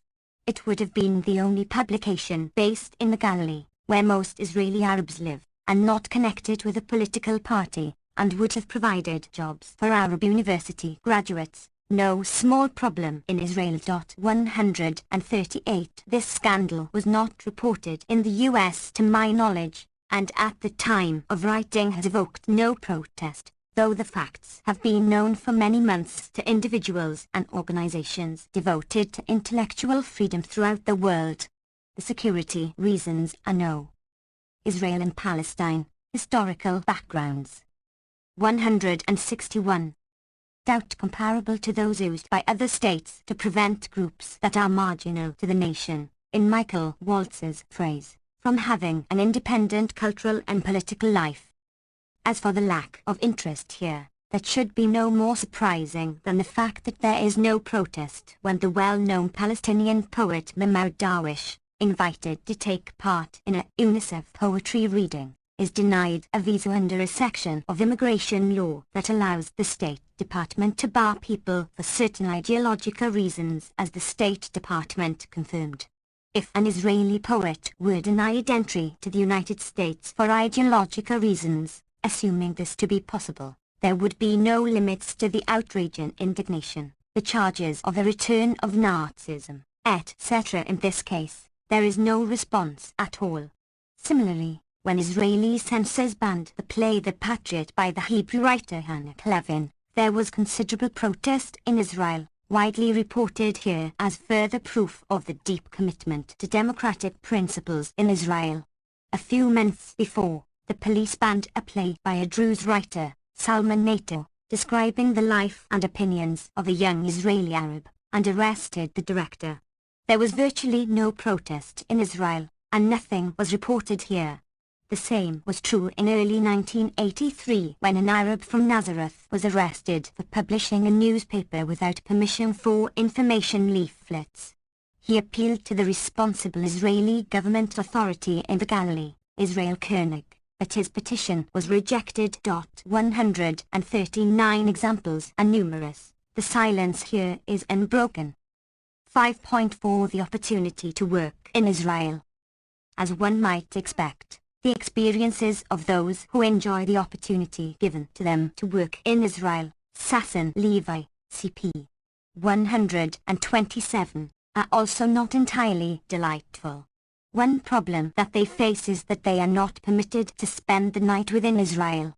Since employers do not want to pay the costs of shipping workers back and forth, some have adopted the idea of locking them into factories at night, a practice that became public knowledge when several were found burned to death in a locked room after a fire in a small hotel.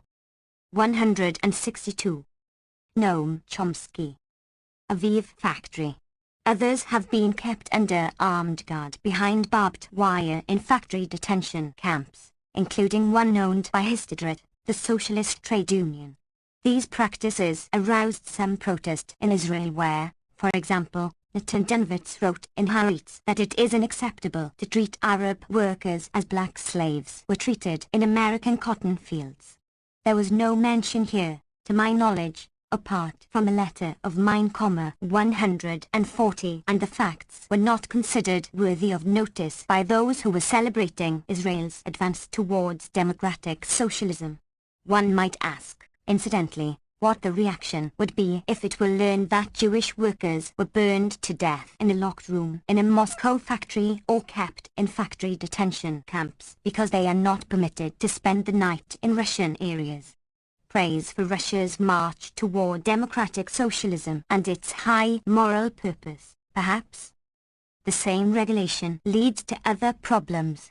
2 Moshavim, semi-collective settlements, were recently condemned by the Moshav movement for arranging decent housing for seasonal agricultural workers, instead of bringing them from their homes in the Gaza Strip 200 kilometers away every morning and returning them there in the evening, as required by law. Their workday thus ran from 3 a.m. to 8 p.m., and they were found to be tired. Strangely, the phrase decent housing appears in the English language press account.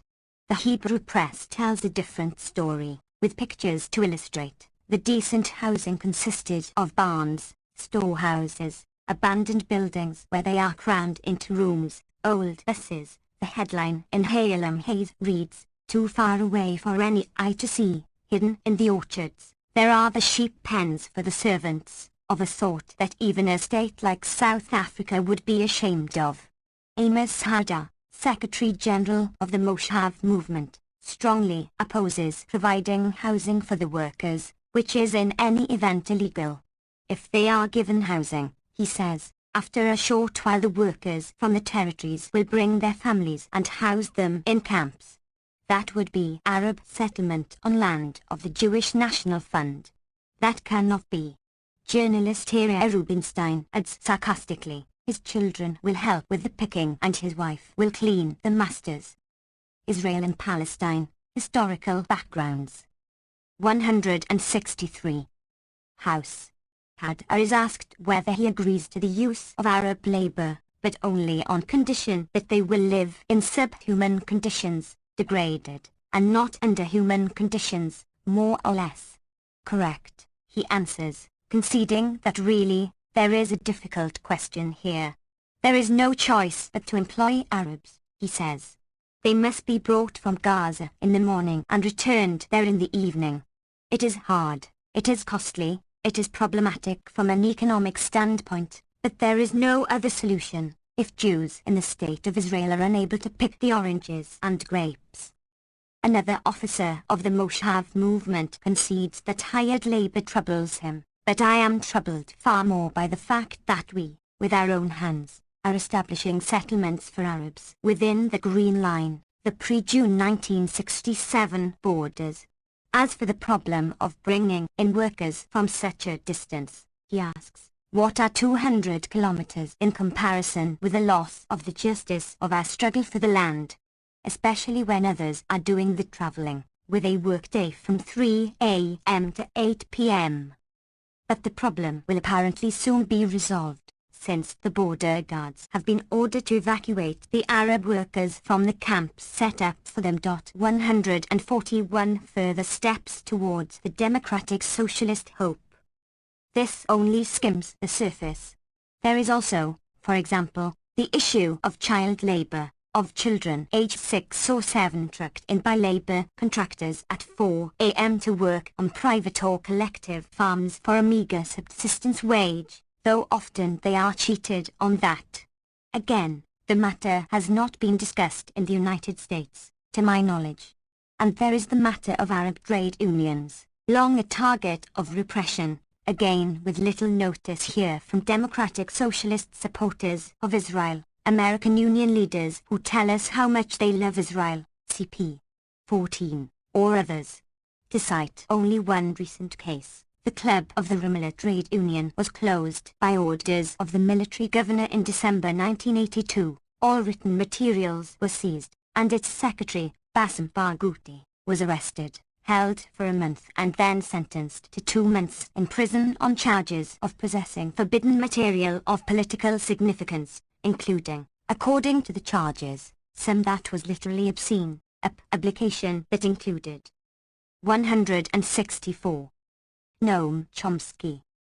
The colors of the PLO flag, and some that was defamatory of the Israeli army, a calendar with a demand for release of prisoners in the Ansar concentration camp in Lebanon. 142. 5.5 Israeli inquiries and American suppression. Coverage of events in the occupied territories is far more comprehensive in Israel than in the US, but it too is impeded, in part by censorship, in part by internal censorship. CP 12. TV journalists, including Rafik Halabi, see Note 48, complain that they are kept away from 90% of the serious demonstrations in the territories and that they are not permitted to film much of what is happening, including soldiers firing at demonstrators, etc. 143 Only a small part of the actions of the settlers, in or out of uniform, reaches the Israeli press, and non-Kaplayut reports. Facts about harassment and maltreatment of Palestinians are not published, sometimes, because editors feel that they are too hard to bear, as one decided when settlers caught an old man who had protested when his lands were taken and shaved off his beard, just what Polish anti-Semites did to Jews. 144.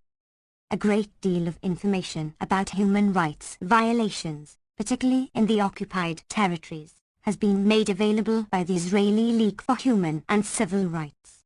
Its chairman from 1970, Dr. Israel Shayhak, has compiled a personal record of courage and commitment to human rights that few people anywhere can equal, and had been untiring in exposing the facts about the occupation and circulating information, much of it from the Hebrew press, where several outstanding journalists, frequently cited above, have attempted to provide an honest record, sometimes, some say, using material provided by Arab journalists who hope to be able to reprint the stories from the Hebrew press. The work of the League is little known here, in part, because human rights organizations prefer not to know the facts. The League has been an affiliate of the New York-based International League for Human Rights, but was suspended in 1973 on the interesting grounds that the governing Labour Party had attempted to take over and destroy the League by methods so crude that they were quickly blocked by the Israeli courts, on similar grounds. Israel and Palestine, historical backgrounds. 165. Would be proper for Amnesty International to suspend a Moscow chapter attacked by the government. One professed civil libertarian, Professor Alan Dershowitz of Harvard Law School, who had already distinguished himself by defending preventive detention in Israel and denouncing political prisoners in jail, a particularly despicable practice, as would be at once recognized in any other context, attempted to cover up the disgraceful Labour government takeover attempt with gross misrepresentation of the facts and slanderous accusations directed against Shayhak, who has, in fact, been bitterly attacked by American Zionists who are horrified at his belief that Palestinians are human. See his entry in the Anti-Defamation League Enemies List, for example. 145 Again, these facts fall under the ideological aspect of the special relationship, as discussed earlier. 6. The testimony of the Samiden. The account given above is primarily from Israeli sources. There is ample testimony from the victims, but it is virtually unknown here. Suppose that some American intellectual who expressed his undying love for the Soviet Union were to return from a visit there and write that Jews are prosperous and generally content apart from some youthful rabble-rousers and Zionist terrorists who try to incite them, basing his conclusions on discussions with Russian experts on Jewish affairs, government officials, and Russian academics and taxi drivers. It is an understatement to say that such a person would be dismissed. The particular target of Dershowitz's slanders was the Israeli Arab writer Fuzi Isma, held for 15 months without charges under administrative detention. On the basis of information provided to him by the Israeli secret police, Dershowitz arrived at the personal conviction that he was a terrorist commander, as he proceeds to assert without qualification, so that the detention was legitimate. There is, by now, little pretense in Israel or elsewhere that there was any substance to these charges, but it is interesting that in the US it is not considered that Dershowitz's stand represents any departure from civil libertarian standards. The attitude within the American Communist Party to Soviet judicial proceedings is similar. See Alan Dershowitz, Civil Liberties in Israel, in Howe and Gershman, eds. Israel, the Arabs and the Middle East, and the Responses in Commentary, July 1971, to the original article. See also Note 107. 166. Noam Chomsky. With contempt and disgust. Comparable practices are quite common, however, in the case of Western visitors to Israel. 146. The standard practice of dismissing Arab sources falls into the same category. It is simply an expression of racist attitudes so deeply entrenched as to be quite unrecognized, one aspect of the amazing double standard with regard to Israeli Jews and Palestinian Arabs that we have observed throughout, and that would be apparent to any observer of the American scene with even a pretense of rationality. I have mentioned the reports of Arab prisoners, available only to the most dedicated researcher and excluded from mainstream journalism and scholarship. The same is true, by and large, of the writings of Palestinian intellectuals. For example, much insight into the lives of Israeli Arabs is provided in a personal memoir by Fouzi El-Esma, CP. 142. 147. It is an important and, I think, shocking fact that this material is essentially unavailable in the US, which bears a major responsibility for what has happened to the indigenous inhabitants of the former Palestine. The same can be said about material produced by Palestinian intellectuals from the occupied territories. It is, for example, fairly safe to predict that the thoughtful and revealing study by Raja Shahad, his Journal of Life in the West Bank, will remain unknown in the United States. See Note 48. That would be a shame, indeed, a scandal, given the crucial American role in perpetuating the conditions he describes. Shahad distinguishes three ways of responding to occupation. The first is that of blind hate, the second, mute submission to the captive population. The first way is that of the freedom fighter, the second, that of the quisling to the conqueror. The first way is that of the terrorist, the second, that of the moderate. The paymasters keep to the rhetoric of the conqueror, naturally. What then is the third way? That is the way of the Samid, the steadfast one, who watches his home turned into a prison. You, Samid, choose to stay in that prison, because it is your home, and because you fear that if you leave, your jailer will not allow you to return. Living like this, you must constantly resist the twin temptations of either acquiescing in the jailer's plan in numb despair, or becoming grazed. Israel and Palestine, Historical Backgrounds. 167. By consuming hatred for your jailer and yourself, the prisoner. To be Samid is like being in a small room with your family. You have bolted the doors and all the windows to keep strangers out. But they come anyway. They just walk through the walls as if they weren't there. They say they like your room. They bring their families and their friends. They like the furniture, the food, the garden. You shrink into a corner, pretending they aren't there, tending to your housework, being a rebellious son, a strict father or an anxious mother, crawling about as if everything was normal, as if your room was yours forever. Your family's faces are growing pale, withdrawn, an ugly grey, as the air in their corner becomes exhausted. The strangers have fresh air, they come and go at will, their cheeks are pink, their voices loud and vibrant. But you cling to your corner, you never leave it, afraid that if you do, you will not be allowed back. The strangers are advised by specialists, experts on Arab mentality churned out by the Hebrew University and called advisors on Arab affairs. 148. If need be, they can use the means of violence that they monopolize, to whatever degree is required, ensuring that the Samidin will be no more than drugged roaches in a bottle, in the graphic phrase of Chief of Staff Fitton. C.P. 149. Shahad gives examples, from his personal experience as a lawyer attempting the hopeless task of working within the legal system devised to ensure failure to protect the rights of the vanquished, and from his life as a Samid. There is the example of a criminal who was sentenced to life, and released soon after by the Israelis and given a gun, well placed in what passes for a courtroom alongside of the Israelis' man in court, who has also chosen the second way. There are the Israeli soldiers who herd demonstrating students into a bus, then shave each one down the middle of his head, branded each one a new Fatah, freedom fighter or terrorist, according to one's point of view.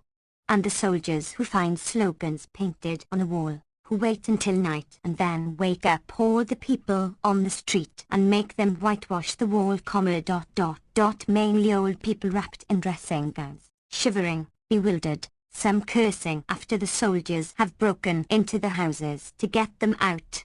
There is the mill. 168.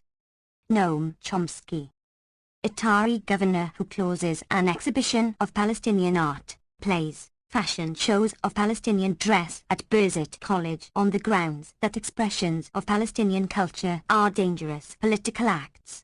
And the Arab policemen at one of the innumerable roadblocks who have standing orders from the Israeli military to take in for questioning any Jewish woman seen with an Arab. Roadblocks carry their own terror when manned by Israeli military, many of whom rejoice in the opportunity to humiliate defenseless Arabs in accordance with the doctrine of purity of arms. They can also be dangerous, as for Shahid Zunker, who was stopped by some soldiers just after the 1967 war, marched off to a nearby field and shot along with his companion, their bodies then set on fire and found days later.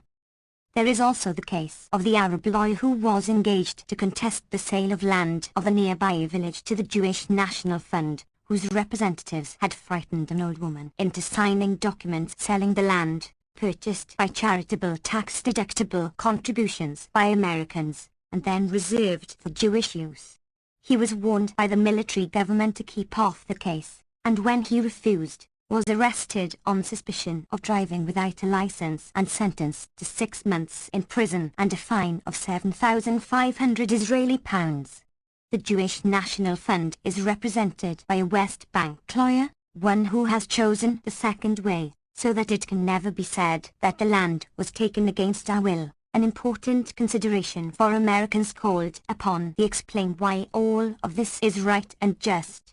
There is the client who has clearly been severely tortured, and many other images that shape the world of the Samid. There are other experiences that entice the Samid to undertake the first way, as the conqueror would no doubt prefer, so as to rid himself of the troublesome intruder in the land of Israel. For example, the case of Hani, shot by an Israeli soldier during a demonstration against the racist American Rabbi Meir Cohen, who openly calls for driving the Arabs out of the land of the Jews, and acts accordingly, with particular effectiveness while he is performing his duties in the occupied territories in the military reserves. Hani says that he was not taking part in the demonstration, but since he was shot, he was a part. Israel and Palestine, historical backgrounds. 169. Participant by definition, throwing stones and petrol bombs at soldiers and injured when he fell, as he was instructed by the soldiers standing over him after he was shot. An ambulance arrived from Rimla Hospital, but the soldiers insisted that he first be taken, bleeding from his wounds, for questioning at the military headquarters. He was finally taken to Rimla Hospital for surgery, but the soldiers decided that he must be taken to Israel's Hadassah Hospital on Mount Scopus in Jerusalem instead. There, he could not be admitted to the emergency room because, he was told, there is no room. He was taken to the Hadassah branch hospital at the other end of town. 7 hours after he was shot, he was admitted to a hospital. His mother must borrow vast sums to pay for his hospitalization in Hadassah, despite the promises that the military government would pay the bill. At the hospital, the hostility and coldness were marked ... and nurses did not bother to conceal their animosity, perhaps because of a subsequent shooting of Jews at Hebron. Hani's calls went unanswered, and he would be left unfed for whole days on end. Hani's mother fears to appeal the decision of the Israeli military that not enough evidence was found to incriminate anyone, knowing that if she files charges, her son will be charged for participating in the demonstration against Cohen, or he will simply be picked up on some charge and beaten by soldiers, like others. All of this is part of the life of the Samid. The Samid sees many Israeli faces fly by, but 3 stand out. First, the slightly pudgy, bespectacled face of the Ashkenazi intellectual, around him his Sephardi and Druze imitators. They look at me with the arrogance of colonizers. Their eyes express surprise mingled with anger that I, the native, should dare to think that I understand what they are up to. Then comes the gross, almost inlined face of Ariel Sharon and his gang of thugs, a petrifying combination of retardation and power. They mean evil and will succeed. Their faces are blank, completely free of even a twinge of conscience. And last, and in some way more disturbing than any, the weak face of the beautiful Israeli who is upset by the occupation, not because it is evil, but because it ruins his looks. And he has every right to be concerned, because the lines on his face are ugly, those of a pampered narcissist who sees in his ever-present mirror his beauty fading, and begins to pout. 170. Noam Chomsky. It is not too difficult to attach names to the faces, though there are other Israelis too, as Shahid eloquently describes, to one of whom I am indebted for sending me a copy of his book. The faces of Israel seen by the Samid are rather different from those depicted by the admiring American visitor, Saul Bellow, for example, who sees an Israel where almost everyone is reasonable and tolerant, and rancor against the Arabs is rare, where the people think so hard, and so much as they farm a barren land, industrialize it, build cities, make a society, do research, philosophize, write books, sustain a great moral tradition, and, finally create an army of tough fighters. 149 or Irving Howe, whose Israelis are busy realizing the democratic socialist hope of combining radical social change with political freedom. Evidently, things look a bit different from the wrong end of the club. 7. The cycle of occupation, resistance, repression and moral degeneration. These developments in Israel and the occupied territories were a direct consequence of the 1967 military victory, which a number of perceptive Israeli observers saw as a long-term defeat for the society they cherished, not without certain illusions of their own, in some cases. They were aware of what Eric Livleman described in the early days of the occupation as the classical chain reaction: occupation, resistance, repression, more resistance, and all further links in the chain. Israeli journalist Victor Sigilman wrote in 1968 that one thing is sure: terrorism will not succeed in wrecking Israel, but it may succeed in ruining Israeli democracy, referring to the demoralizing effect of such measures of collective punishment as the blowing up of houses, administrative arrests and deportation to Jordan. At the same time, Uri Avnerai noted further that the steep spiral of terror and counter-terror, killing and retaliation, sabotage and mass deportation ... will bring undreamt miseries to the Palestinian people, while turning Israel into an armed and beleaguered camp forever, leading ultimately to Semitic suicide. 150. Israel and Palestine, historical backgrounds. 171. 7.1 Americans hear the news.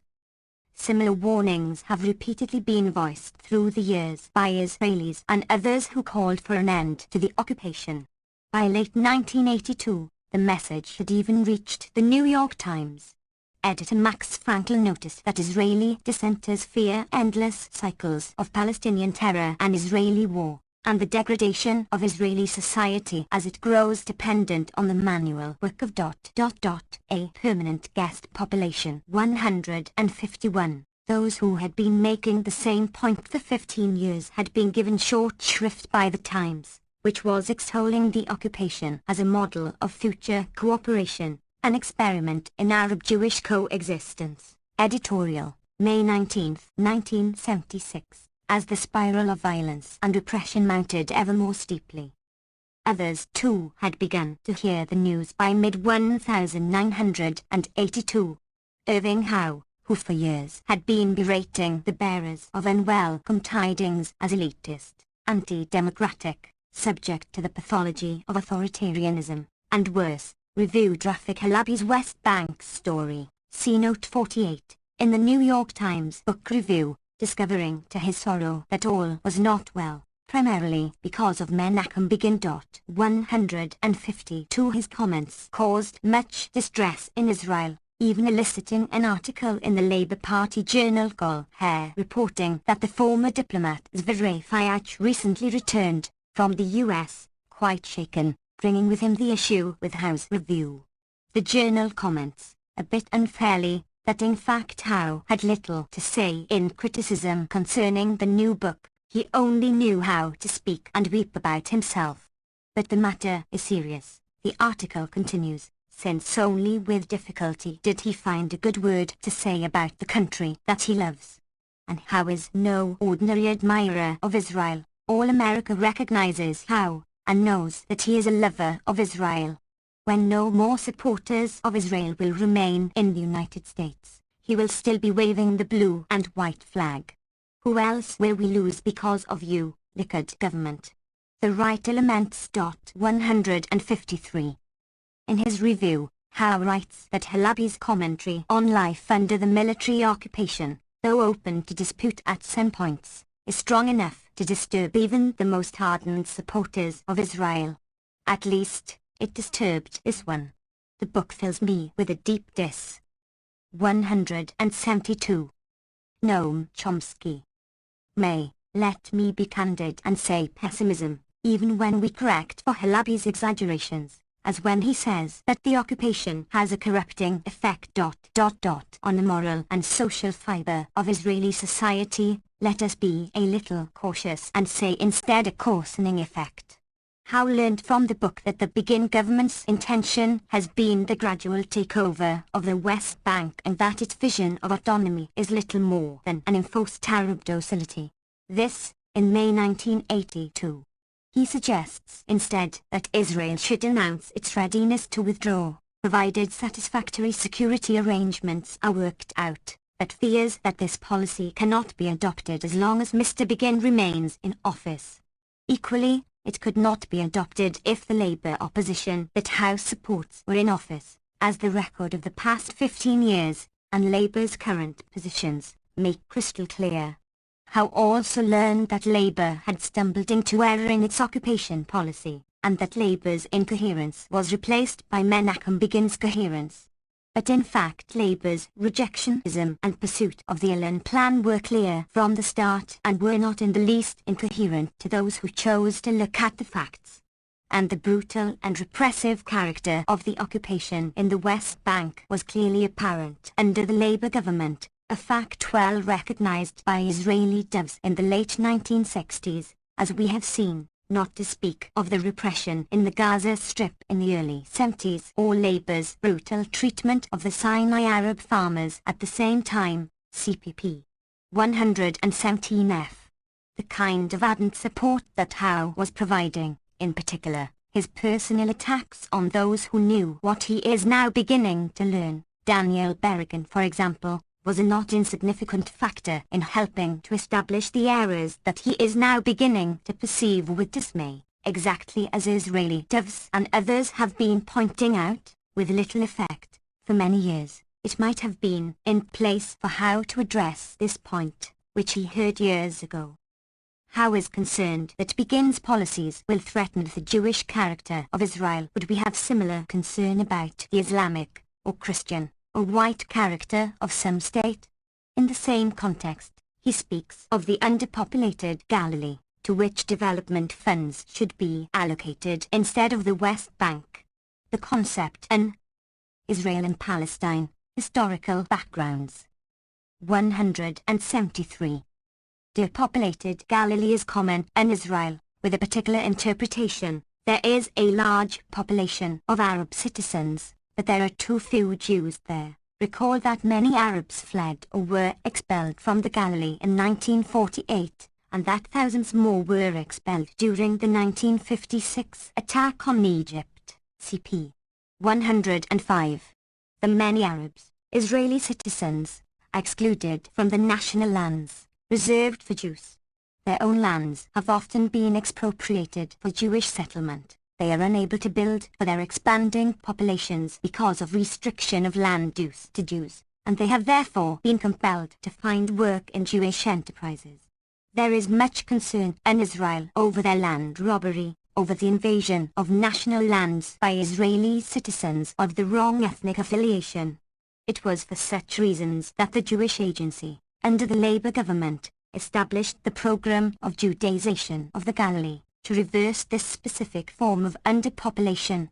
It was in response to the same problems that Israel Koenig of the Ministry of Interior, whose jurisdiction covers this region, issued the notorious Koenig Memorandum in 1976. Under the Labour government, calling for measures to thin the concentrations of existing Arab population, reduce employment and educational opportunities for Arabs and otherwise encourage their emigration, undermine their organizations by covert means, etc., policies that some Israelis described as reflecting fascist values. Koenig retained his position after the exposure of this secret memorandum and is still applying his values. CP 161. In short, Howe's concept Underpopulated Galilee conceals a tale. 154 Howe also reviews some minor examples of the harsh practices that have been in force for 15 years and their coarsening effects on the Israelis, and expresses his dismay as one of those who admire and think of ourselves as partisans of Israeli society, indeed an ardent supporter, and who continues to support the Labour Party, which was responsible for initiating these practices, with no detectable qualifications.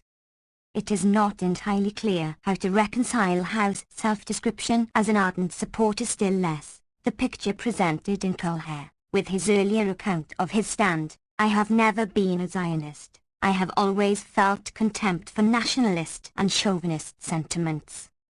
174. Noam Chomsky. See Note 83. This account is perhaps plausible, pre-1967, but what about more recent years? A closer look at some of Howe's writings may help dispel the mystery, while providing some insight into the nature of post-1967 support for Israel in significant circles, as discussed in Chapter 2. We may begin, perhaps, with Howe's explanation of why unnamed New Left intellectuals oppose Israel, namely, because of their growing distaste and downright contempt for the very idea of democracy, so that they despise Israel not because of her flaws but because of her virtues, because of Israel's commitment to combining radical social change with political freedom. Howe explains that to regain the favor of these New Left intellectuals, whoever they may be, Israel would have to institute a fascist-style dictatorship in a bloody revolution. Then, he writes, this is what we would see. Everywhere the New Left rejoices. Brigades of youth from Scarsdale, Evanston, and Palo Alto race to Israel to help with the planting.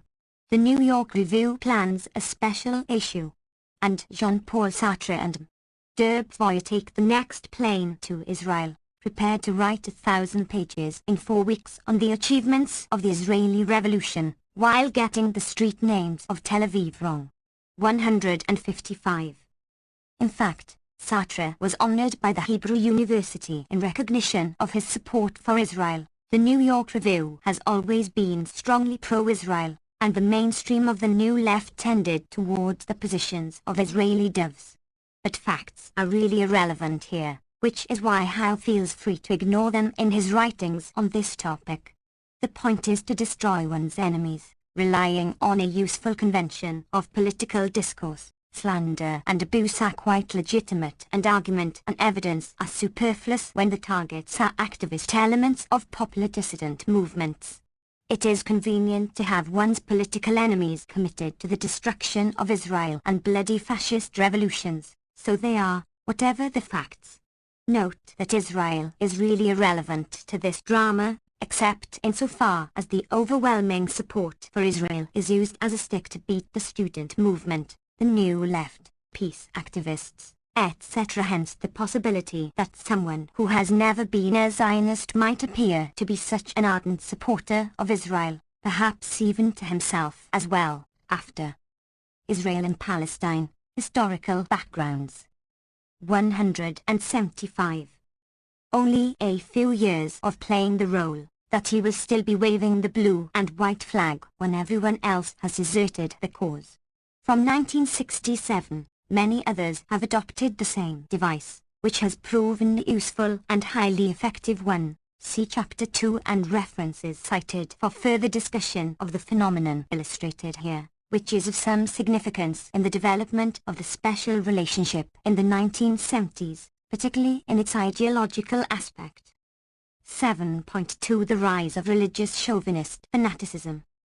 The predictable cycle of repression, terror, and violence continues to arouse much concern in Israel, particularly among older, more Europe-oriented segments of the population, who recognize all too clearly what is happening. The first warnings came from Professor Yeshai Albovitz, one of Israel's best-known scholars, who has continued to speak out forcefully against the occupation, also against the war in Lebanon, a fact that has won him a little praise. Amnon Rubinstein, former dean of the Tel Aviv University Law School and a Knesset member, describes a series of actions by extremist and racist elements, including military rabbis, adding that an ill wind is blowing against the direction of the Zionist vision, against the character of humanistic Judaism, against all that we had wanted Israel to become.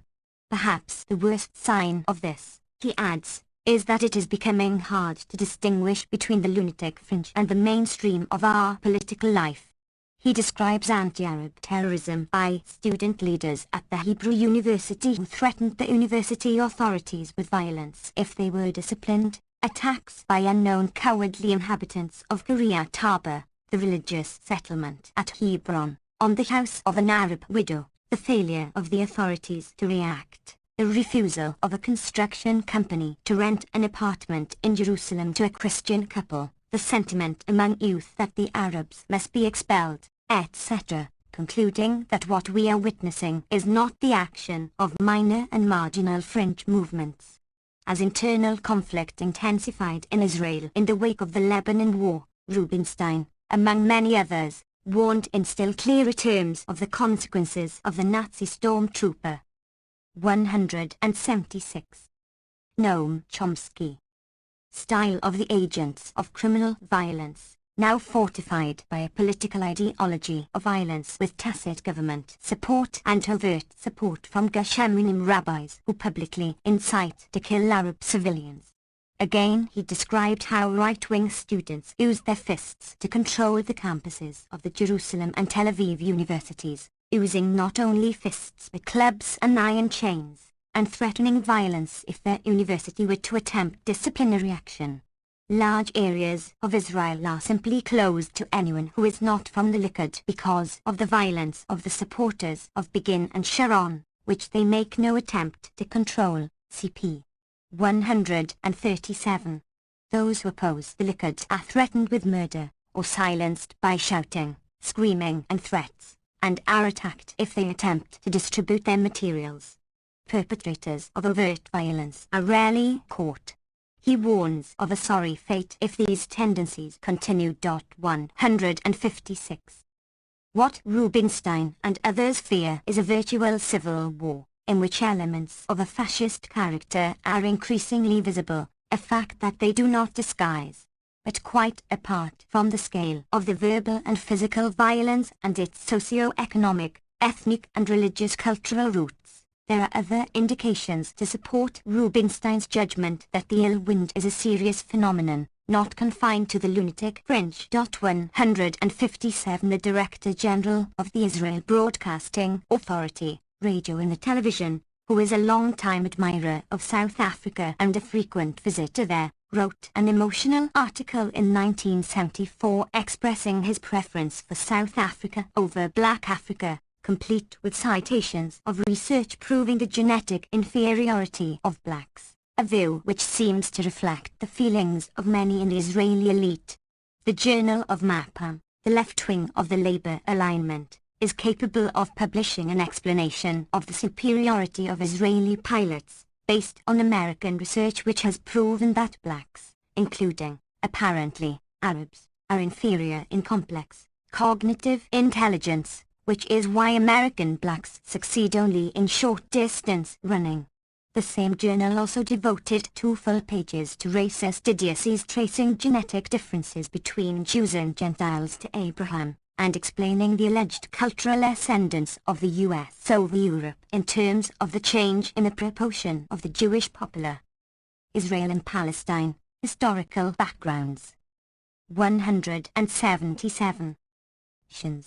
The article begins by noting that in the atmosphere prevailing today in the Holy Land, everything is possible, even racist doctrine, but then proceeds to give a rather sympathetic portrayal of the author of the example they provide, letting the interested reader know how to obtain more information. In the Labour Party Journal, we read about genetic experiments that have shown that the genetic differences among Jewish communities, Poland and Yemen are cited, are smaller than those between Gentiles and Jews. The medical correspondent, reporting research conducted at Tel Aviv University, while the Ministry of Education sponsors a creationist congress organized by Orthodox scientists from Ben Gurion University, in which the theory of evolution is dismissed as speculation, secular dogma and myth, while most of the participating scientists reaffirmed their belief in divine creation. 158. It is not too surprising, then, to discover that Israel's Christian Maronite allies in Lebanon are really Syrian Jews in origin. 159, though it is likely that they lost this status after the Beirut massacres, a few days after this information appeared. It is, however, primarily in religious circles that such communism, as it is now sometimes characterized in Israel, is to be found. These circles are increasingly influential as a result of the social and demographic processes noted earlier. There also appear to be efforts to support Islamic fundamentalism in the occupied territories in opposition to secular, and hence more dangerous, forms of Palestinian nationalism. Commenting on this phenomenon in both the West Bank and Gaza, Danny Rubinstein observes that the military authorities, who generally clamp down on demonstrations with an iron hand, allowed busloads of Islamic fanatics to pass through IDF roadblocks to join demonstrations at Birzeit and Al-Najah universities, one sign of their support for Islamic fundamentalism against left and nationalist, read, pro-PLO, trends. 160. The uniting of religious fanaticism with extremist nationalism is not an unknown phenomenon in Israel in the past few years, Elo Seilpit writes, citing as one example the pronouncements of a young rabbi on the filth of mixed marriages and the hybrid children they produce, a thorn in the flesh of the Jewish society in Is. 178. Noam Chomsky. That may become a real catastrophe unless proper measures are taken. He recommends total school segregation and exclusion of Arabs from the universities. The rabbi denies that he is prejudiced against Arabs, insisting that he has close Arab friends, a remark familiar to Jews. Seilpeter comments. Seilpeter cites other examples of the dangerous religious nationalist brew, for example, the failure to find those responsible for the terrorist attack on Arab mayors, the difference in treatment of Arabs who throw rocks and religious Jews who stone people who drive on the Sabbath. 161. In earlier years, the rabbinate had cited biblical authority to justify expulsion of the Arabs, a foreign element, from the land, or simply their destruction, and religious law was invoked to justify killing of civilians in a war or raid. 162. After the 1973 war, the highly respected Lubavitcher rabbi, New York, deplored the failure to conquer Damascus. 163. He also warned against abandoning any of the conquered territories, condemning those who for the sake of miserable money and honors, and especially in order to be well regarded by the big goy, Gentile, in Washington, are ready to threaten the security of the Holy Land by giving up territories against the opinions of military experts, which is against the Jewish religion. 164. Another American rabbi explained that the religious law empowers Israel to dispossess the Arabs of the conquered territories, as long as the war which initiated the conquest was conducted under instructions from the Israeli government, who halakhically, by religious law, possesses the same powers as the biblical king. All territories captured as a result of this war belong to Israel.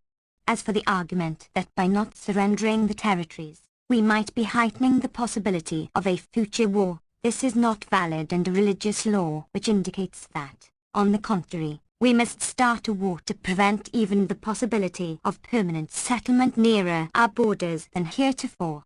165. After Sadat's visit to Jerusalem, a group of leading rabbis and religious authorities in Israel and the U.S. warned, Rabbi Isaac J. Bernstein, who is identified as spiritual leader of Manhattan's Jewish Center, an executive member of the Rabbinical Council of America and a lecturer in Talmud at Stern College.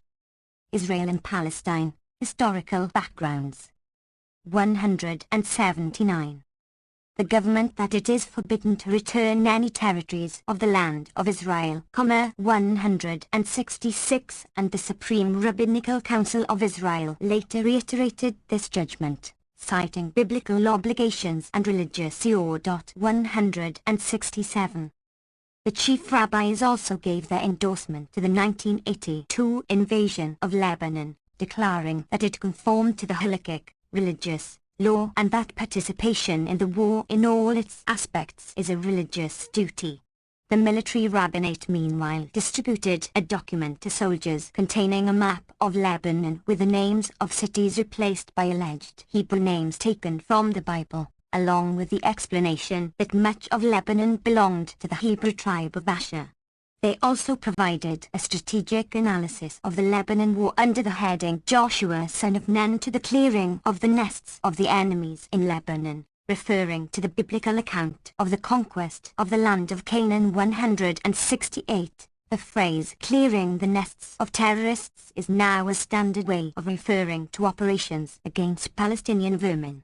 Speaking to soldiers under the auspices of the Hezbollah, propaganda, literally, explanation, officer, a military rabbi in Lebanon explained the biblical sources that justify our being here and are opening the war. We do our Jewish religious duty by being here. 169.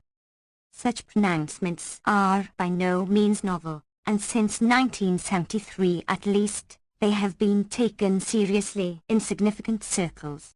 In the mass circulation journal Yediot Ahronot in 1974, Menachem Barash wrote with much admiration about the teachings of Rabbi Moshe ben Zion Ushbai of Ramat Gan, who used biblical texts and traditional commentary to explain how Israel should deal with the Palestinians, a plague already written in the Bible.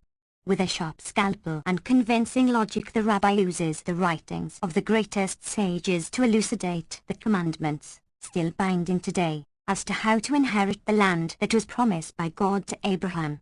We must follow the doctrines of Joshua, he explains, referring to the genocidal texts that appear in the book of Joshua and elsewhere. The biblical commandment is to conquer the land of Israel in its detailed borders, to take possession of it and to settle it. It is forbidden to abandon it to strangers, Gentiles. There is no place in this land for the people of Israel and for other nations alongside it. The practical meaning of the 180. Noam Chomsky. Commandment to possess the land is the expulsion of the peoples who live in it and who try to prevent the Jews of the world from settling in our land. It is a holy war, commanded in the Bible, and it must be fought against Palestinians, Syrians, Egyptians or any other people in the world who seek to block the divine commandment. There can be no compromises, no peace treaties, no negotiations with the peoples who inhabit the land. You shall destroy them, you shall enter into no covenant with them, you shall not pity them, you shall not intermarry with them, the divine law dictates. Whoever stands in our way must be annihilated, the rabbi continues with his convincing logic, citing numerous traditional authorities. All of this is reported quite seriously, and with much respect. 170. After the Beirut massacres of September 1982, there was a renewed outpouring of militant support for the war in religious circles. The influential Gush Emunim group, which spearheads West Bank settlement, published a statement praising Begin, Sharon, and Chief of Staff Raphael Letton, describing the war as a great act of sanctification of God's name. The statement also spoke of the return of the territory of the tribes of Naphtali and Asher to the boundaries of Israel, and of Israel's responsibility to act to the limits of its ability to destroy the foundations of evil in the entire world. 171. 2 months before, Rabbi Eliezer Waldman of Gush Emunim wrote in the journal Nekada of the religious West Bank settlers, "We will certainly establish order in the Middle East and in the world. And if we do not take this responsibility upon ourselves, we are sinners, not just towards ourselves but towards the entire world. For who can establish order in the world? All of those Western leaders of weak character. Question mark 172. In Israel, one does not take pronouncements of Gesheminim lightly. Their influence has been considerable, and they have regularly created policy, with state support, by their actions in the occupied territories. This statement therefore caused some consternation.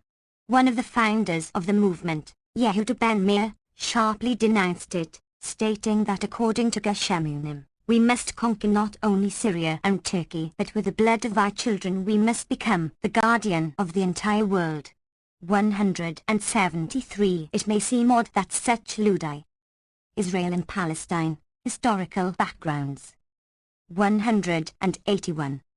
Christ's pronouncements are taken seriously, but in the current atmosphere of spreading communism among significant circles of the fourth greatest military power in the world, they cannot be disregarded, and are not, by serious Israeli commentators. We return to further indications of this grandiose self-image, and its implications. 174. Those who really deserve the name supporters of Israel will not be unconcerned over such developments. Within Israel itself, they have often led to near despair. Boaz Evron writes that the true symbol of the state is no longer the menorah with 7 candlesticks. The true symbol is the fist. 175. In conformity with his judgment, when West Beirut was invaded, IDF Chief of Staff Raphael Itten announced, "What must be destroyed, we will destroy. Whoever must be imprisoned, we will imprison." 176. Aharon Majd writes of his sadness with regard to the new Zionist mentality, which is coming to reign and cannot be stopped, the age of military Zionism. The old fear of a Sparta is changing to fear of a Prussia. Like Danny Rubinstein, see note 172, he is much concerned over the ravings of Rabbi Waldman, and offers the hope that return of the territories can still overcome this fate, citing Chief Sephardic Rabbi Obadiah Yosef, who agreed that return of territories is legitimate if it would lead to peace. It may incidentally be noted that his Ashkenazi counterpart, Chief Rabbi Shlomo Goren, drew the opposite conclusion from religious law, holding that retaining Judea and Samaria takes precedence over the religious duty to save life, Pikel Nefesh. He rejects categorically the idea that achievement of peace would justify territorial compromise. 177. The example once again illustrates the fact that one should be rather cautious in contrasting Ashkenazi doves with Sephardi hawks. 8. Conflicts within Israel. 8.1. Within the Jewish community. During the war in Lebanon, the conflict between two communities, roughly, the older, West Europe-oriented, wealthier and more educated sectors, and the working class and lower middle class, mostly. 182. Noam Chomsky. Sephardic Jews joined by much of the youth and by religious chauvinist elements, many from the recent US and USSR immigrations, became increasingly sharp. In a study of the protest against the war, sociologist Benjamin Beat-Hillamy of Haifa University observed that it is clear that the opposition to the 1982 war is that of a minority of the Israeli population, the elite. The Sephardic community and the youth were less represented, and in general supported the war, as did some leaders of the traditional peace groups, he notes. The favorable publicity given to the opposition by the press is misleading, since the journalists too tend to belong to the elite. Opposition to the 1982 war increased even further the alienation of the traditional Ashkenazi elite, which identifies with a progressive tradition in Zionism. This group is in the midst of a process of alienation, which has been growing stronger since 1977, when Begin Likud took power, and each development since then causes this alienation to deepen. As for the war itself, the price of the direct military victory and of political and human oppression is paid not only by the vanquished, but by the victors as well. 178. The lines of the conflict were drawn still more sharply after the Lebanon War, CP 175, a matter to which we return. 8.2 Non-Jews and the Jewish State. The conflict between the two communities has long been simmering within Israel. There is, of course, a still deeper internal conflict. Israel has been and remains a vibrant democracy on the Western model for its Jewish citizens, but it has always embodied a fundamental contradiction, as noted earlier, CP 48. Israel is a Jewish state with a minority of non-Jewish citizens. It is not the state of its citizens, but of the Jewish people, those in Israel and in the diaspora. There is no Israeli nationality. While it is commonly argued that Israel is Jewish only in the sense that England is English, so that those who, vainly, insist on the facts are uniquely rejecting the rights of Jewish nationalism, that is a flat falsehood. A citizen of England is English, but a citizen of Israel may not be Jewish, a non-trivial fact, much obscured in deceptive rhetoric. 179. Israel and Palestine, historical backgrounds. 183. The legal structures and administrative practice of the state and society reflect these principles, again, a fact consistently suppressed in the voluminous literature concerning Israel and in particular in admiring left liberal commentary, and also by Israelis writing for an American audience. The same source asserts that to this day, only about 5% of the land is privately owned, the rest is public property, in one way or another, including the lands of the kibbutz in which he lives.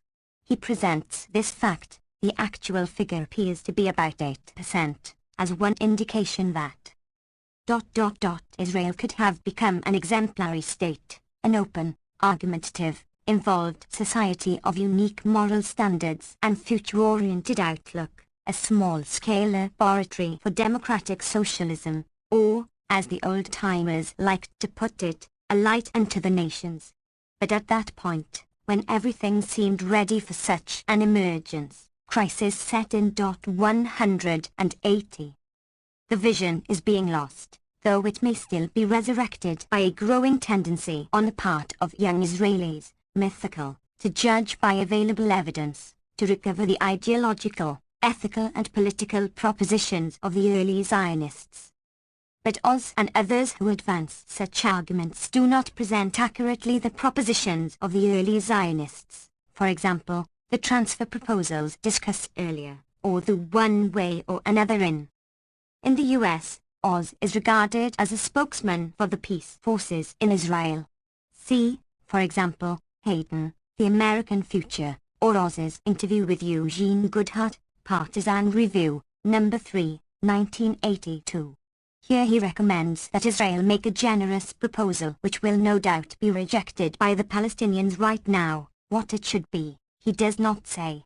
So far there has been a firm and consistent rejection by the Palestinians of any such proposals from Israeli moderates and doves. There is, he says, no Palestinian equivalent to the Israeli Peace Now movement. The so-called reasonable Palestinians ... do hint or suggest that they will accept the idea of partition, accept the existence of Israel under certain terms and are ready to negotiate, but to their own people, they are just as extremist as Arafat, who, in fact, has urged negotiations and a two-state settlement for years, going beyond even the Israeli Peace Now movement, which is vague about these matters, let alone the Labour Party, in a search for a peaceful settlement, CP 130 and Chapter 3. It is an interesting commentary on left liberal American intellectuals that this is taken seriously here. Predictably, Oz also grossly misrepresents the positions of critics of Israeli policies. See also Chapter 3, Note 111. 184. Noam Chomsky. Which the land remains public property, a rather significant matter. Through a complex system of legal and administrative arrangements, public land is under the control of the Jewish National Fund, an organization committed to use charitable funds, specifically tax-free contributions from the United States, in ways that are determined to be directly or indirectly beneficial to persons of Jewish religion, race or origin. Much of the development budget is in the hands of the Jewish Agency, which has similar commitments. These and other national institutions serve the interests of Jews, not citizens of Israel, 15% of whom are non-Jews. The consequences of these arrangements and others like them for the lives of non-Jewish citizens are considerable. 181 Putting aside here the activities of these and other national institutions in the occupied territories, we would hardly regard similar arrangements in a white state or a Christian state as an illustration of unique moral standards and democratic socialism of the highest order. The notorious UN resolution identifying Zionism as a form of racism can properly be condemned for profound hypocrisy, given the nature of the states that backed it, including the Arab states, and, arguably, for referring to Zionism as such rather than the policies of the State of Israel, but restricted to these policies. The resolution cannot be criticized as inaccurate. The devices that are used to perpetuate discriminatory practices are sometimes remarkable. For example, the state offers benefits to large families, but some way must be found to ensure that Arab citizens are excluded. The standard method in such cases is to restrict benefits to families of those who have served in the armed forces, hence not to Arab families. But there is still a problem, since religious Jews are exempt from army service. The legislation therefore incorporates a special provision for families of students in yeshivas, Jewish religious schools. There are numerous similar examples. It might also be noted that Israel is perhaps the only Western democracy in which there is legal discrimination against Jews. To cite one recent example, in 1983 the Knesset again defeated a bill that would have given Reform and conservative Jews equal rights with those of Orthodox Jews. Not a small matter given the role of the rabbinate in civil life in Israel. 182. Israel and Palestine, historical backgrounds. 185. Given the founding principles of the state, it is a crucially important matter to maintain a clear distinction between Jews and non-Jews. The officials of the Ministry of the Interior are very tough with any members of the Israeli minorities who try to change their names, because they are afraid that they may want to try to appear in public as Jews, and this may bring about mixed marriages. God forbid. It is reported in an article critical of these practices. Repeatedly, Arabs have been condemned by the courts for pretending to be Jews. In 1977, an inhabitant of Kafkastan was sentenced to a year in prison for pretending to be a Jew in order to marry a Jewish woman, after he had tried to convert, but did not succeed. 183. The sentence might have been expected to cause some embarrassment, but apparently did not, in the light of the history of this criminal's village, where 47 Arabs were murdered by Israeli border guards in 1956.184. This was recognized to be a crime. The officer held responsible for the orders by the court was fined 1 piastre, 10 cents, for a technical error. Gabriel Dagan, who was convicted of killing 43 Arabs in 1 hour, served just over a year, the longest sentence served, and was then promptly engaged as officer for Arab affairs in Rami. Note that his crime was considered by the courts to be approximately equal in severity to that of the inhabitant of the village who pretended to be a Jew. To cite only one further example, the city of Denver has a sister city, Carmel, in the Galilee. The citizens of Denver who relax in. See Tom Sajef. Kafkastan Remembered, Haaretz, October 23, 1981, for a rare report in the Israeli literature reconstructing the events, which, said Jeff notes, are not taught in Jewish or Arab schools and are not known to many Israelis. Meir Pale is quoted as saying that only a pathological hatred of the Arabs made the massacre possible. Former Prime Minister Sharet said that the massacre had made one thing clear: to spill Arab blood was permissible for Jews. Said Jeff reports the attempts to cover up the atrocity, the special privileges accorded the prisoners, and their successful subsequent careers, particularly that of Issachar Shadmi, who was in charge and had told the soldiers under his command that it was better to kill someone, or, according to another version, several people, than to get bogged down by arrests. The victims had technically violated a curfew, which they knew nothing about since it was imposed after they had left the village for work. They were killed on their return that evening, cold-blooded premeditated murder. On expropriation of the lands of the village, both before and after the massacre, see TNCW. p. 465. 186. Noam Chomsky. Camille Park are surely unaware that their sister city has excluded Arab citizens of Israel. Even a 20-year Druze veteran of the Israeli border guards was denied the right to open a business there. Furthermore, this magnificent example of Zionism at its successful best, as it is described by an admirer, 185 is built on the lands of an Arab village, expropriated under a cynical ruse in the mid-1960s. 186 In short, the citizens of Denver are victims of a clever propaganda trick, which can be successful, and is, because of the ideological support for Israel noted earlier, which protects it from scrutiny. Quite generally, when one looks beneath the surface, one finds that the utopian vision has always been seriously flawed. Americans who now write truthfully about contemporary Israel as a paradise lost. 187 are victims of considerable delusion and very effective propaganda, though they are right in feeling that much that was praiseworthy in the society, sometimes uniquely so, was lost, as many predicted, as a result of the 1967 military victory. While it is convenient, and not totally false, to shift the blame to Arab intransigence, honesty should compel us to recognize that the primary source lies elsewhere, in the policies of the Labour governments and their successor, and the support offered to these policies by the United States, crucially including the attitudes and activities of alleged supporters of Israel, who have much to answer for, if truth be acknowledged. The fundamental internal contradiction in the commitment to a democratic Jewish state has always been present, but it becomes more difficult to suppress with steps towards integration of the occupied territories. One reason why the Labour alignment, more concerned with a democratic socialist image than Likud, has always been opposed to absorbing the Arabs of the occupied territories within the state proper. In the earlier history of Zionism, the issue was sometimes frankly addressed. As noted earlier, it was not until 1942 that the Zionist movement was officially committed to the establishment of a Jewish state. Earlier, its leaders, particularly those from the labor movement that dominated the Palestinian issue, Jewish settlement, forcefully opposed the concept. Israel and Palestine, historical backgrounds. 187.